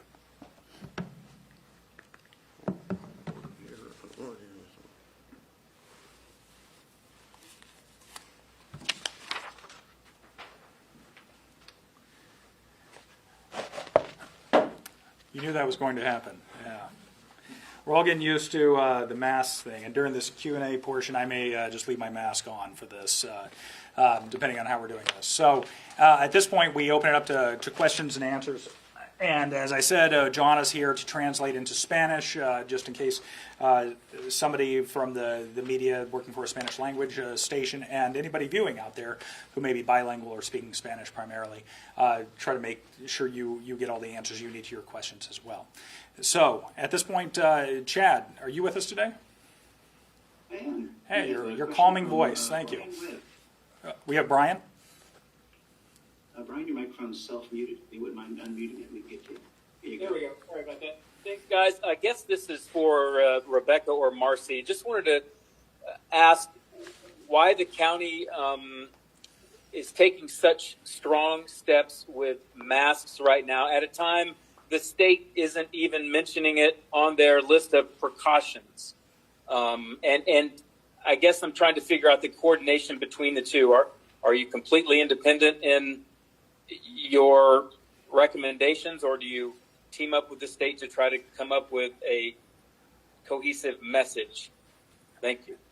That's really interesting, and I do know the state is working on some messaging around masks, and I'm not sure what their timeline is on that. But this is really an internal decision by leadership here at the county. We have been providing masks to employees since late March, early April.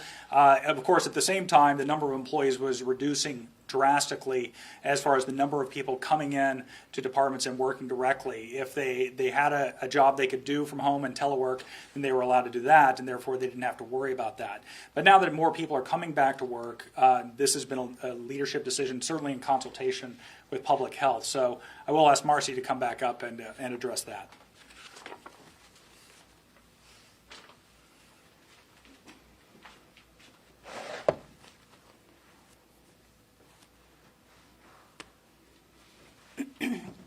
So thank you for that question. We absolutely discussed with the state our recommendations and how we were going to be really promoting and asking our community to start being vigilant with wearing masks when you aren't able to maintain 6 feet of distance. The state is actually working on a mask campaign that they hope to have released next week. And you'll also see local public health departments all over the state start promoting that same campaign. So this really does come as a result of seeing our increased positive cases rise and our hospital numbers rise. So when we see that happen, we know that's going to be partially due to social distancing and things starting to open up. But that's when it's really important that we're vigilant on the personal things that we can each do and the personal responsibility to help minimize the spread so we can continue to see our businesses open the way that they are. But that is definitely in line with the state.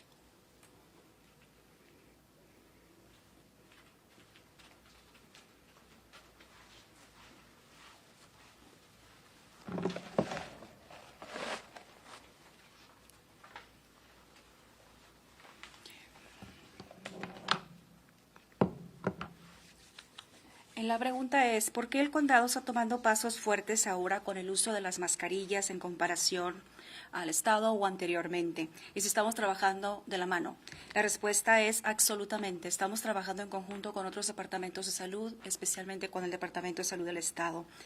Y esto es muy importante, usar las mascarillas, porque sabemos que no podemos mantener distanciamiento de 6 pies en muchas ocasiones y por eso es importante el uso de la mascarilla. También ustedes van a empezar a ver una campaña para el uso de mascarillas que viene del Departamento de Salud del Estado empezando la semana que entra.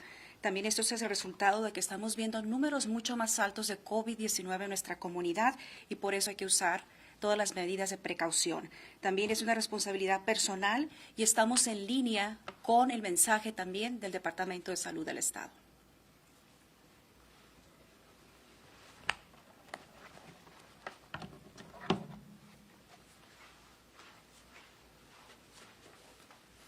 Thank you, Brian, for that question. Chad, do we have somebody else with a question? We do. Nicole Grigg has a question. Nicole, your microphone is live. Hi, thank you for a question. This is probably for Dr. Sonnenschein. So the state says they expected to see a rise in cases. Is this the type of increase that is leading us to a second wave, or where mitigation efforts will need to be made again? And the second part of that, they also insist we have hospital capacity. Is that a good enough response to the record numbers we're seeing? Okay, so the question is about, the second question was hospital response, but would we characterize this current rise as a second wave, if you will? So I know there's been a lot of talk about the second wave in the various models. So Dr. Sonnenschein will take that question for you, Nicole.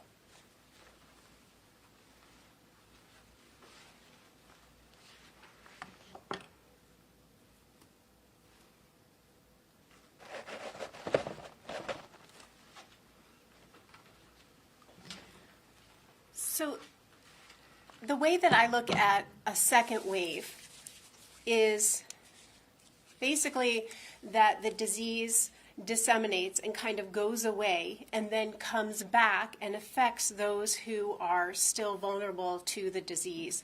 So I don't view this increase in cases as a second wave, but rather just a continuation of the spread of disease.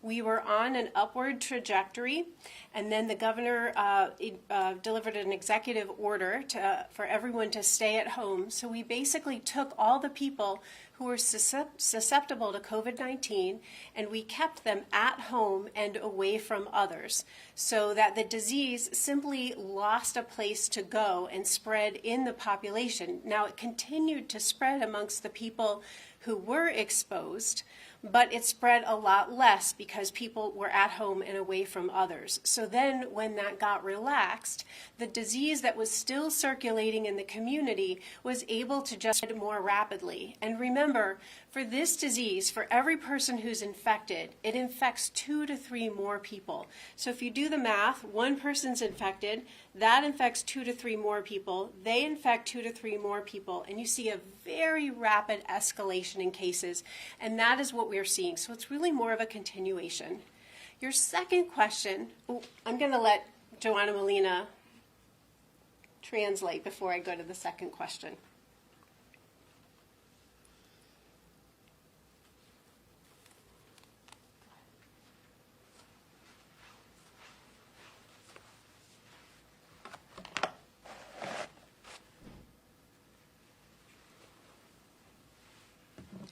La pregunta es que si el incremento que estamos viendo ahora en el estado es resultado de que estamos viendo una segunda ola o es simplemente que no hay suficiente capacidad de la segunda parte de la pregunta. Entonces, si estamos viendo una segunda ola, la respuesta es que no necesariamente. La forma en que Salud Pública del Condado de Maricopa ve esto es que se ve la enfermedad regresa. Cuando una segunda ola se presenta, es que la enfermedad se ha ido y luego regresa con más fuerza. En este caso, lo que estamos viendo es que la enfermedad continúa y se sigue propagando en la comunidad. Lo que había pasado, cuando los números al principio empezaron a subir, hubo una orden ejecutiva que pedía que la comunidad se quedara en casa. Una vez que esa orden venció y que la gente empezó a salir, hubo muchas más personas contagiadas con la enfermedad de COVID-19. Lo que sabemos es por cada una persona que está infectada puede contagiar hasta 3 más. Entonces, de ahí vienen los números que estamos viendo.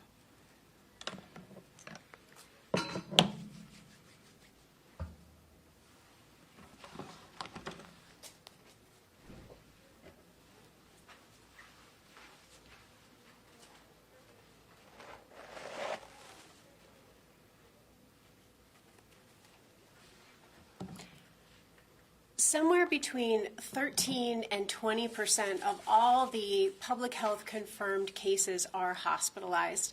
And those hospitalized cases do end up in the hospital at some point during their stay. But what happens as we get further along in this pandemic is that the people who are most severely ill in the hospital end up in the intensive care unit. And what we've learned is they get so sick that they end up on a ventilator for many, many weeks. So when you're seeing an increase in cases and you have 13 to 20% of all of them being hospitalized, with, I believe it's about 4% of them ending up in the intensive care unit. And then you have all the other people who have been in the ICU for 3 and 4 weeks who need ongoing mechanical ventilation.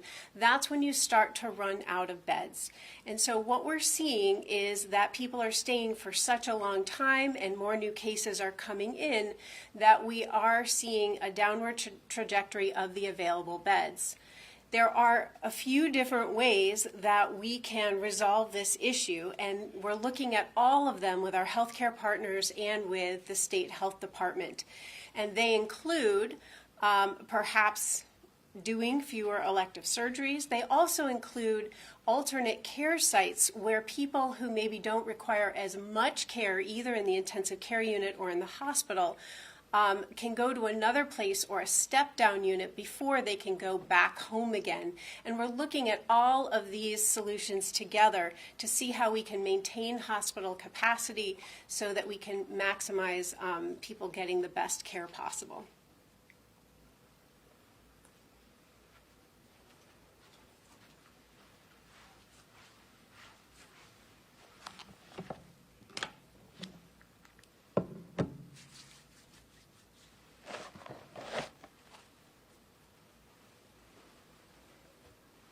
La segunda parte de la pregunta era que si hay suficiente capacidad en los hospitales para el número de casos que se están viendo de COVID-19 en el momento. La realidad es que al momento entre 13 a 14% de los hospitales están viendo mucha más gente que está siendo hospitalizada, que se queda dentro de los hospitales por mucho más tiempo. Pueden ser personas que tienen alguna condición crónica, que se quedan y que necesitan más atención debido a que necesitan ventiladores para poder subsistir. Entonces, incremento de personas por un largo periodo de tiempo en los hospitales disminuye la capacidad de camas dentro de los mismos hospitales. Entonces, lo que se está tratando de hacer ahora es ver de qué manera se puede trabajar con los hospitales y ver si hay sitios alternos para seguir darle tratamiento y cuidado a las personas sin tener que disminuir la capacidad dentro de las instalaciones de hospitales.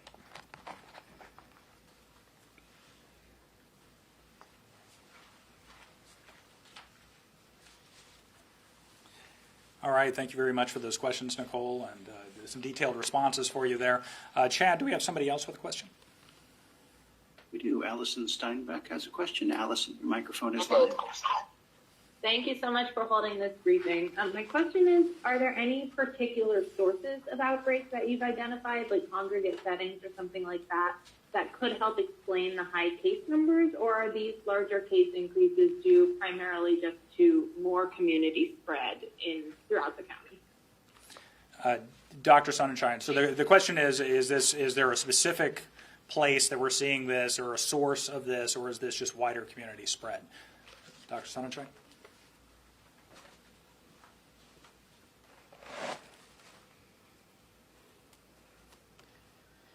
So the answer is yes. There are focal outbreaks, and there is also a lot of community spread going on. We are continuing to work closely with long-term care facilities, some of whom have ongoing outbreaks, although I'm happy to say that a lot of long-term care facilities have actually, once they implemented all of their isolation precautions and they got PPE and training, they have gone 28 days without a single case and are now no longer in that full sort of lockdown with everyone in isolation precautions. We've seen other outbreaks. There was one associated in a meat plant. We know that there are cases in the jails, and we know that there are cases among those experiencing homelessness. And we work with these communities to make sure that they are getting the most contact investigation, they're getting help with personal protective equipment, and that their housing is being supplied if that's necessary in order to keep them isolated. But that is not enough, those focal outbreaks, to explain the large increase in numbers. We know it's also people going back to work, people interacting, people engaging, sometimes in groups of more than 10, and that's why it's so important to keep those groups of people down, and then if you do interact within 6 feet, to wear that cloth face mask.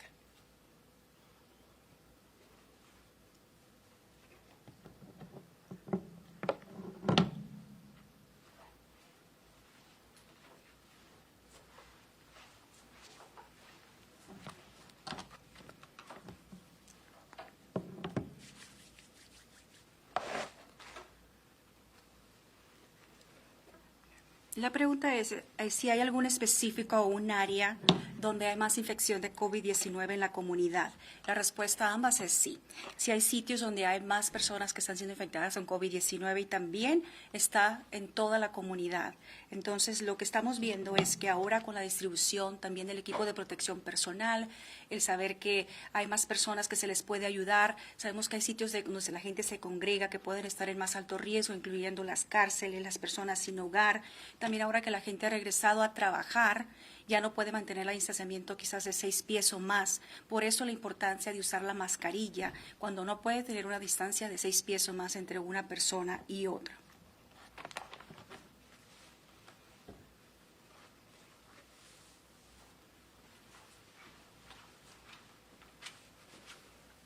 Thank you, Allison, so much for the question.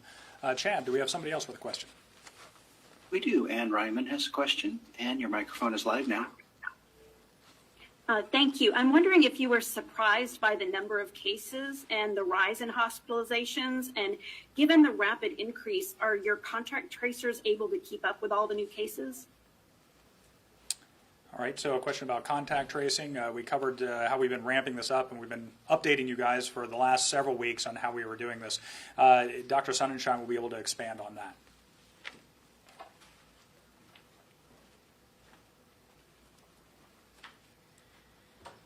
So honestly, we were not surprised by the increase in cases. We knew that when people started to interact more socially, that the more interaction that you have, the more cases that we're going to see, and then reliably with more cases, there's always a certain proportion that are going to end up in the hospital, and a certain percentage of those that will end up in the intensive care unit. Second half. Oh, as far as Maricopa County being able to keep up, we have actually worked with a number of partners. Originally, we were hiring a lot more full-time personnel in order to keep up with the investigations and the contact investigation portion. As you know, we partnered with Arizona 211.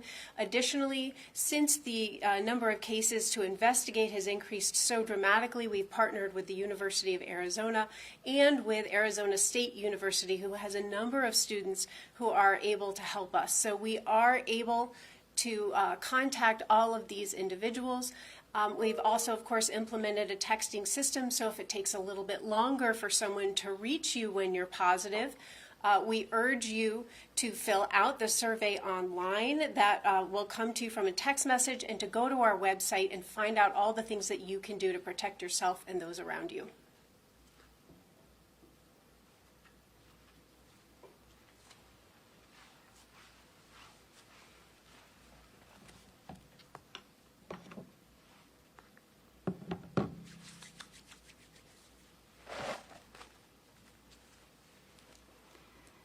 La pregunta es que si ahora que han surgido muchos más casos, se le puede dar seguimiento a cada uno de esos casos y si nos tomó por sorpresa o estábamos preparados. La respuesta es que no nos tomó por sorpresa, hemos estado trabajando sabiendo que puede haber muchos más casos en la comunidad. Ahora que la gente empieza a interactuar más, que empezó a regresar de trabajo a trabajar, puede haber muchas más personas que se puedan contagiar entre sí. Por eso es muy importante que demos seguimiento a estos casos. Muchos de esos casos pueden terminar hasta en cuidados intensivos. Entonces, una de las formas que nosotros trabajamos es no solamente contratando más personal en salud pública, sino también con agencias que son nuestros socios como 211, el número telefónico, y también ahora hemos hecho algunas asociaciones con universidades como ASU en U of A, donde también los estudiantes podrán ayudarnos a contactar a las personas para darle seguimiento a esos casos que estuvieron infectados con COVID-19 y los contactos cercanos. Y también a través de texto empezamos el contacto con muchas de estas personas contagiadas para empezar la conversación y darle seguimiento.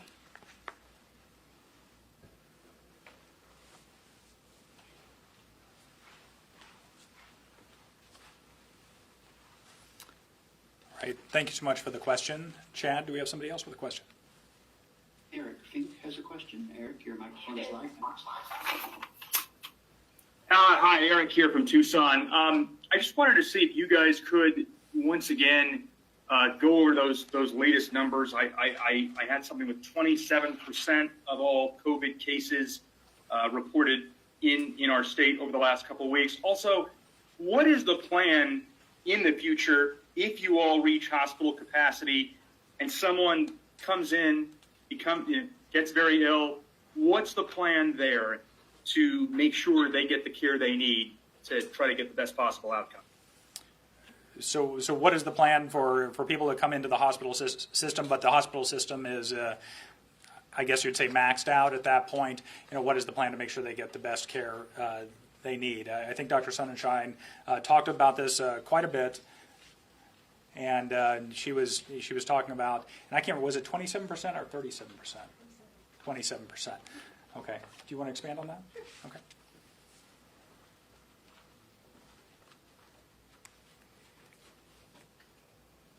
So just to clarify those numbers, since we are receiving now an average of over 600 cases per day for the last week to 2 weeks, what I said was that out of all the cases that we've had just in Maricopa County alone, not statewide, in the last week we've seen just over a quarter of all the cases just in the last week. That's how many new cases are being reported to public health.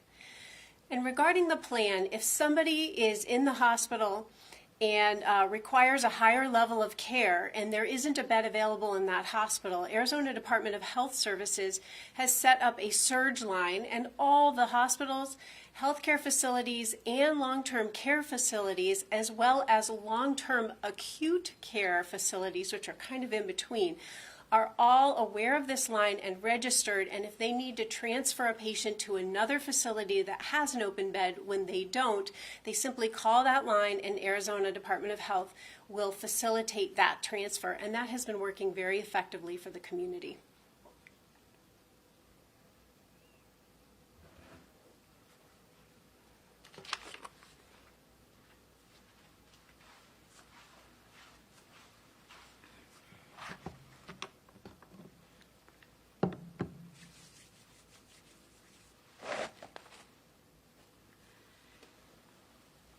La pregunta es, ¿cuál es el plan cuando una persona llega muy enferma al hospital y pudiera que no existiera capacidad para la persona en el hospital? ¿Qué sucede en ese caso? Que si hay algún plan. Bueno, para aclarar los números, los que mencionamos anteriormente es que son 600 personas más o menos los que se están reportando por semana tan solo en el condado Maricopa. Eso es un cuarto más de todos los casos que hemos visto por semana nosotros aquí en el Maricopa.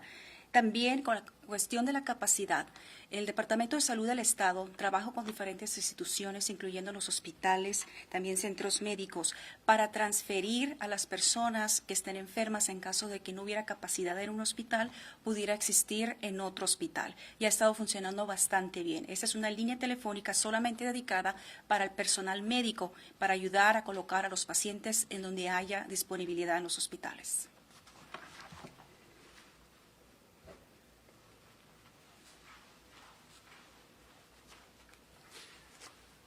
All right, Eric, thank you so much for the question. Chad, do we have somebody else? I don't want to push our time too much, but 2, maybe 3 more questions. Okay, Allison has a follow-up question she'd like to ask. Allison, your microphone is live. Hi, thank you so much. I'm wondering how concerned you guys are about these case increases. Is there more serious action that we should be taking at either the state or county level, given the trends we're seeing, beyond just kind of individual action? So whether it needs to be systemic change in any sort of way, Marcy Flanagan can address that.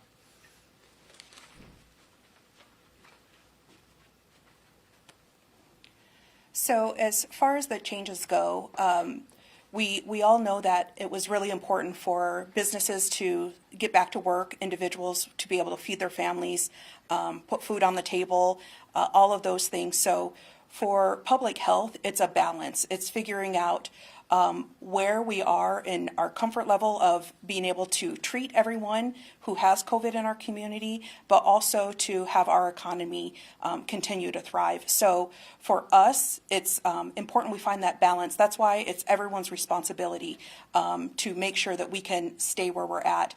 We did expect, I want to emphasize, we did expect to see an increase with cases as things started to open back up. So the numbers have not been a shock to us yet. We are expecting that, but if we continue to see a rise, that will absolutely be a conversation with the Arizona Department of Health Services, and ultimately that'll be a decision made by Governor Ducey on whether any stay-at-home orders or any other statewide mitigation strategies happen.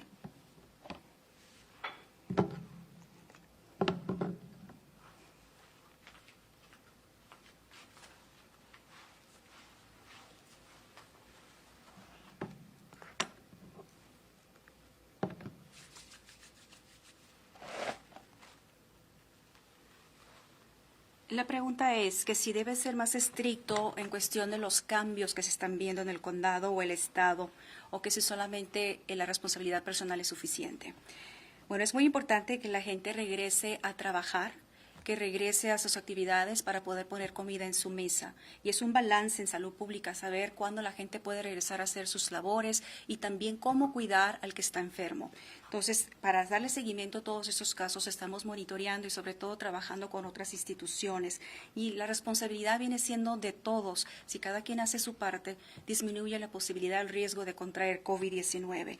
En cuestión que si los casos nos sorprenden, no necesariamente nos han sorprendido al momento, pero si llegaran a seguir creciendo estos números, entonces tendría que haber una conversación mucho más grande con el Departamento de Salud del Estado, ya sea que el gobernador decida crear otra orden para quedarse en casa o hacer otro tipo de cambios.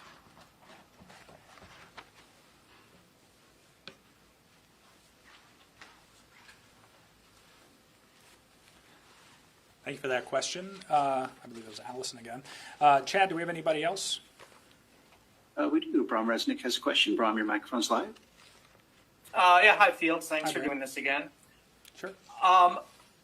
Marcy and Rebecca both said they weren't surprised by the cases. I can tell you a lot of folks out there are surprised by this surge, an exponential surge, and they're asking, why now, 4 weeks after the stay-at-home order ended, is everybody suddenly getting religion and saying we need to wear masks?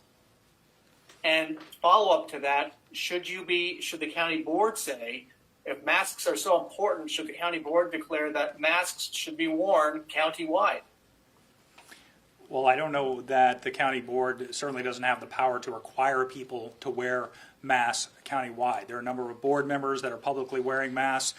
Certainly, if you're within 6 feet of people, it has gone from a recommendation to a requirement for employees here at Maricopa County. So we certainly want to lead by example whenever it comes to that. Yes, everyone here is saying it wasn't a surprise because everyone knew when there was more public interaction, as both Marcy and Rebecca have said today, that there would be more cases. But I believe Marcy will expand on that a little bit more. So when I say that we weren't surprised, as Fields mentioned, we know in public health that when the social distancing measures start to relax, when individuals are not under stay-at-home orders, there is going to be more community spread. That was expected. For the public, I understand this is not easy to see. It can be scary. It can be worrisome that are we doing enough? Is public health doing enough? Is the state doing enough? I can assure you that conversations happen almost daily between the state and the county. They certainly happen on a daily basis between all 15 county health officers to make sure that we are doing everything that we can to ensure that our state and our communities are safe. So evidence tells us, scientific evidence tells us, as things open up, as individuals go outside, as they interact more, the spread is going to increase. Why we are pushing masks so hard is because we know that individuals don't want to go back to a stay-at-home order. We've heard that loud and clear. Everyone appreciates being able to go out and have dinner with their family, appreciates to be able to go back to work. So there's some personal responsibility that we can ensure that those things stay in place, but that the spread is flattened to a level that keeps our hospitals being able to still function at a level that can protect us all. So the evidence now also supports that we wear masks. Early on in this, you recall public health saying wearing a mask is really protecting others around you. We now know, as with any new disease, studies come out, new evidence comes out, and so the evidence very strongly is supporting wearing cloth face coverings. And now it's showing, as Dr. Sonnenschein mentioned, it's not protecting just others around you, it also brings you some protection. So knowing that we have asymptomatic spread happening, we have widespread happening, that's why we're really pushing everyone to wear a cloth face mask when you can't maintain that 6 feet of distance.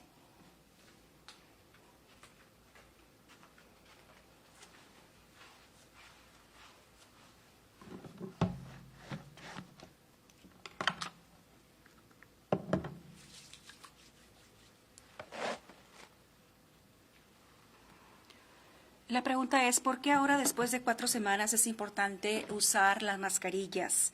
¿Acaso la Junta de Supervisores puede hacer mandatorio el uso de las mascarillas en el condado Maricopa? Bueno, no sabemos si en este caso la Junta de Supervisores no tiene el poder para hacerlo, que la gente pueda usarlo mandatoriamente en el condado. Sin embargo, lo que médicamente se nos dice es que cuando decimos que no estamos sorprendidos por los números, es que sabemos que una vez que la gente empieza a interactuar entre sí, empieza a regresar a sus trabajos, va a haber más contagio de COVID-19. Entonces, mucha gente se puede preguntar, ¿estamos haciendo lo suficiente o qué otras cosas podemos hacer? Bueno, Salud Pública del Condado Maricopa es tan solamente uno de los 15 condados que diariamente tienen conversaciones juntos para saber cómo está la situación y qué se puede hacer. Entonces es muy importante que la gente que interactúa entre sí use las recomendaciones adecuadas, porque la mayoría de la gente lo ha dicho, no quiere regresar a que se queden en casa con una orden ejecutiva. Entonces hay que hacer nuestra parte, responsabilidad de cada persona, hacer su parte, porque la evidencia también así lo dice. Usted usa su mascarilla, protege a las personas que están frente a usted y también hay protección para usted mismo, especialmente cuando hay gente asintomática en la comunidad que puede estar propagando COVID-19.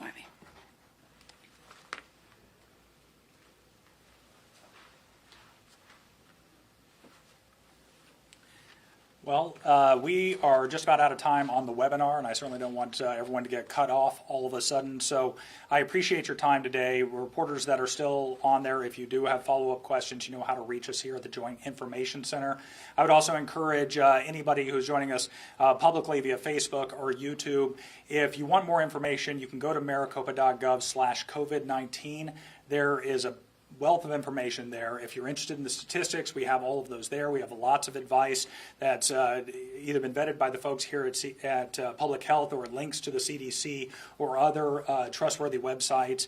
And you also will have an option there if you want to subscribe to our newsletter that we put out Monday through Friday that has clips from these press conferences. It has the latest information, as well as easy to share information as well. So if that's something you're interested in getting into your inbox, we're trying to reach people every way we can through this pandemic, and we know it's going to be a long haul.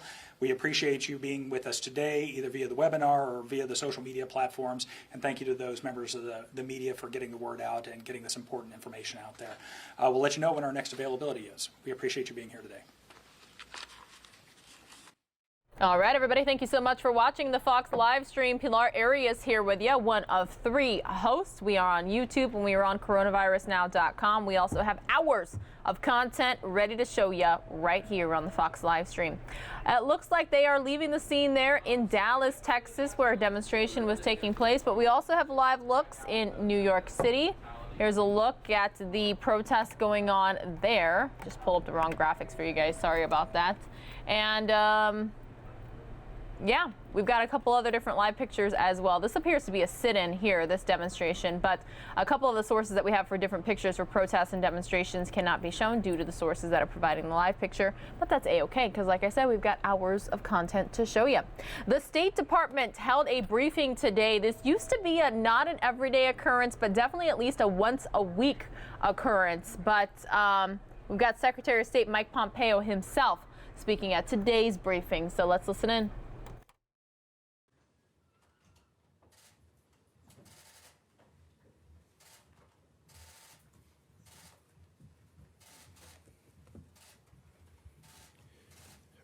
Good morning, everyone. It's great to be with you all today. I'm here one more time, proudly to talk about freedom and free societies. And while America is not a perfect nation by any means, we always strive towards that more perfect union, trying to improve. We remain the greatest nation in the history of civilization. One of the good things that we do in this administration is our dedication to the protection of religious freedom all around the world. Last week, President Trump signed the first ever executive order that instructs the entire U.S. government to prioritize religious freedom. Here at the State Department, I've hosted the Ministerial to Advance Religious Freedom now twice. We've launched the International Religious Freedom Alliance. We've trained our Foreign Service officers to understand religious freedom issues much more deeply. And today I'm proud to release the 2019 International Religious Freedom Report. There is no other nation that cares so deeply about religious freedom that we gather accounts from all across the world. It's a comprehensive accounting of this fundamental human right. Let me highlight a few positive developments we've observed in this past year. The Gambia, an International Freedom Alliance member, has courageously brought a case before the International Court of Justice regarding crimes against the Rohingya. The United Arab Emirates, long an ally for religious freedom in the Middle East, has become the first country in the Middle East to permit the construction of a temple of the Church of Jesus Christ of Latter-day Saints. In Uzbekistan, steps have been taken to improve its record on religious freedom, and those steps continue. I had a great chat with religious leaders when I was there earlier this year. We documented no police raids of unrestricted religious group meetings during 2019, compared with 114 such raids in 2018 and 240 the year before that. These are great strides, real progress. The efforts of our State Department team are bearing fruit.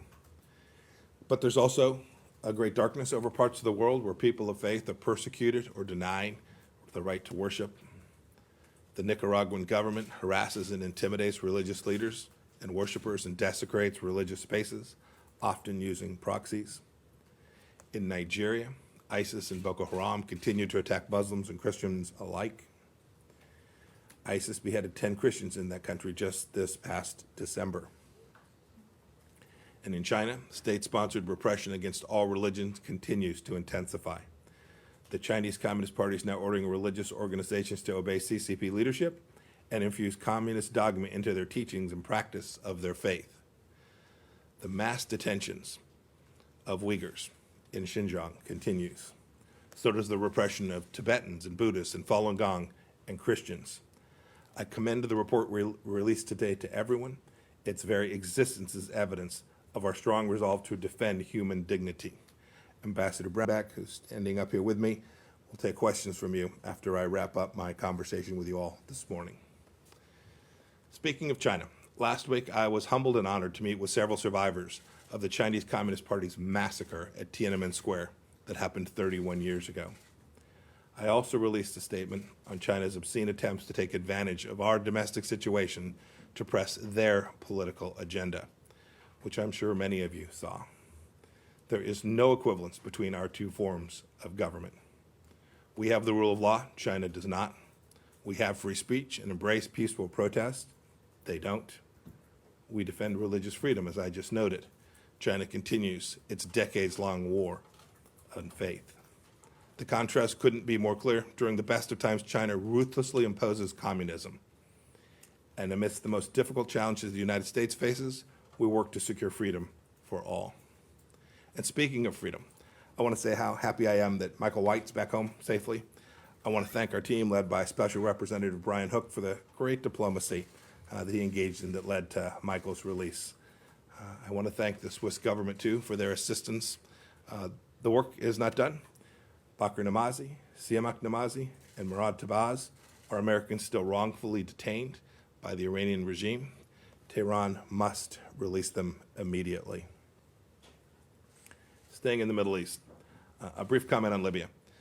The agreement between the GNA and the LNA to re-enter UN security talks was a good first step, very positive. Quick and good faith negotiations are now required to implement a ceasefire and relaunch the UN-led intra-Libyan political talks.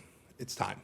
It's time for all Libyans on all sides to act so that neither Russia nor any other country can interfere in Libya's sovereignty for its own gain. Putting Libya on the path to economic recovery means preserving Libyan oil facilities and strong access to the National Oil Corporation. On Iraq, the government of Iraq has agreed to the strategic dialogue proposed in April. Beginning tomorrow, Undersecretary Hale will lead that discussion with representatives from Department of Defense, Treasury, Energy, and other agencies and their Iraqi counterparts. In keeping with previous dialogues based on our 2008 Strategic Framework Agreement, the dialogue will cover all of the areas of interest between our two countries: politics, economics, security, culture, and energy. With new threats on the horizon, including the global coronavirus pandemic, collapsed oil prices, and a large budget deficit, it's imperative that the United States and Iraq meet as strategic partners to plan a way forward for the mutual benefit of each of our two nations.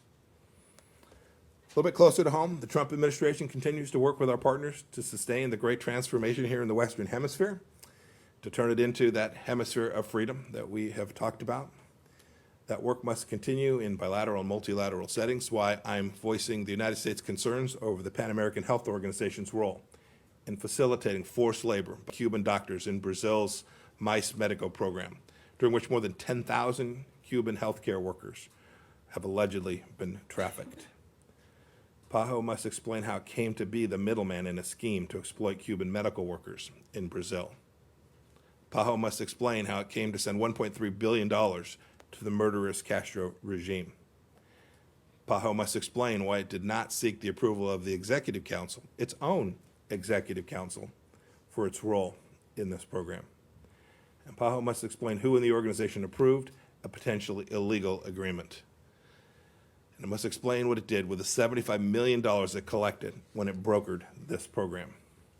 It needs to undertake reforms to prevent such things from ever happening again. And just as we did with the World Health Organization, the Trump administration will demand accountability from all international health organizations that depend on American taxpayer resources. Our money must support things that create value and support our values. The United States continues to stand for democratic values elsewhere in the hemisphere, too. We look forward to a quick and credible conclusion to the vote recount in Guyana. We expect transparent and credible outcomes in the legislative elections in Suriname as well. And we continue to support the Venezuelan people in their quest for freedom. Let's not lose sight of how the Maduro regime has harmed Americans either.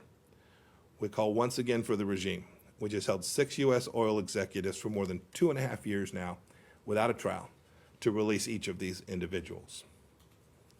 We also call on Russia to do the same for Paul Whelan, who needs to be released now. Rest assured, Ambassador Sullivan and his team will keep fighting for Paul. The United States will also keep our focus on Moscow's other human rights violations. Since 2015, Russia has conscripted thousands of Crimean men into its armed forces and imposed criminal penalties on those who do not comply. Russia must end its repression of those who oppose its occupation, release unjustly imprisoned Ukrainians, and return full control to the peninsula of Ukraine. Crimea is Ukraine. In brighter news, on the other side of the Atlantic, our consulate in Nuuk, Greenland, formally begins operations today. I'm excited about that. It took a lot of work, and it's good news. It's the culmination of the administration's efforts to strengthen our engagement in the Arctic region, and a big thanks to Ambassador Carla Sands and her team in Copenhagen for help making this happen. We're grateful for the solid cooperations we've seen from Greenland and Denmark in making this day arrive. I was supposed to trip last year to announce this news, and I'm still hoping that I can make it up that way north. I know you'll all want to come along with me on that trip. One more item from Europe. I also welcome Albania's cross-party agreement on electoral reform, which will strengthen its democracy and further solidify Albania's European future. We encourage all stakeholders to codify this political agreement. On to Africa.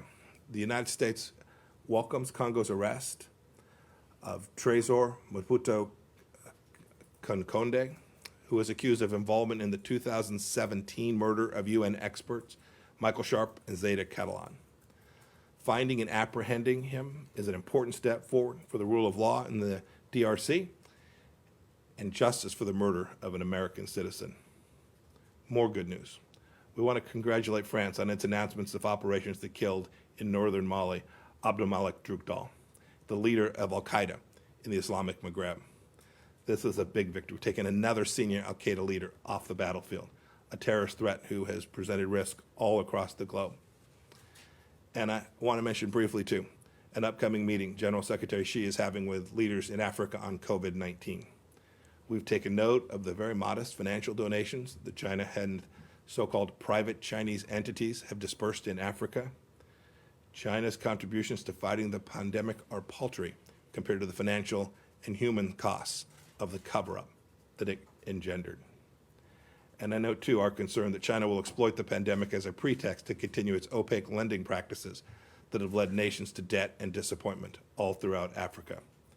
The United States has done and will continue to do enormous good work in Africa. PEPFAR has saved millions of African lives, and the U.S. is sustaining multiple programs in Africa to fight the COVID-19 pandemic. We'll continue this remarkable humanitarian work as a reliable, transparent, and steadfast partner to our many African friends. And finally, I have an announcement regarding America's unyielding pledge of help for countries and people afflicted by a pandemic. First, I want to announce $14 million in new humanitarian assistance for refugees and vulnerable migrants. Second, President Trump is proud to help supply ventilators to countries all around the world. Today, we're providing nearly $180 million to support the purchase of those ventilators, as well as the training and support needed for these complex machines. So far, we've committed to deliver nearly 15,000 ventilators to more than 60 countries. I'm happy with that to take a handful of questions. Welcome back, Sean. Go ahead. Thank you. Sean, there you are. Sean, yes, sir. Actually, I wanted to ask you about events in this country over the past week, the killing of George Floyd. And so you commented on Twitter about this, and you've criticized China and Iran over their response, how you say they're exploiting it. But what is the message from the State Department? What is the message the United States projects to the world about this? When we have greater attention to the racial disparities here in the United States, when you've seen the use of force in Lafayette Park, what message can the United States have? Is it still in position to raise morally these issues like the ones we hear today about religious freedom? And the State Department itself, is there any more focus that you think should be done in terms of diversity in the State Department? Well, I'll take your second question first. Since the day I arrived here, we've been very focused to make sure we brought every talent to bear all across the State Department, a diverse set of people working from all across the country, of every race, of every nature, of every political persuasion, to bring them here to execute America's diplomatic mission. I'm really proud of the work we've done to make sure we have the right team, a diverse team here on the field. I think the statistics show that hard work by Carol Perez and her team in our Department of Human Resources. I think they've done fantastic work at that, and it's important. It's important as we travel the world that our team represent America in a way that reflects the full glory and diversity of the United States of America. And as for your first question, I think the question is so troubling, right? Because you ask the question assuming there is a moral equivalency between what takes place in these countries where they repress their people and they bludgeon their people and they burn down their religious facilities and they deny journalists, you all, the chance to ask a question of a Secretary of State, just like the question you had the opportunity to ask me today and demand that we provide responses to you and hold us accountable. Those things don't happen in those nations. Our diplomats all around the world can be incredibly proud of the fact that they represent a nation that has God-given rights ensconced in our fundamental founding documents that ensure that when we get something wrong here in the United States, when something as tragic and as awful as what happened to George Floyd takes place, that the government responds. right? We saw both local law enforcement and our Department of Justice move very quickly to address the particular situation. We've now seen people say, hey, we're calling for changes in the way law enforcement works. It's not my space here as the Secretary of State, but you can see this debate take place in America. That doesn't happen in nations across the world. In Tiananmen Square 31 years ago, when thousands of people were massacred, instead they repressed journalists, they disappeared people. It was fundamentally different. Our nation is so special. And it's the greatest nation in the history of civilization. It is so special that challenges like the ones that we're confronting here in the United States today will be managed head on. There will be a political process that's engaged of. There'll be wide open debate. And our core principles, the fact that we respect every human being because they are made in the image of God, will be reflected in the way that the United States responds to these challenges. And I actually think our diplomats have this incredible opportunity to tell this important story about how America confronts challenges inside its own country in a way that reflects the finest of what our founders would have hoped America could achieve. Rich? Secretary. Hey, Rich. Since we last spoke, Mr. Linick has testified that the Undersecretary of Management tried to bully him on multiple occasions, including an attempt to assume control of a leak investigation and dissuade his investigation of last year's arms sales to Saudi Arabia. Is that accurate? And if so, is it appropriate? And is state currently looking into Mr. Linick? So I haven't had a chance to see the transcript of Mr. Linick's testimony. I understand it's now out. Sometime this morning it came out. I haven't had a chance to see that. So all I've seen is what the committee put out in its press release. Here's what I can tell you. Steve Linick was a bad actor in the Inspector General office here. He didn't take on the mission of the State Department to make us better. That's what Inspector Generals are supposed to do. They work for the agency head, that's me, and they're supposed to deliver and help make that organization better. It's not what Mr. Linick did. With respect to the leak, there's still work going on. I don't want to comment on it, other than to say that we have asked for a more thorough investigation than Mr. Linick had permitted. Mr. Linick didn't do what he was asked to do, to respond to a story, I think written by one of you, that suggested that a couple of anonymous sources from inside his operation, I think it was referred to as people close to the investigation, had leaked a very politically sensitive document designed to destroy the career of a professional State Department official. And that leaked, almost certainly, according to the report from his office. We asked him to investigate it in a certain way. He refused to do that. And that's inappropriate. And we still don't, as a result of that, know the answer for precisely how that information got out. We're determined to figure out how that information escaped, which was aimed at harming someone here. As I said before, my mistake was letting Mr. Linick stay here as long as he did. He continued to undermine what it is the State Department's mission is aimed at achieving.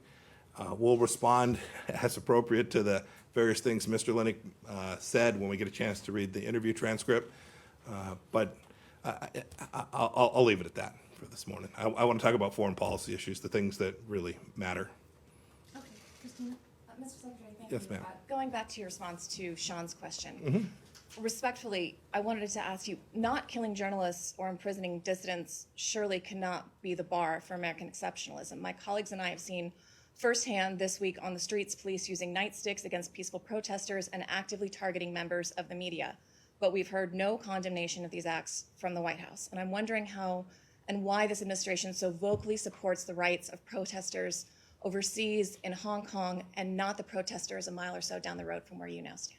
Oh, I think this administration has and continues to support peaceful protesters wherever we find them. We've not seen a statement from the White House against acts against journalism, against peaceful protesters being attacked by police. What is your opinion of those acts? For 2.5 years, I have worked for journalists to have the right to say whatever the heck they want. I come out and talk to you. You can ask me whatever question you choose, right? And I have. Well, you have, and they're, sometimes I like them, sometimes less so. This is part of the process. I welcome that. With respect to the particular things that you suggested, I know there have been concerns from some countries of their reporters having been treated inappropriately here. We've seen some of those allegations come into the State Department. You should know, and those countries should know, we will handle them in a completely appropriate way. We will do our best to investigate them to the extent the State Department's capable of doing that, and we will address them in a way that is appropriate to try and address any concerns those nations may have about their journalists, who we too do our level best to protect whenever you've seen them, the international press travel alongside you. We do our best to take care to make sure that they get an opportunity both to ask questions of us and that they can feel safe and secure in doing so. What is your opinion of the protests? That'll be it. Thank you. Great. Thank you all. We're going to have Sam now. All right. Thank you. Ambassador Brownback, you're up. Thank you all. Have a good day. And just one clarifying point, you can actually look to White House Press Secretary Kayleigh McInerney. She addressed Christine's question, I believe, last week, so the White House is on the record. Go ahead, Sam. Thank you. Thank you.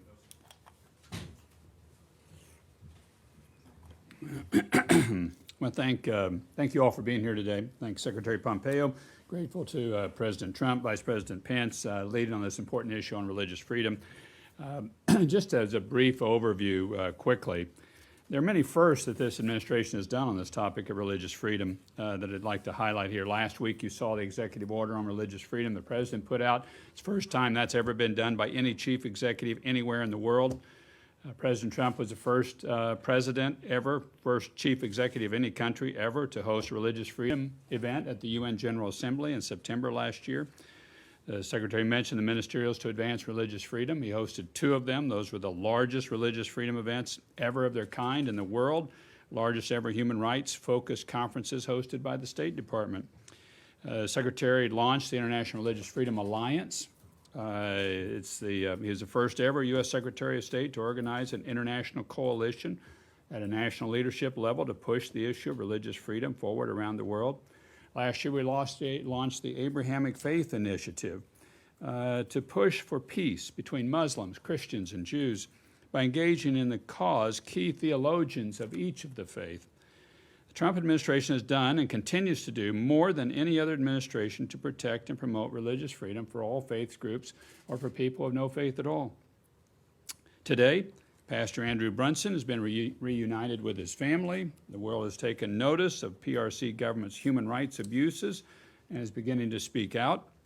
Asia Bibi has been free for more than a year, and due to recent improvements, both Sudan and Uzbekistan have been removed from the list of countries of particular concern. Major accomplishments and major things happening. Since the emergence of the COVID pandemic, we've seen Burma drop its charges and release more than 1,000 Rohingya from jail. Iran furloughed a few of the dozens of unjustly detained members of religious minorities. The administration has answered the call to fight for people of all faiths everywhere at all time. It's been a very fulfilling job for me, working with the incredible staff and pushing for religious freedom in every corner of the globe. Yet the state of religious freedom remains far from perfect and very troubling. In many places of the world, individuals have become more familiar with religious oppression than religious freedom. And that's We can continue to listen in here on the State Department briefing in just a moment, but I'm going to go to our sister station, Fox 9 in Minneapolis, so you can know exactly what you're watching on the left-hand side of your screen here. It's obviously a statue removal, right? So they have it listed as breaking news on their website, and it reads, a group has made good on its promise to tear down the statue of Christopher Columbus standing on the Minnesota State Capitol grounds. Speaking earlier in the day, Minnesota Department of Public Safety Commissioner John Harrington said troopers would try to speak with a group that wants to tear down a statue of Christopher Columbus on the state capitol grounds. But at 5 p.m., the group tossed a rope around the statue and tugged it to the ground. Members of the crowd then danced and spit on the statue. Columbus statues have been torn down or damaged by protesters in cities across the U.S. in the unrest that followed George Floyd's killing.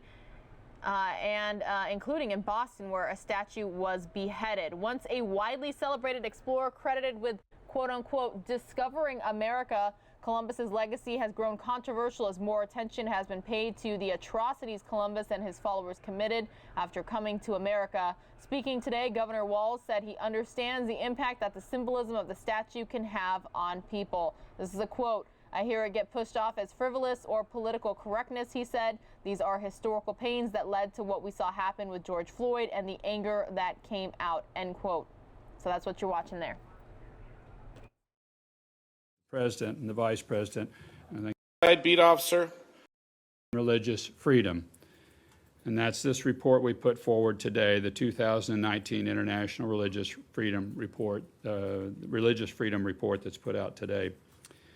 Faith groups in China are among those suffering greatly on account of their beliefs. In Iran, 109 members of minority religious groups remain in prison for simply being religious minority practitioners.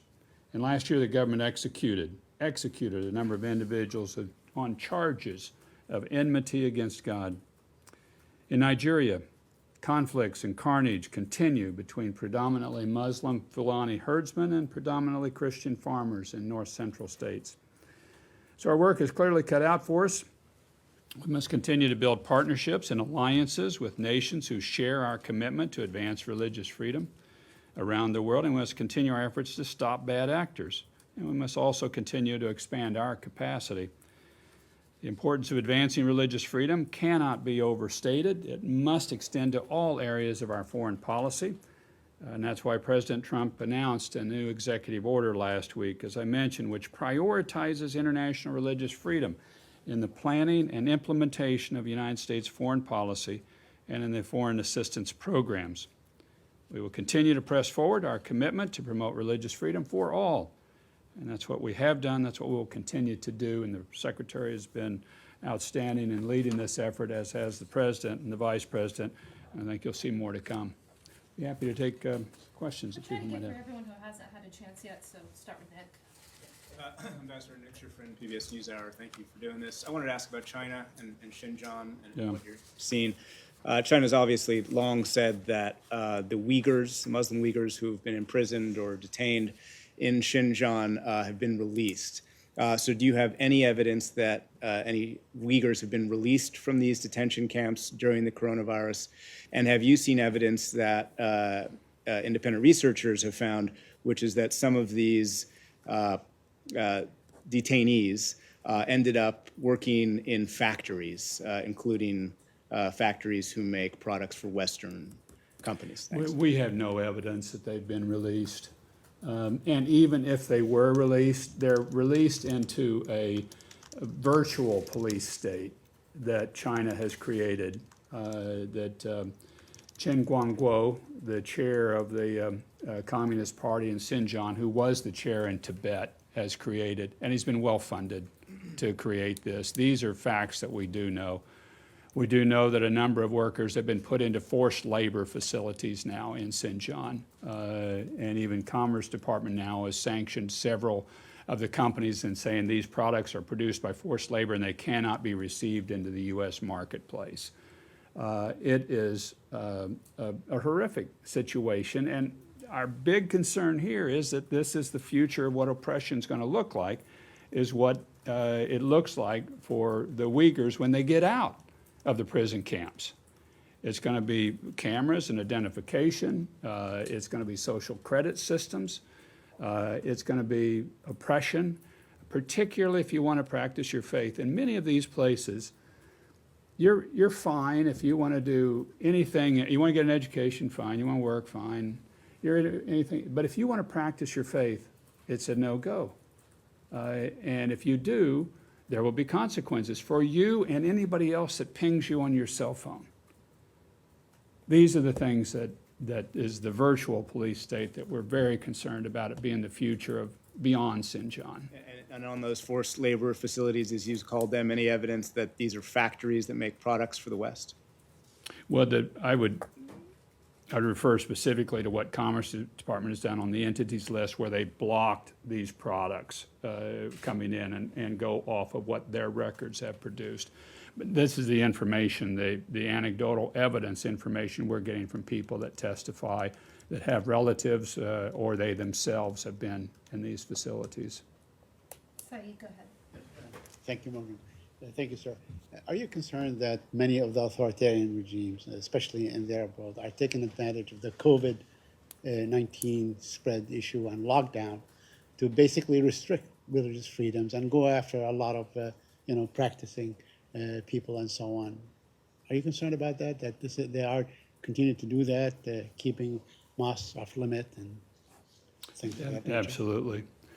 Here's the big concern on the COVID crisis from my perspective and the space that I'm in. Number one is that you're subject people that are prisoners of conscience to a pandemic, then they should be released. They shouldn't be in prison in the first place. These are prisoners of conscience. They're in because they're simply peacefully practicing their faith, and they shouldn't be in prison and subjected to it in the first place. Number two, we're very concerned that in the future, you're going to see a number of governments that see an advantage here, a chance, okay, we shut down all these religious institutions. We're going to keep them shut down after the COVID crisis passes because we don't like these religious institutions operating freely in the first place. And that's a deep concern that I've raised to our alliance allies and others on the religious freedom space. We don't want to see the leftover of this impact the closing of these religious institutions. Having said that, I'm very appreciative of religious leaders and their cooperation with health officials around the world to really push back against congregations coming together during the COVID crisis.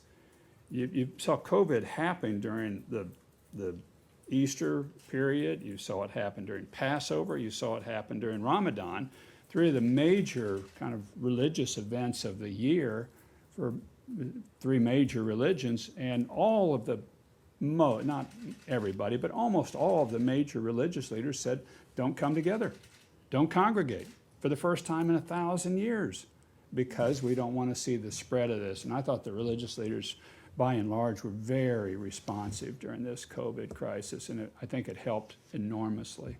And they're going to be a big part of the future, too. Thank you. Thank you for doing this.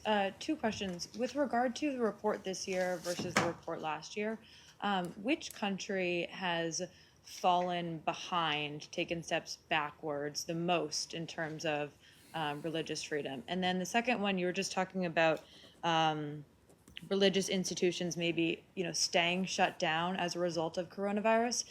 Can you point us to a few countries where you guys are looking at that so that we can continue to keep tabs on it? Thank you. Good questions and pretty hard to answer, really. And maybe it sounds like a broken record, but China is just such a big player in this space in such a negative way that it's hard to overlook. And they're an exporter of their ways and their technology. That's the other piece of it. If they weren't an exporter, if they just did it to their own people, which is terrible in and of itself, but that's one you just can't really take your eyes off of.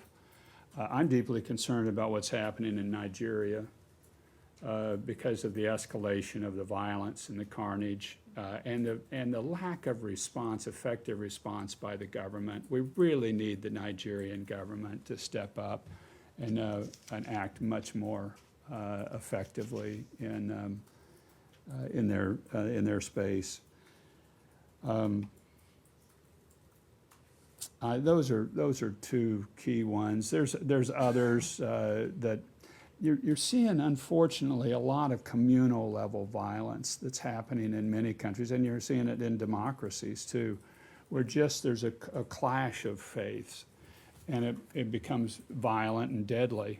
And to me, on a long-term basis, that's the piece I get most concerned, one of the pieces I get concerned about, because the world gets more and more closer, other than during COVID we haven't, but it's more and more integrated, so you're getting these religions touch up against each other a lot more, and unless we can put forward the use of religion for peace and not for war and division, you're going to have a lot more of these conflicts happen, and that's why this Abrahamic Faith Initiative and others that we're working on to try to, when we did that in the Balkans even, we put forward a conference working with Albania and others of the use of religion for peace, where in the Balkans it's often been used for war, and that's what we want. Michelle. Ambassador, thank you for doing this. What are the main points that you registered or noticed on the Middle East in this report? In the Middle East, both progress and hope, and yet continued difficulty. Honestly, UAE, really did an amazing thing in hosting the Pope on a papal visit. First time the papacy has been in the Arabian Peninsula in the history of mankind, and celebrated it. The UAE government did as an open statement, and you heard the secretary say they opened a church to LDS, and amazing. And yet you still have blasphemy and apostasy laws in the places. Saudi Arabia has continued to be a country of particular concern, and they still are the only nation in the world without a single church. And you're going, really? You used to have churches there. There are historical churches that are there. So I meet with a lot of, prior to the pandemic, I meet with a lot of Middle East leaders. And they're thinking much more along this line because their children were raised on the internet like most of the places around the world, again, other than China that has a firewall. They mostly have open access, and they want a more open society and a freer society. So the leaders are feeling, I think, that pulse of the population, and I hope more will continue to lean forward on how they can open up, and we're getting more indications like that. Thank you. Kim, you're the only one that hasn't gone. Do you have anything? If not, it's fine. We'll give it to Christina. I guess the UN recently came out with a report saying that the Taliban was still close to Al-Qaeda. What does that do to religious freedom in the future in that country? Are you concerned? You know, I don't have a good thought to give you, and so rather than taking a stab at it, I don't know how I would really frame or categorize that. So I'm sorry. Okay. Thanks, Sam. Appreciate that. Thank you. Sean, I have one quick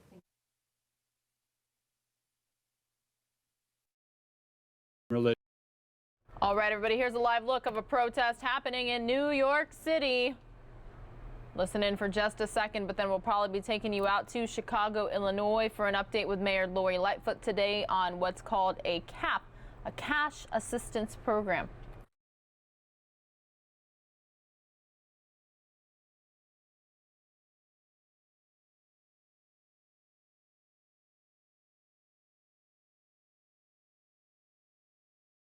And there's no audio coming from that live shot, so out to Chicago, Illinois we go. When I come into this room, usually there's probably 30 or 40 people gathered around a table, and we're talking about important things that are happening all over the city. And I get such energy from these conversations. So it gives me incredible pleasure to be here today, being part of this announcement. Throughout COVID-19, but really way beyond that, our immigrant and refugee community have really been stressed. Always, because it's a difficult life to leave your home country and come someplace new and really try to start building a life. But it's been particularly challenging in this environment with this president, who literally came down the stairs, but now seems like a lifetime ago, demonizing our immigrant and refugee community for his own political gain, and unfortunately, he has not stopped. But in Chicago, we have a very different view. I was just on a call with people from all over the world around a tech initiative that's going to be happening here in Chicago, and the words that I left them with were these. In Chicago, we will always be a strong, open, welcoming community to immigrants and refugees from every part of our globe, because that's how we are a strong global city. Our diversity is our strength, and we will never abandon those values. I mean that from my heart. It's critically important to everything that we are, and we need to make sure that our brothers and sisters, our neighbors, everywhere, regardless of citizenship status, have the same opportunity to fulfill their God-given potential as anyone ever in our city. That is our commitment and our solemn vow, and I want to make sure that we reaffirm that every opportunity that we get. I want to start, before we get into the substance, by talking about another tragic death of a Chicago police officer. While we are still awaiting further details, what I know is this. We had an officer that died. I believe his wife is still alive. We think it was carbon monoxide poisoning. The details are still evolving. But this has been a hard week for everyone, and it's been a particularly hard week for the Chicago Police Department. We had 2 police officers shot on Monday and Tuesday. One in the line of duty, answering a domestic call and trying to give aid to a victim who was then shot by the abuser. And then another shooting involving an officer who literally had gotten off duty, pulled his car up, and someone tried to rob him. These are difficult times for all of us, but we have to make sure that we don't forget the sacrifices that our men and women who are first responders make for us every single day. Now, I'm proud to be joining all of you here at the Resurrection Project on this hopefully beautiful morning. You see the sun shining through a little bit. This is a very important day in our city's fight against COVID-19. And I'd like to give special thanks to some of our residents and community leaders standing with me now. This includes, I call her my senator, Senator Kimberly Lightford, who is a fearless leader and has done great for not just her community, but really the entire state. So thank you, Senator, for being here. Of course, Resurrection Project CEO Raul Ramundo. Every time I'm with you, I feel like something good is happening and that I am the beneficiary of that glow that is generated by the hard work of the Resurrection Project. So thank you so much for your generosity. And of course, Maria Ochoa, who serves as one of our community navigators and is a former client of our Legal Protection Fund. Thank you for being here. Yesterday, we announced our first step in establishing how we as a city will use the $1.3 billion we are receiving from the CARES Act, funding that will provide critical support to our families and businesses impacted by this terrible disease. And I want to emphasize that the money that the city of Chicago puts into our communities, we do that without regard to citizenship. This will come in the form of more dollars towards rent and mortgage relief, more assistance for our small businesses, more job training for members of our workforce who've been struggling to make ends meet, and more support for mental health and violence prevention. We talked about trauma. We can't talk about it enough. The mental health crisis that is a reality in our city pre-COVID has only been exacerbated since then. And as we said yesterday, funding from CARES Act is about more than just COVID-19 itself. It represents our latest recommitment to our communities, the latest step in our mission that began over a year ago to revitalize our neighborhoods and make sure no resident is ever left out from the incredible opportunities that this city has to offer and that are created by all residents in every neighborhood. Nonetheless, as expansive as the CARES Act may be, it leaves behind thousands of our residents. Many residents who represent our essential workers and are themselves members of the very same communities hardest hit by COVID-19. These, of course, include our undocumented residents, our mixed status families, our dependent adults, and our college students living in poverty. Imagine that, college students living in poverty. This includes our recently incarcerated residents and those experiencing homelessness who all too easily can fall between the cracks. They all need support. They need our care, our love, just as anyone else.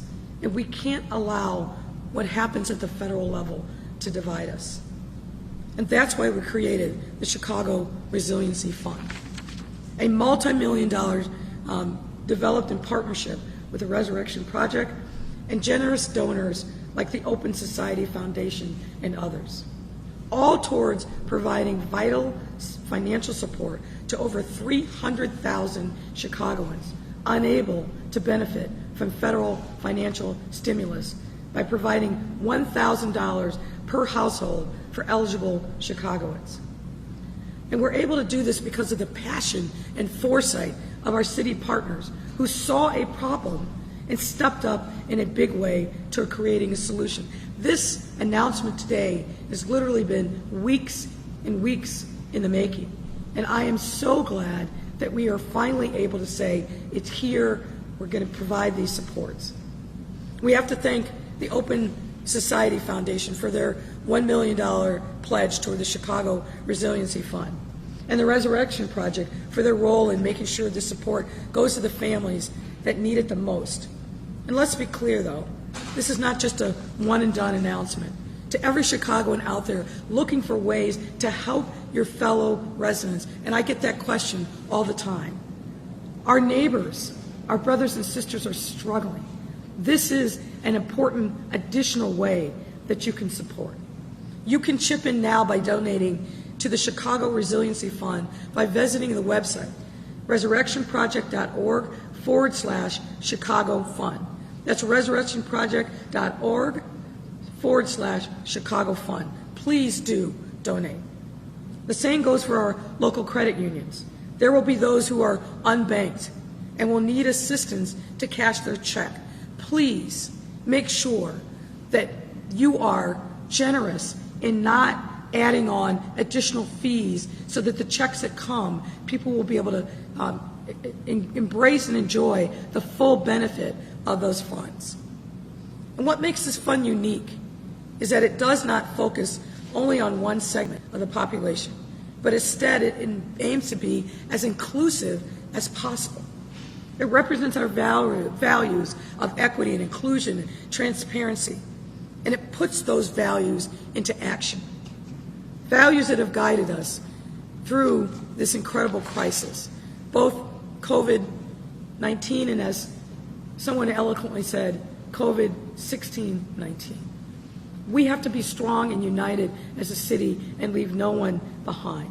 I want to thank everyone for being here. I particularly want to thank the Resurrection Project, the Open Society Foundation, and our anonymous donor for your generosity in seeing this need and taking specific actions to meet the challenge head on. And now I welcome Raul Raimondo to say a few words.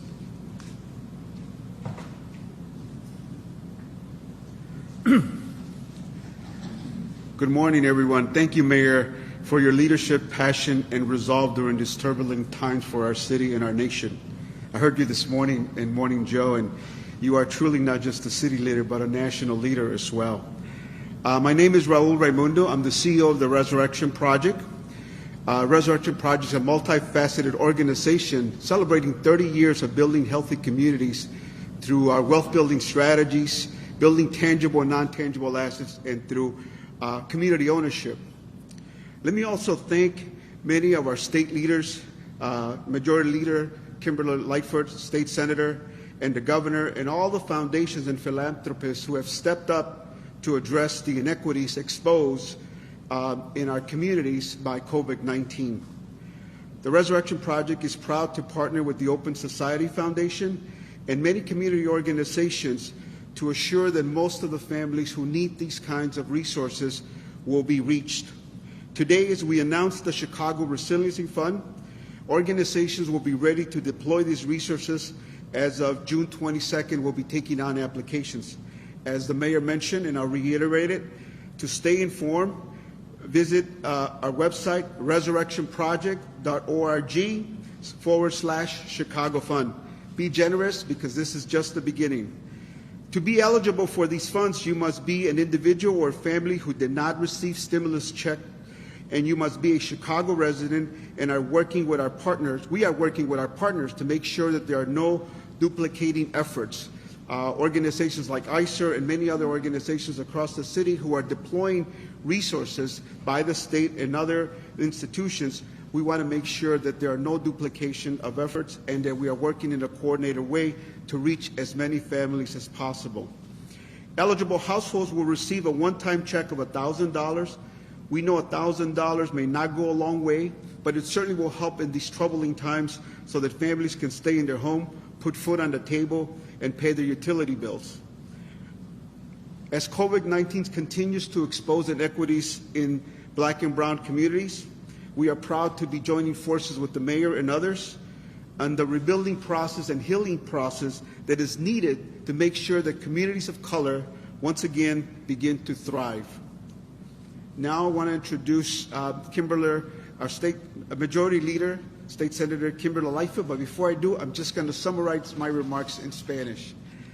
Gracias a la alcaldesa por estar con nosotros esta mañana, por su compromiso, pasión y liderazgo en este ambiente tan turbulente. El proyecto de resurrección está anunciando hoy la creación de este fondo de apoyo para dar ayuda por lo menos de $1,000 a familias que necesitan y han sido afectadas por la crisis de COVID. Estamos orgullosos en trabajar en cooperación y sincronización con otras organizaciones para no duplicar esfuerzos y asegurarnos que muchas de las familias tengan estos recursos. Estos fondos, las familias que son elegibles para estos fondos son familias que no recibieron ayuda federal, y esta ayuda va a estar disponible a todas las familias, no importa su situación inmigratoria. Nuevamente estamos nosotros orgullosos en trabajar con la alcaldesa, en asegurarnos que nuestras comunidades de color, latinas, afroamericanas, una vez más puedan tener éxito saliendo de esta crisis. Ahora quiero presentar a nuestra senadora y jefa liderazgo, nuestra senadora Kimberly Lightfoot. Majority Leader, State Senator Kimberly Lightfoot.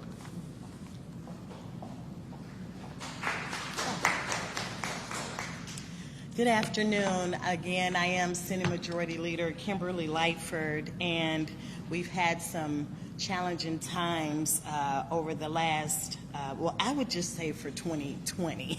There's been challenging times in 2020, but I'm so honored and pleased to be a part of this wonderful project.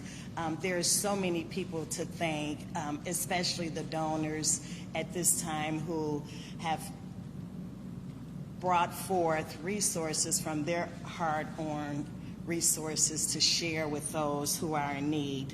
So that's really applaudable. I'm happy to be joined here with Mayor Lightfoot. I think that the city is so lucky to have a little fireball in Mayor Lightfoot.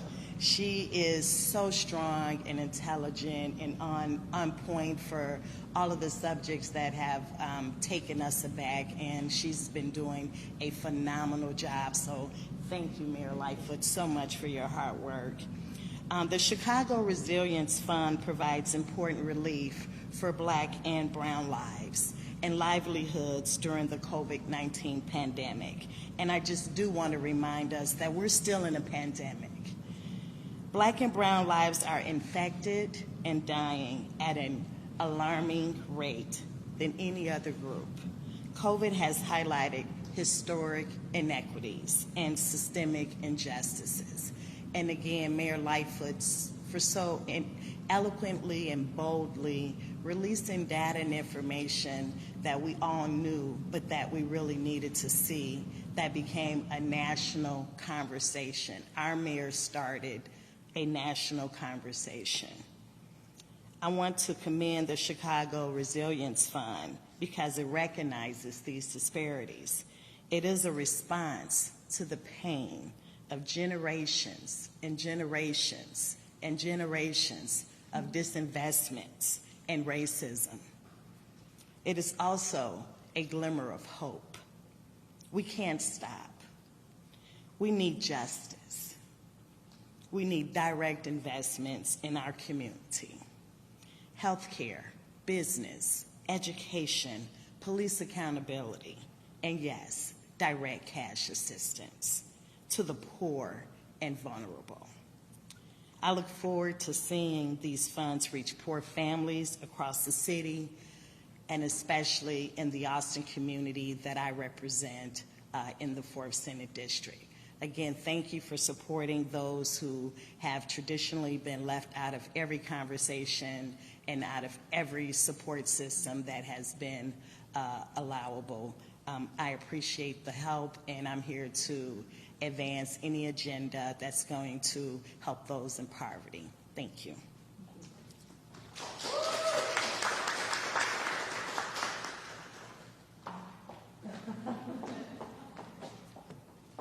My apologies. I'm very happy to introduce our next speaker. She is a community navigator, an awesome young lady, Miss Maria Ochoa.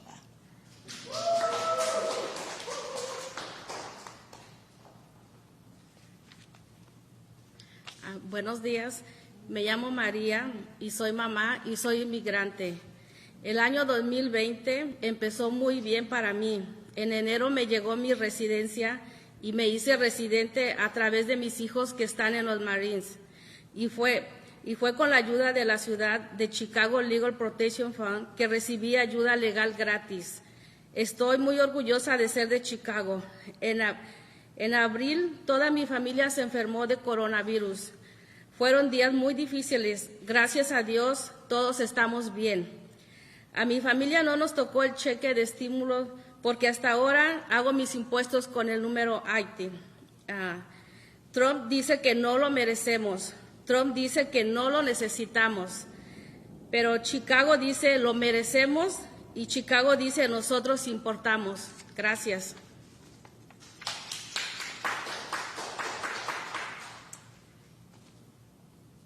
Just going to translate. Good morning. My name is Maria. I am a mom and I am an immigrant. 2020 started very well for me. In January, my green card arrived. I became a resident through my children who are in the Marines. I received free legal assistance through the Chicago Legal Protection Fund. I am proud to be from Chicago. In April, my entire family became ill with coronavirus. They were difficult days. Thank God we are all fine. My family did not get a stimulus check because until now, I file my taxes with an ITIN number. Trump says we don't deserve help. Trump says we don't need help. Chicago says we deserve help. Chicago says we matter. Thank you.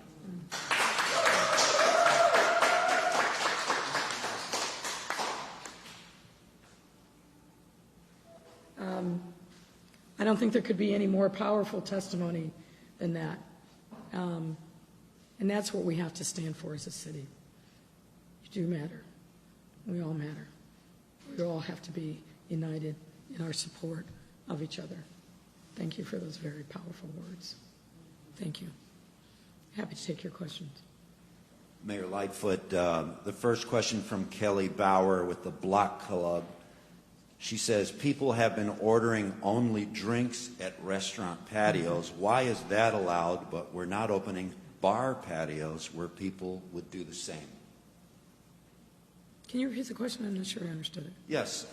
People have been ordering only drinks at restaurant patios. Why is that allowed, but we're not opening bar patios? It shouldn't be. If she's got a list, we'll make sure that we remedy that situation.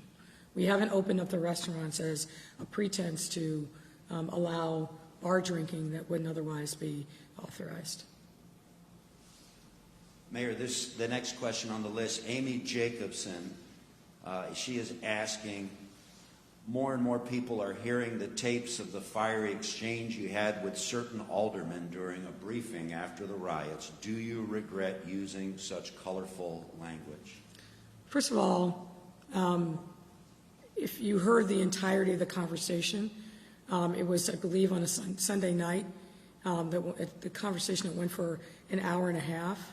And unfortunately, one of the aldermen, and I think we know who it is, illegally taped and then shared only that portion of the conversation that served his purposes. What I'll say is this. These are tough and difficult times, and we ought to be able to have candid conversations. There were a lot of incredible emotions that were shared on that call by fellow aldermen, now all of whom don't feel secure or safe coming together with their colleagues because of one individual who decided to illegally tape a conversation that was intended to be a private conversation among all of us. Shame on him. Shame on him. That's what I say.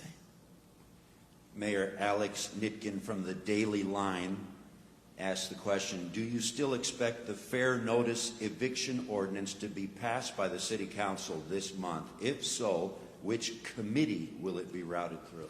So my understanding is that the chairman of the Housing Committee, Alderman Osterman, wanted more time to work on that. So obviously we defer to him, and it will come forward when we all believe that it's ready. Mayor, this next question comes from Ryan Burrow, a reporter anchor with WGN Radio. The president of the FOP says he's informed all officers who take a knee or side with protesters while in uniform they will be subject to discipline, including expulsion. What is your reaction to that as you work to build better community policing relations? I don't really think that we should credit those kinds of really unfortunate comments, and I'm not going to dignify them with any further response. Mayor, this next question from Ravi Baishwal, ABC 7. Do you think Chicago's response to the Laquan McDonald murder and subsequent conviction of former officer Jason Van Dyke is the template for improving police accountability in the post-George Floyd era? I certainly believe that we have a lot to add to not only the conversation here in Chicago, but really nationally. I am chairing a working group that was stood up by the U.S. Conference of Mayors, along with 2 other mayors and 3 police chiefs nationally. And we're looking at a number of different issues. And of course, I shared with my colleagues in that work the Police Accountability Task Force. I think there's a lot of good work that happened as a result of the civic uprising and righteous anger at not only the killing of Laquan McDonald, but the suppression of the videotape. I think we've learned a lot as a city as a result of that circumstance. And as you know, we're in the middle of a consent decree. I'm unhappy with the pace at which the change is coming. We have a new superintendent who's committed to that change. I just had yet another conversation with him this morning about that. But I do think that in Chicago, where we have taken steps to make sure that all of our officers are CIT trained, that de-escalation is a regular part of the cadence, not just for training for new recruits, but all our officers, body-worn cameras, that we have a specific written policy on the release of video, audio, and those initial police reports. There's a longer list, but my point is that we've been working on these issues now for really 5 years, and I think we do have a lot to say. And one of the things I think we've got to do better, though, is make sure that our entire city understands the very specific, concrete steps that we've taken all towards police reform and accountability, and then more transparency about the journey that we're on, the milestones that we've set for ourselves, and we'll be rolling out some more additional information on that in the coming days. Mayor, this next question is from Mike Flannery, Fox 32. An economist at the University of Chicago studied the COVID-19 shutdown. He concludes that it was too broad, that job losses and economic damage could have been reduced by at least 1/3 if the shutdown order focused on zip codes with the heaviest rates of infection. Your response? I don't really understand the logic of that, to be honest with you. This virus came into our city and then spread like a wildfire, affecting all parts of our city. Of course, disproportionately impacting and continuing to Black and brown communities. But the premise of the question is we would have known ahead of time where it would hit, how it would hit, and therefore we would have tailored our response accordingly. That just defies logic and defies the public health analysis and data I think that we've now accumulated. And what I'll also say is this. In March, when we started the stay-at-home order and we started the other shutdowns, we were on a trajectory the same as Italy. We were in exactly the same footprints. And we were fearful that we were going to see over almost 70,000 people affected and over 9,000 people dead. Those were real projections at the time by lots of public health and epidemiologist experts, that if we hadn't done something as dramatic as what we did, we would have lost a heck of a lot more lives, and we would still be suffering from the fallout with so many people sick that would have overrun and crushed our healthcare system. Now, as both the Governor and I have said, there have been no easy choices, none, not one, through this whole pandemic and crisis. But I'm comforted by knowing that we didn't see the catastrophic results that would have really pushed our health care on the brink, if not really put it on its back. That's what we were facing. And of course there's been an economic impact. I just announced yesterday that as a result of COVID and the closures and the loss of jobs and business and tourism, that we're looking at a $700 million budget gap just for this year in 2020. But for me, and thinking about the potential loss of life versus the loss of income, that's an easy call every day. Always choose life. Mayor, Mike Flannery has a follow-up. He's asking, what is the city doing to reduce infections in nursing homes going forward, where we know the greatest danger exists? Well, we've been very active in congregate settings, nursing homes. Obviously, we've been supporting the jail and other congregate settings from the very beginning of our response to COVID. And we supported that. Obviously, the state actually has primary responsibility for nursing homes because they license nursing homes. But we have a lot of senior facilities. In fact, Resurrection Project supports a number of senior facilities. So what have we been doing? We've been going in and getting testing. We've been training the workforce. We've been providing PPE and other supplies, and we've been doing that over and over again, and we'll continue to do that. Those congregate settings were a primary part of our priorities from the very beginning, and they continue to be. And we're starting to see some decent progress there and seeing the rate of infection go down, I think because of the interventions that both the state and the city have done in these congregate settings. Mayor Lightfoot, a question from Jennifer Kuiper, WBBM AM Radio. What are examples of some of the other options you say the city needs to look at when filling the huge budget hole due to COVID-19? Well, we're going to start where we started last year. Keep in mind, it was just a year ago that we walked into almost $1 billion budget deficit for 2020. So where we started is look internally. We look at how can we be more efficient in the delivery of our services. What are we looking at in terms of vacancies? What are we looking at in terms of programs that we may not need to engage in this year that we can put off to an out years? So that is the exercise that's been going on now for some weeks, and we will continue to do that. We are fortunate that early this year, we went into the marketplace and restructured and refinanced some of our debt. We had $100 million savings over and above what we had anticipated and budgeted for. So that $100 million will certainly be the first down payment. We're looking at whether or not we can go back into the marketplace again to restructure other debt. But obviously we've got to wait and make sure that market conditions are right. But we're looking at every tool in our toolbox. And as I've said repeatedly, while I can't take anything off the table at this point, the last things that we're looking to, after we've exhausted everything else, will be property tax increase and layoffs. I hope we don't get to that point because I think there's a lot more that we can do before we get there. Last two questions. Mayor, follow-up from Jennifer Kuiper. Are there problems that have arisen since the city entered the latest reopening phase, or are you satisfied with what you've seen so far as compliance?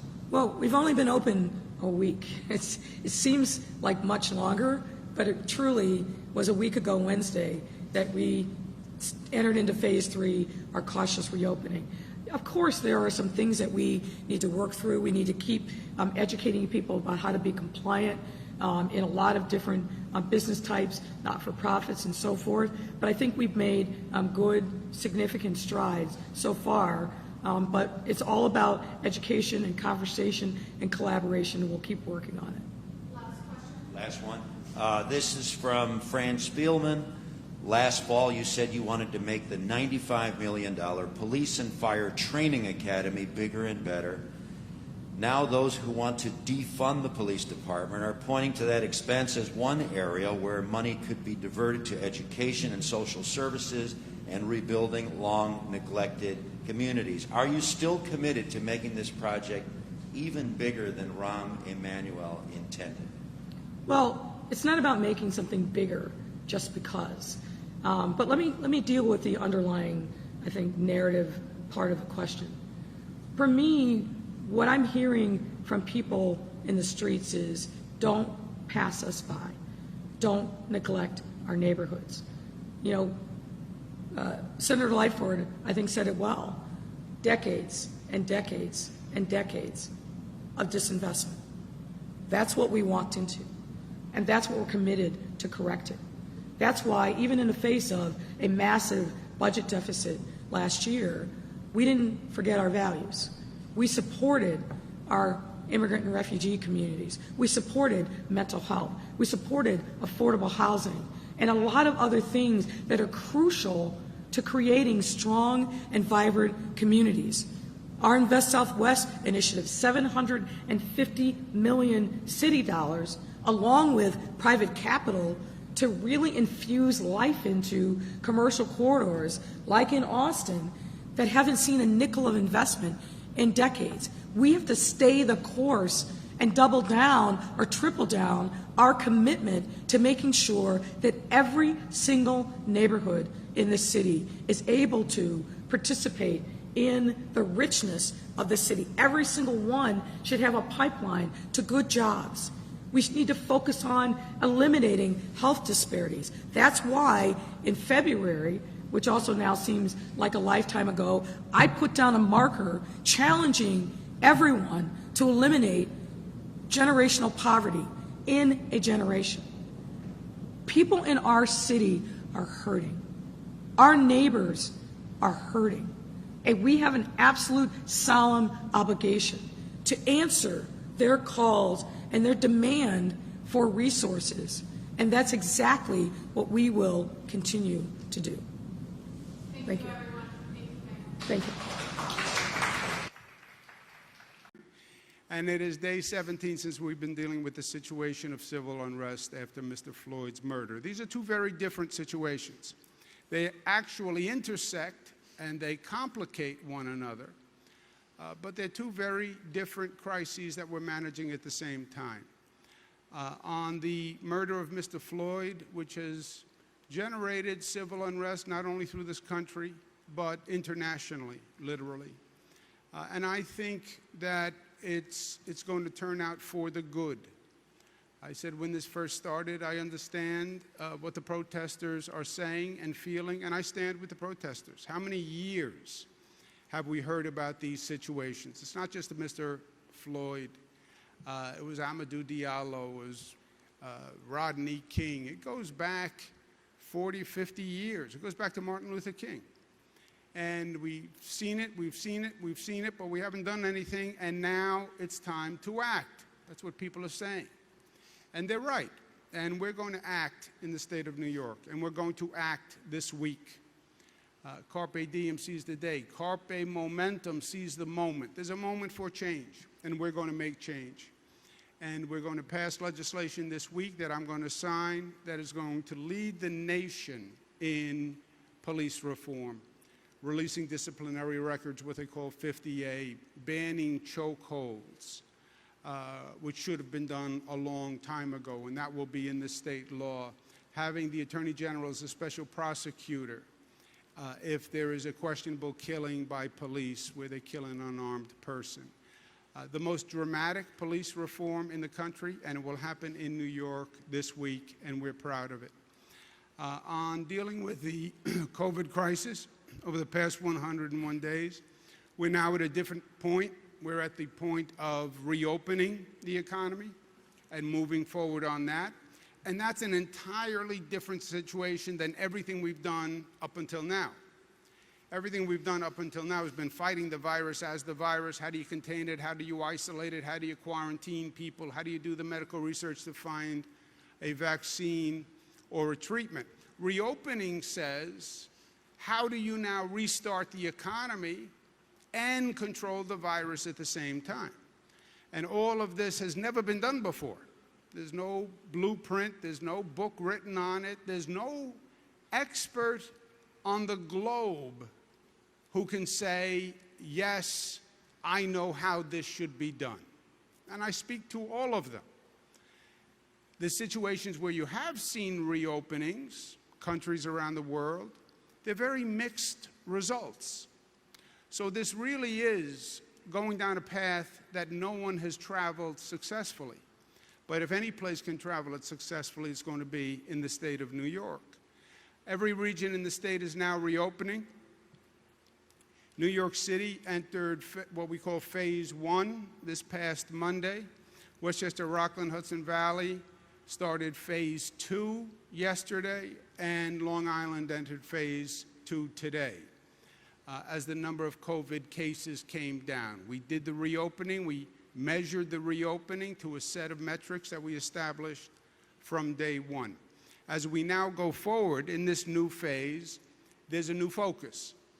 And again, the focus is watching the data, watching the metrics, watching the numbers. We're not doing this by political ideology. We're not doing this by gut instinct. We're not doing this by feel. We're not doing this by political pressure. You're dealing with a virus. The virus does not know from Democrats or Republicans or liberals or conservatives. The virus is a virus, and it spreads wherever it can. It's a pure opportunist. But you can measure this. It's public health. It's science. Measure it and follow the numbers. What numbers are important now? The numbers to watch now are the daily testing results. New York tests more than any state in the United States per capita. It tests more than any country on the globe per capita. We do about 50,000 tests every day. Think about that. 50,000 tests every day. And you know exactly where you're doing the test, and you know the result of those tests. So you have that data. You can monitor what's happening on a daily basis. Well, do exactly that. Watch those daily numbers. And if you're going to get into trouble, you'll see it in the numbers. You'll see them starting to increase. And that's exactly what we're doing. And we present them to every local official. We put them on the website. Every citizen should want to know what's happening in their community and their region. And look at the number today. Look at the number yesterday. Look at the number the day before. See if there's any movement. See if the movement is up, see if the movement is down, and see if we have to worry, if there's a cautionary tale, or see if the reopening is proceeding without increasing the viral spread. That's where we are, and that will be the most informed reopening of any state in the country. Just have the discipline to follow the numbers. These numbers, for example, on Long Island, today Nassau is 0.8, really yesterday. Monday was 0.1, Sunday was 1.1. There'll be slight deviations up and down. These are not the largest statistical samples when you break them down, but you'll be able to see movement and you'll know when there's an issue. All of us have a role to play. What determines the virus spread? We do. We do.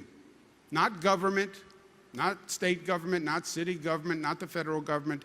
This has always been about what society does. It's been a social issue. Can people change their behavior? Can they learn? Can they learn quickly? Can they actually wear masks? Can they actually socially distance? Can they actually use hand sanitizer? Can they stay away from large gatherings? If they can, the virus spread will be contained. If they can't, you'll see an increase in the viral spread. My role has been to inform people, to educate people, to motivate people about what can be done and should be done and what are the consequences. And it has worked brilliantly up until now. And now in reopening, we have to actually double down on our diligence. Business owners, employers that are reopening, like we see here today, provide the right equipment, have employees socially distanced, store owners have responsibility, employees themselves have responsibility, each one of us as an individual has responsibility, and the local governments have a responsibility to make sure their Department of Health is out and making sure things are working well. Well, we're reopening, we're out of the woods, everything is fine. No. Reopening is actually much harder than closing. Closing was abrupt and disruptive, but it was simple. Everything is closed.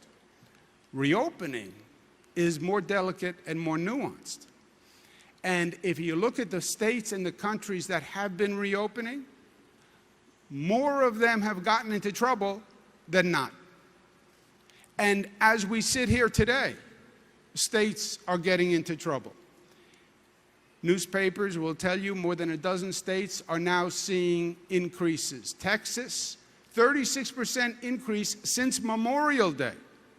Reopen, reopen, reopen.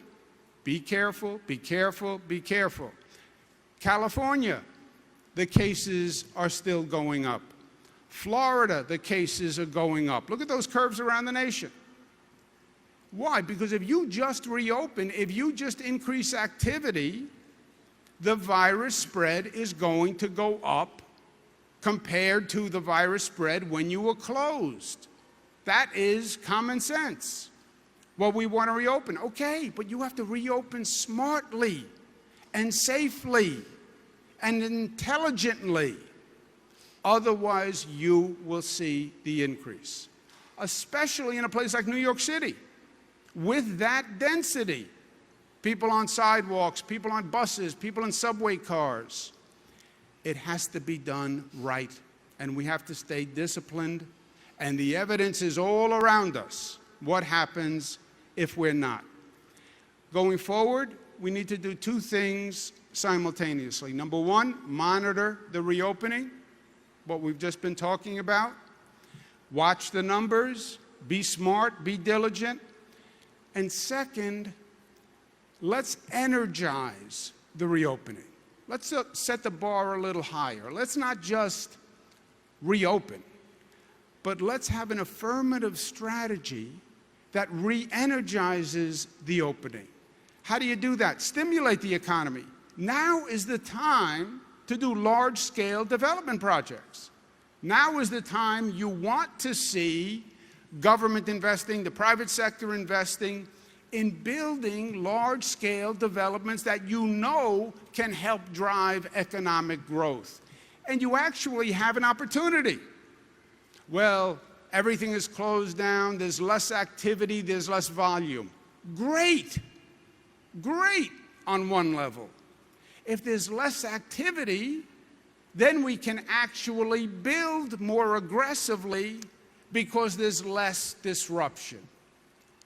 It's what LaGuardia Partners and Port Authority was smart enough to do right here. Well, there's less traffic at the airport. That's a problem on one level, obviously. On another level, it's an advantage. There's less traffic, there's fewer cars. Well, now's the time to advance the roadway construction because there are fewer cars and there is less traffic. Because remember, what this reopening is about for us, many of the other states, they're just reopening. Our goal is not just to reopen. Our goal is to stimulate this economy, to take this moment of pause as a moment to pivot and stimulate and regrow better than before. After everything we've been through, my goal is not just to reopen. It's not to go back where we were the day before the pandemic. Life is never about going backwards. Life is about going forwards. How do we learn? How do we grow? How do we take this moment? We were on pause, we reflected, we dealt with a crisis that we've never dealt with before, and now we're stronger, and now we're smarter, and now we're better, and now we're going to come back more revitalized than ever before. Take these large-scale developments, accelerate them. On Long Island, we're transforming Belmont. It's going to be a new Islanders arena, $2.7 billion in economic activity. Now is the time to double down. The MTA, there's less ridership. Ridership was down at 1.92%. That's bad for many reasons. It's also good for many reasons. Now is the time to accelerate the capital construction in the MTA, because you can take trains out of service and you can disrupt fewer riders. So the MTA is accelerating $2 billion in capital construction. Fix the tracks now, fix the tunnels now, fix the platforms now. When the MTA, people get back on the subways and the commuter rail, they're going to be surprised. Those trains are cleaner than they have ever been in my lifetime. Those stations are cleaner than they have ever been in my lifetime. We are now disinfecting subway cars. Look, this is a situation where the MTA couldn't figure out how to get homeless people out of the subways for decades, let alone get newspapers and coffee cups and garbage out of the cars. The cars are now disinfected. Homeless are getting services they need, and they're no longer living in a subway system. Yes, we went through hell, but it's actually going to be better when we reopen. Upstate airports, which many of them haven't been redone in decades, now is the time to do it. And LaGuardia Airport, now is the time to actually double down on our commitment and our effort. LaGuardia Airport is going to be the first new airport in the United States of America in 25 years. Just think about that. 25 years. Last airport was Denver, 1995. This nation hasn't figured out how to build an airport. Why? It was too big, too complicated, too confusing. So we just didn't do it. Meanwhile, countries all around the world did it. And you could fly into airports all around the world, and they were brand new, and they were entertainment centers and business centers, and they were magnificent.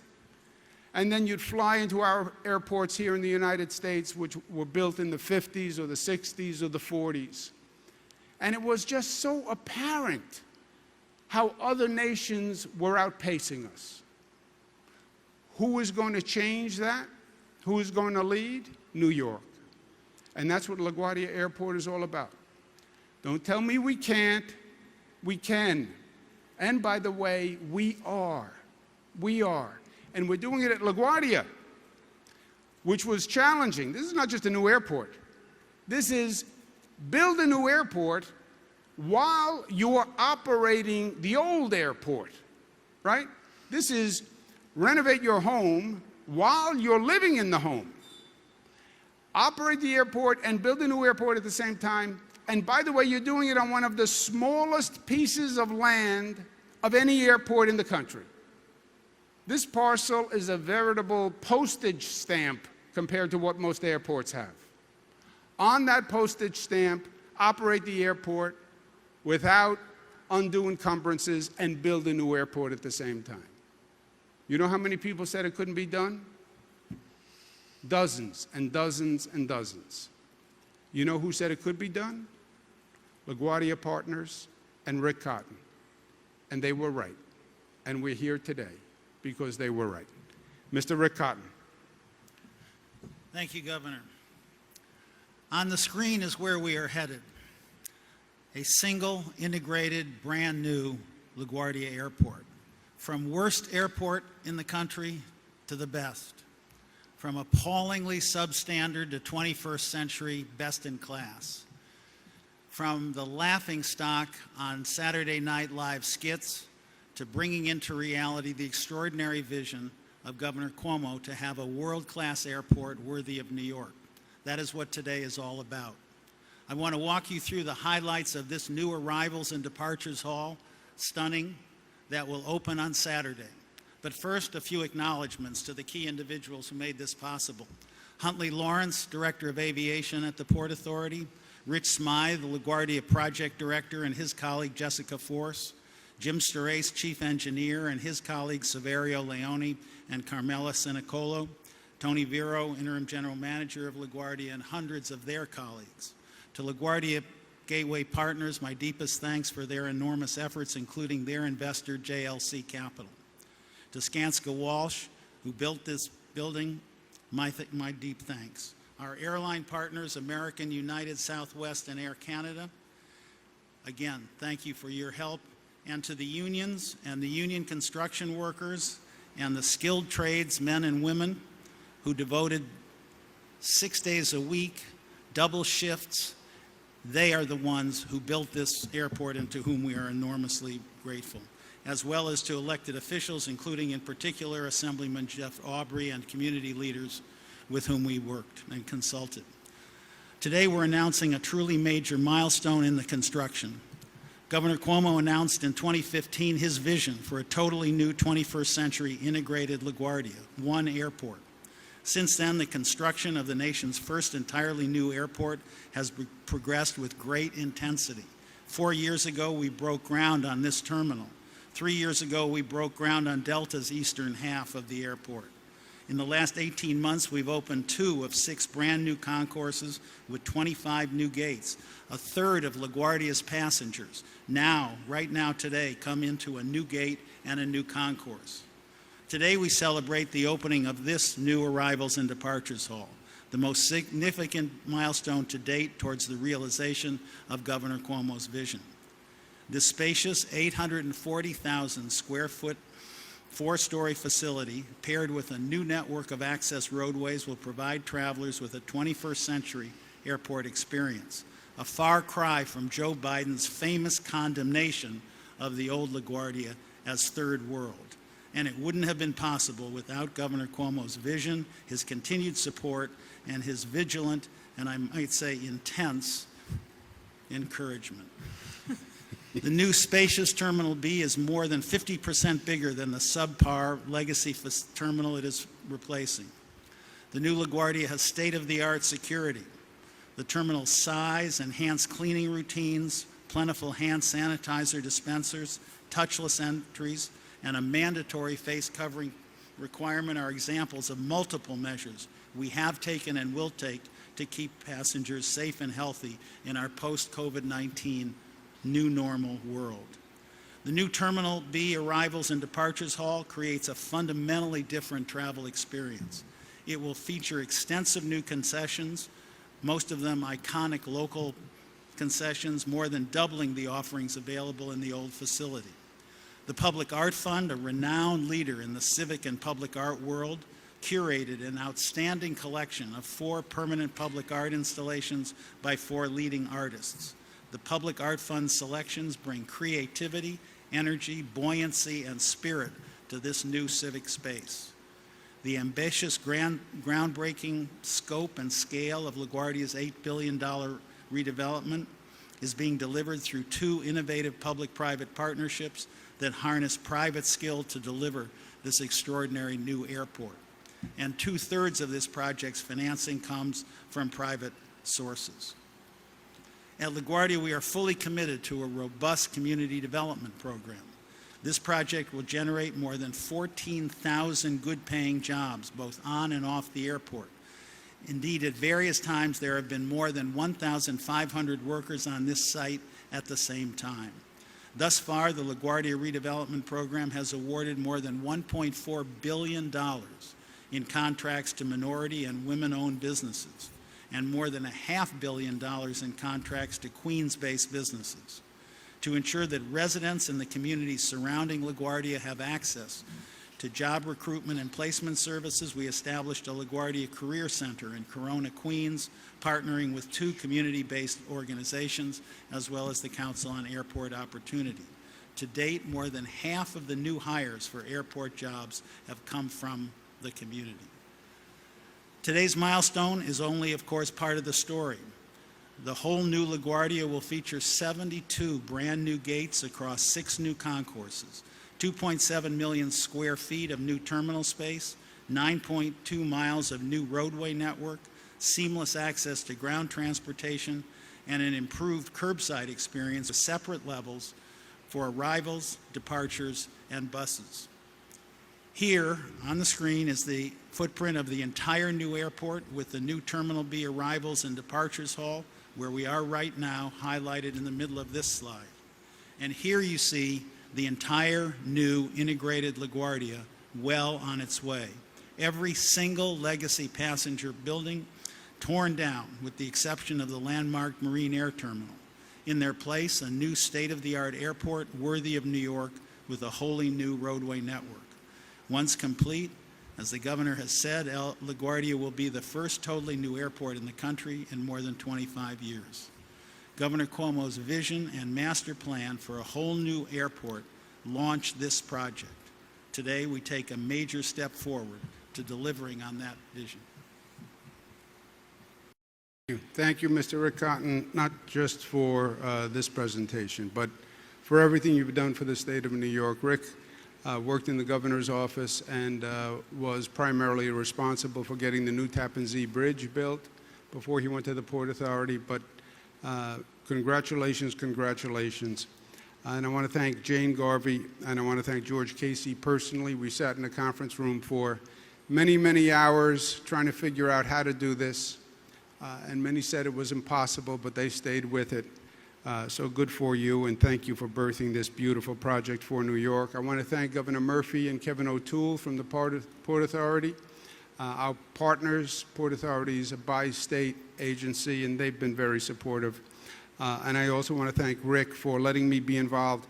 I actually installed the mosaic here personally. I did it on Saturday afternoons and evenings on my personal time. It's part of the Italian heritage. I did mosaic in my bathrooms. I did the backsplash in the kitchen. This was a little larger, but I want to thank you for giving me the opportunity, and I'm glad I came through. Congratulations to all of you. And you know what? We needed this. We needed this today. We needed to see the light at the end of the tunnel. We needed to see possibility.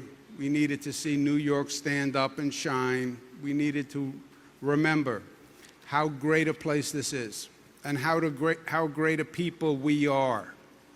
And yes, we've gone through a rough 101 days, but you ain't seen nothing yet. Questions? We'll take a couple of quick ones, then we're going to cut a ribbon. I took the M60 Select bus over. It took me about 25 minutes. Lickety split. It was free because I have an unlimited Metro card.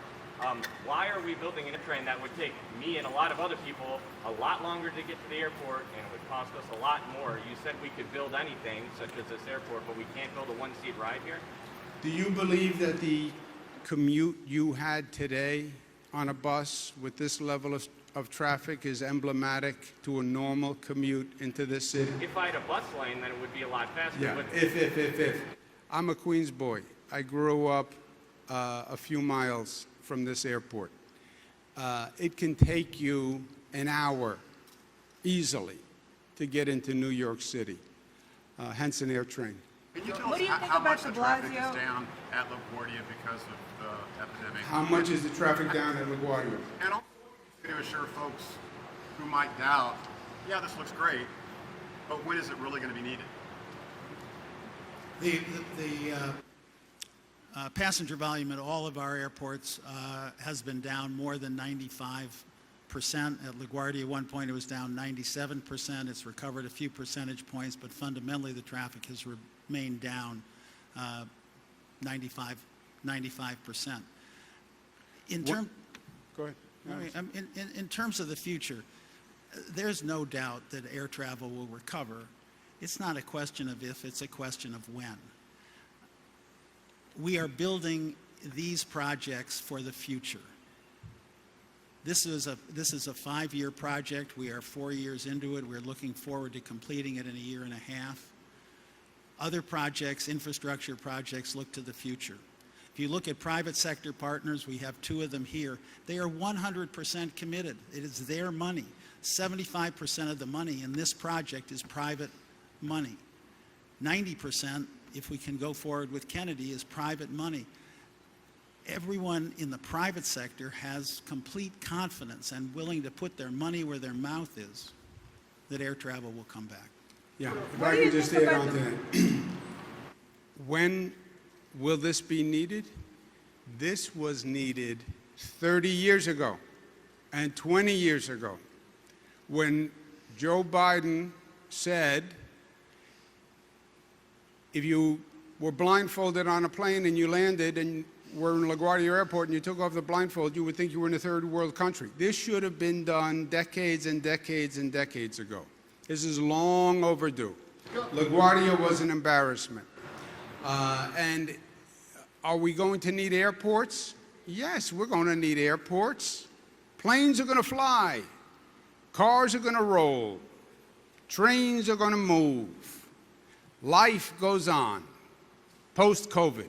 Mr. Schiff, one more, and then we're going to cut a ribbon. Go ahead. What do you think about de Blasio using his... No, I said one more, not two. Two quick questions. Okay. Swimming pools. Suffolk County officials have said it's up to municipalities if they want to open outdoor pools this summer.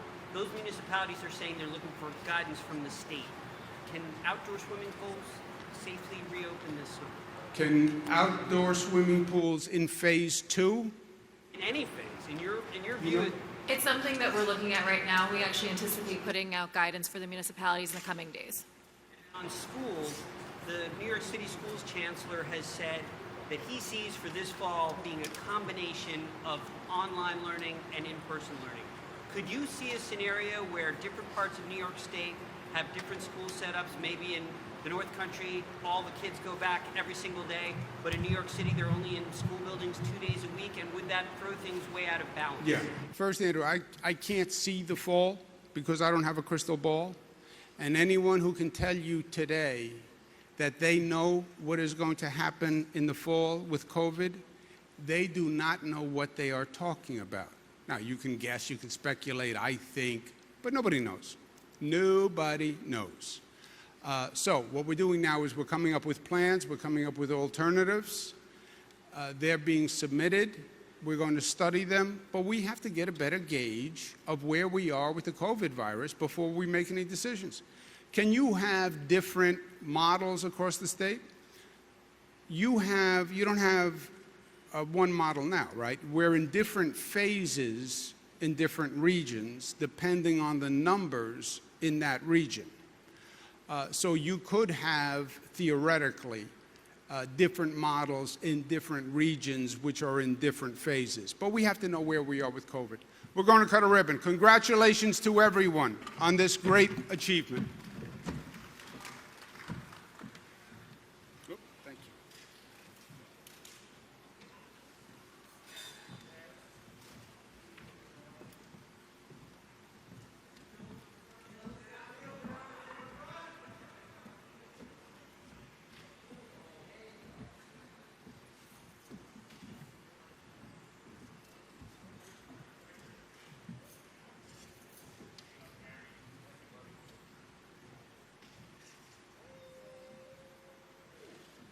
Okay, in Virginia, a statue of Christopher Columbus was torn down by protesters last night. Demonstrators worked together with several ropes to...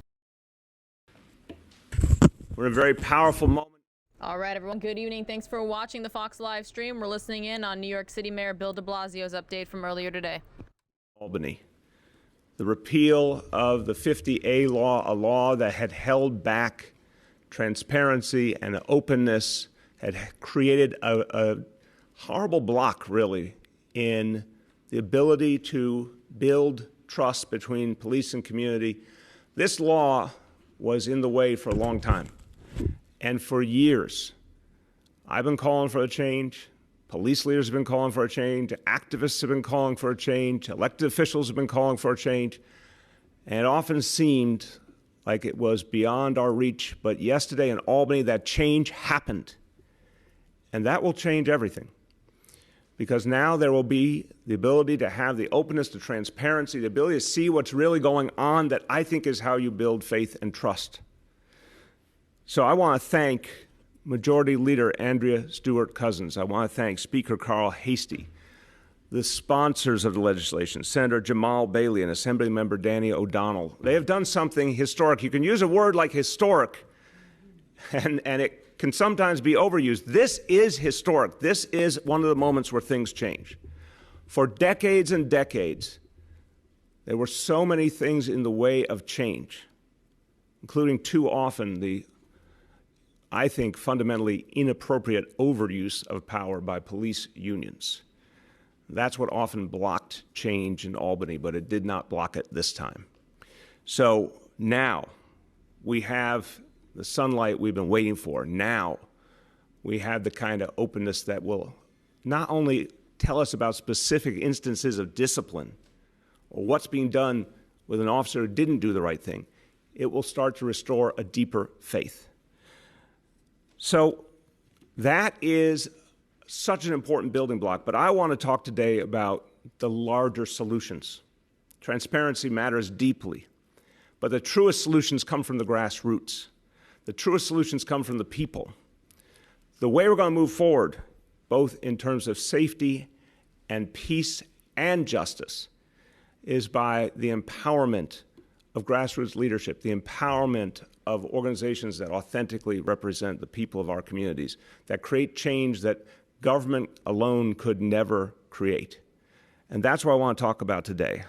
I want to talk about the crisis management system, the Cure Violence movement, the way that government has recognized, and I have recognized personally, that if we actually invest in people, if we invest in communities, we make a change that's much, much deeper.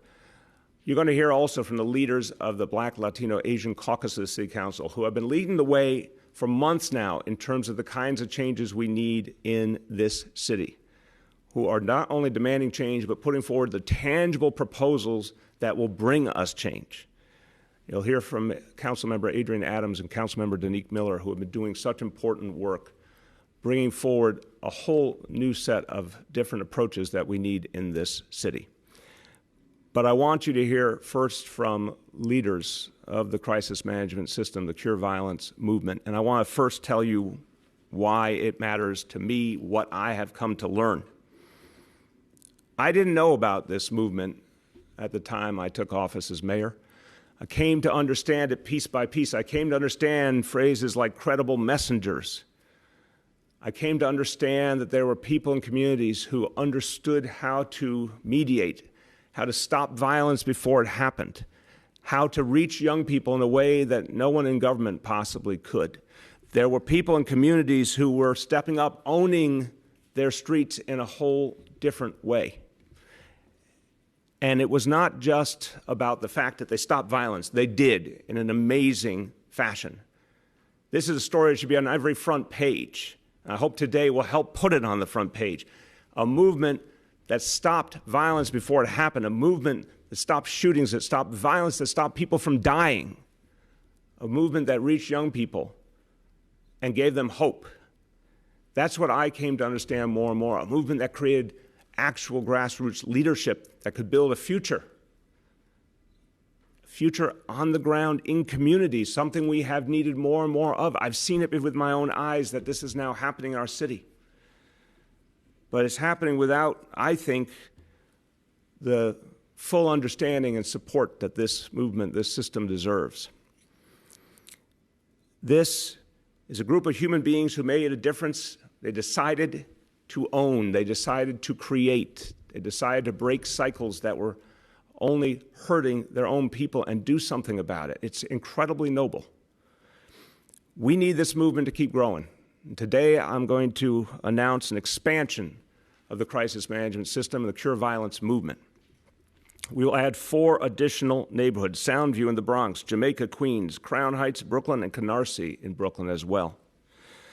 With that expansion, the Cure Violence movement will now be active in 20 precincts, all 20 precincts with the highest gun violence levels in the city.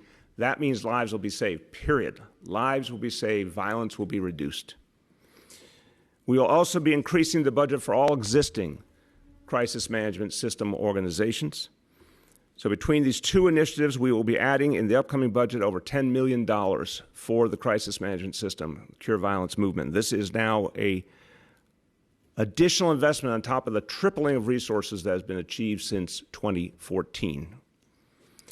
We need to bring in additional sites, additional staff. We need more and more people at the community level hired into this work to achieve peace in a way that we have now seen with our own eyes works like nothing else.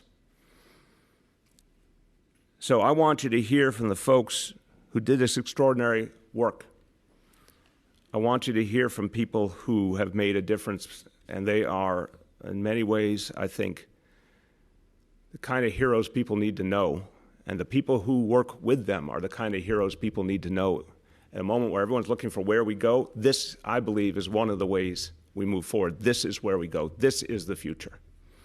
First, a 30-year veteran of this work, recognized all over the country, has taught and spread the work of peace and grassroots solutions, but not just teaches how this movement works, how this system works, but practices it every day, goes to wherever the need is and makes a difference. Her organization, Life Camp, what a powerful name, Life Camp, for almost 20 years has changed the lives of tens of thousands of young people, teenagers and young adults, and what a difference she and Life Camp have made. Let me introduce to you Erica Ford.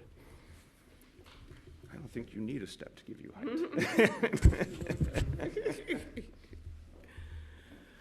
Peace, everyone, and thank you, Mayor, for being a visionary and being bold and audacious and radically reimagining how we can move forward once our people make a cry throughout the nation for something different. We are trailblazers in New York, and we've been trailblazing with the New York City Crisis Management System on the front line, interrupting and reducing violence by mediating conflict and working with young people to make sure that they do something different when the trauma that impacts them from generation to generation, from the violence, from the years of oppression, from the years of brutality, from the years of miseducation. And sometimes they take that trauma, that pain, and lash out on those around them. And so we in the crisis management system throughout New York City believe it is important to address violence as a public health crisis and to address it as a disease and help these young people heal, help their families heal. And so we have unconventional and conventional therapeutic services. We go into the jails, we go into the schools, we go into the centers where young people hang out, and we go to the hot spots and where they are. We go everywhere where there's a potential for someone to be shot or to shoot someone. And we help people turn their lives around. And I remember just a minute ago in our district in Southeast Queens, we had 25 shootings and 12 people killed. And one of the police inspectors told me, there's no way you're going to stop retaliation. There's no way you're going to be able to do this. There's no way you're going to be able to change those young men's lives. We did that. We not only stopped retaliation from being at a high level, but we worked with those young people who were directly involved in the situation, and we had them on Zooms learning how to develop leadership. We had them at Man Up taking their OSHA classes. We had them challenging their pain to purpose. And we helped so many of them who lost family members heal. And this is only the beginning.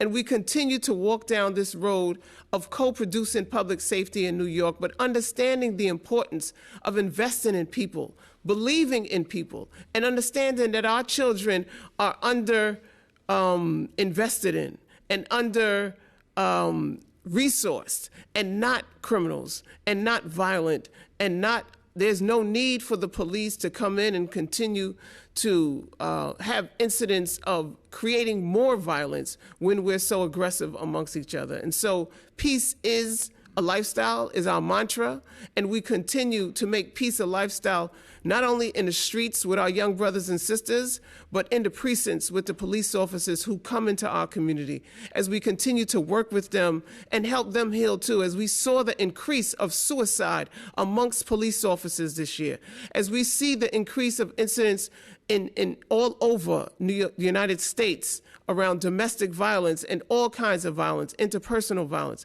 That comes from pain, and we have to help people heal.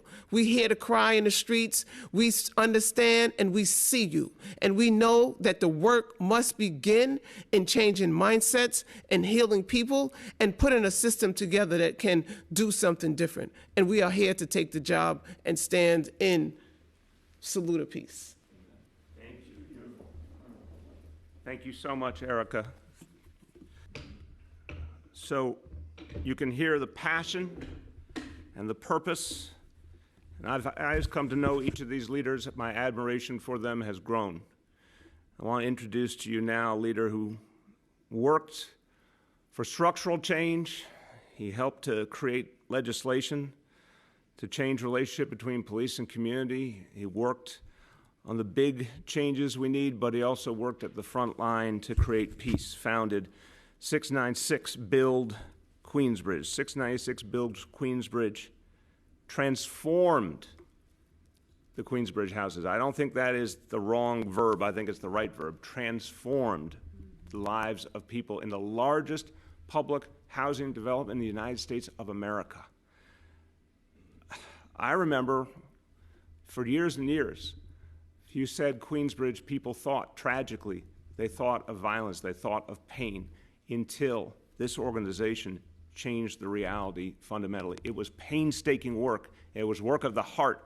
It was work of the mind. It was work connecting with young people in a whole different way, reaching people, no matter what had happened in their life, reaching them differently. I saw this work, and the only word I can use is awe that I felt to see this level of achievement.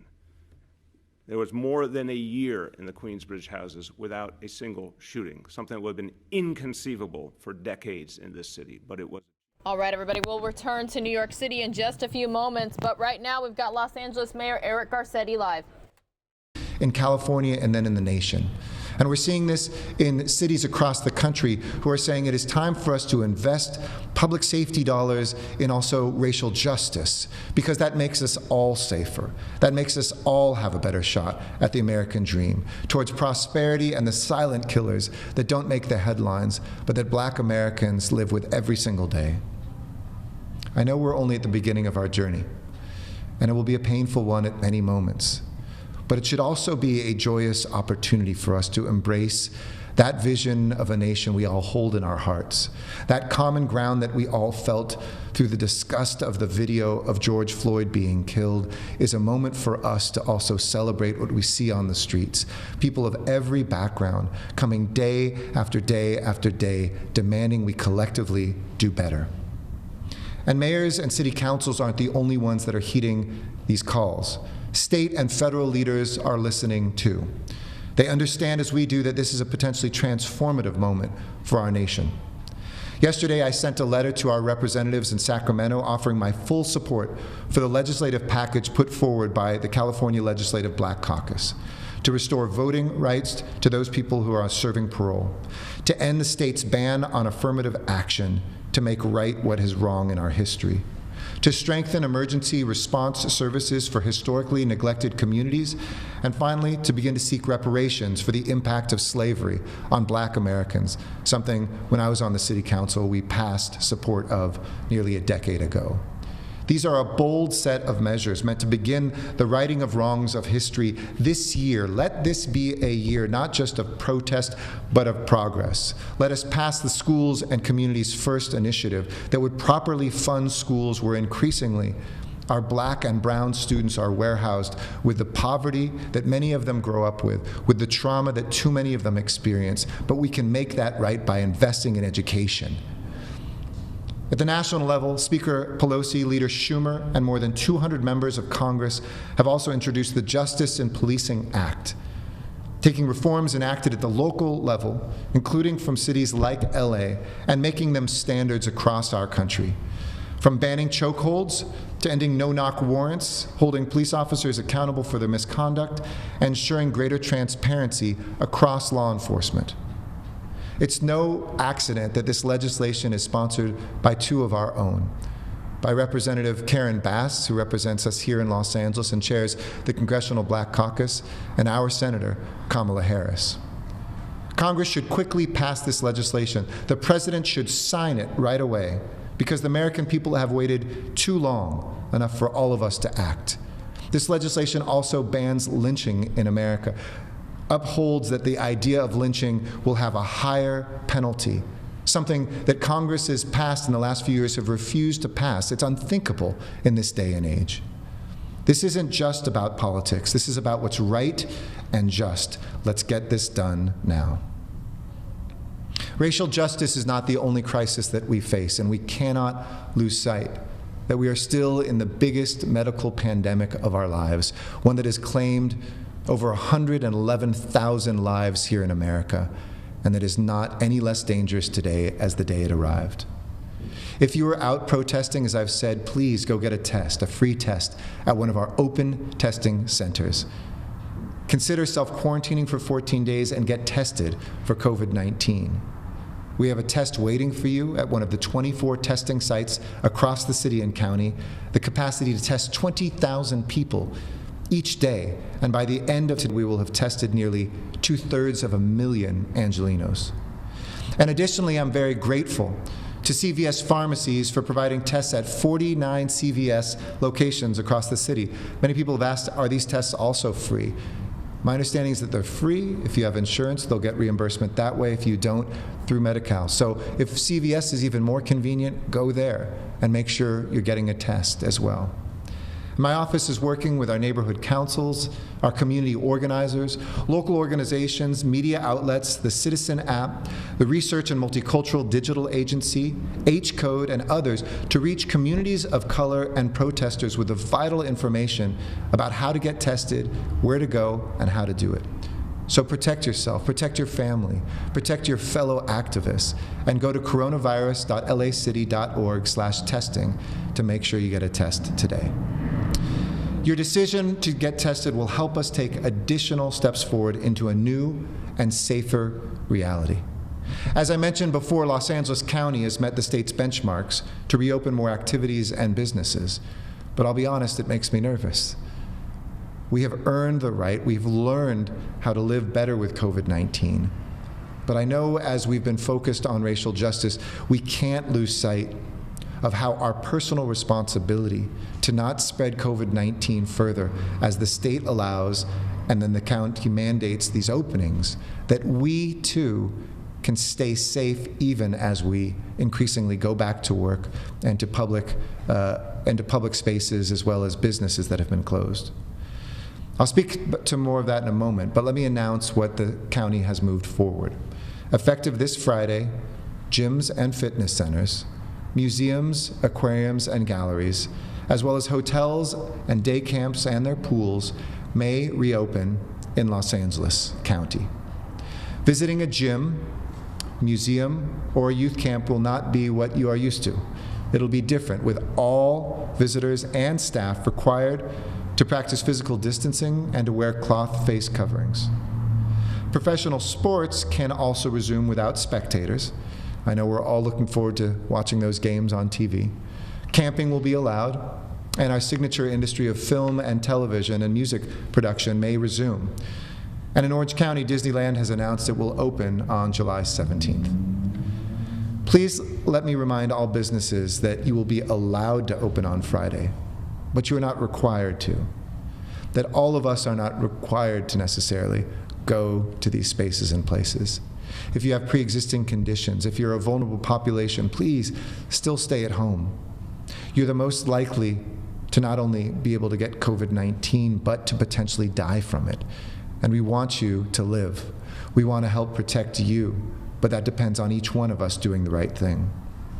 And for those businesses that don't reopen right away, we want to help you get to the place where you can.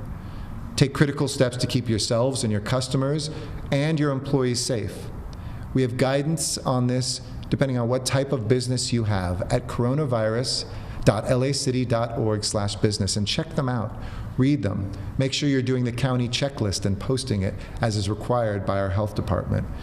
It's a very detailed set of protocols to make sure you're safe. We've seen in other places, in other states, where folks aren't taking those protocols seriously. We're so tired of COVID-19. It seems like the numbers have flatlined that we don't have to be careful anymore. Please be careful. You are legally required to go through those protocols before opening, whether it's enhanced cleaning and disinfecting, procedures for your employees and spacing. And again, all of that can be found at coronavirus.lacity.org/business. These are very important steps forward, but as the data makes clear, COVID-19 is still here. It's still deadly. We have to remain vigilant. We have to keep doing our part, physical distancing and washing our hands, wearing our face coverings. And we cannot take these changes as license to gather in large groups again without restrictions. We should all still default to being safer at home whenever we can. And I know how tough it is.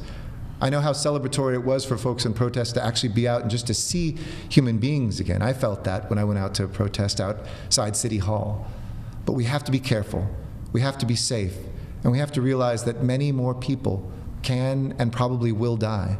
But that number can be reduced by our actions, by what we do. There are still many businesses that remain closed too. Nail salons and tattoo shops, bars and wineries, movie theaters, concert halls, arcades, and bowling alleys. And today, a reminder that this is still with us, the county reported 1,275 new cases.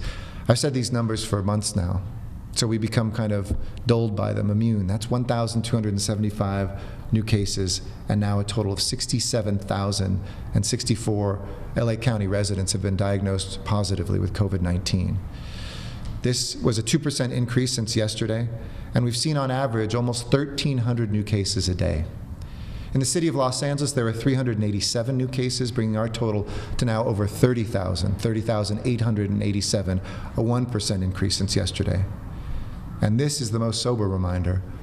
We learned of 61 more deaths in the last 24 hours, bringing our total to 2,768 deaths, a 2% increase since yesterday. Increasingly, we all know, I shared with you a cousin of mine that's passed away from COVID-19. These are hitting us, and they're hitting close to home. And we all know that we have a role to save lives. You've done a marvelous job. One study that came out said that there are literally millions upon millions of people that would have gotten COVID-19 if we hadn't all successfully stayed at home. How Los Angeles led that movement across the country. We've done the right thing. Let's keep doing the right thing and saving lives. One of the things that we focus on a lot too is our infection rate. How many people does the average person who's positive reinfect? As you'll remember, that number peaked around 3 early on in this crisis, so that each infected person was getting 3 more people sick. That's why those numbers were going up at higher and higher double-digit percentages every day. But through our collective efforts to flatten the curve, through your sacrifices, we brought that down to 1 and slightly below 1, meaning COVID-19 was not spreading out of control, that our hospitals were not at risk of seeing a surge in patients and being overwhelmed, and we could take these gradual steps to reopen Los Angeles. But as we reopen, the infection rate may continue to rise, as we heard from our Department of Public Health and Dr. Ferrer. County estimates now indicate it might be closer to 1.3, and it's certainly above 1. These are real case and hospitalization data that we follow every single day. And I want you to know that we will continue to follow these numbers really closely in what we do and what gets opened.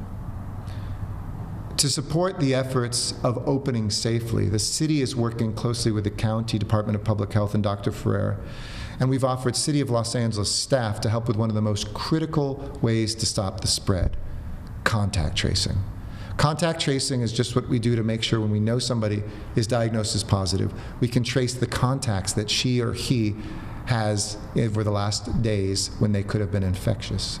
That means that we can go to the 12 or 15 or 20 people that you had a serious interaction with to let them know that they should quarantine as well. This is the way to continue to flatten the curve. And so this past week, we offered city employees to help our amazing workers at the County Department of Public Health as supplemental contact tracers. More than 300 disaster service workers from the city of Los Angeles will join the contact tracing teams. And thank you to these angels who work for you. You pay their salaries. They often do other things and work in other departments, from our libraries to our parks. They are going to be deployed to make sure across LA County that we are safe and that we let people know that they are at risk. They proactively reach out to people who then in turn can talk to people they've been in contact with, and will help us identify the source of the spread to be able to, as we open up our economy, make sure that doesn't result in new outbreaks throughout the county. So together as one, whether it's the city working with the county, whether it's you doing your part, whether it's businesses going through those checklists, we will do this, and we're going to do it together. This has been a time of so much pain, so much sorrow and grief, of things that were lost, of graduations that were done in cars, of the pain of what it means to be black in America every day that long predated this, of those that are vulnerable on our streets because they're experiencing homelessness, of those who had pre-existing medical conditions that already made them vulnerable, but COVID-19 preys on. It's been almost too much for all of us to contain. But Los Angeles, I've been so proud of you. So proud of protesters on the streets standing up for what's right. Proud of people wearing a mask to protect their neighbors and say that they love strangers, that they want to protect their lives. So proud of city workers who are delivering those city services I told you would never stop in the midst of this. Whether it's police officers that are out there and firefighters, whether it's our Rec and Parks staff that are running our homeless shelters. We have done things that we didn't think were possible, and yet we have so much more to do. I know that we can continue to lead this city and this nation. We can lead it forward with what we're doing in response to COVID-19. We can be the example of standing businesses up and bringing jobs back in dealing with the economic crisis. And we must be the leaders when it comes to racial justice, not just in policing, but also the investments we make in health and in hope and in healing, in education and in jobs, in making sure that America's sins once and for all are righted so that we do have one nation under God, indivisible, with liberty and justice for all of us. When we see hate, we come together to deliver hope. When we see conflict, we cooperate.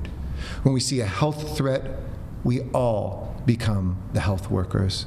Where we see structural racism, we must end it. Where we see an unprecedented public health crisis, we take unmatched steps to solve it. And we will see these better days ahead. We will rise to this moment and meet it, not miss it. And we'll lead the nation and bend the arc towards justice of our future. So as always, stay strong, Los Angeles. Stay healthy. Whenever you can, stay home. And strength and love to all of us in these most difficult times. We'll march through these fires together. Thank you. And with that, I'll be happy to take some questions. Hey, Mayor, thank you very much for taking our questions. The first one comes from Emily Alpert-Reyes of the LA Times. She asks, in New York City, Buffalo, Philadelphia, and other cities, officers have reportedly been suspended for violent tactics against protesters.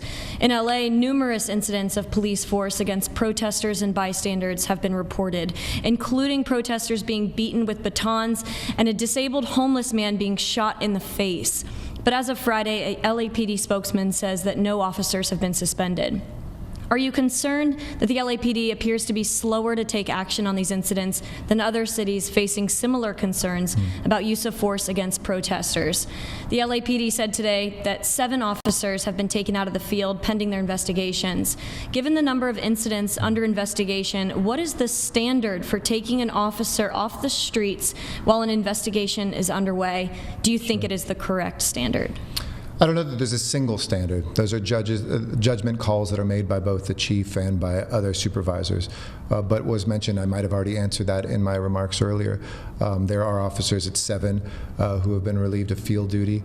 And in some cases, if the investigation calls for suspension, we do that regularly, and that can and will happen.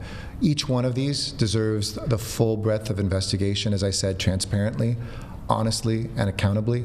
That is something that the people of Los Angeles, who pay the salaries of myself and every other public official, including police officers, deserves. And it is my promise to folks. As I mentioned, I think it's important for me to speak out when you see images that run counter to who we are and the professional standards that we expect. And as I've said, if there's consequences, including suspension or removal, those will come. I also want to thank all the positive videos that I saw out there, moments where officers sat down and talked to folks, took a knee. We need to have both sides of the story, the first piece and accountability, and we need to make sure that we also realize the exhaustion that folks have out there and the service that they've given to us. And I don't think that we have to choose between those two. Any officer who would say when we discipline officers who have done wrong that that's wrong doesn't belong in this department, and vice versa. Anybody who would say that's the full story hasn't looked at all the other interactions. Progress is tough. Sometimes it's painful, but I'm glad that we have in Los Angeles, much stronger than those cities, by the way, that were mentioned, an accountable, independent, and civilian-led investigation system, which very few cities across the country do have. So it's not what we do wrong, it's how we deal with it. It is how we make sure there's accountability, and I trust that we will. But I do not believe there's a single standard for that. But let me follow up if we do have. We have, I think, some guidelines for those. Thank you, Mayor. The next question comes from Steve Gregory with KFI News. Hey, Steve. Mayor, LAPD's Media Relations Division is now the subject of a second lawsuit over claims of racial discrimination, harassment, and retaliation by leadership within the division. I'm told a third lawsuit is forthcoming for similar claims. How will leadership be held accountable? And since the head of the division is an employee of your office, what is being done to discipline and/or suspend those in charge? Yeah, I think that's a kind of a budget technicality that it's paid through my office. But in the police department, like any department, there's no place for racism, there's no place for discrimination. And we as a city not only have internal mechanisms to deal with that. I'm very proud, as I've mentioned in my last press briefing, that July 1st, for the entire city of Los Angeles, we'll have a Department of Human and Civil Rights that will deal with those claims also in the private sector as well as the public sector. But while I can't comment on any ongoing investigations of something right now, let me just say very clearly that racism exists not just in the blatant ways that we saw so horribly exercised against George Floyd, but in subtle ways that keep people back, that discriminate against people when it comes to promotions, when it comes to opportunities, when it comes to education, when it comes to health, and there is no place in Los Angeles for that. And so I expect that justice should be served. But investigations are ongoing, and I cannot speak about the specific case right now. Next, please. The next question comes from Alex Michelson with Fox 11 News. We've seen an increase in COVID-19 cases and will likely see an even greater increase because of the protests. What science are you looking at that says it's okay to reopen now, and why not a few weeks ago? Were we too cautious then, or were we possibly being too lax now? Do you understand why this looks arbitrary to a whole lot of people?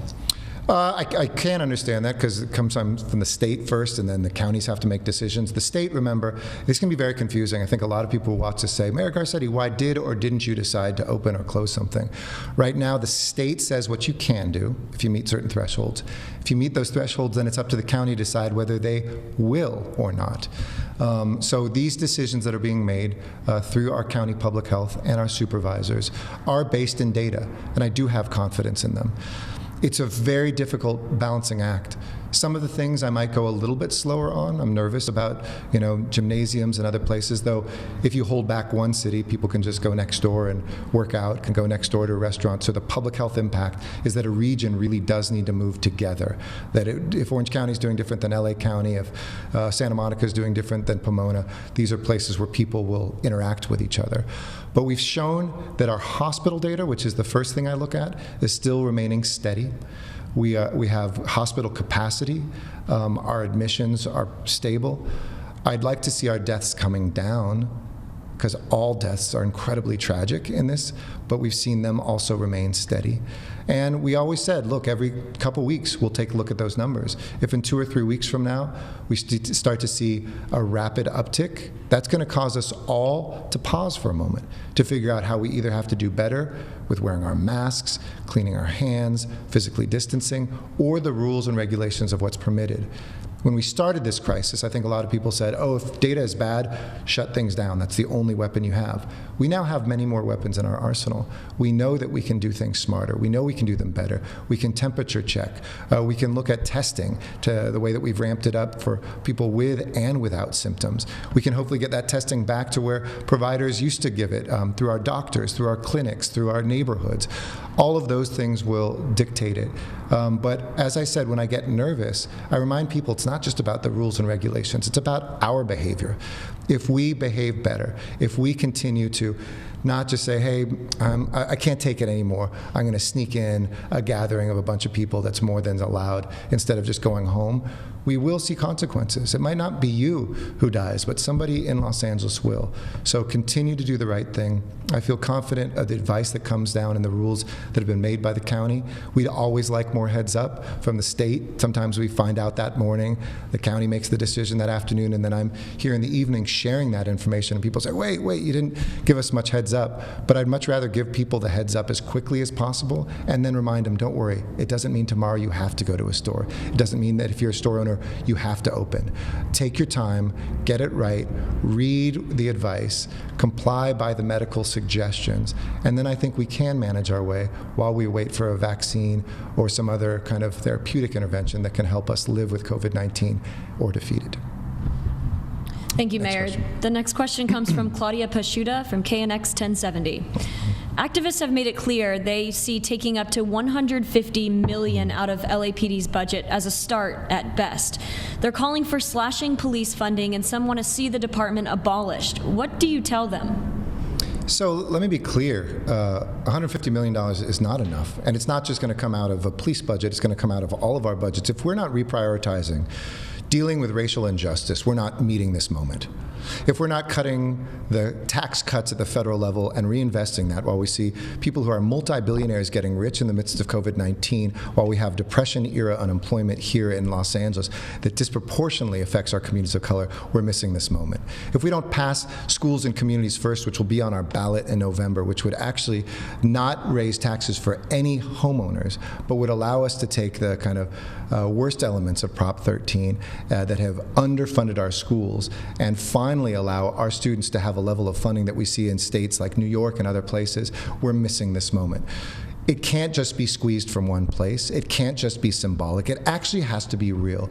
If we're not giving youth of color jobs this summer and into the fall and winter, as we've been expanding here in Los Angeles but need to go even further, there are kids who don't grow up with somebody able to give them an internship, who don't know who to call when they want to get into the movie industry, or they want to become a doctor, or they want to help as grow up and become somebody who can be a scientist. We have to do that work. So I agree with the sentiment that this is just a start. And my promise to people is we have to think about reimagining public safety, but we have to do that carefully, boldly at the same time. We have to do that in an inclusive way so that our officers don't shoulder things like mental health and homelessness disproportionately.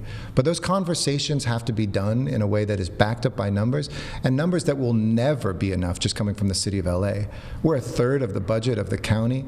The county is a third of the budget of our state, I believe. No, sorry, is about a fifth of the budget of our state. And our federal government, where we spend most of our taxpayer dollars, need to come back and to invest. So I was very pleased yesterday, for instance, to receive $167 million from the federal government on homelessness. That's a bigger investment than anything that we're talking about cutting right here out of a single department. To look at what we can do with our coronavirus relief funds, which I'm working closely with our city council, and instead of just reimbursing the city, even tightening all our collective belts a little further so we can invest that in places where if you're a black entrepreneur trying to get a loan and you can't get one, you've never been able to start a business, while other businesses have come in national chains and have been able to get bailed out. That is what this moment is about. If black lives matter, they can't just matter when it comes to policing. It has to matter also in where we invest in our communities of color across the board. Next question, please. Thank you, Mayor. The next question comes from Joel Pollack of Breitbart News. He asks, were you following medical or scientific advice when you broke social distancing to take a knee at the Black Lives Matter protest last week? So I wore my mask out there and spoke for a moment, but no, I think for all of us, everybody who's been at a protest, it's very important for us all to make sure, as I said, we get tested. I've gotten a test this week to make sure, and I'll do one next week as well, since I was out there. I was there for a limited period of time. The standard is closer than 6 feet for 10 minutes is when you are at high risk. So I was following that advice, limiting the amount of time, wearing a mask. 2 out of 3 ain't bad. Next question, please. Okay. The next question comes from Jonah Valdez with the Los Angeles Daily News. Mayor Garcetti, the LAPD announced today it is investigating 56 misconduct complaints, and Correct. he also wanted to clarify if it's 56 or 58. And that 7 LAPD officers were placed on non-field duty based on those investigations, amid calls for reviews and analysis into use of force incidents by activists, federal lawmakers, and city council members. Do you think the LAPD has done enough in response to the force used against peaceful protesters? And his follow-up is also activists today called on LAPD to stop using rubber bullets on protesters altogether. Do you support that call for police to no longer use those less than lethal rounds on the protesters? So the number I have is 58. As I mentioned, there's 40 investigators that are assigned just to these cases. We take them very seriously. One of the things that came out of the consent decree is we have a very robust Inspector General's office compared to other cities, both in absolute terms and even in per capita terms. We have, of course, internal affairs as well, which is the police side investigating the police, but these are the independent civilian investigators as well. So I'm confident in them. I'm confident that they're taking it seriously, and I know that they are reviewing not only the video footage, camera-worn, body-worn cameras as well, as the complaints that people have. And please go to our social media. If you have not put a complaint forward and you've wanted to, please get in contact with the Inspector General. The second half of it was, remind me, the second half of the question? LAPD, activists called today on LAPD to stop using rubber bullets. Right. So the terms that I think there's plastic rounds that have bean bags in them that are used. And as I said during this, I wanted to see them not used whenever possible.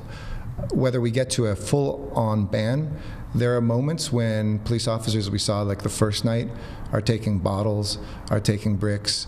Some of them, one, as we all know, nearly lost his life with a cracked skull.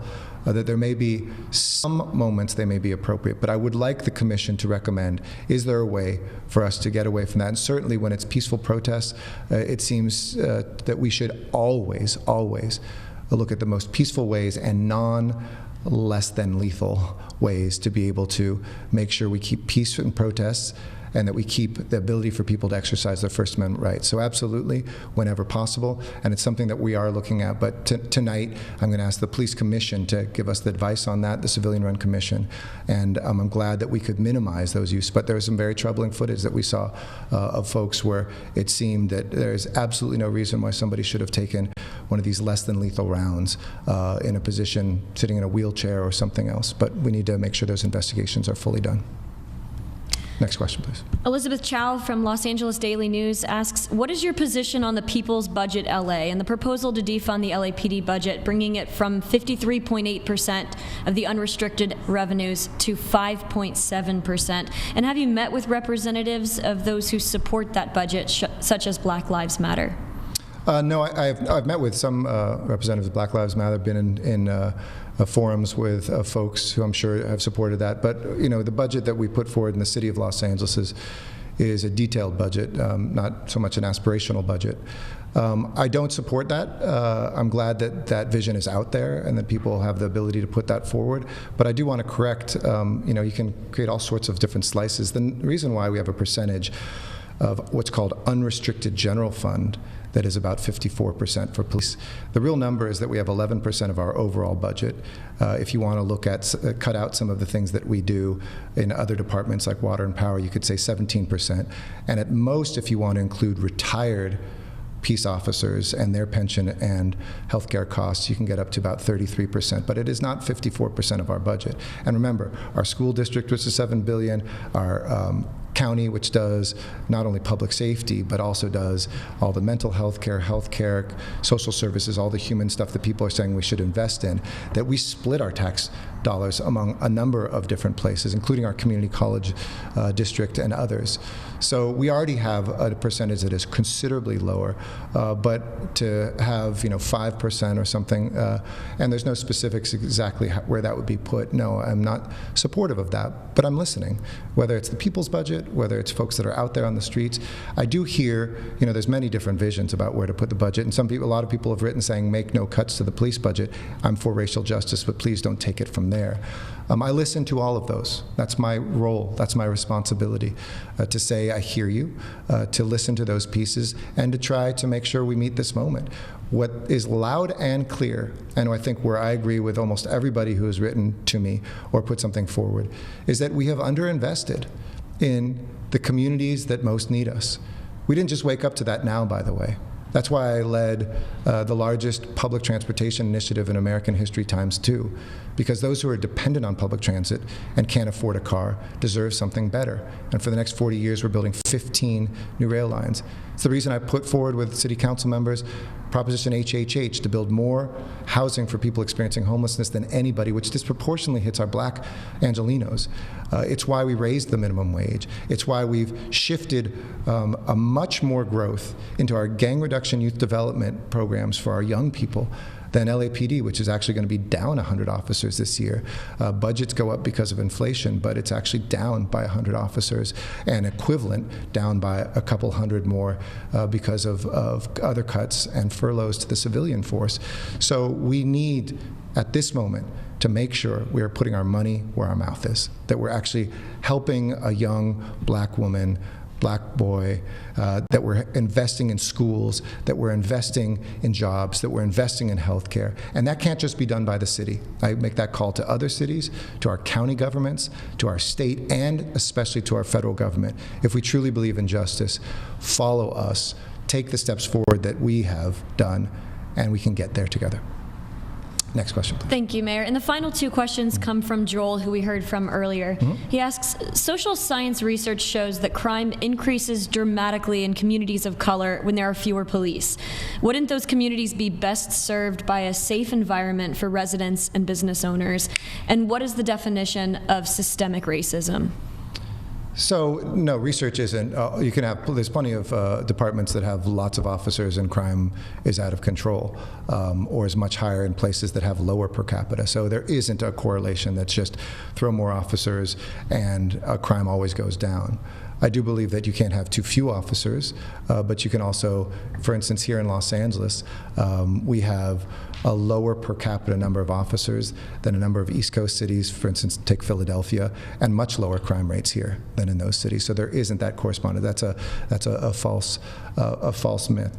The second part of the question was what? Again? What is your definition of systemic racism? Systemic racism is racism that's built into systems. Slavery was systemic racism. Segregation is systemic racism. The idea that a child who is born into a black family, on average, that family has $17,000 of wealth, and a white family has $171,000 of wealth, that's economic systemic racism. Freed slaves were promised 40 acres and a mule, didn't get it.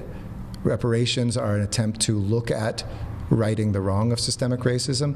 Systemic racism is the idea that, as I just heard from even my fellow elected officials, you can be a powerful black man in America and you're still going to get pulled over all the time in a way that our white counterparts aren't. That is, systemic racism means that there are systems set up both in and by government, as well as in our economy and our private sector, in our schools, and in our communities that systematically, they aren't just an individual. The difference is an individual racism, somebody who makes an individual decision that is racist. When collectively, these have folks who are African American more likely to be homeless, more likely to be in jail, more likely to be of poor health, more likely to be undereducated, more likely to be underemployed or unemployed. That's the result of a system. The counter is, a lot of people say, oh, that's just people's personal choices. Try starting at the starting line 50 yards behind everybody else and then you tell me if everything is equal. That's what this moment is about. And I think that while there's some who still want to push back on that, the marvelous thing is this is finally a moment when overwhelmingly America gets it. The question is now for all of us, what are you going to do about it? Thank you all for the questions. Thank you for being here. I'm going to switch to Spanish as well to give my address. Thank you, everybody. Be safe out there, and we'll see you soon.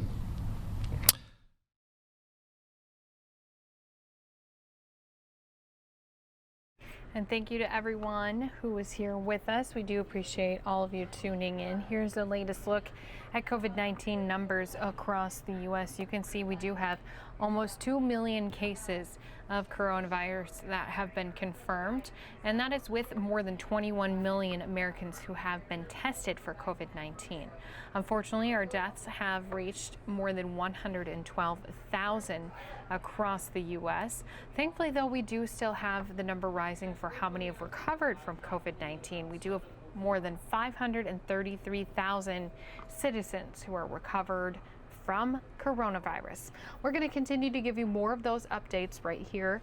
And we do want to say, once our stream is done on the YouTube side, you can continue to watch more coronavirus updates, not only with coronavirusnow.com, but also on your Samsung device. So what we're going to do is head on out to Maryland, where they are talking about reopening their state. They have a lot of additional reopenings that are going to be starting this week.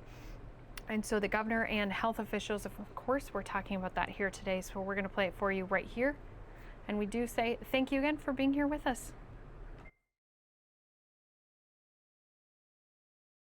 Dining will be able to resume at restaurants across the state at 50% capacity with distancing and following public health requirements consistent with the CDC, the FDA, and the National Restaurant Association. In addition, coinciding with the end of the school year, we are encouraging local school systems, where possible, to plan and to hold safe outdoor graduation ceremonies with appropriate capacity and distancing measures in place. And in order to help summer be summer, also effective this Friday at 5 o'clock, outdoor amusements and rides, miniature golf, and go-karts may resume with appropriate health and safety protocols. Capacity restrictions at outdoor pools will increase to 50% with the same strict safety guidelines in place. In addition, 1 week later, beginning next Friday, June 19th at 5 o'clock p.m., gyms and other indoor studio fitness activities such as dance studios and martial arts may begin to safely reopen at 50% capacity with strict health, distancing, and sanitation measures. And casinos, arcades, and malls will also be able to begin resuming operations with strict health and safety protocols. I want to thank the many businesses that have been taking the health and safety precautions so seriously, and those who have been taking the Maryland Strong Back to Business pledge and displaying it on their storefronts and places of business in order to assure their employees, their customers, and the public that they are adhering to CDC and state health department guidelines. And as we take these additional steps to safely reopen our economy and put more people to work, we want to continue to strongly stress the need to follow CDC and state and local health department requirements and guidelines. The fight against this virus is far from over. In fact, now more than ever, as we begin to come in contact with more people, we must all continue to remain vigilant. Our health and economic recovery depends on all of us continuing to exercise personal responsibility in order to keep ourselves, our family members, our neighbors, and our coworkers safe. The Maryland Strong Roadmap to Recovery plan is based on a flexible, community-based approach, And while we are very encouraged by the metrics that we have achieved in every single one of Maryland's 24 jurisdictions, we are continuing to give local leaders the flexibility that they have requested. Ladies and gentlemen, these past 3 months have been a very difficult time for our nation. From an unprecedented global pandemic that has infected 2.2 million Americans and taken the lives of more than 114,000 of our fellow citizens, to the worst economic collapse since the Great Recession, and then more recently, the senseless murder of George Floyd, which has shed new light on old wounds that have not healed and serious problems that need to be confronted and addressed. We have been challenged in so many ways that we never could have imagined just a few months ago. There is real pain and hardship across our country right now. I just finished leading my 35th crisis call with America's governors this afternoon, I think in 90 days. And I just want to take a moment to say that I'm proud of my fellow governors on both sides of the aisle from all across America, who I believe have truly stepped up and shown real leadership during this crisis. I also want to sincerely thank our Maryland State government team, all of the dedicated public servants who literally have been working around the clock 7 days a week. I'm proud that I get the opportunity to serve with each and every one of them. But most of all, I'm proud of the people of Maryland for sticking together, for never losing hope, and for staying Maryland strong during this incredibly difficult time. This truly is one of the most daunting challenges that our state has ever faced, but sometimes, in the worst of times, have a way of bringing out the very best in Marylanders. And while I cannot promise you that we will fully recover from all of these problems quickly, I will tell you that together we have faced and overcome daunting challenges before, and that we will get through these difficult times together. I'm a lifelong small businessman who had never held elective office. And in 2014, I stepped up to run for governor because I was so frustrated that our state had lost thousands of businesses and hundreds of thousands of jobs. I pledged to stand up and fight to grow more small businesses and to put more people to work and to turn our economy around. It's the reason why I'm here. It's been my primary mission for 6 years.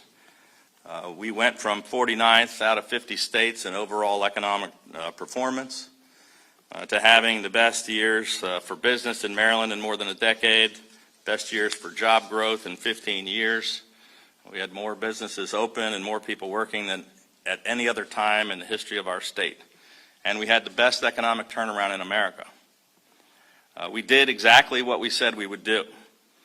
But now the American economy has taken a major hit like we've never seen before in our lifetime. And Marylanders, just like everyone else across America, have suffered greatly. But Maryland is better positioned for an economic comeback than most of the other states in America. Our unemployment rate is more than 1/3 better than the national average. We're in better shape than 42 other states. We have the 8th lowest unemployment rate in the nation and the very best, #1 in our region. We have led, and Maryland will continue to lead on the road to economic recovery. And I just want the people of this great state to know that for the next 2.5 years, I am going to keep giving this job everything that I've got, every single day that I am given. We're all in this together, and together we will continue to change Maryland for the better and continue to set an example for the rest of America. Thank you. And with that, I'm going to turn the podium over to Deputy Secretary of Health, Fran Phillips. I also want to give a shout out. We have with us Lieutenant Governor Boyd Rutherford, we've been separated for a long time because of the coronavirus. We've been both working really hard in different places. He's been working out of the Baltimore house. I was going to thank him for basically doing all of the hard work of government while I was goofing off on these twin crises, and he's done an amazing job. I want to say thank you for being